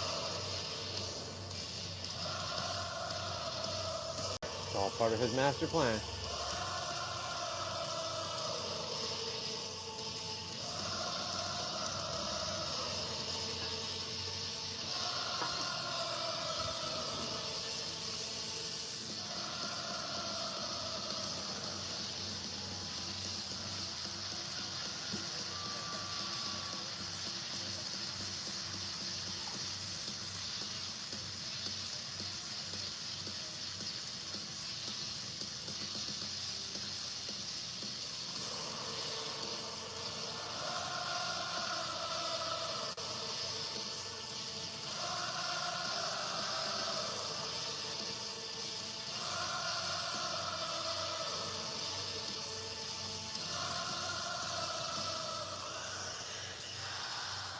Let's head up to the great Alicia Taylor.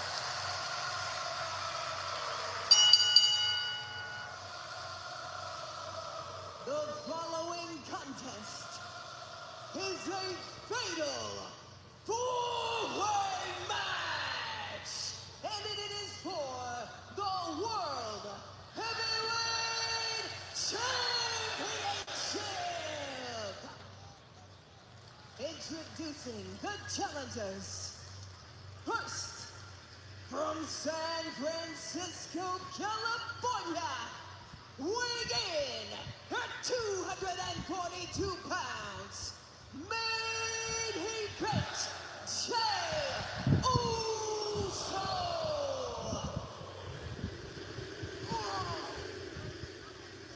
Next, from Los Angeles, California, weighing in at 240 pounds, LA Knight.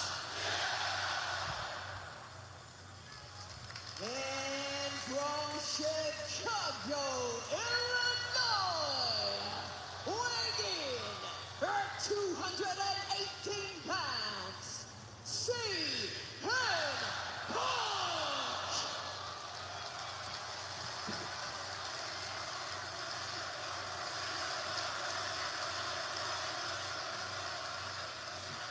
And her opponent, from Davenport, Ottawa, weighing in at 225 pounds, he is the World Heavyweight Champion, Seth freaking Rollins.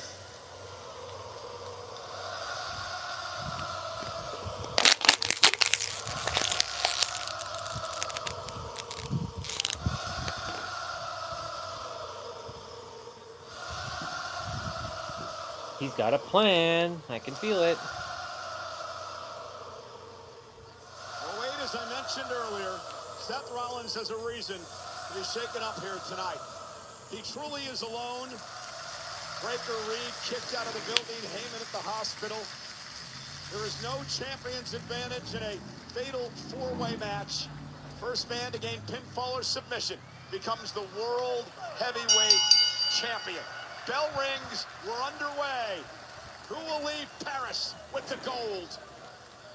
Seth Rollins used to having the deck stacked in his favor. The game has changed in the past few hours. And Seth Rollins truly is a man standing alone now. Well, you know, the personal animosity that is running through the veins of all four of these men. They can't stand one another. There's a little payback from Punk if you think back to what happened this past Monday on Raw. Dropping Uso out of the ring. Yeah, and I'm surprised by that. I half anticipated. Oh, look at this, LA Knight looking for a quick win. Half anticipated everyone to gang up on Seth freaking Rollins right off the bat. He is public enemy number one, but truly every man for himself right off the bat. Yeah, Punk and LA Knight now exchanging blows. Knight has never forgotten Punk for putting him through a table, even though inadvertent a few weeks ago. Big hip toss by Knight. As the war is going on in ring, Seth Rollins quietly crouching in a corner, letting the other competitors tear strips of one another while he stays fresh as a daisy. A smart move by the Architect, the World Heavyweight Champion. Rollins looking on, gonna pick his moment for when he strikes. And right there. As Seth said, I'm 2 steps ahead of everyone. And now Rollins into the corner with the knee.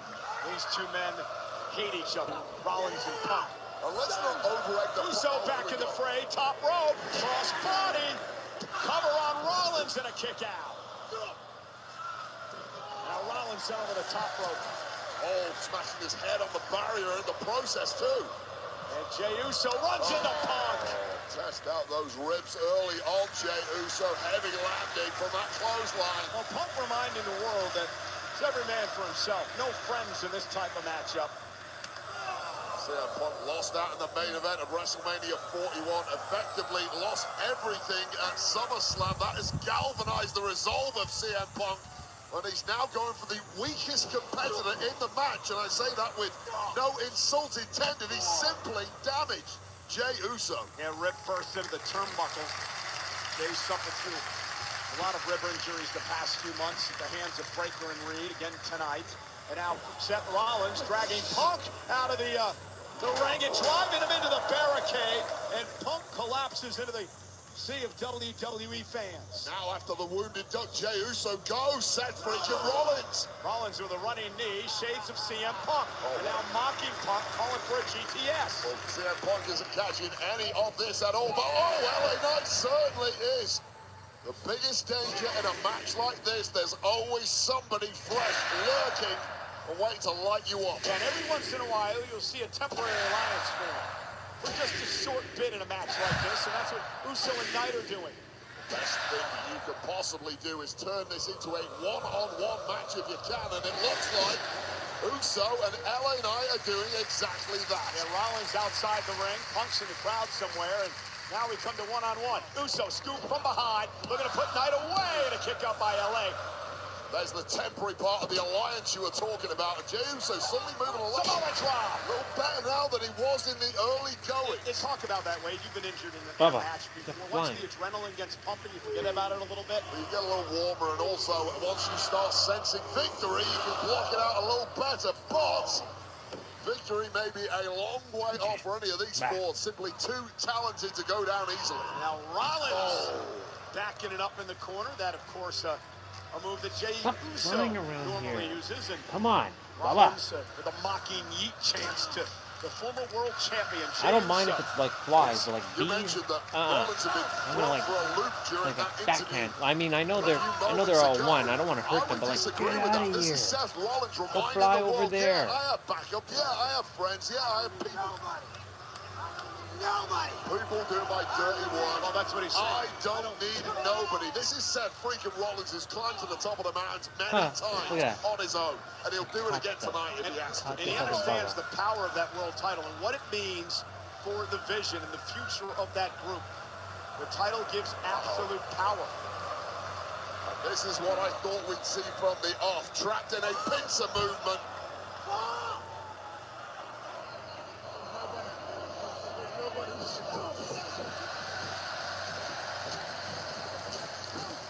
You asked for it, bro. And now the attack on the champion Rollins. Punk pounding away again. Just the disdain those two have for each other. And LA Knight doesn't like Rollins either. Well, Seth has set his hounds on these three many times over, and perhaps now it's time to turn the tables. And the visionary getting stomped. Remember, Punk had the world title for just over 5 minutes at SummerSlam when he beat Gunther before Rollins cashed in to win the championship. But you, about all three of us,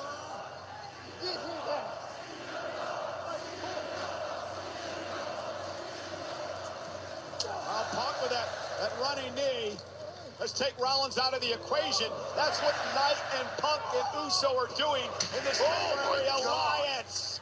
A little extra stank on that hip attack from Jey Uso.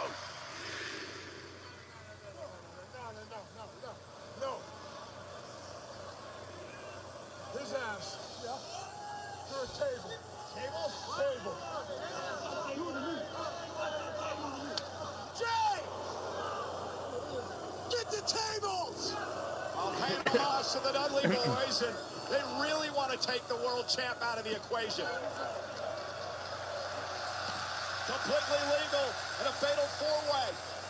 Devon, Bubba Ray, and Spike. It's the three-piece version of the Dudleys. Spike.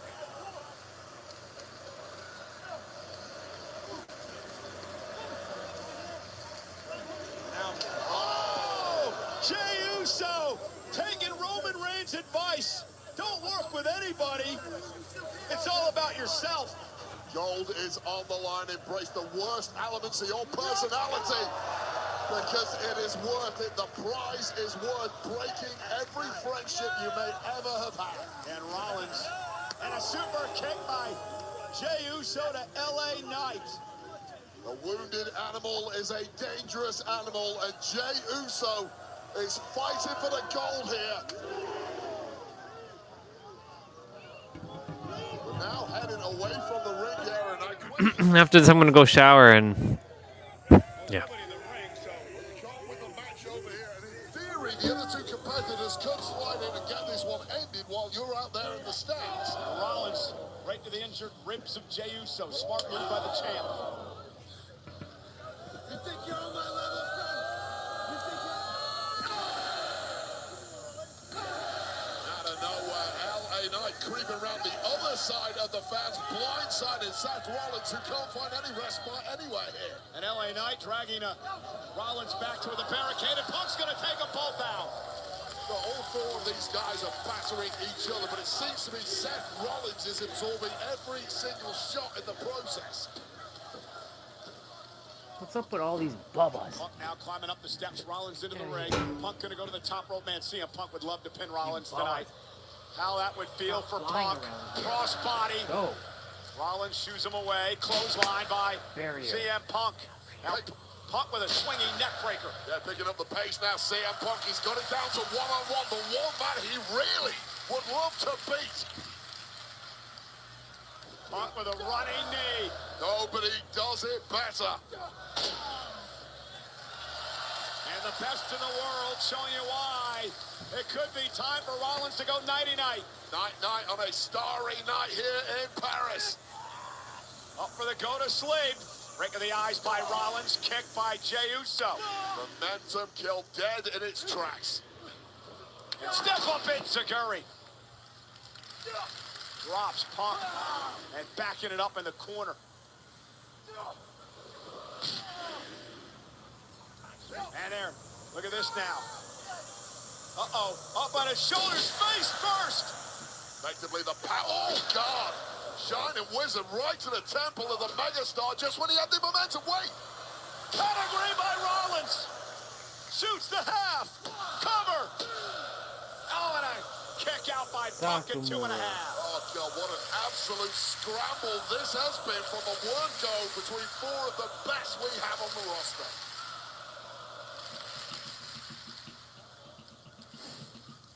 Such incredible action. You see the pedigree connected. That's a win right there. Astoundingly, a kick out from CM Punk. One of the heaviest moves in the arsenal of Seth Rollins simply did not get the job done here. You have to think that's really softened up CM Punk now. Kick to the midsection by Rollins. And Knight lifted up high. Seth looking for the buckle bomb tonight. Such a devastating move. Cover, hooks both legs. Knight's got a kick out at 2. And that move has hospitalized numerous superstars. And they have ended the chances of LA Knight here. And now Rollins up top. Remember, the exposed injured ribs of Jey Uso. Frog splash to Jey. Rollins looking to take advantage. And Jey somehow kicks out at 2. So much intestinal fortitude of Jey Uso kicking out there. That move devastating enough as it is. With the pre-busted ribs, you can double that impact. But Jey Uso still alive in this one. That's just frustrated Seth Rollins. He saw a successful retention while he was in mid-air. Thought he had it in the bag.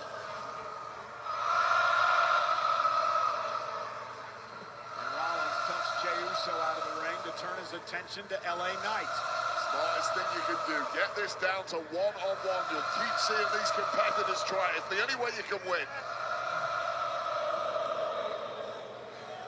That's what it sounds like when you're a god. You understand me? You're yesterday's news, pal.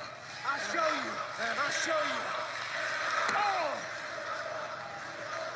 Yesterday's news will become the headline act if somehow LA Knight turns this one around and wins. They don't give a damn about you. They don't give a damn about you. They're chanting for somebody else. No! No! Rollins talking trash as he continues to punish Knight. It's a dangerous thing to do. You're taking your eye off the ball. You're allowing a competitor on the outside to potentially recover. You have the momentum now. Make it count, Seth. Probably it for me to tell the great Seth Rollins how to do things, but for me, he's making a big mistake here. And LA Knight, to your point, intercepting Rollins. Knight looking to build momentum, dragging Rollins back to the middle of the ring. Right hand, here comes LA Knight. Yeah. Reversal now, Knight sent across the ring. Knight ducks underneath the clothesline. Here's the danger. And down goes Rollins. LA Knight turning himself into that perpetual motion machine. Yeah. That side Russian leg sweep by Knight. Jey Uso back into the fray. Ribs first into the buckle. Wow. Double whammy there with that neck breaker too. And now Knight with Punk up top, drops Punk. Just flattening all three competitors. Pick your victim. Whose game is it?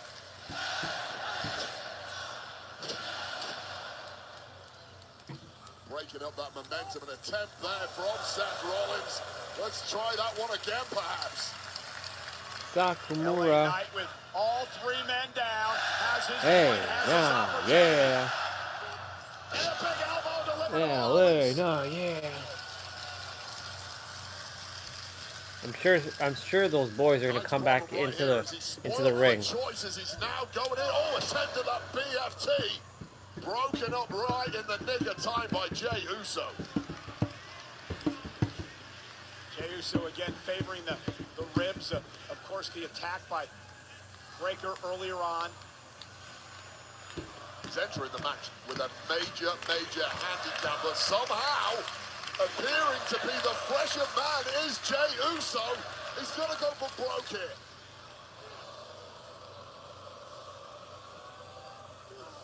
And now Jey Uso with the body shots to Rollins. And a headbutt now. Rollins teetering high above the ring and comes down. Throat first on the ropes. LA Knight, tremendous athleticism there. What great spring, but Punk here to play spoiler. Oh, God. Punk now for the win and the World Championship and a kick out.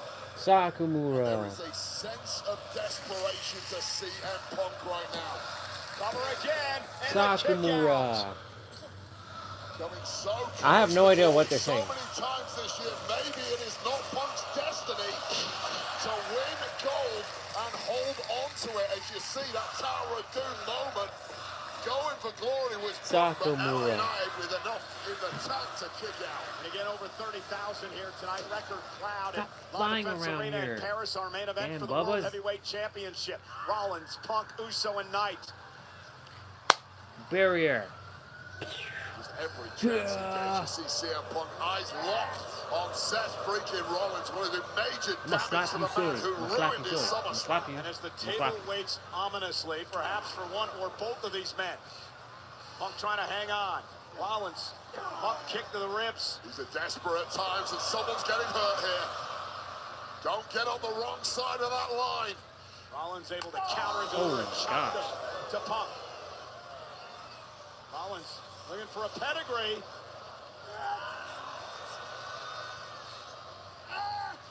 Rake of the eye, completely legal under these rules. Now Knight with a clothesline. A blinded CM Punk, not where you want to be, but the fight. Oh, wait. Oh! Punk's ripping through the table by LA Knight. That's what Punk did to Knight a few weeks ago. And now a roll up by Rollins, shoulders down. Oh, I thought he had him. So much. Oh, what a stop. Knight. BFT. Blood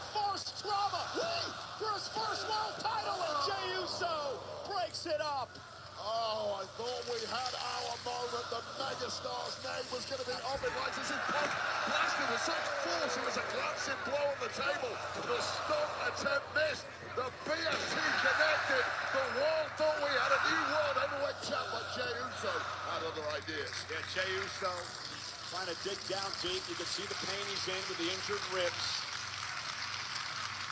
It's a permanent grimace, isn't it, from Jey Uso? Hats off to him for even being involved in the fight at this point, but if you're LA Knight, you've got a weak competitor there, ready to be taken down. Remember, Jey is injured because he came to the aid of his cousin Roman Reigns earlier tonight, and he paid for it.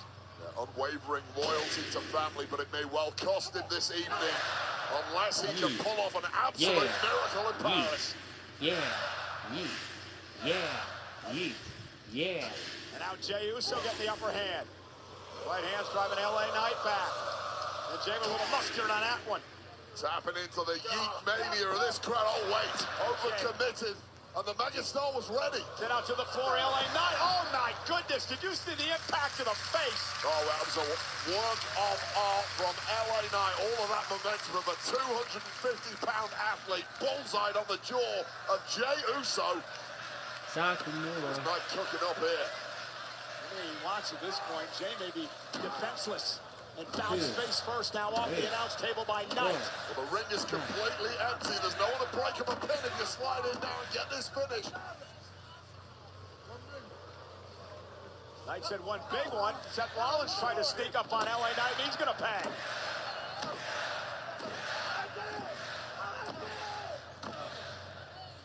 The never seen carcasses everywhere you look. And now Rollins centered the French announce table one final time. And he collapses to the floor. And LA Knight now going to destroy their table. Yeah, stay over there.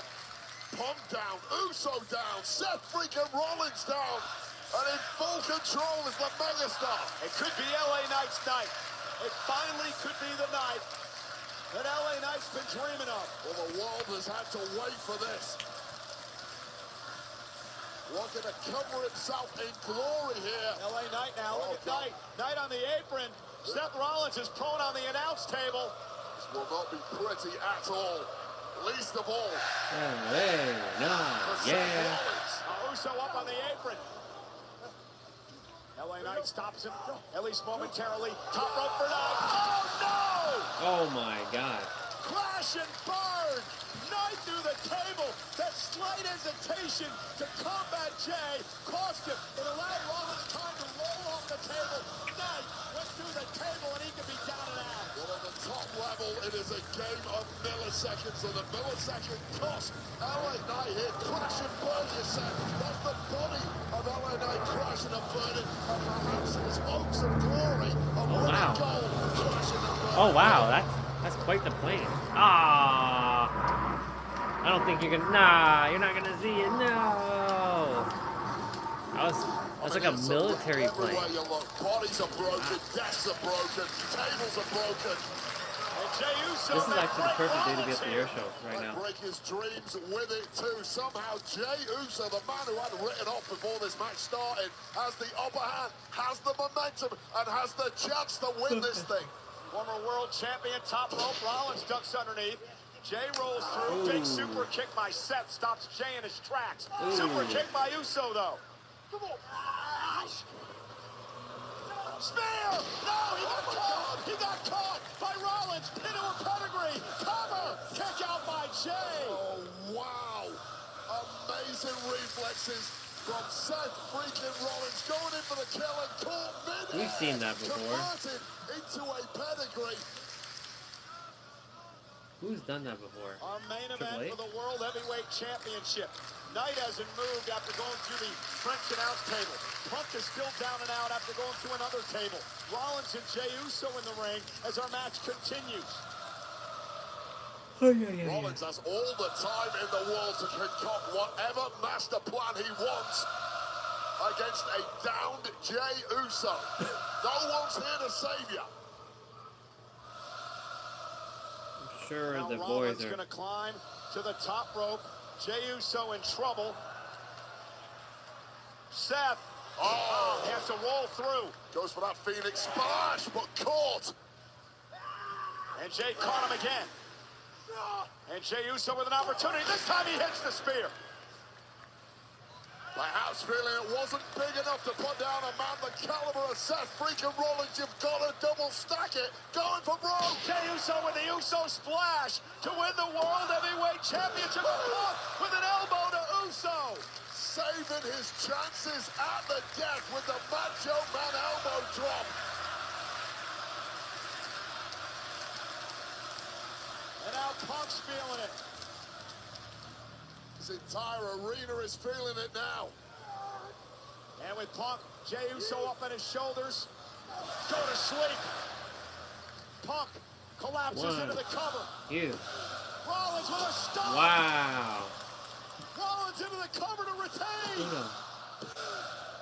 Punk kicked out. Punk kicked out. Oh, this one has swung back and forth, again and again. The GTS, the moment the toil was going to be all worthwhile for CM Punk until stomped into the mat by Seth freaking Rollins. A successful retention until the incredible kick out by CM Punk. LA Knight is still out at ringside. And that look in the eyes of Seth Rollins, he's starting to believe this is not my night. Everything's going wrong. Jey Uso has been taken out by Punk. I don't want you to touch that title ever again. I don't want you to have another match for this company ever again. I hate you. I hate your stupid family. I want you to go away.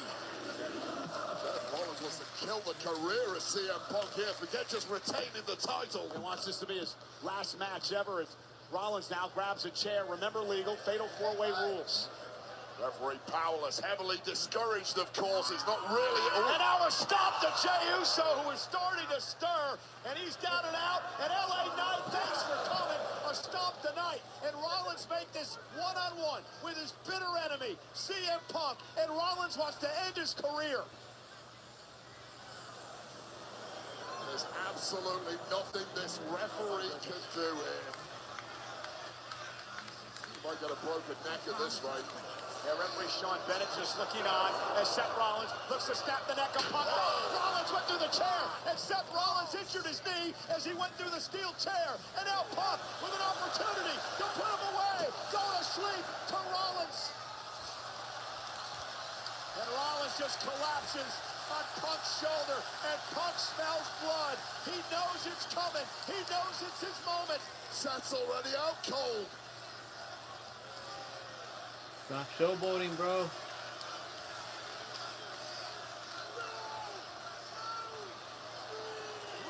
Oh my goodness, somebody just low blowed CM Punk. Who the hell is this? Becky? It's Becky. What the hell? Oh my God. Becky Lynch. Becky. Oh my God. Seth Rollins' wife. Just low-blowed CM Punk. Punk in the... Saved the match. Oh my God. Saved the championship for Rollins off the stomp and the cover.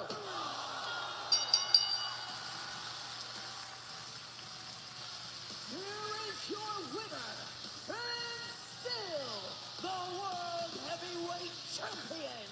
Wow. Seth freaking Rollins. Well, Seth said that he didn't need anyone tonight. Well, he indeed needed someone. You know what they say, Wade? Behind every good man is a great woman. And Becky Lynch saved the championship for her husband, Seth Rollins, tonight. Oh my God. Seth Rollins stacks the deck in his favor. Well, the most dangerous card you can lay is the one nobody realized you were holding. Wow. That's crazy. Well, Rollins got caught here, and we thought it was over. Well, it looked like he shredded his knee, and here we go with the GTS, a knockout GTS. Already hit one. Here comes the second for good measure until the low blow by an apparent ninja hiding under the ring. That ninja, though, turned out to be the Intercontinental Champion, and Seth freaking Rollins' wife Becky Lynch. And once again, CM Punk having the championship ripped from his grasp by major chicanery from Seth freaking Rollins. Yeah, let's just say it. Punk got screwed by Rollins again. And you had to know, Wade, that the architect, Seth Rollins, was going to have something up his sleeve. But no one in a million years would have thought that it was his wife, Becky Lynch. The game changed before our eyes. And Seth Rollins apparently always has a master plan.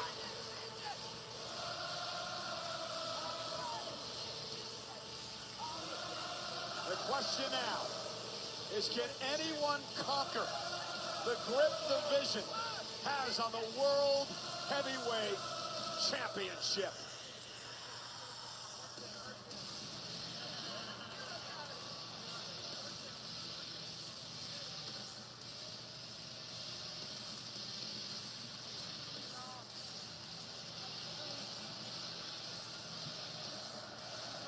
Interesting.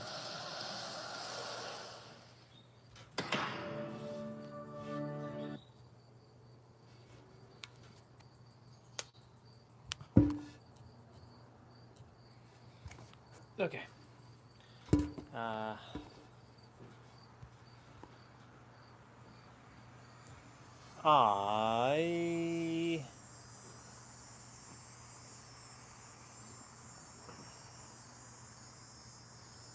gonna go shower.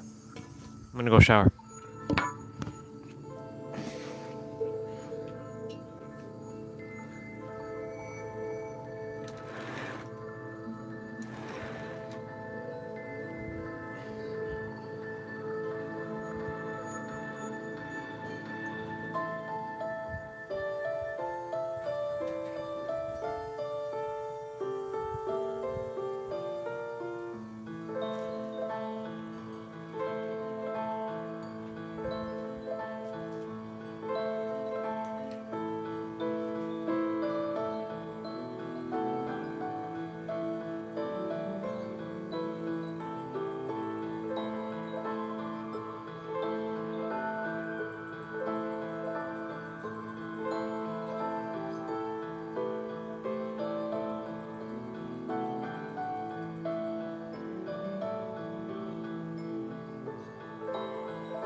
What's up, people? Here's a hot mess. We're gonna watch a narrow video. I don't know how this is gonna work out, but we'll see. It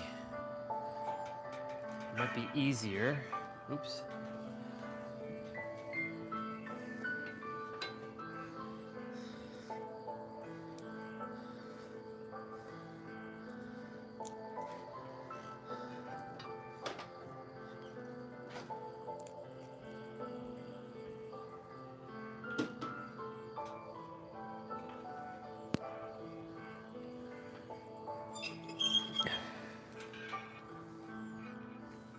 I don't know if it's gonna be how this is gonna show up. Might be very difficult, actually. I know what I can do. I'm gonna sit in that direction.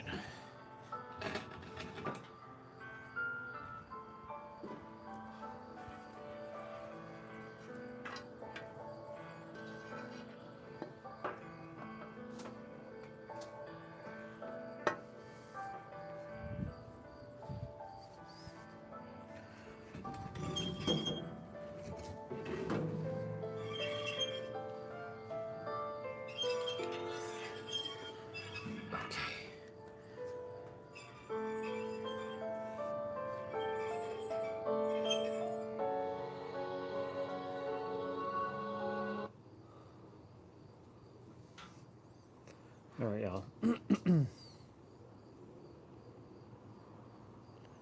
Hour 11 video. Reality is a game. But see, unless you know the rules of the game, you won't have the potentiality to create your desired reality.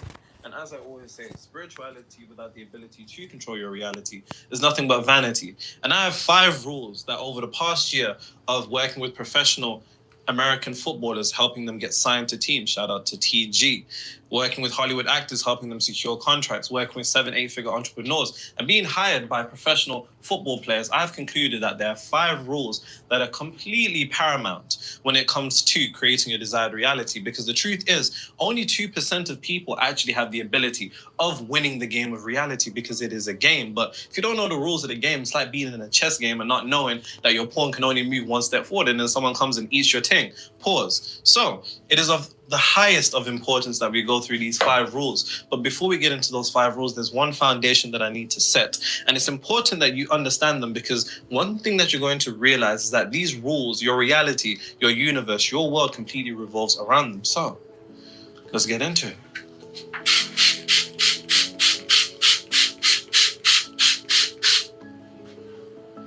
Girl, what the hell is on your mind? Speaking of which, what do you think is the better I Need a Girl? Part 1 or part 2? What do you think? I think part 1. Really? I need a girl to ride.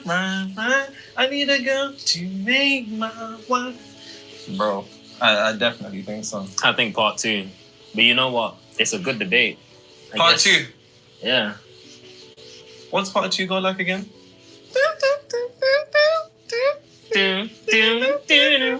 That one, innit? Listen, the beat is just iconic. It's that bounce right here. He's doing the Diddy ball.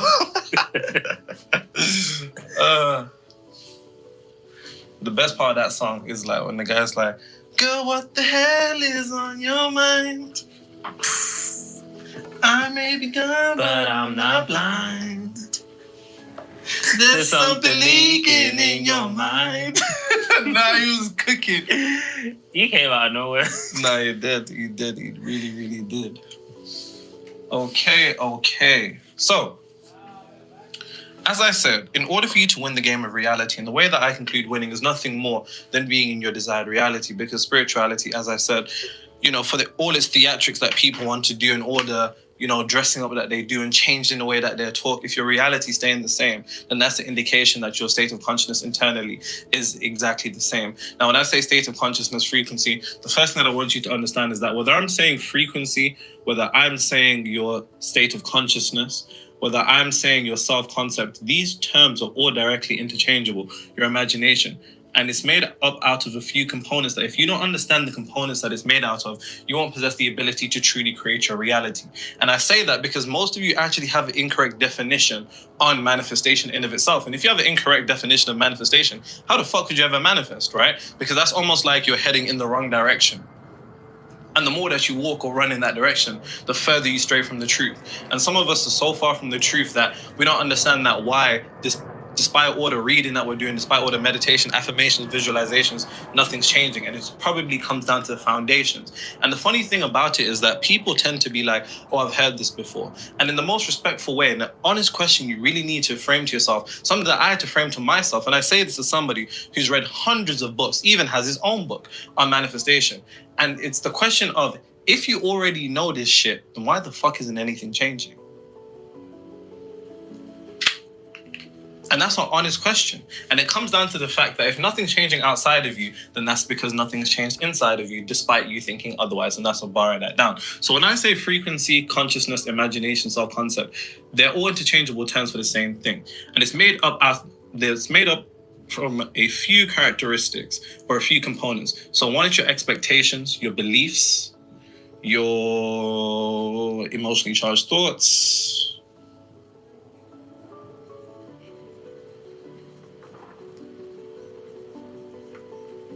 your focus or attention.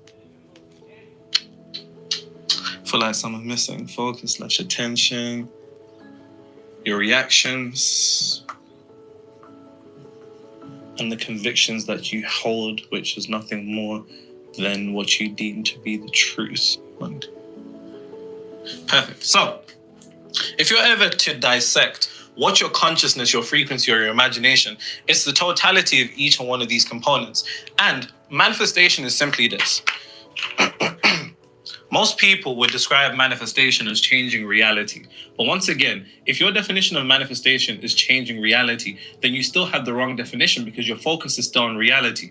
But reality is an illusion. So if you're focused on an illusion, then you're focused on something that doesn't truly exist. And if you're not grounded in the only thing that truly exists, which is the internal, then you will fall at every degree of reality. And this is why Matthew 6:33, esoterically, Christ said, seek ye first the kingdom of God and righteousness, and all these things shall be added unto you. Because the true understanding that when you dwell in the state of consciousness of unification with the infinite intelligence, whether you want to call that the source, God, Allah, Yahweh, Jehovah, all interchangeable terms for the same thing once again, unless you're grounded in that eternal truth, you're going to be subjected to an illusion. So if your manifestation is about changing things outside of you, getting more money, getting that person, getting that career promotion, if that's what it's about, then you still don't understand this fucking game. And because you think that's what it's about, you centralize all the attention towards there. And because you centralize all the attention towards there, you begin to neglect yourself. And because you neglect yourself, you don't realize how aspects of you still haven't changed. And because you're unaware of how aspects of you still haven't changed, you then look at your reality in confusion as to why it hasn't changed. That doesn't make any sense. How can we be dissatisfied with reality but satisfied with ourselves?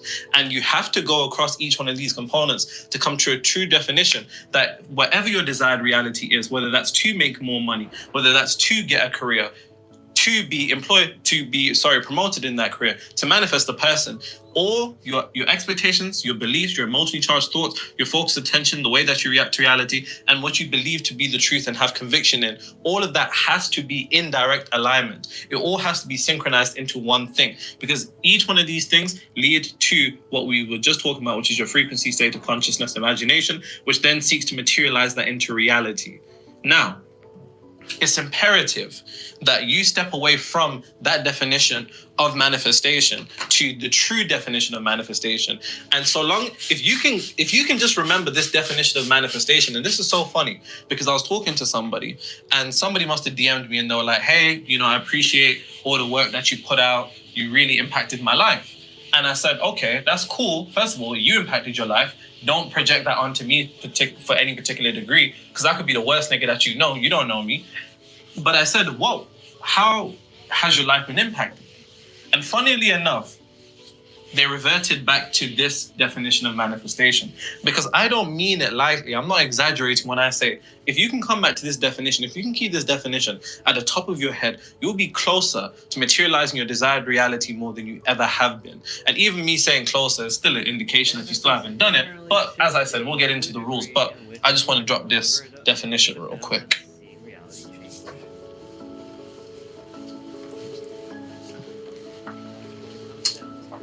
This is one of the funniest, outrageous DMs I've seen you receive. Okay. Dude, I've been following you for a couple months now. And dude, you're an effing sick CUNT. CUNT? I was like, damn. CUNT? I'm thinking it's going to be a hate message. You know what I'm trying to say? Everything you said works so well. I'm getting modeling jobs. My TikToks are blowing up. So wait, why am I CUNT? Why am I Crazy. that? I was just like, what? And my mental health is improving more and more every day. Thank you again and again. I hope calling you a sick CUNT wasn't rude. Sorry, Yeah, it it's kinda just was. a term of endearment here in Australia. Oh, it's a term of endearment. Yeah. That's what they call each other over there. Crazy, right? Just like you know. Crazy. Have you heard the conspiracy New Yorkers say my heart to each other. Oh, yeah. And it seems as though Australians call each other CUNTs. I need someone to actually verify that. Have you heard the conspiracy that Australia don't really exist? Okay. Anyway. Okay. So, okay. She said, I hope you have the best life, man. You're changing lives every day. I hope you know that. I'm getting money randomly too. Always now. It's crazy how well switching your mindset in how you said works so well. Thank you. Of course. It's a pleasure, my sister. And it all comes down to this definition. This is the definition that she probably came to the conclusion of. Remember, if you can remind yourself of this every single day, I promise you, this will begin to unlock a deeper understanding into manifestation. Internally shifting to a degree in which you are no longer emotionally dependent upon seeing. Internally shifting to a degree in which you are no longer emotionally dependent upon seeing.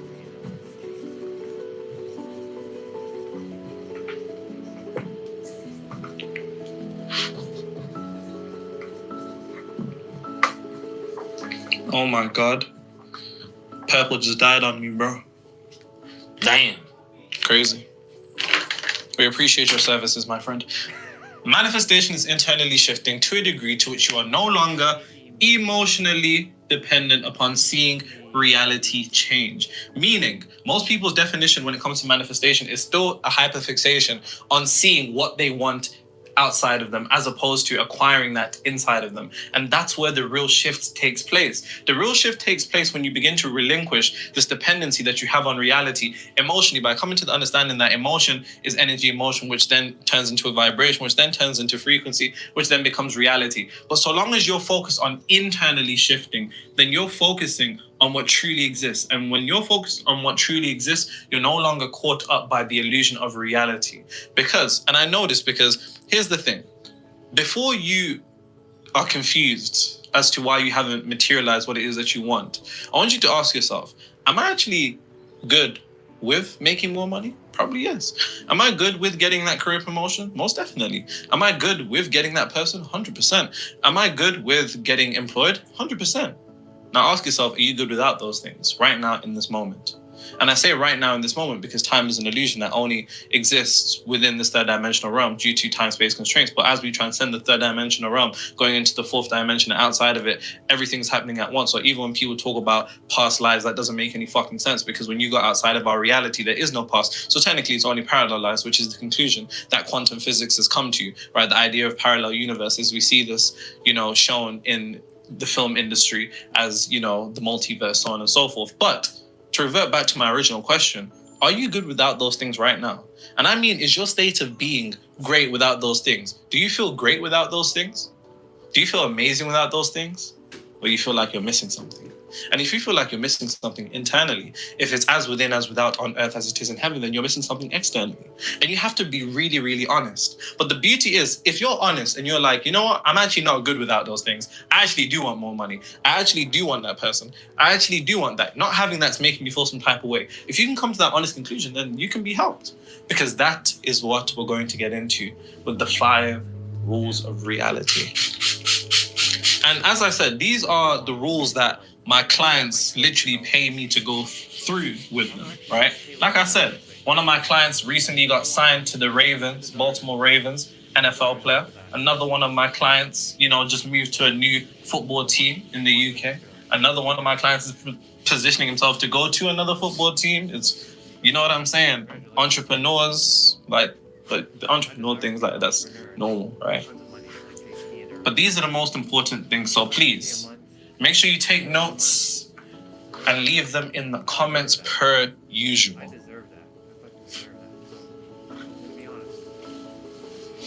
After watching this video, I had my first 2K trade the next day.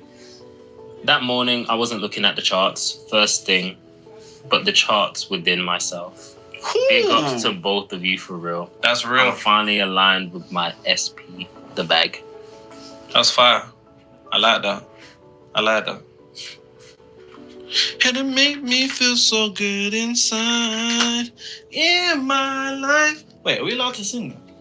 You're allowed to sing it. I just Bro thinks he's gonna get copyrighted for sounding like this. No, I'm talking about because it's a Diddy song, right? Oh. You'll be alright. I need a girl. Cool. Rule number 1. And in case you haven't noticed, this is a part 2 of my first video, how to outsmart the game of reality. AJ actually urged me to make a part 2, so he is who you should thank for this. Rule number 1. Attention is more powerful than intention. What do you mean by that, Nero? Relax, you're gonna get some. And I say that for the mere fact that, let's actually think about this. Who the fuck doesn't intend for a better life? You know what I'm saying? Like, who doesn't intend for more money? Who doesn't intend for better and more advancement in their career? Who doesn't intend for healthy love? Who doesn't intend to get the person that they want to sleep with? Who doesn't intend for these things? There's not a single human being that doesn't actually have some intention for better. Not a single human being.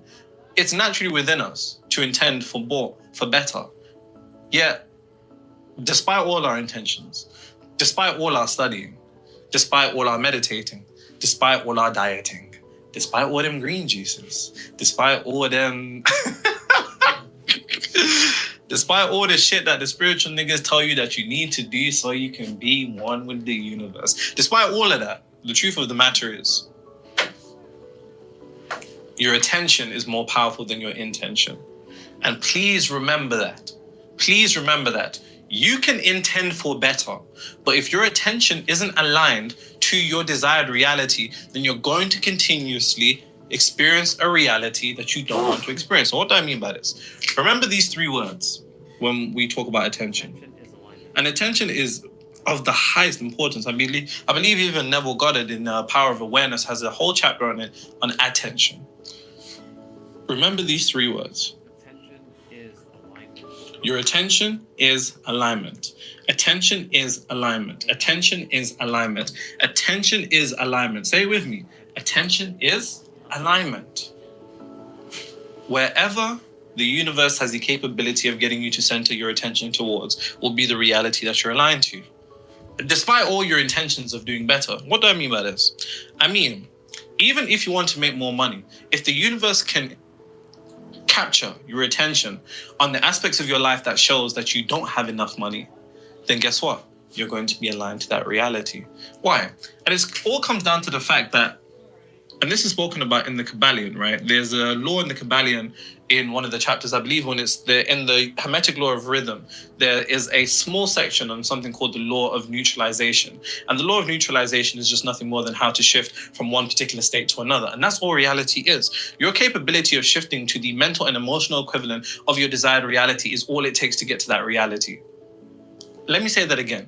Your ability to shift to the mental and emotional equivalent of your desired reality is all it takes to get to that reality. That's all it takes. That's it. But if we reverse engineer reality, reality is over here. What is reality? Reality is nothing more than a reflection of frequency. Frequency, imagination, state of consciousness, self-concept. What is that dependent upon? Frequency is dependent upon vibration. Because when vibration builds momentum, it becomes frequency. Frequency then alters its state into reality. In the same way that frequency is like steam, reality is like ice. But what is vibration dependent upon? Vibration is dependent upon concentration. Because understand, your concentration is a centralization of energy. centralization of energy. And energy precedes matter. If concentration is a centralization of energy and energy precedes matter, meaning energy eventually becomes matter, then that would mean that concentration equates to matter. And this is why your attention is your alignment. Because here's the thing. In reality, you always have an option to focus on one of two things. This is all reality is. It all just comes down to these two things. When we're talking attention and focus, it all comes down to one of two things. Nothing more, nothing less. It all comes down to a desired reality and a undesired reality. That's all it comes down to. Nothing more, nothing less. Everything in your life that has the capability of getting your attention is nothing more than a choice between these two energetic polarities. And the polarity that you feed is the polarity that you set into motion to gain momentum based on concentration, which then equates to vibration, frequency, and then reality. And you always have the choice between a desired and an undesired reality. And this is so funny because think about it. When you experience negative emotion, all negative emotion arises from one thing. And I'm not exaggerating when I say this. And if you actually sit there and think about what any time that you begin to feel worried, scared, frustrated, anxious, it all comes down to one thing. One thing. One thing. It's just one thing that got me true. It's one thing I'm so...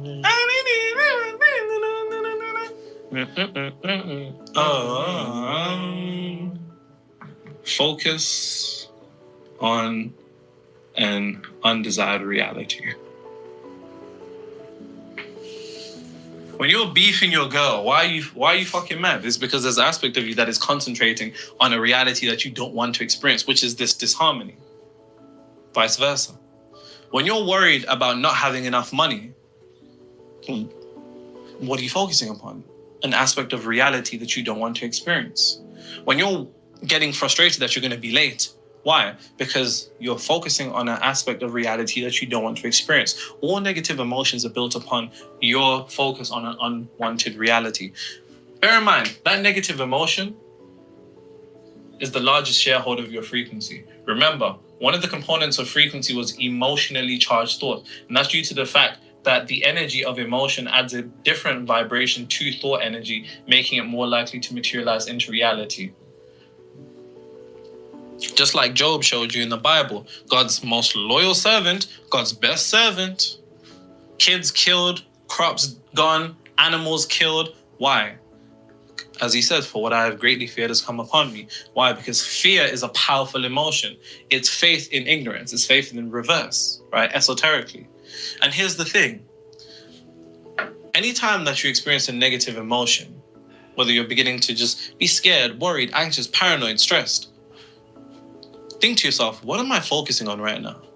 It's going to be something you don't want to experience or something you don't like experiencing. And so long as you're still centralizing energy towards there, you're still allowing for these chain of events to come through. You're still allowing for the cycle of concentration to vibration to frequency to be reality again and again and again. And you're perpetuating your own cycle without coming to the recognition that your negative emotion is actually an indication that you're focusing on something you don't want. So what do you do? What do you do? Tell me, what do you do? You simply focus on what you do want. Not only do you focus on what you want, you shift that wanting to already possessing. For example, let's say that right now you're unemployed and you want to manifest a career. It's easy to get frustrated, disappointed, apathetic, annoyed at the fact that you're unemployed, but that's an indication that those emotions are predicated on your misdirected use of attention, which is a misdirection of energy, and that's a borrow that down. Misdirected attention leads to a misdirected reality. And what you need to do is shift to what you do want. You want to be employed. Now that you know you want to be employed, now you also need to know that so long as you want it, you don't have it. And that's another one I'm going to get into shortly. You need to shift to already having it. So when you think to yourself, damn, I don't have enough clients in my business. I don't have enough clients. Your focus is in the wrong place, mate. Still focusing in the wrong place, mate. You need to shift to what you do want. What do you want? More clients. Then you already need to be in a state of having more clients. Reality doesn't change before you do. And that's a bar that down. What you need the world to prove to you is what you need to prove to yourself. What you're seeking for reality to give you is what you need to give yourself. You need to shift from wanting to already be in a state of consciousness where you possess that, because you can have the best intentions in the world. But if your attention is geared towards an aspect of reality you don't want to experience, then you set yourself in motion to experience that reality. Because when you're focusing on an unwanted reality, you're saying internally, I'm undesired state, undesired state, undesired state. So then reality, being nothing more than a mirror reflection or a delayed degree of consciousness, then materializes that undesired state through more and more and more and more and more and more stress. What do you want? Focus on that, then shift to being in a state where you already have that. How do I do that, Nero? Literally just declare it internally. It feels more complicated, Nero. It's not that easy. It really is that easy. And the belief that it's not that easy is actually what's perpetuating that degree of complexity. That's the only thing that's making it more complicated. The belief that it's complicated. And that belief comes from the aspect of reality that doesn't want you to progress. It comes from the aspect of your old frequency that is making it seem more difficult, and it's obfuscating how simple it actually is, because it really is that simple. It really is that simple, from shifting to, going on a date with a fucking arsehole and you're like, oh, all men are dogs, they're terrible species, to then shifting to a state of consciousness of, I'm so happy to be in a healthy relationship with this type of individual. Internally declaring that, saturating your mind with that consciousness. And that is rule 1.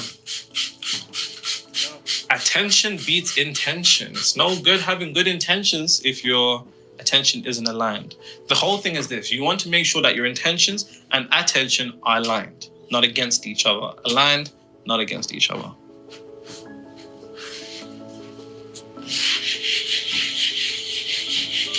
This comment sounds wild. They said, I started watching Nero in 2024. I was homeless, living in a transitional shelter with my 6-year-old daughter at the time. Aww. That's some tough times. The 3 T's was the first video I watched. Great video. Highly recommend that video. Fast forward, me and my daughter have our own room in a 1-bed apartment. I just came back from New York from a business trip for my rap career. I signed to an indie label. I have 23. Congratulations on the signing. Crazy. Yo, make sure you post in the tune or you fly us out to one of them parties. I have 23,000 followers on IG, 10K on TikTok. My music is becoming more successful, and my daughter and I are safe. So grateful to my past self for staying dedicated and doing my homework. I recommend everyone to watch Nero whenever they tell me they're going through hardship. That's so sweet. That's so sweet.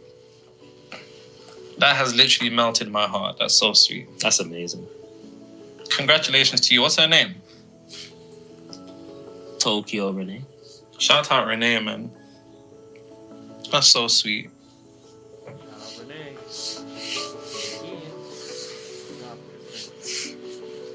I need to go. It's nice to get heartfelt comments in all the degeneracy of some of these comments. It's funny because a few comments down, you probably see some guy saying, bro, I finally manifested the girl I've wanted. Yeah, in another video, brother was talking about how he manifested a threesome, and he was like, now I'm going to start manifesting money. Priorities is just completely back to front, bro. But hey, the truth is, the channel's a reflection of us, innit? Like, clearly we got that seriousness and we're degenerates too, so. I'll use orange for you, mate. Rule number 2.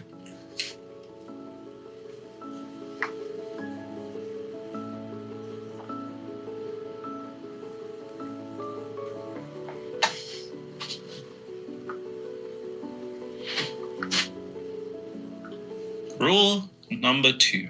It's a question, actually. What I really want. Make sure you write that down. What I really want. So tell me what I want, what I really, really want. So tell me what I want, what I really, really want. I wanna.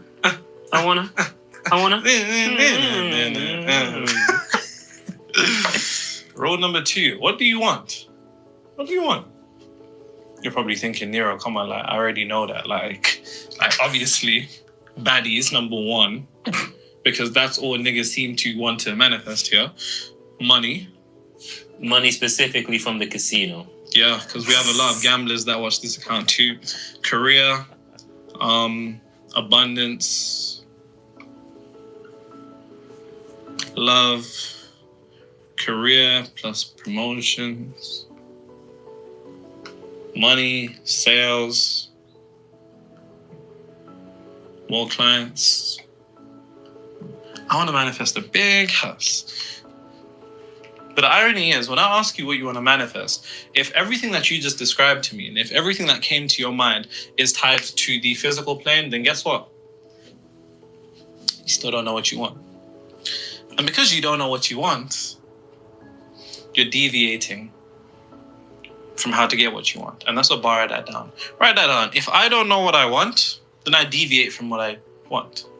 In fact, you make what you want deviate from you. When you don't know what you want, you don't have the capability of having what you desire chase you. And that's the irony of it all. We feel like we're on this perpetual treadmill of running after our desires. I want more money, you run after it, it runs away. But last time that I checked, it's easier to make a cheetah come to you than it is to chase a cheetah.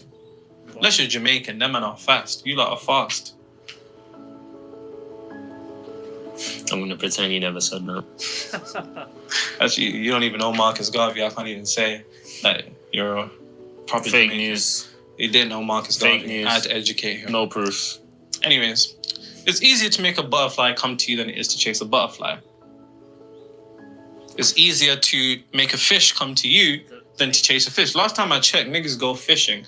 They throw their little hook into the water and the fish comes to them, innit? They don't go chasing after the fish in the water.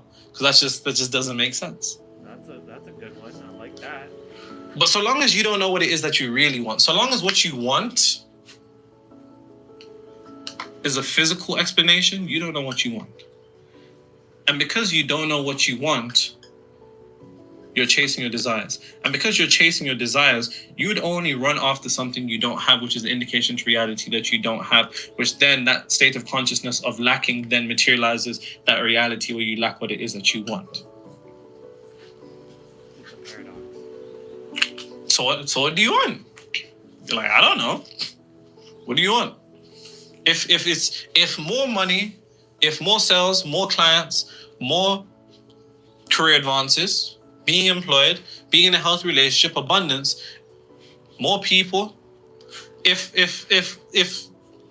that's not what you want, then what do you want? And if you don't come to this conclusion, which bear in mind, like I said, only 2% come to this conclusion. 98% of people will never come to the conclusion. They'll think to themselves, now I want an E-class Merc, I want an apartment, you know what I'm saying? I want a yacht, baddies, money. Girls will think they want some nigga to trick on them. You're still not understanding. You're still not getting it. It's not clocking to you. And the truth of the matter is, so long as you haven't come to this one conclusion, then you'll never understand. See, as opposed to chasing your desires, you have the capability of making your desires chase you. But the only way your desires are going to chase you is when you become worthy of being chased. And that's a bar, write that down. The only way you're going to make your desires chase you is when you become worthy of being chased. But the only way you can become worthy of being chased is knowing what your desires want. So as opposed to thinking, what do I really want? What does what you want? Paradox. And it wants one thing.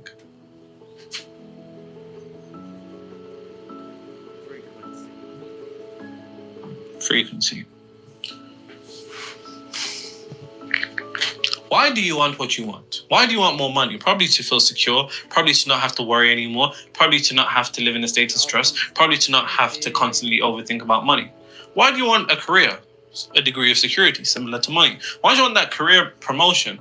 A degree of status, recognition, appreciation, and all the money. Why do you want that person? Because you want to be cherished, because you want to be appreciated, because you want to be loved. Why do you want that person? Maybe you want to be sexually satisfied. Why do you want a toothpick? It's because you want your teeth to be, you want comfort. Why do you want a drink? Because you want your thirst quenched. Why do you want a burger? Because you want to be satisfied internally. Everything that I just described is nothing more than a different state. And a different state is what you truly want. That is what you truly want. You want nothing more than a different state. You want nothing more than a different state. Say it with me. I want nothing more than a different state. But if you haven't come to the conclusion that you want nothing more than a different state, then you're still going to be centralizing your attention to the wrong place. You're still going to be focused on the wrong thing. And if you're focused on the wrong thing, how could you materialize the right thing? And that was a serious one. Might want to rewind that one. If you're actually focused on the wrong thing, how can you materialize the right thing? Because when you really break it down, if nothing in reality can offer you a different state of being, you don't want it. There's things that you don't want. Why? Because you know they wouldn't do anything for you. Yeah. I used to want Rolexes until I came to the conclusion that it's not going to do anything for me. And because it doesn't do anything for me, I don't have that desire to go and get it. If something doesn't do it for you, do you have that desire to go and get it? If you don't like some food, do you want that? Like sushi. And this is the conclusion that you need to come to.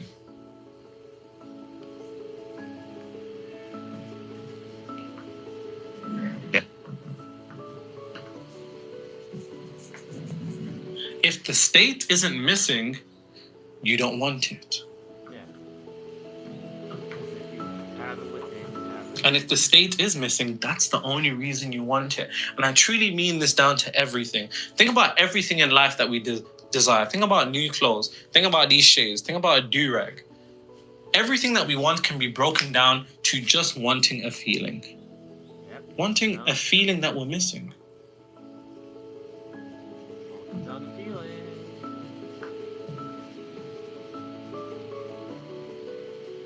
And I truly mean this. So let's think about it. Let's say this is you over here. And you desire more money. More money. More money. Upon getting more money, how would you feel? More money. You'd probably feel secure. You'd probably feel safe. Yep. You'd probably feel free, stress-free. Yep. You'd probably feel great.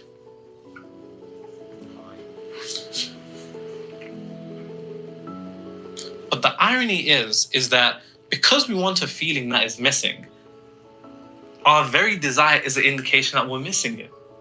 And because our desire is an indication that we're missing it, if we don't have it within, we don't have it without. If we don't have it internally, we don't have it externally. But the irony is, how you would feel upon getting what you want is what your desire wants for it to come to you. See what I mean when I say you got the game fucked up? You're thinking, I want more money. Your desire, money is thinking, I want safety, freedom, and security. How many times have you jumped to acquire this to get this? Because here's the thing.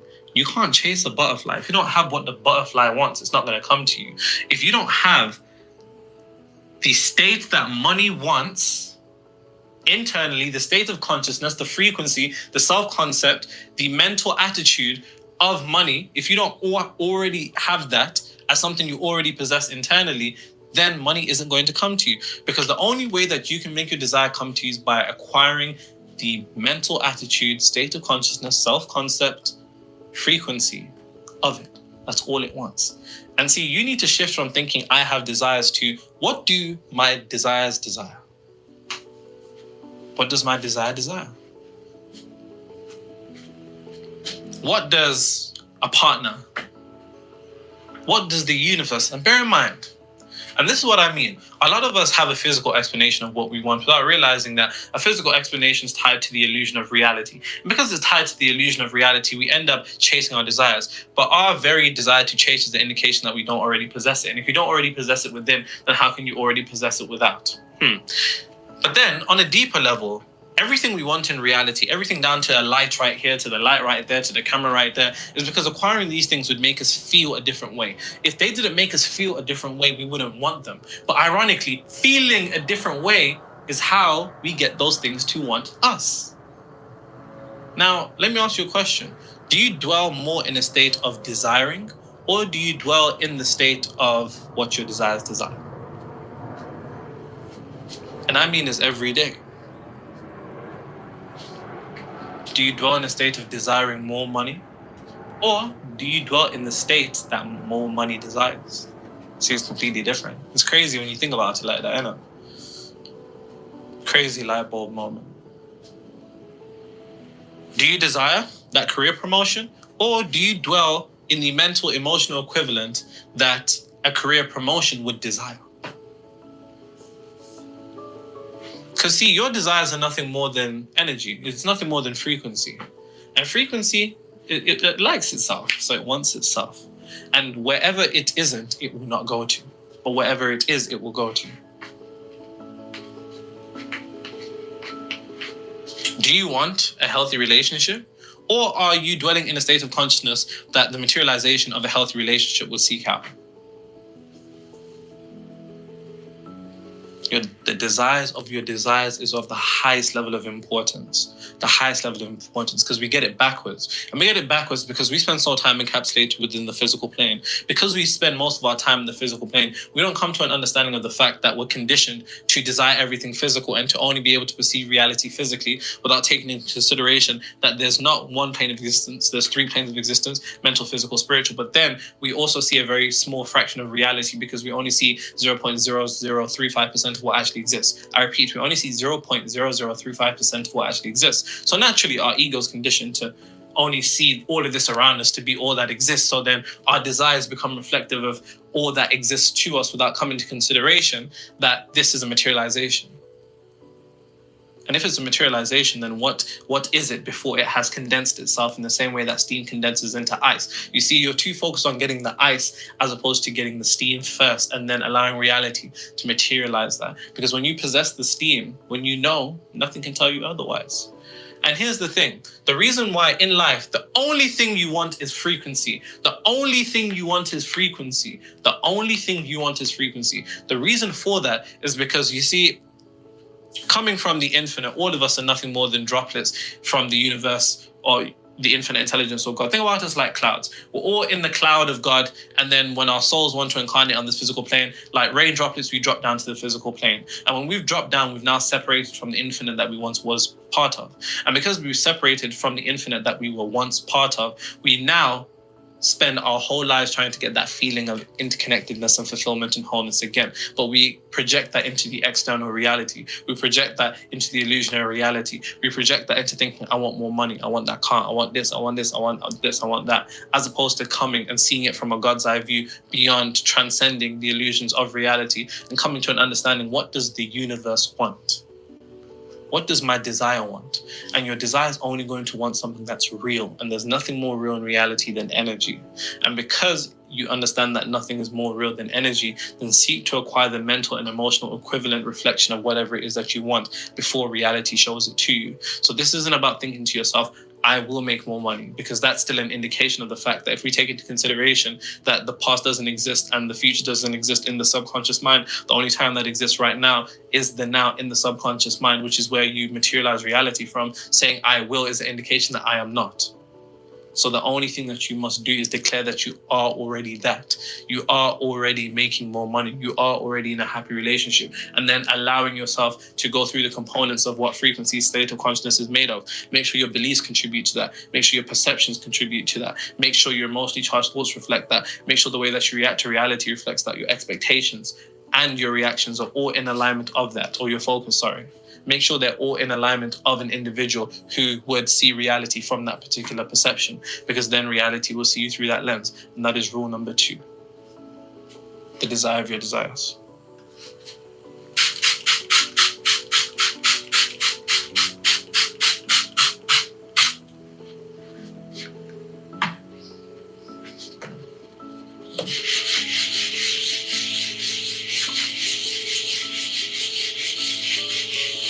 I've bought 5 copies of your book.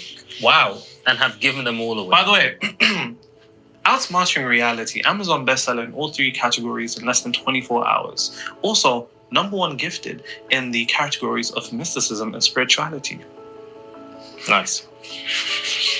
I bought 5 copies of your book and given them all away. Wow. Every time I buy a book to keep for myself, I always find myself in a cycle of thinking, I'm going to keep your book and always give it away. Laughing my ass off. I've given so many books away, I don't even realize it. I went down to this nigga's house the other day, AJ, and I saw my book there, and I completely forgot that I gave it to him. He had it on his bookshelf. I was like, it's not my book.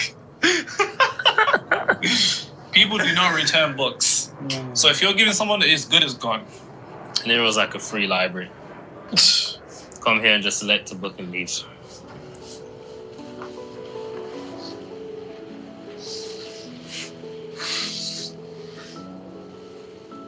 Nah, bro. I Need a Girl Part 1 is better.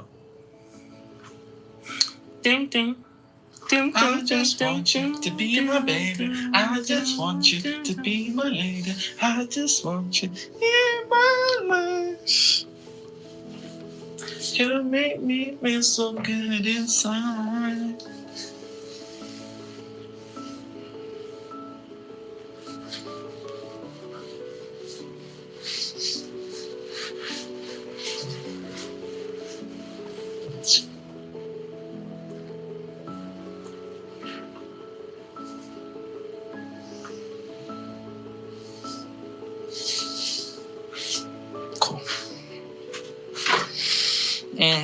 I'll use brown, why not? Cool. Now, rule number 3.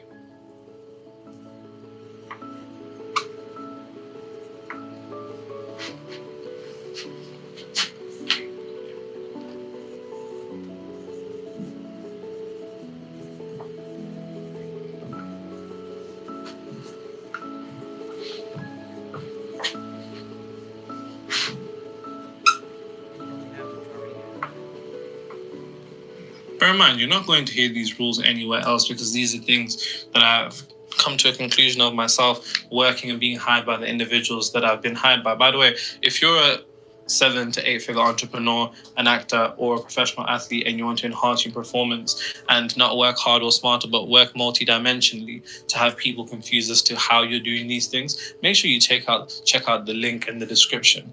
But you can only have what you already have. Now, this is what I call the annoying law of the universe. And the thing about the annoying law of the universe is that if you haven't properly allowed the annoying law of the universe to marinate or come to a true conclusion of it, then life is going to be a bit annoying for you. And that's the truth. Because here's the thing. You can only have what you already have. You can only have what you already have. You can only have what you already have. Thinking, what the fuck? You can only have more money if you already have more money. You can only have that career promotion if you already have that career promotion. You can only have that employment if you're already employed. You can only have that person if you already have them. And you're like, what? I don't understand. I'm essentially saying to you that you can only have your desired reality if you already have it. Probably still not making sense. And it all comes down to incorrect definitions once again. You see, in the universe, there's 2 chairs.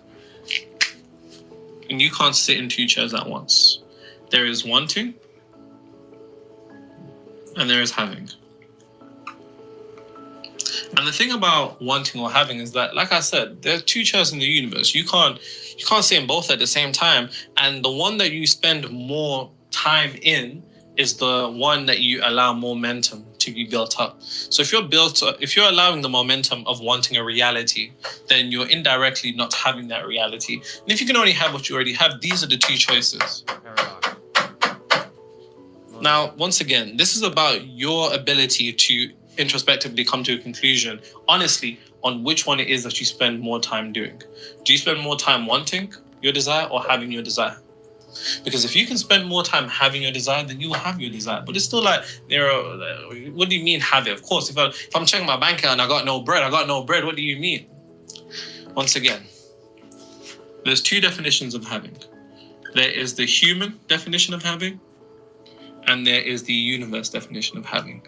So long as you have the human definition of having, you will lose the game of reality and end up with the 98% every single time. But with the universe's definition of having, you will win, enjoying the 2%. So what is the universe's game of having? Well, what's the human one? Human definition of having is probably some degree of physical possession.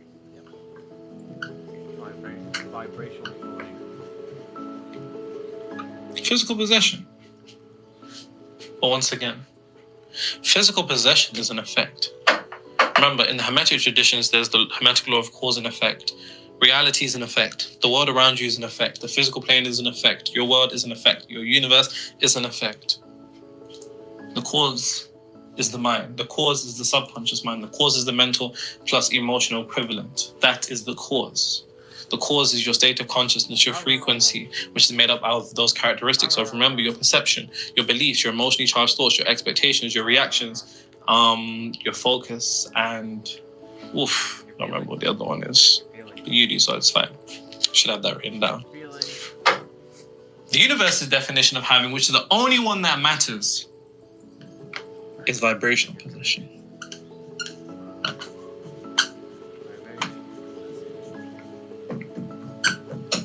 That is the only definition that matters. Vibrational possession. Vibrational possession. Vibrational possession. And remember, go back to the very first law, the very first rule that I gave you in this video. What is vibration dependent upon? You should remember this. Your concentration. Concentration plus emotion. Concentration to already possessing your desired reality or being separated from it. And see, that's the thing. So long as you vibrationally possess, what you vibrationally possess is what you have to the universe. So if you're vibrationally, which is the mental and emotional equivalent of possessing poverty, then by the universal definition, you're going to have poverty. So then by the human definition, you will also physically possess. Because remember, before anything can exist physically, it must exist vibrationally. It first must exist vibrationally.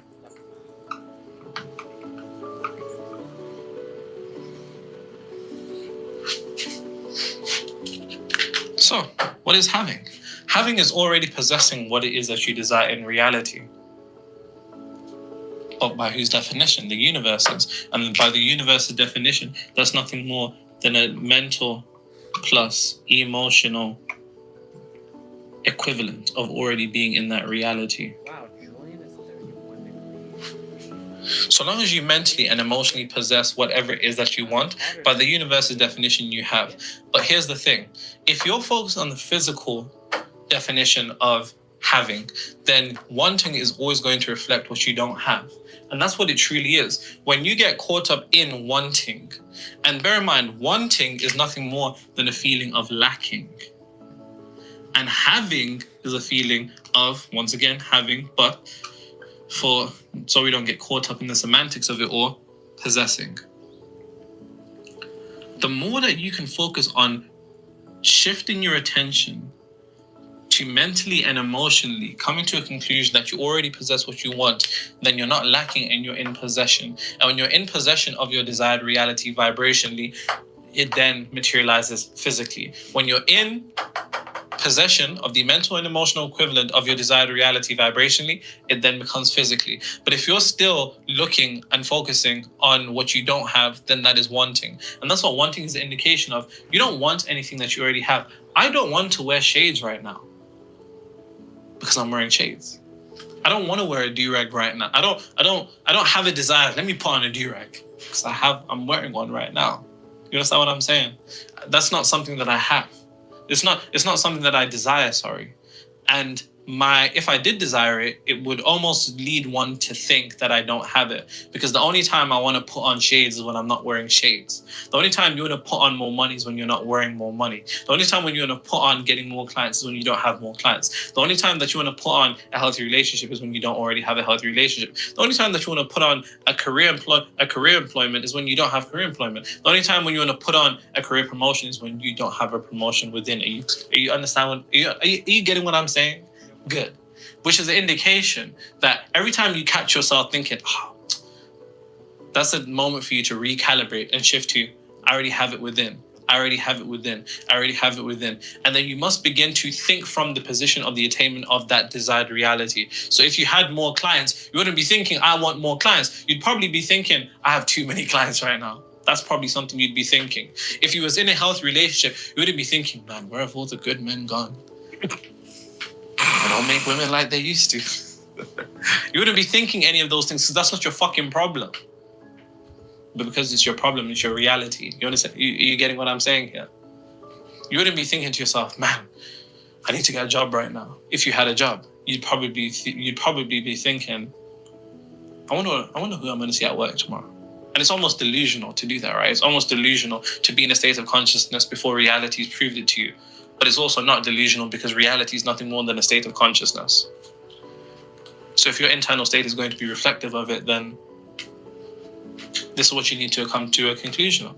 You can only have what you already have. You can only have what you already have. You can only have what you already have. And you need to make sure that the majority of your day is spent in a state where you are occupying having what it is that you want. Because when you have what it is that you want, that is the mental act of already possessing what you want. And that then leads to vibrational possession, which is the true universe's definition of possession. And that leads to physical possession. But if you're focused on physical possession, then you're focused on an effect. You're saying to yourself, man, I don't like the song that is playing right now. And you're just complaining about the song that is playing instead of just changing the song. But when you're watching something on the TV that you don't want to see, you change the channel. When you're hearing a song that you don't want to hear, you change the song. At what point are you going to come to the conclusion that you need to change the vibration or the state of consciousness that you're mentally declaring and emotionally declaring to then change what you declare physically, to change what you possess physically?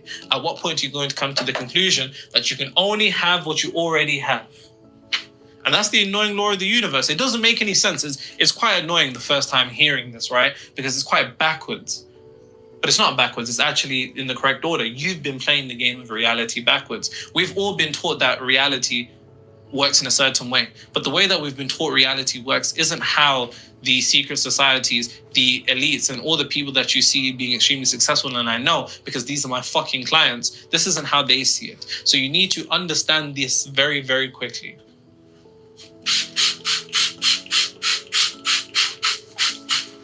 Mobbing in the Bentley smoking moon rocks, pockets full of mother blue guap, half an ounce in my Gucci 2 socks. For the summertime, got a new drop. Trapper / rapper / bad bitch snatcher. Baby mama man, she said you live like a bachelor. Sold 100 pounds and gave 10% to the pastor church.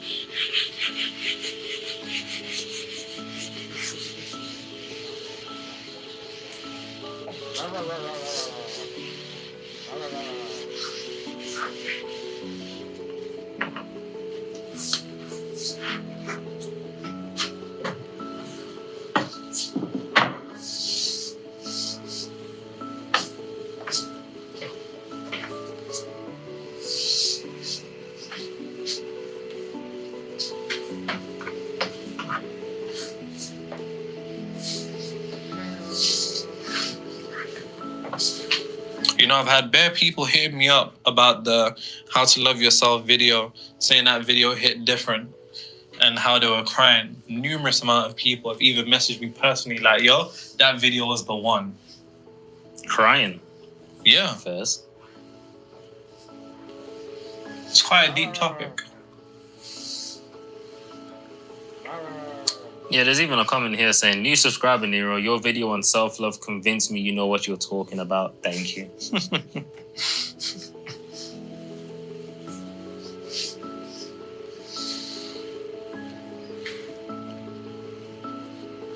Welcome. Welcome to the cult, in case you... I'm fucking with you. Cool. Rule number 4. Let's go. Remember You already have it.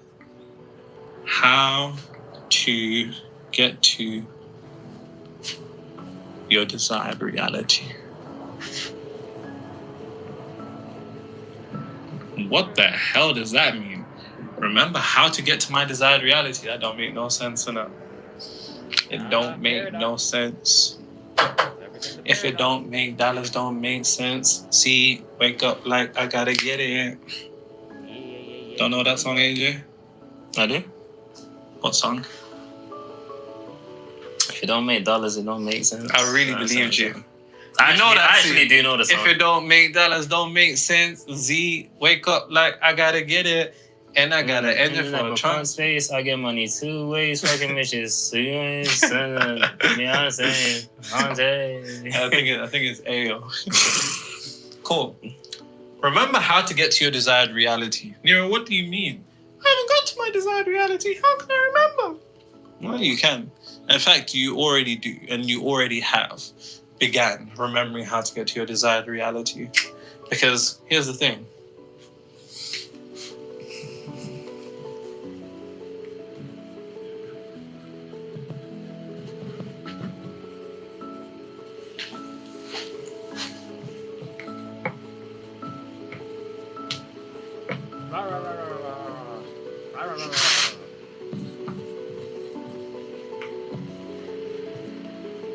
Bar, right here. This is a bar.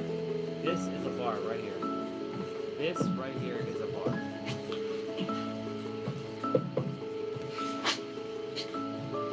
This is a bar right here. He's not done. This one is a bar. I said this is a bar. Hell yeah, this is a bar. Ooh. This is a bar. If your intuition is calibrated to the frequency/state of your desired reality, then your intuition is nothing more than another version of you reminding you how you got to that reality. And that is a bar. What do I mean by this? Let me explain something. I knew it was a bar. If we see reality over here, this is your world. That is your reality. That is where you are living. Your finances, your relationship status, your career, all of that.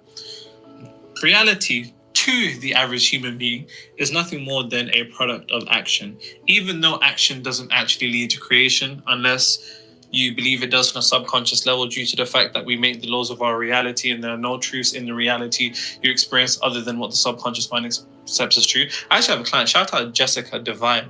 We was on a session and she said something so beautiful and I was like, damn, that's crazy. She actually has the belief that the more money she makes, the easier life gets, which is absolutely phenomenal. I think she says the more money I get, the more I rest. That's her belief. And that is a subconscious belief that she's quite literally seeing as a 7-figure business owner. But, you know, most people believe that action leads to creation as opposed to action just being a facilitator of energy into existence. Action is very important, but more important than action is action preceded by the right state of consciousness.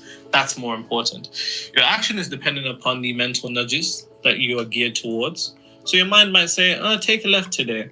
You know what? Go talk to this person. Go reach out to this person. Change this. Update your CV. You know what? Go approach that person. Say this, do this, do this. Your mental nudges is dependent upon your intuition. And your intuition is dependent upon your frequency, your self-concept, your state of being, your imagination, your consciousness. Remember, all the same thing. Now, here's the thing. If the state that you're in is your desired reality, and I've already showed you how to get to that state. If you're already in the state that you possess what it want, that you already possess what you want. So let's say you're in a state of having more clients, more money, more sales, whatever.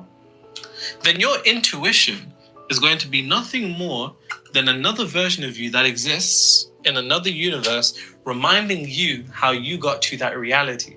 But you need to have the capability of being able to hear your intuition and execute upon it quickly. See, when there's something you know that you need to do, and it's come out of nowhere, do this, and you know you need to do this. You need to have the capability of executing on that quickly, because your intuition is fucking useless if you don't capitalize upon it. Because what you're not capitalizing, or what you're capitalizing upon, isn't intuition. It's the materialization of your desired reality. You see, if your intuition, if your frequency is in the state of your desired reality, if you're living in the state of your desired reality, then guess what? When you have that sales call, or you go for that meeting, or you go to negotiate that deal, if you're already in a state of existence that you've already closed that deal, then your intuition, the mental nudges that your mind gets to you on what to say, how to say it, the things not to say. It's going to flow naturally. And it's going to flow naturally because it's coming from another version of you that was already done it, and it's reminding you how you got there. I remember I was having a call with one of my clients, Ethan, professional football player for Arsenal. And I said to him, how many times before you step on the pitch have you already scored a goal? He was like, what? But I said to him, if you're already in a state of existence of already having scored the goal, then the way that you run, where you run, the speed that you run, the moves that you make, the way you move your feet, it's naturally going to flow because you're going to be reminded of an aspect of you that has already scored. You see, but sometimes our intuition actually works against us, because if you're calibrated in a wrong state, if you're calibrated to a state that is self-destructive, right, then your intuition is going to reflect another version of you that has been destroyed, reminding you how to walk into your own destruction. So it's paramount that you have the capability of, one, making sure that you're calibrated to being in that state. Then when you're in that state, when mental nudges rise, make sure you execute upon them quickly, because what you're executing upon is the collapsing of that reality into your present reality. Underline word there should be calibrated. But here's the thing. For some reason, we don't do shit that we know we need to do as quickly as we should. We know you know you don't. Yeah. Fucking bullshit me. There's stuff that you know you need to do, and there's stuff I know I need to do. There's stuff that sometimes I'm like, why haven't you done that yet? Why haven't you done that? And I'm saying this as a nigga who has wrote a book, works with, you know, some of the best people in the world at what they do, the best entrepreneurs, the best athletes, even the best actors. And I still, even me, I'm like, damn, why didn't you do that? Go through the same shit as you lot. I keep telling you niggas this. I'm no different. I can just talk real nice. But it's the truth. We need to execute upon our intuition quickly, because that leads to a quicker materialization of our desired reality. People talk about how to manifest instantly. You can't manifest instantly if you're not executing upon your intuition instantly. Because when you execute upon your intuition instantly, you're executing upon your desired reality in message form. That's real.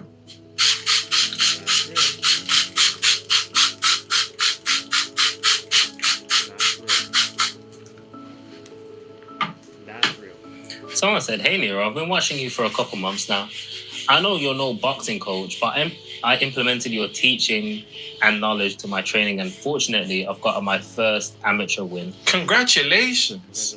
He then quotes, spirituality without the ability to control your reality is vanity. Real talk. I appreciate you. Because some niggas would have told you to, you know, drink smoothies and, you know, walk on grass barefoot and change your name. As opposed to just entering the state of consciousness or whatever it is that you want and still doing all the shit that you want to do. It's okay. It's not. I will be honest. As an occultist, I thought you were one of the scammers. Wait, however, what? Someone commented, I will be honest. As an occultist, I thought you were one of the scammers. However, after I read your book, it changes my opinion. Dude, you know what you are doing. Very impressive. Thank you for sharing your knowledge. Appreciate it, bro. Well, from one occultist to another, thank you. See, here's the thing about me, people don't realize.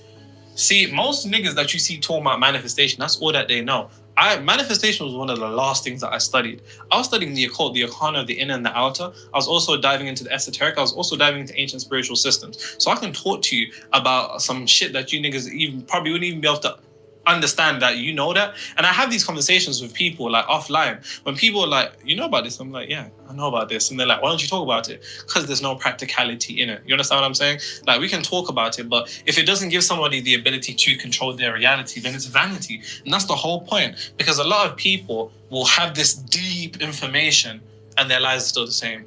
That's vanity. There's no point in that. You understand what I'm saying? Who knows? Maybe one day I might make another channel where I'm diving into all these esoteric deep concepts, you know, alchemy and all of those type of things. But hey, for the time being, just take over the manifestation game, which is already done, to be fair.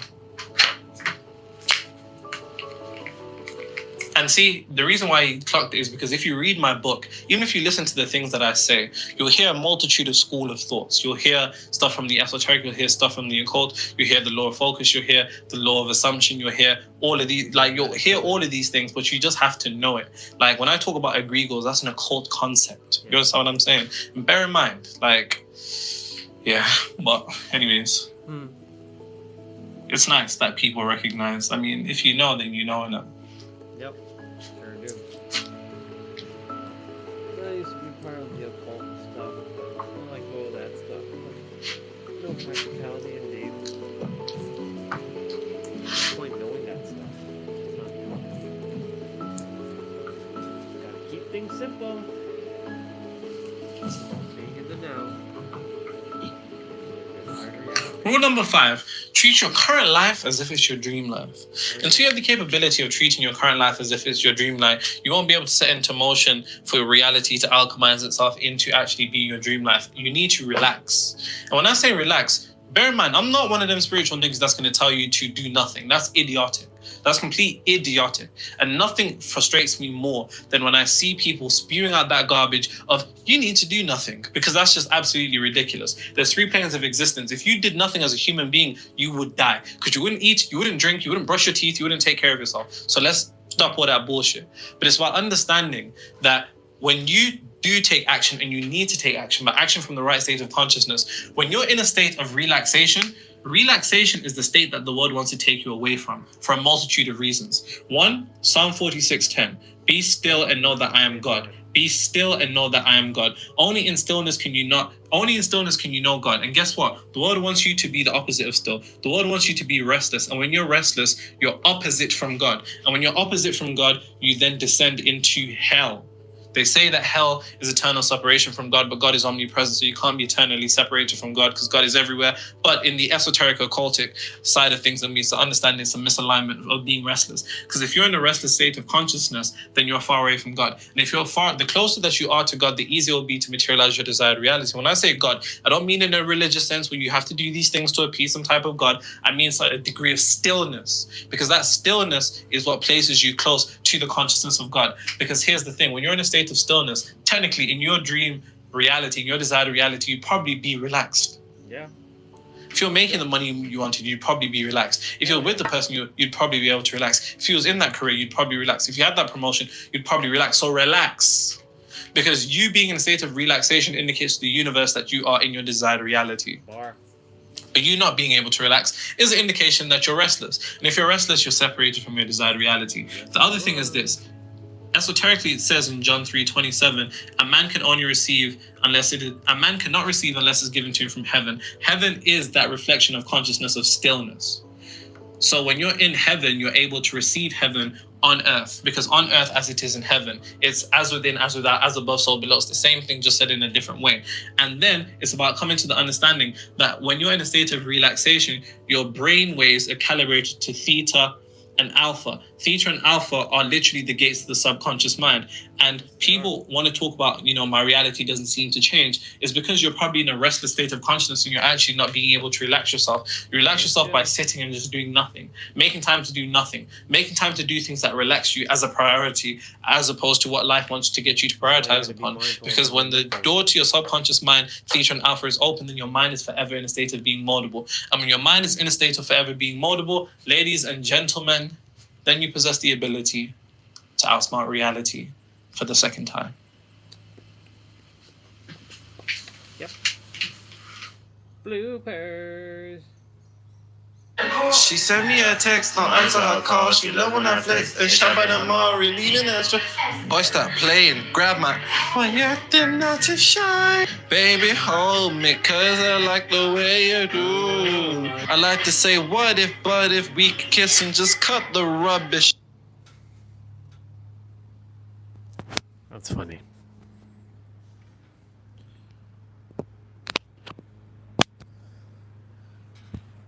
Ladies and gentlemen, that was our brother. And look at my hair. It's holy moly. This is why it's imperative, because, he says, to do nothing. He even mentions to do nothing. So it's kind of like you got to be mindful of the semantics of that word, nothing. What I would say is you have to sit and be. By being, you're still taking action by being what you desire to be, which is, in its sense, being the ability to take, be in the state of being is It's taking a mental and a vibrational action into your desired reality. Yeah. We're going inside. I'll play a couple of games of Dead by Daylight. I took that in. Rule number 2. Yeah, that's some real shit. Having the desires of your desires, or knowing your desires of your desires. That one was real. That one was extremely real. Like that one's like super, like probably the most important one. I mean, you can only have what you already have. That's a bar, but have the desires of your desires. Well, you know, that it kind of goes hand in hand with you can only have what you already have. I knew I was going to drop the water bottle. I knew it. I was like, energetically, I'm going to drop this water bottle. And that's what happened. I'll be right back.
Okay.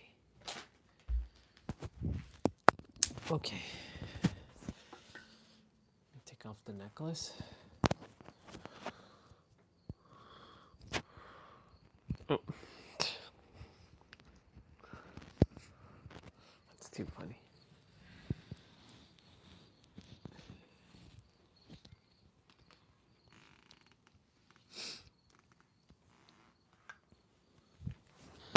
You can only have what you already have. By the time I get everything set up, I'll probably have like get like one game in, probably. Since live stream's gonna be done shortly. Since yeah, I'll only probably get like maybe one game in, depending on the yeah.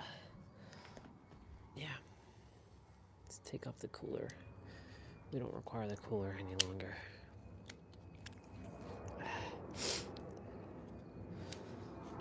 We saw an army kind of plane flying around, but it flew around. It flew past the house earlier.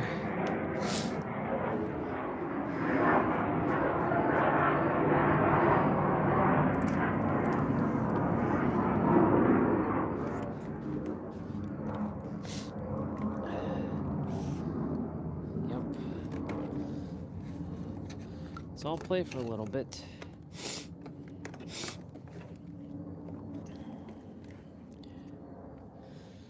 Today is the final day of August, so August was a really good month. It's the month that allowed me to get back on track with who I am as the master creator, the ultimate revealer, God himself.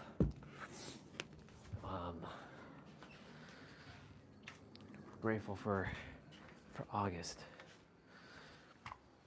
I'm really grateful for August. Because without August, you know, a lot of things came through in August. And I remind myself of all the little wins, like all those drawings of the now, all of it. It was beautiful.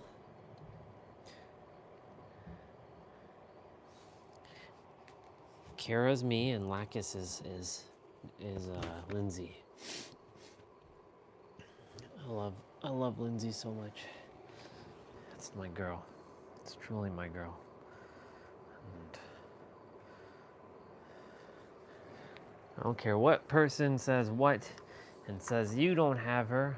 I do have her. And I'm not gonna buy into anyone's nonsense. That's why I have to like chop off any of you who tells me otherwise. Shit.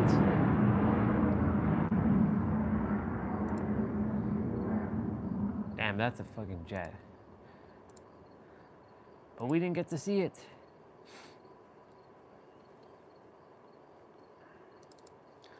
What is in here? How is that folder been put in here? What the hell is going on in here?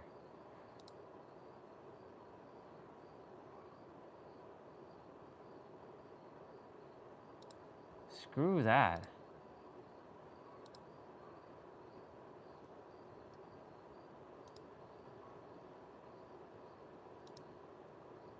No.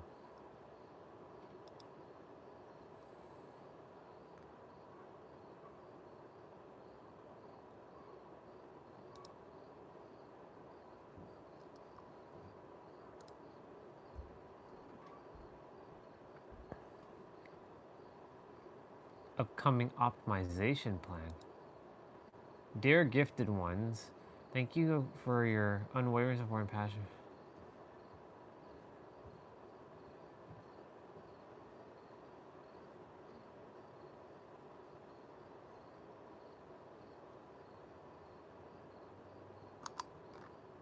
I mean,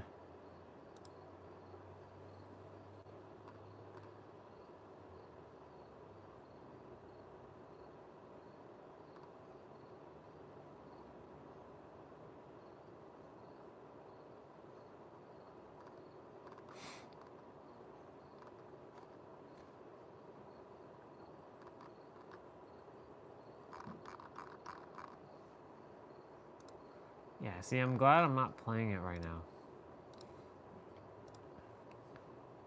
I don't know how you can release congratulations on your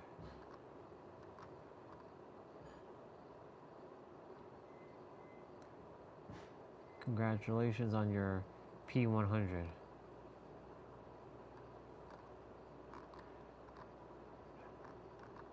Is there a way to like hide her stuff though? I don't really care to really see her stuff.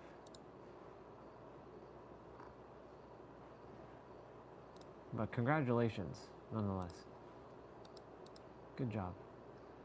I'll plan to do Kate one day. P100. That takes a lot of time and dedication.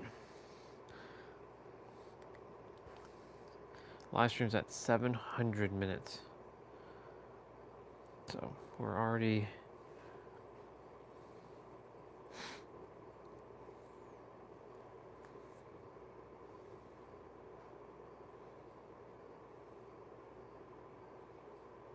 The first thing I want to put across is there's 2 million YouTube videos uploaded every single day. When I realized or found out this statistic literally the other day, about 2 days ago, I was like, oh shit, that means there's 14 million in the week. Yeah, simple maths. But then I was like, if we're only uploading 1 to 2 YouTube videos a week, and depending on who you are, you might upload more, you might upload less. How the hell do you stand out, right? Like, how can you, everyone talks about how it's so saturated, but how can you stand out? And I went through all my notes on YouTube. I even watched a few more videos and went through some course material again. And I came down to 5 simple rules that you can use to outsmart the YouTube algorithm, so you can actually stand out across these 2 million YouTube videos every day, or the 14 million in the week. So with that being said, let's get into the video. Fun facts about this whiteboard. I actually stuck it on with like, I don't know if you lot know them self-adhesive sticky tape things. Like, I didn't want to drill it in, and I don't own a drill, to be honest. So I wasn't going to drill it in. But it's so clean, it's so good. But the first rule of YouTube. Let's see what Mr. has to share with us.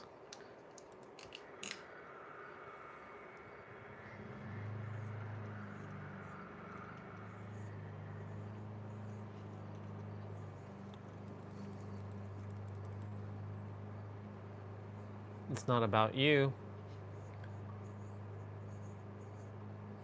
It's not actually about your video. And that first rule might sound pretty contradicting or whatever you want to call it. Counterintuitive. Like, I'm making videos to put on YouTube, and you know, it's a video platform. Like, we watch videos on there. It's not like people are posting pictures. The thing you need to realize, YouTube is the only platform that doesn't just push videos down your throats. Like, when you go on Instagram, you'll see videos. Even you'll see videos from people that you don't follow. You'll see videos from people that you follow. It's mainly a video platform. And girls with TikTok, they made Instagram like this. They made Instagram force out reels and stuff like that before it was IGTV. So with TikTok, you open TikTok and straight away, a guy that you don't follow, potentially, or a girl, is on your page. And you're like, okay. What now? And you have to decide whether you like that video or not till you move on. And it's just quick. And you know that you're not gonna lose a bunch of time. Whereas on YouTube, you open it up and you have 3-4 videos per line, probably about 4 lines.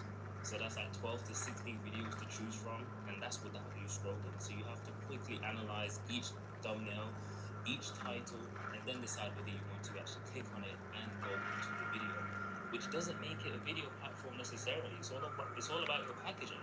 Like, there's videos that I've come across, and I was just like, damn, that title, thumbnail got me. Everything just works so well, and it's making my brain itch.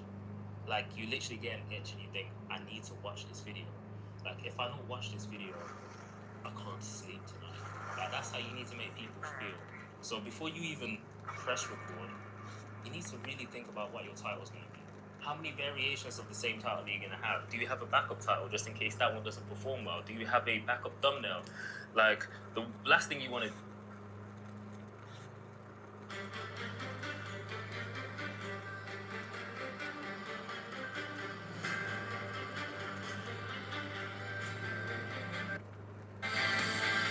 Oh, there's a cat meow.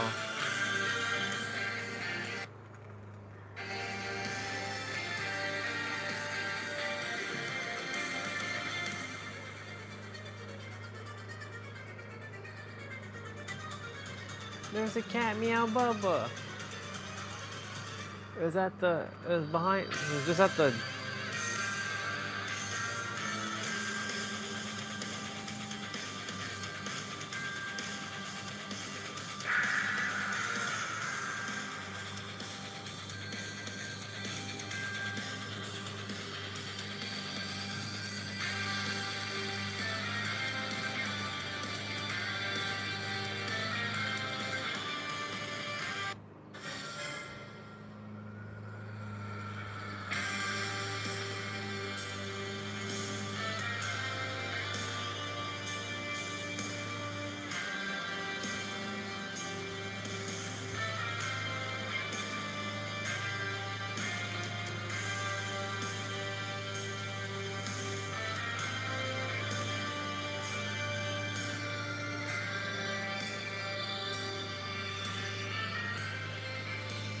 okay.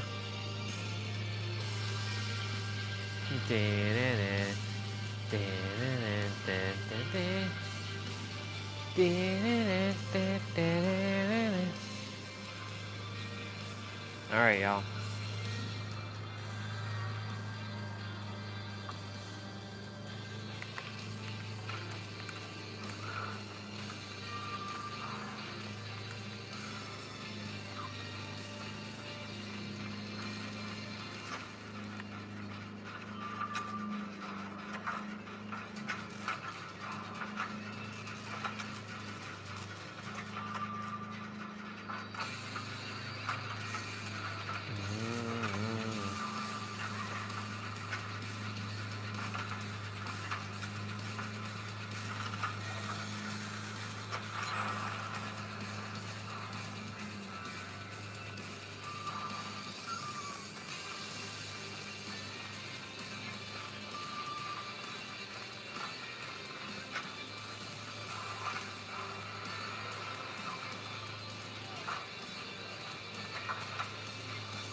The Sable twins.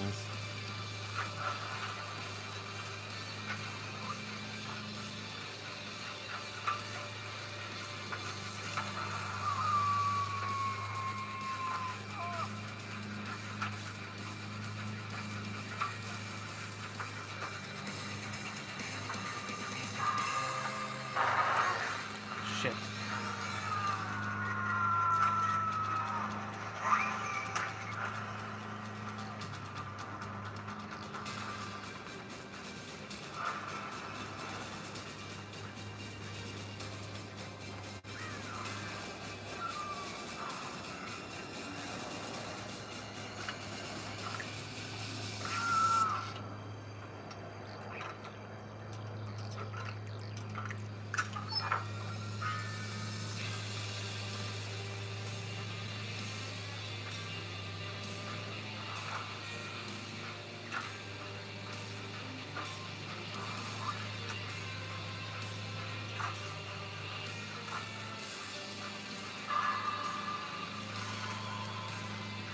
Wait, why am I able to see gens? And I blew up the gen twice? That's stupid.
stream's at 710 minutes.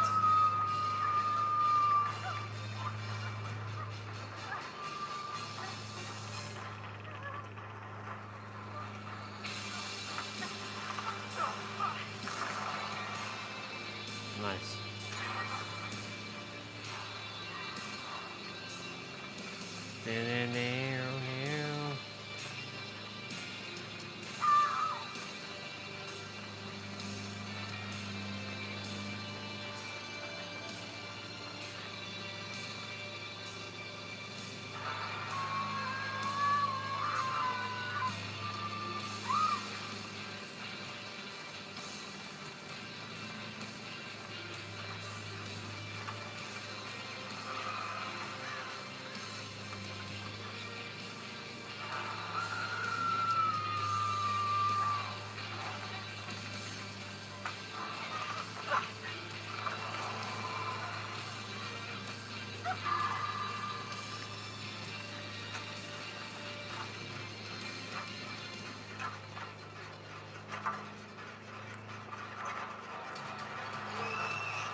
He's wasting time with me.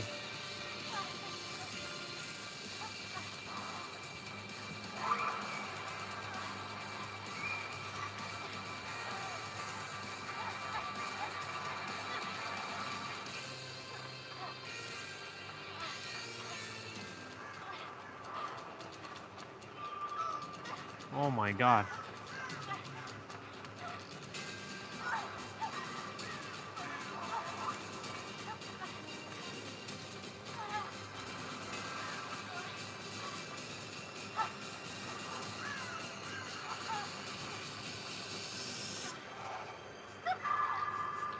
So, 7:13. I'm gonna do my ending quickly.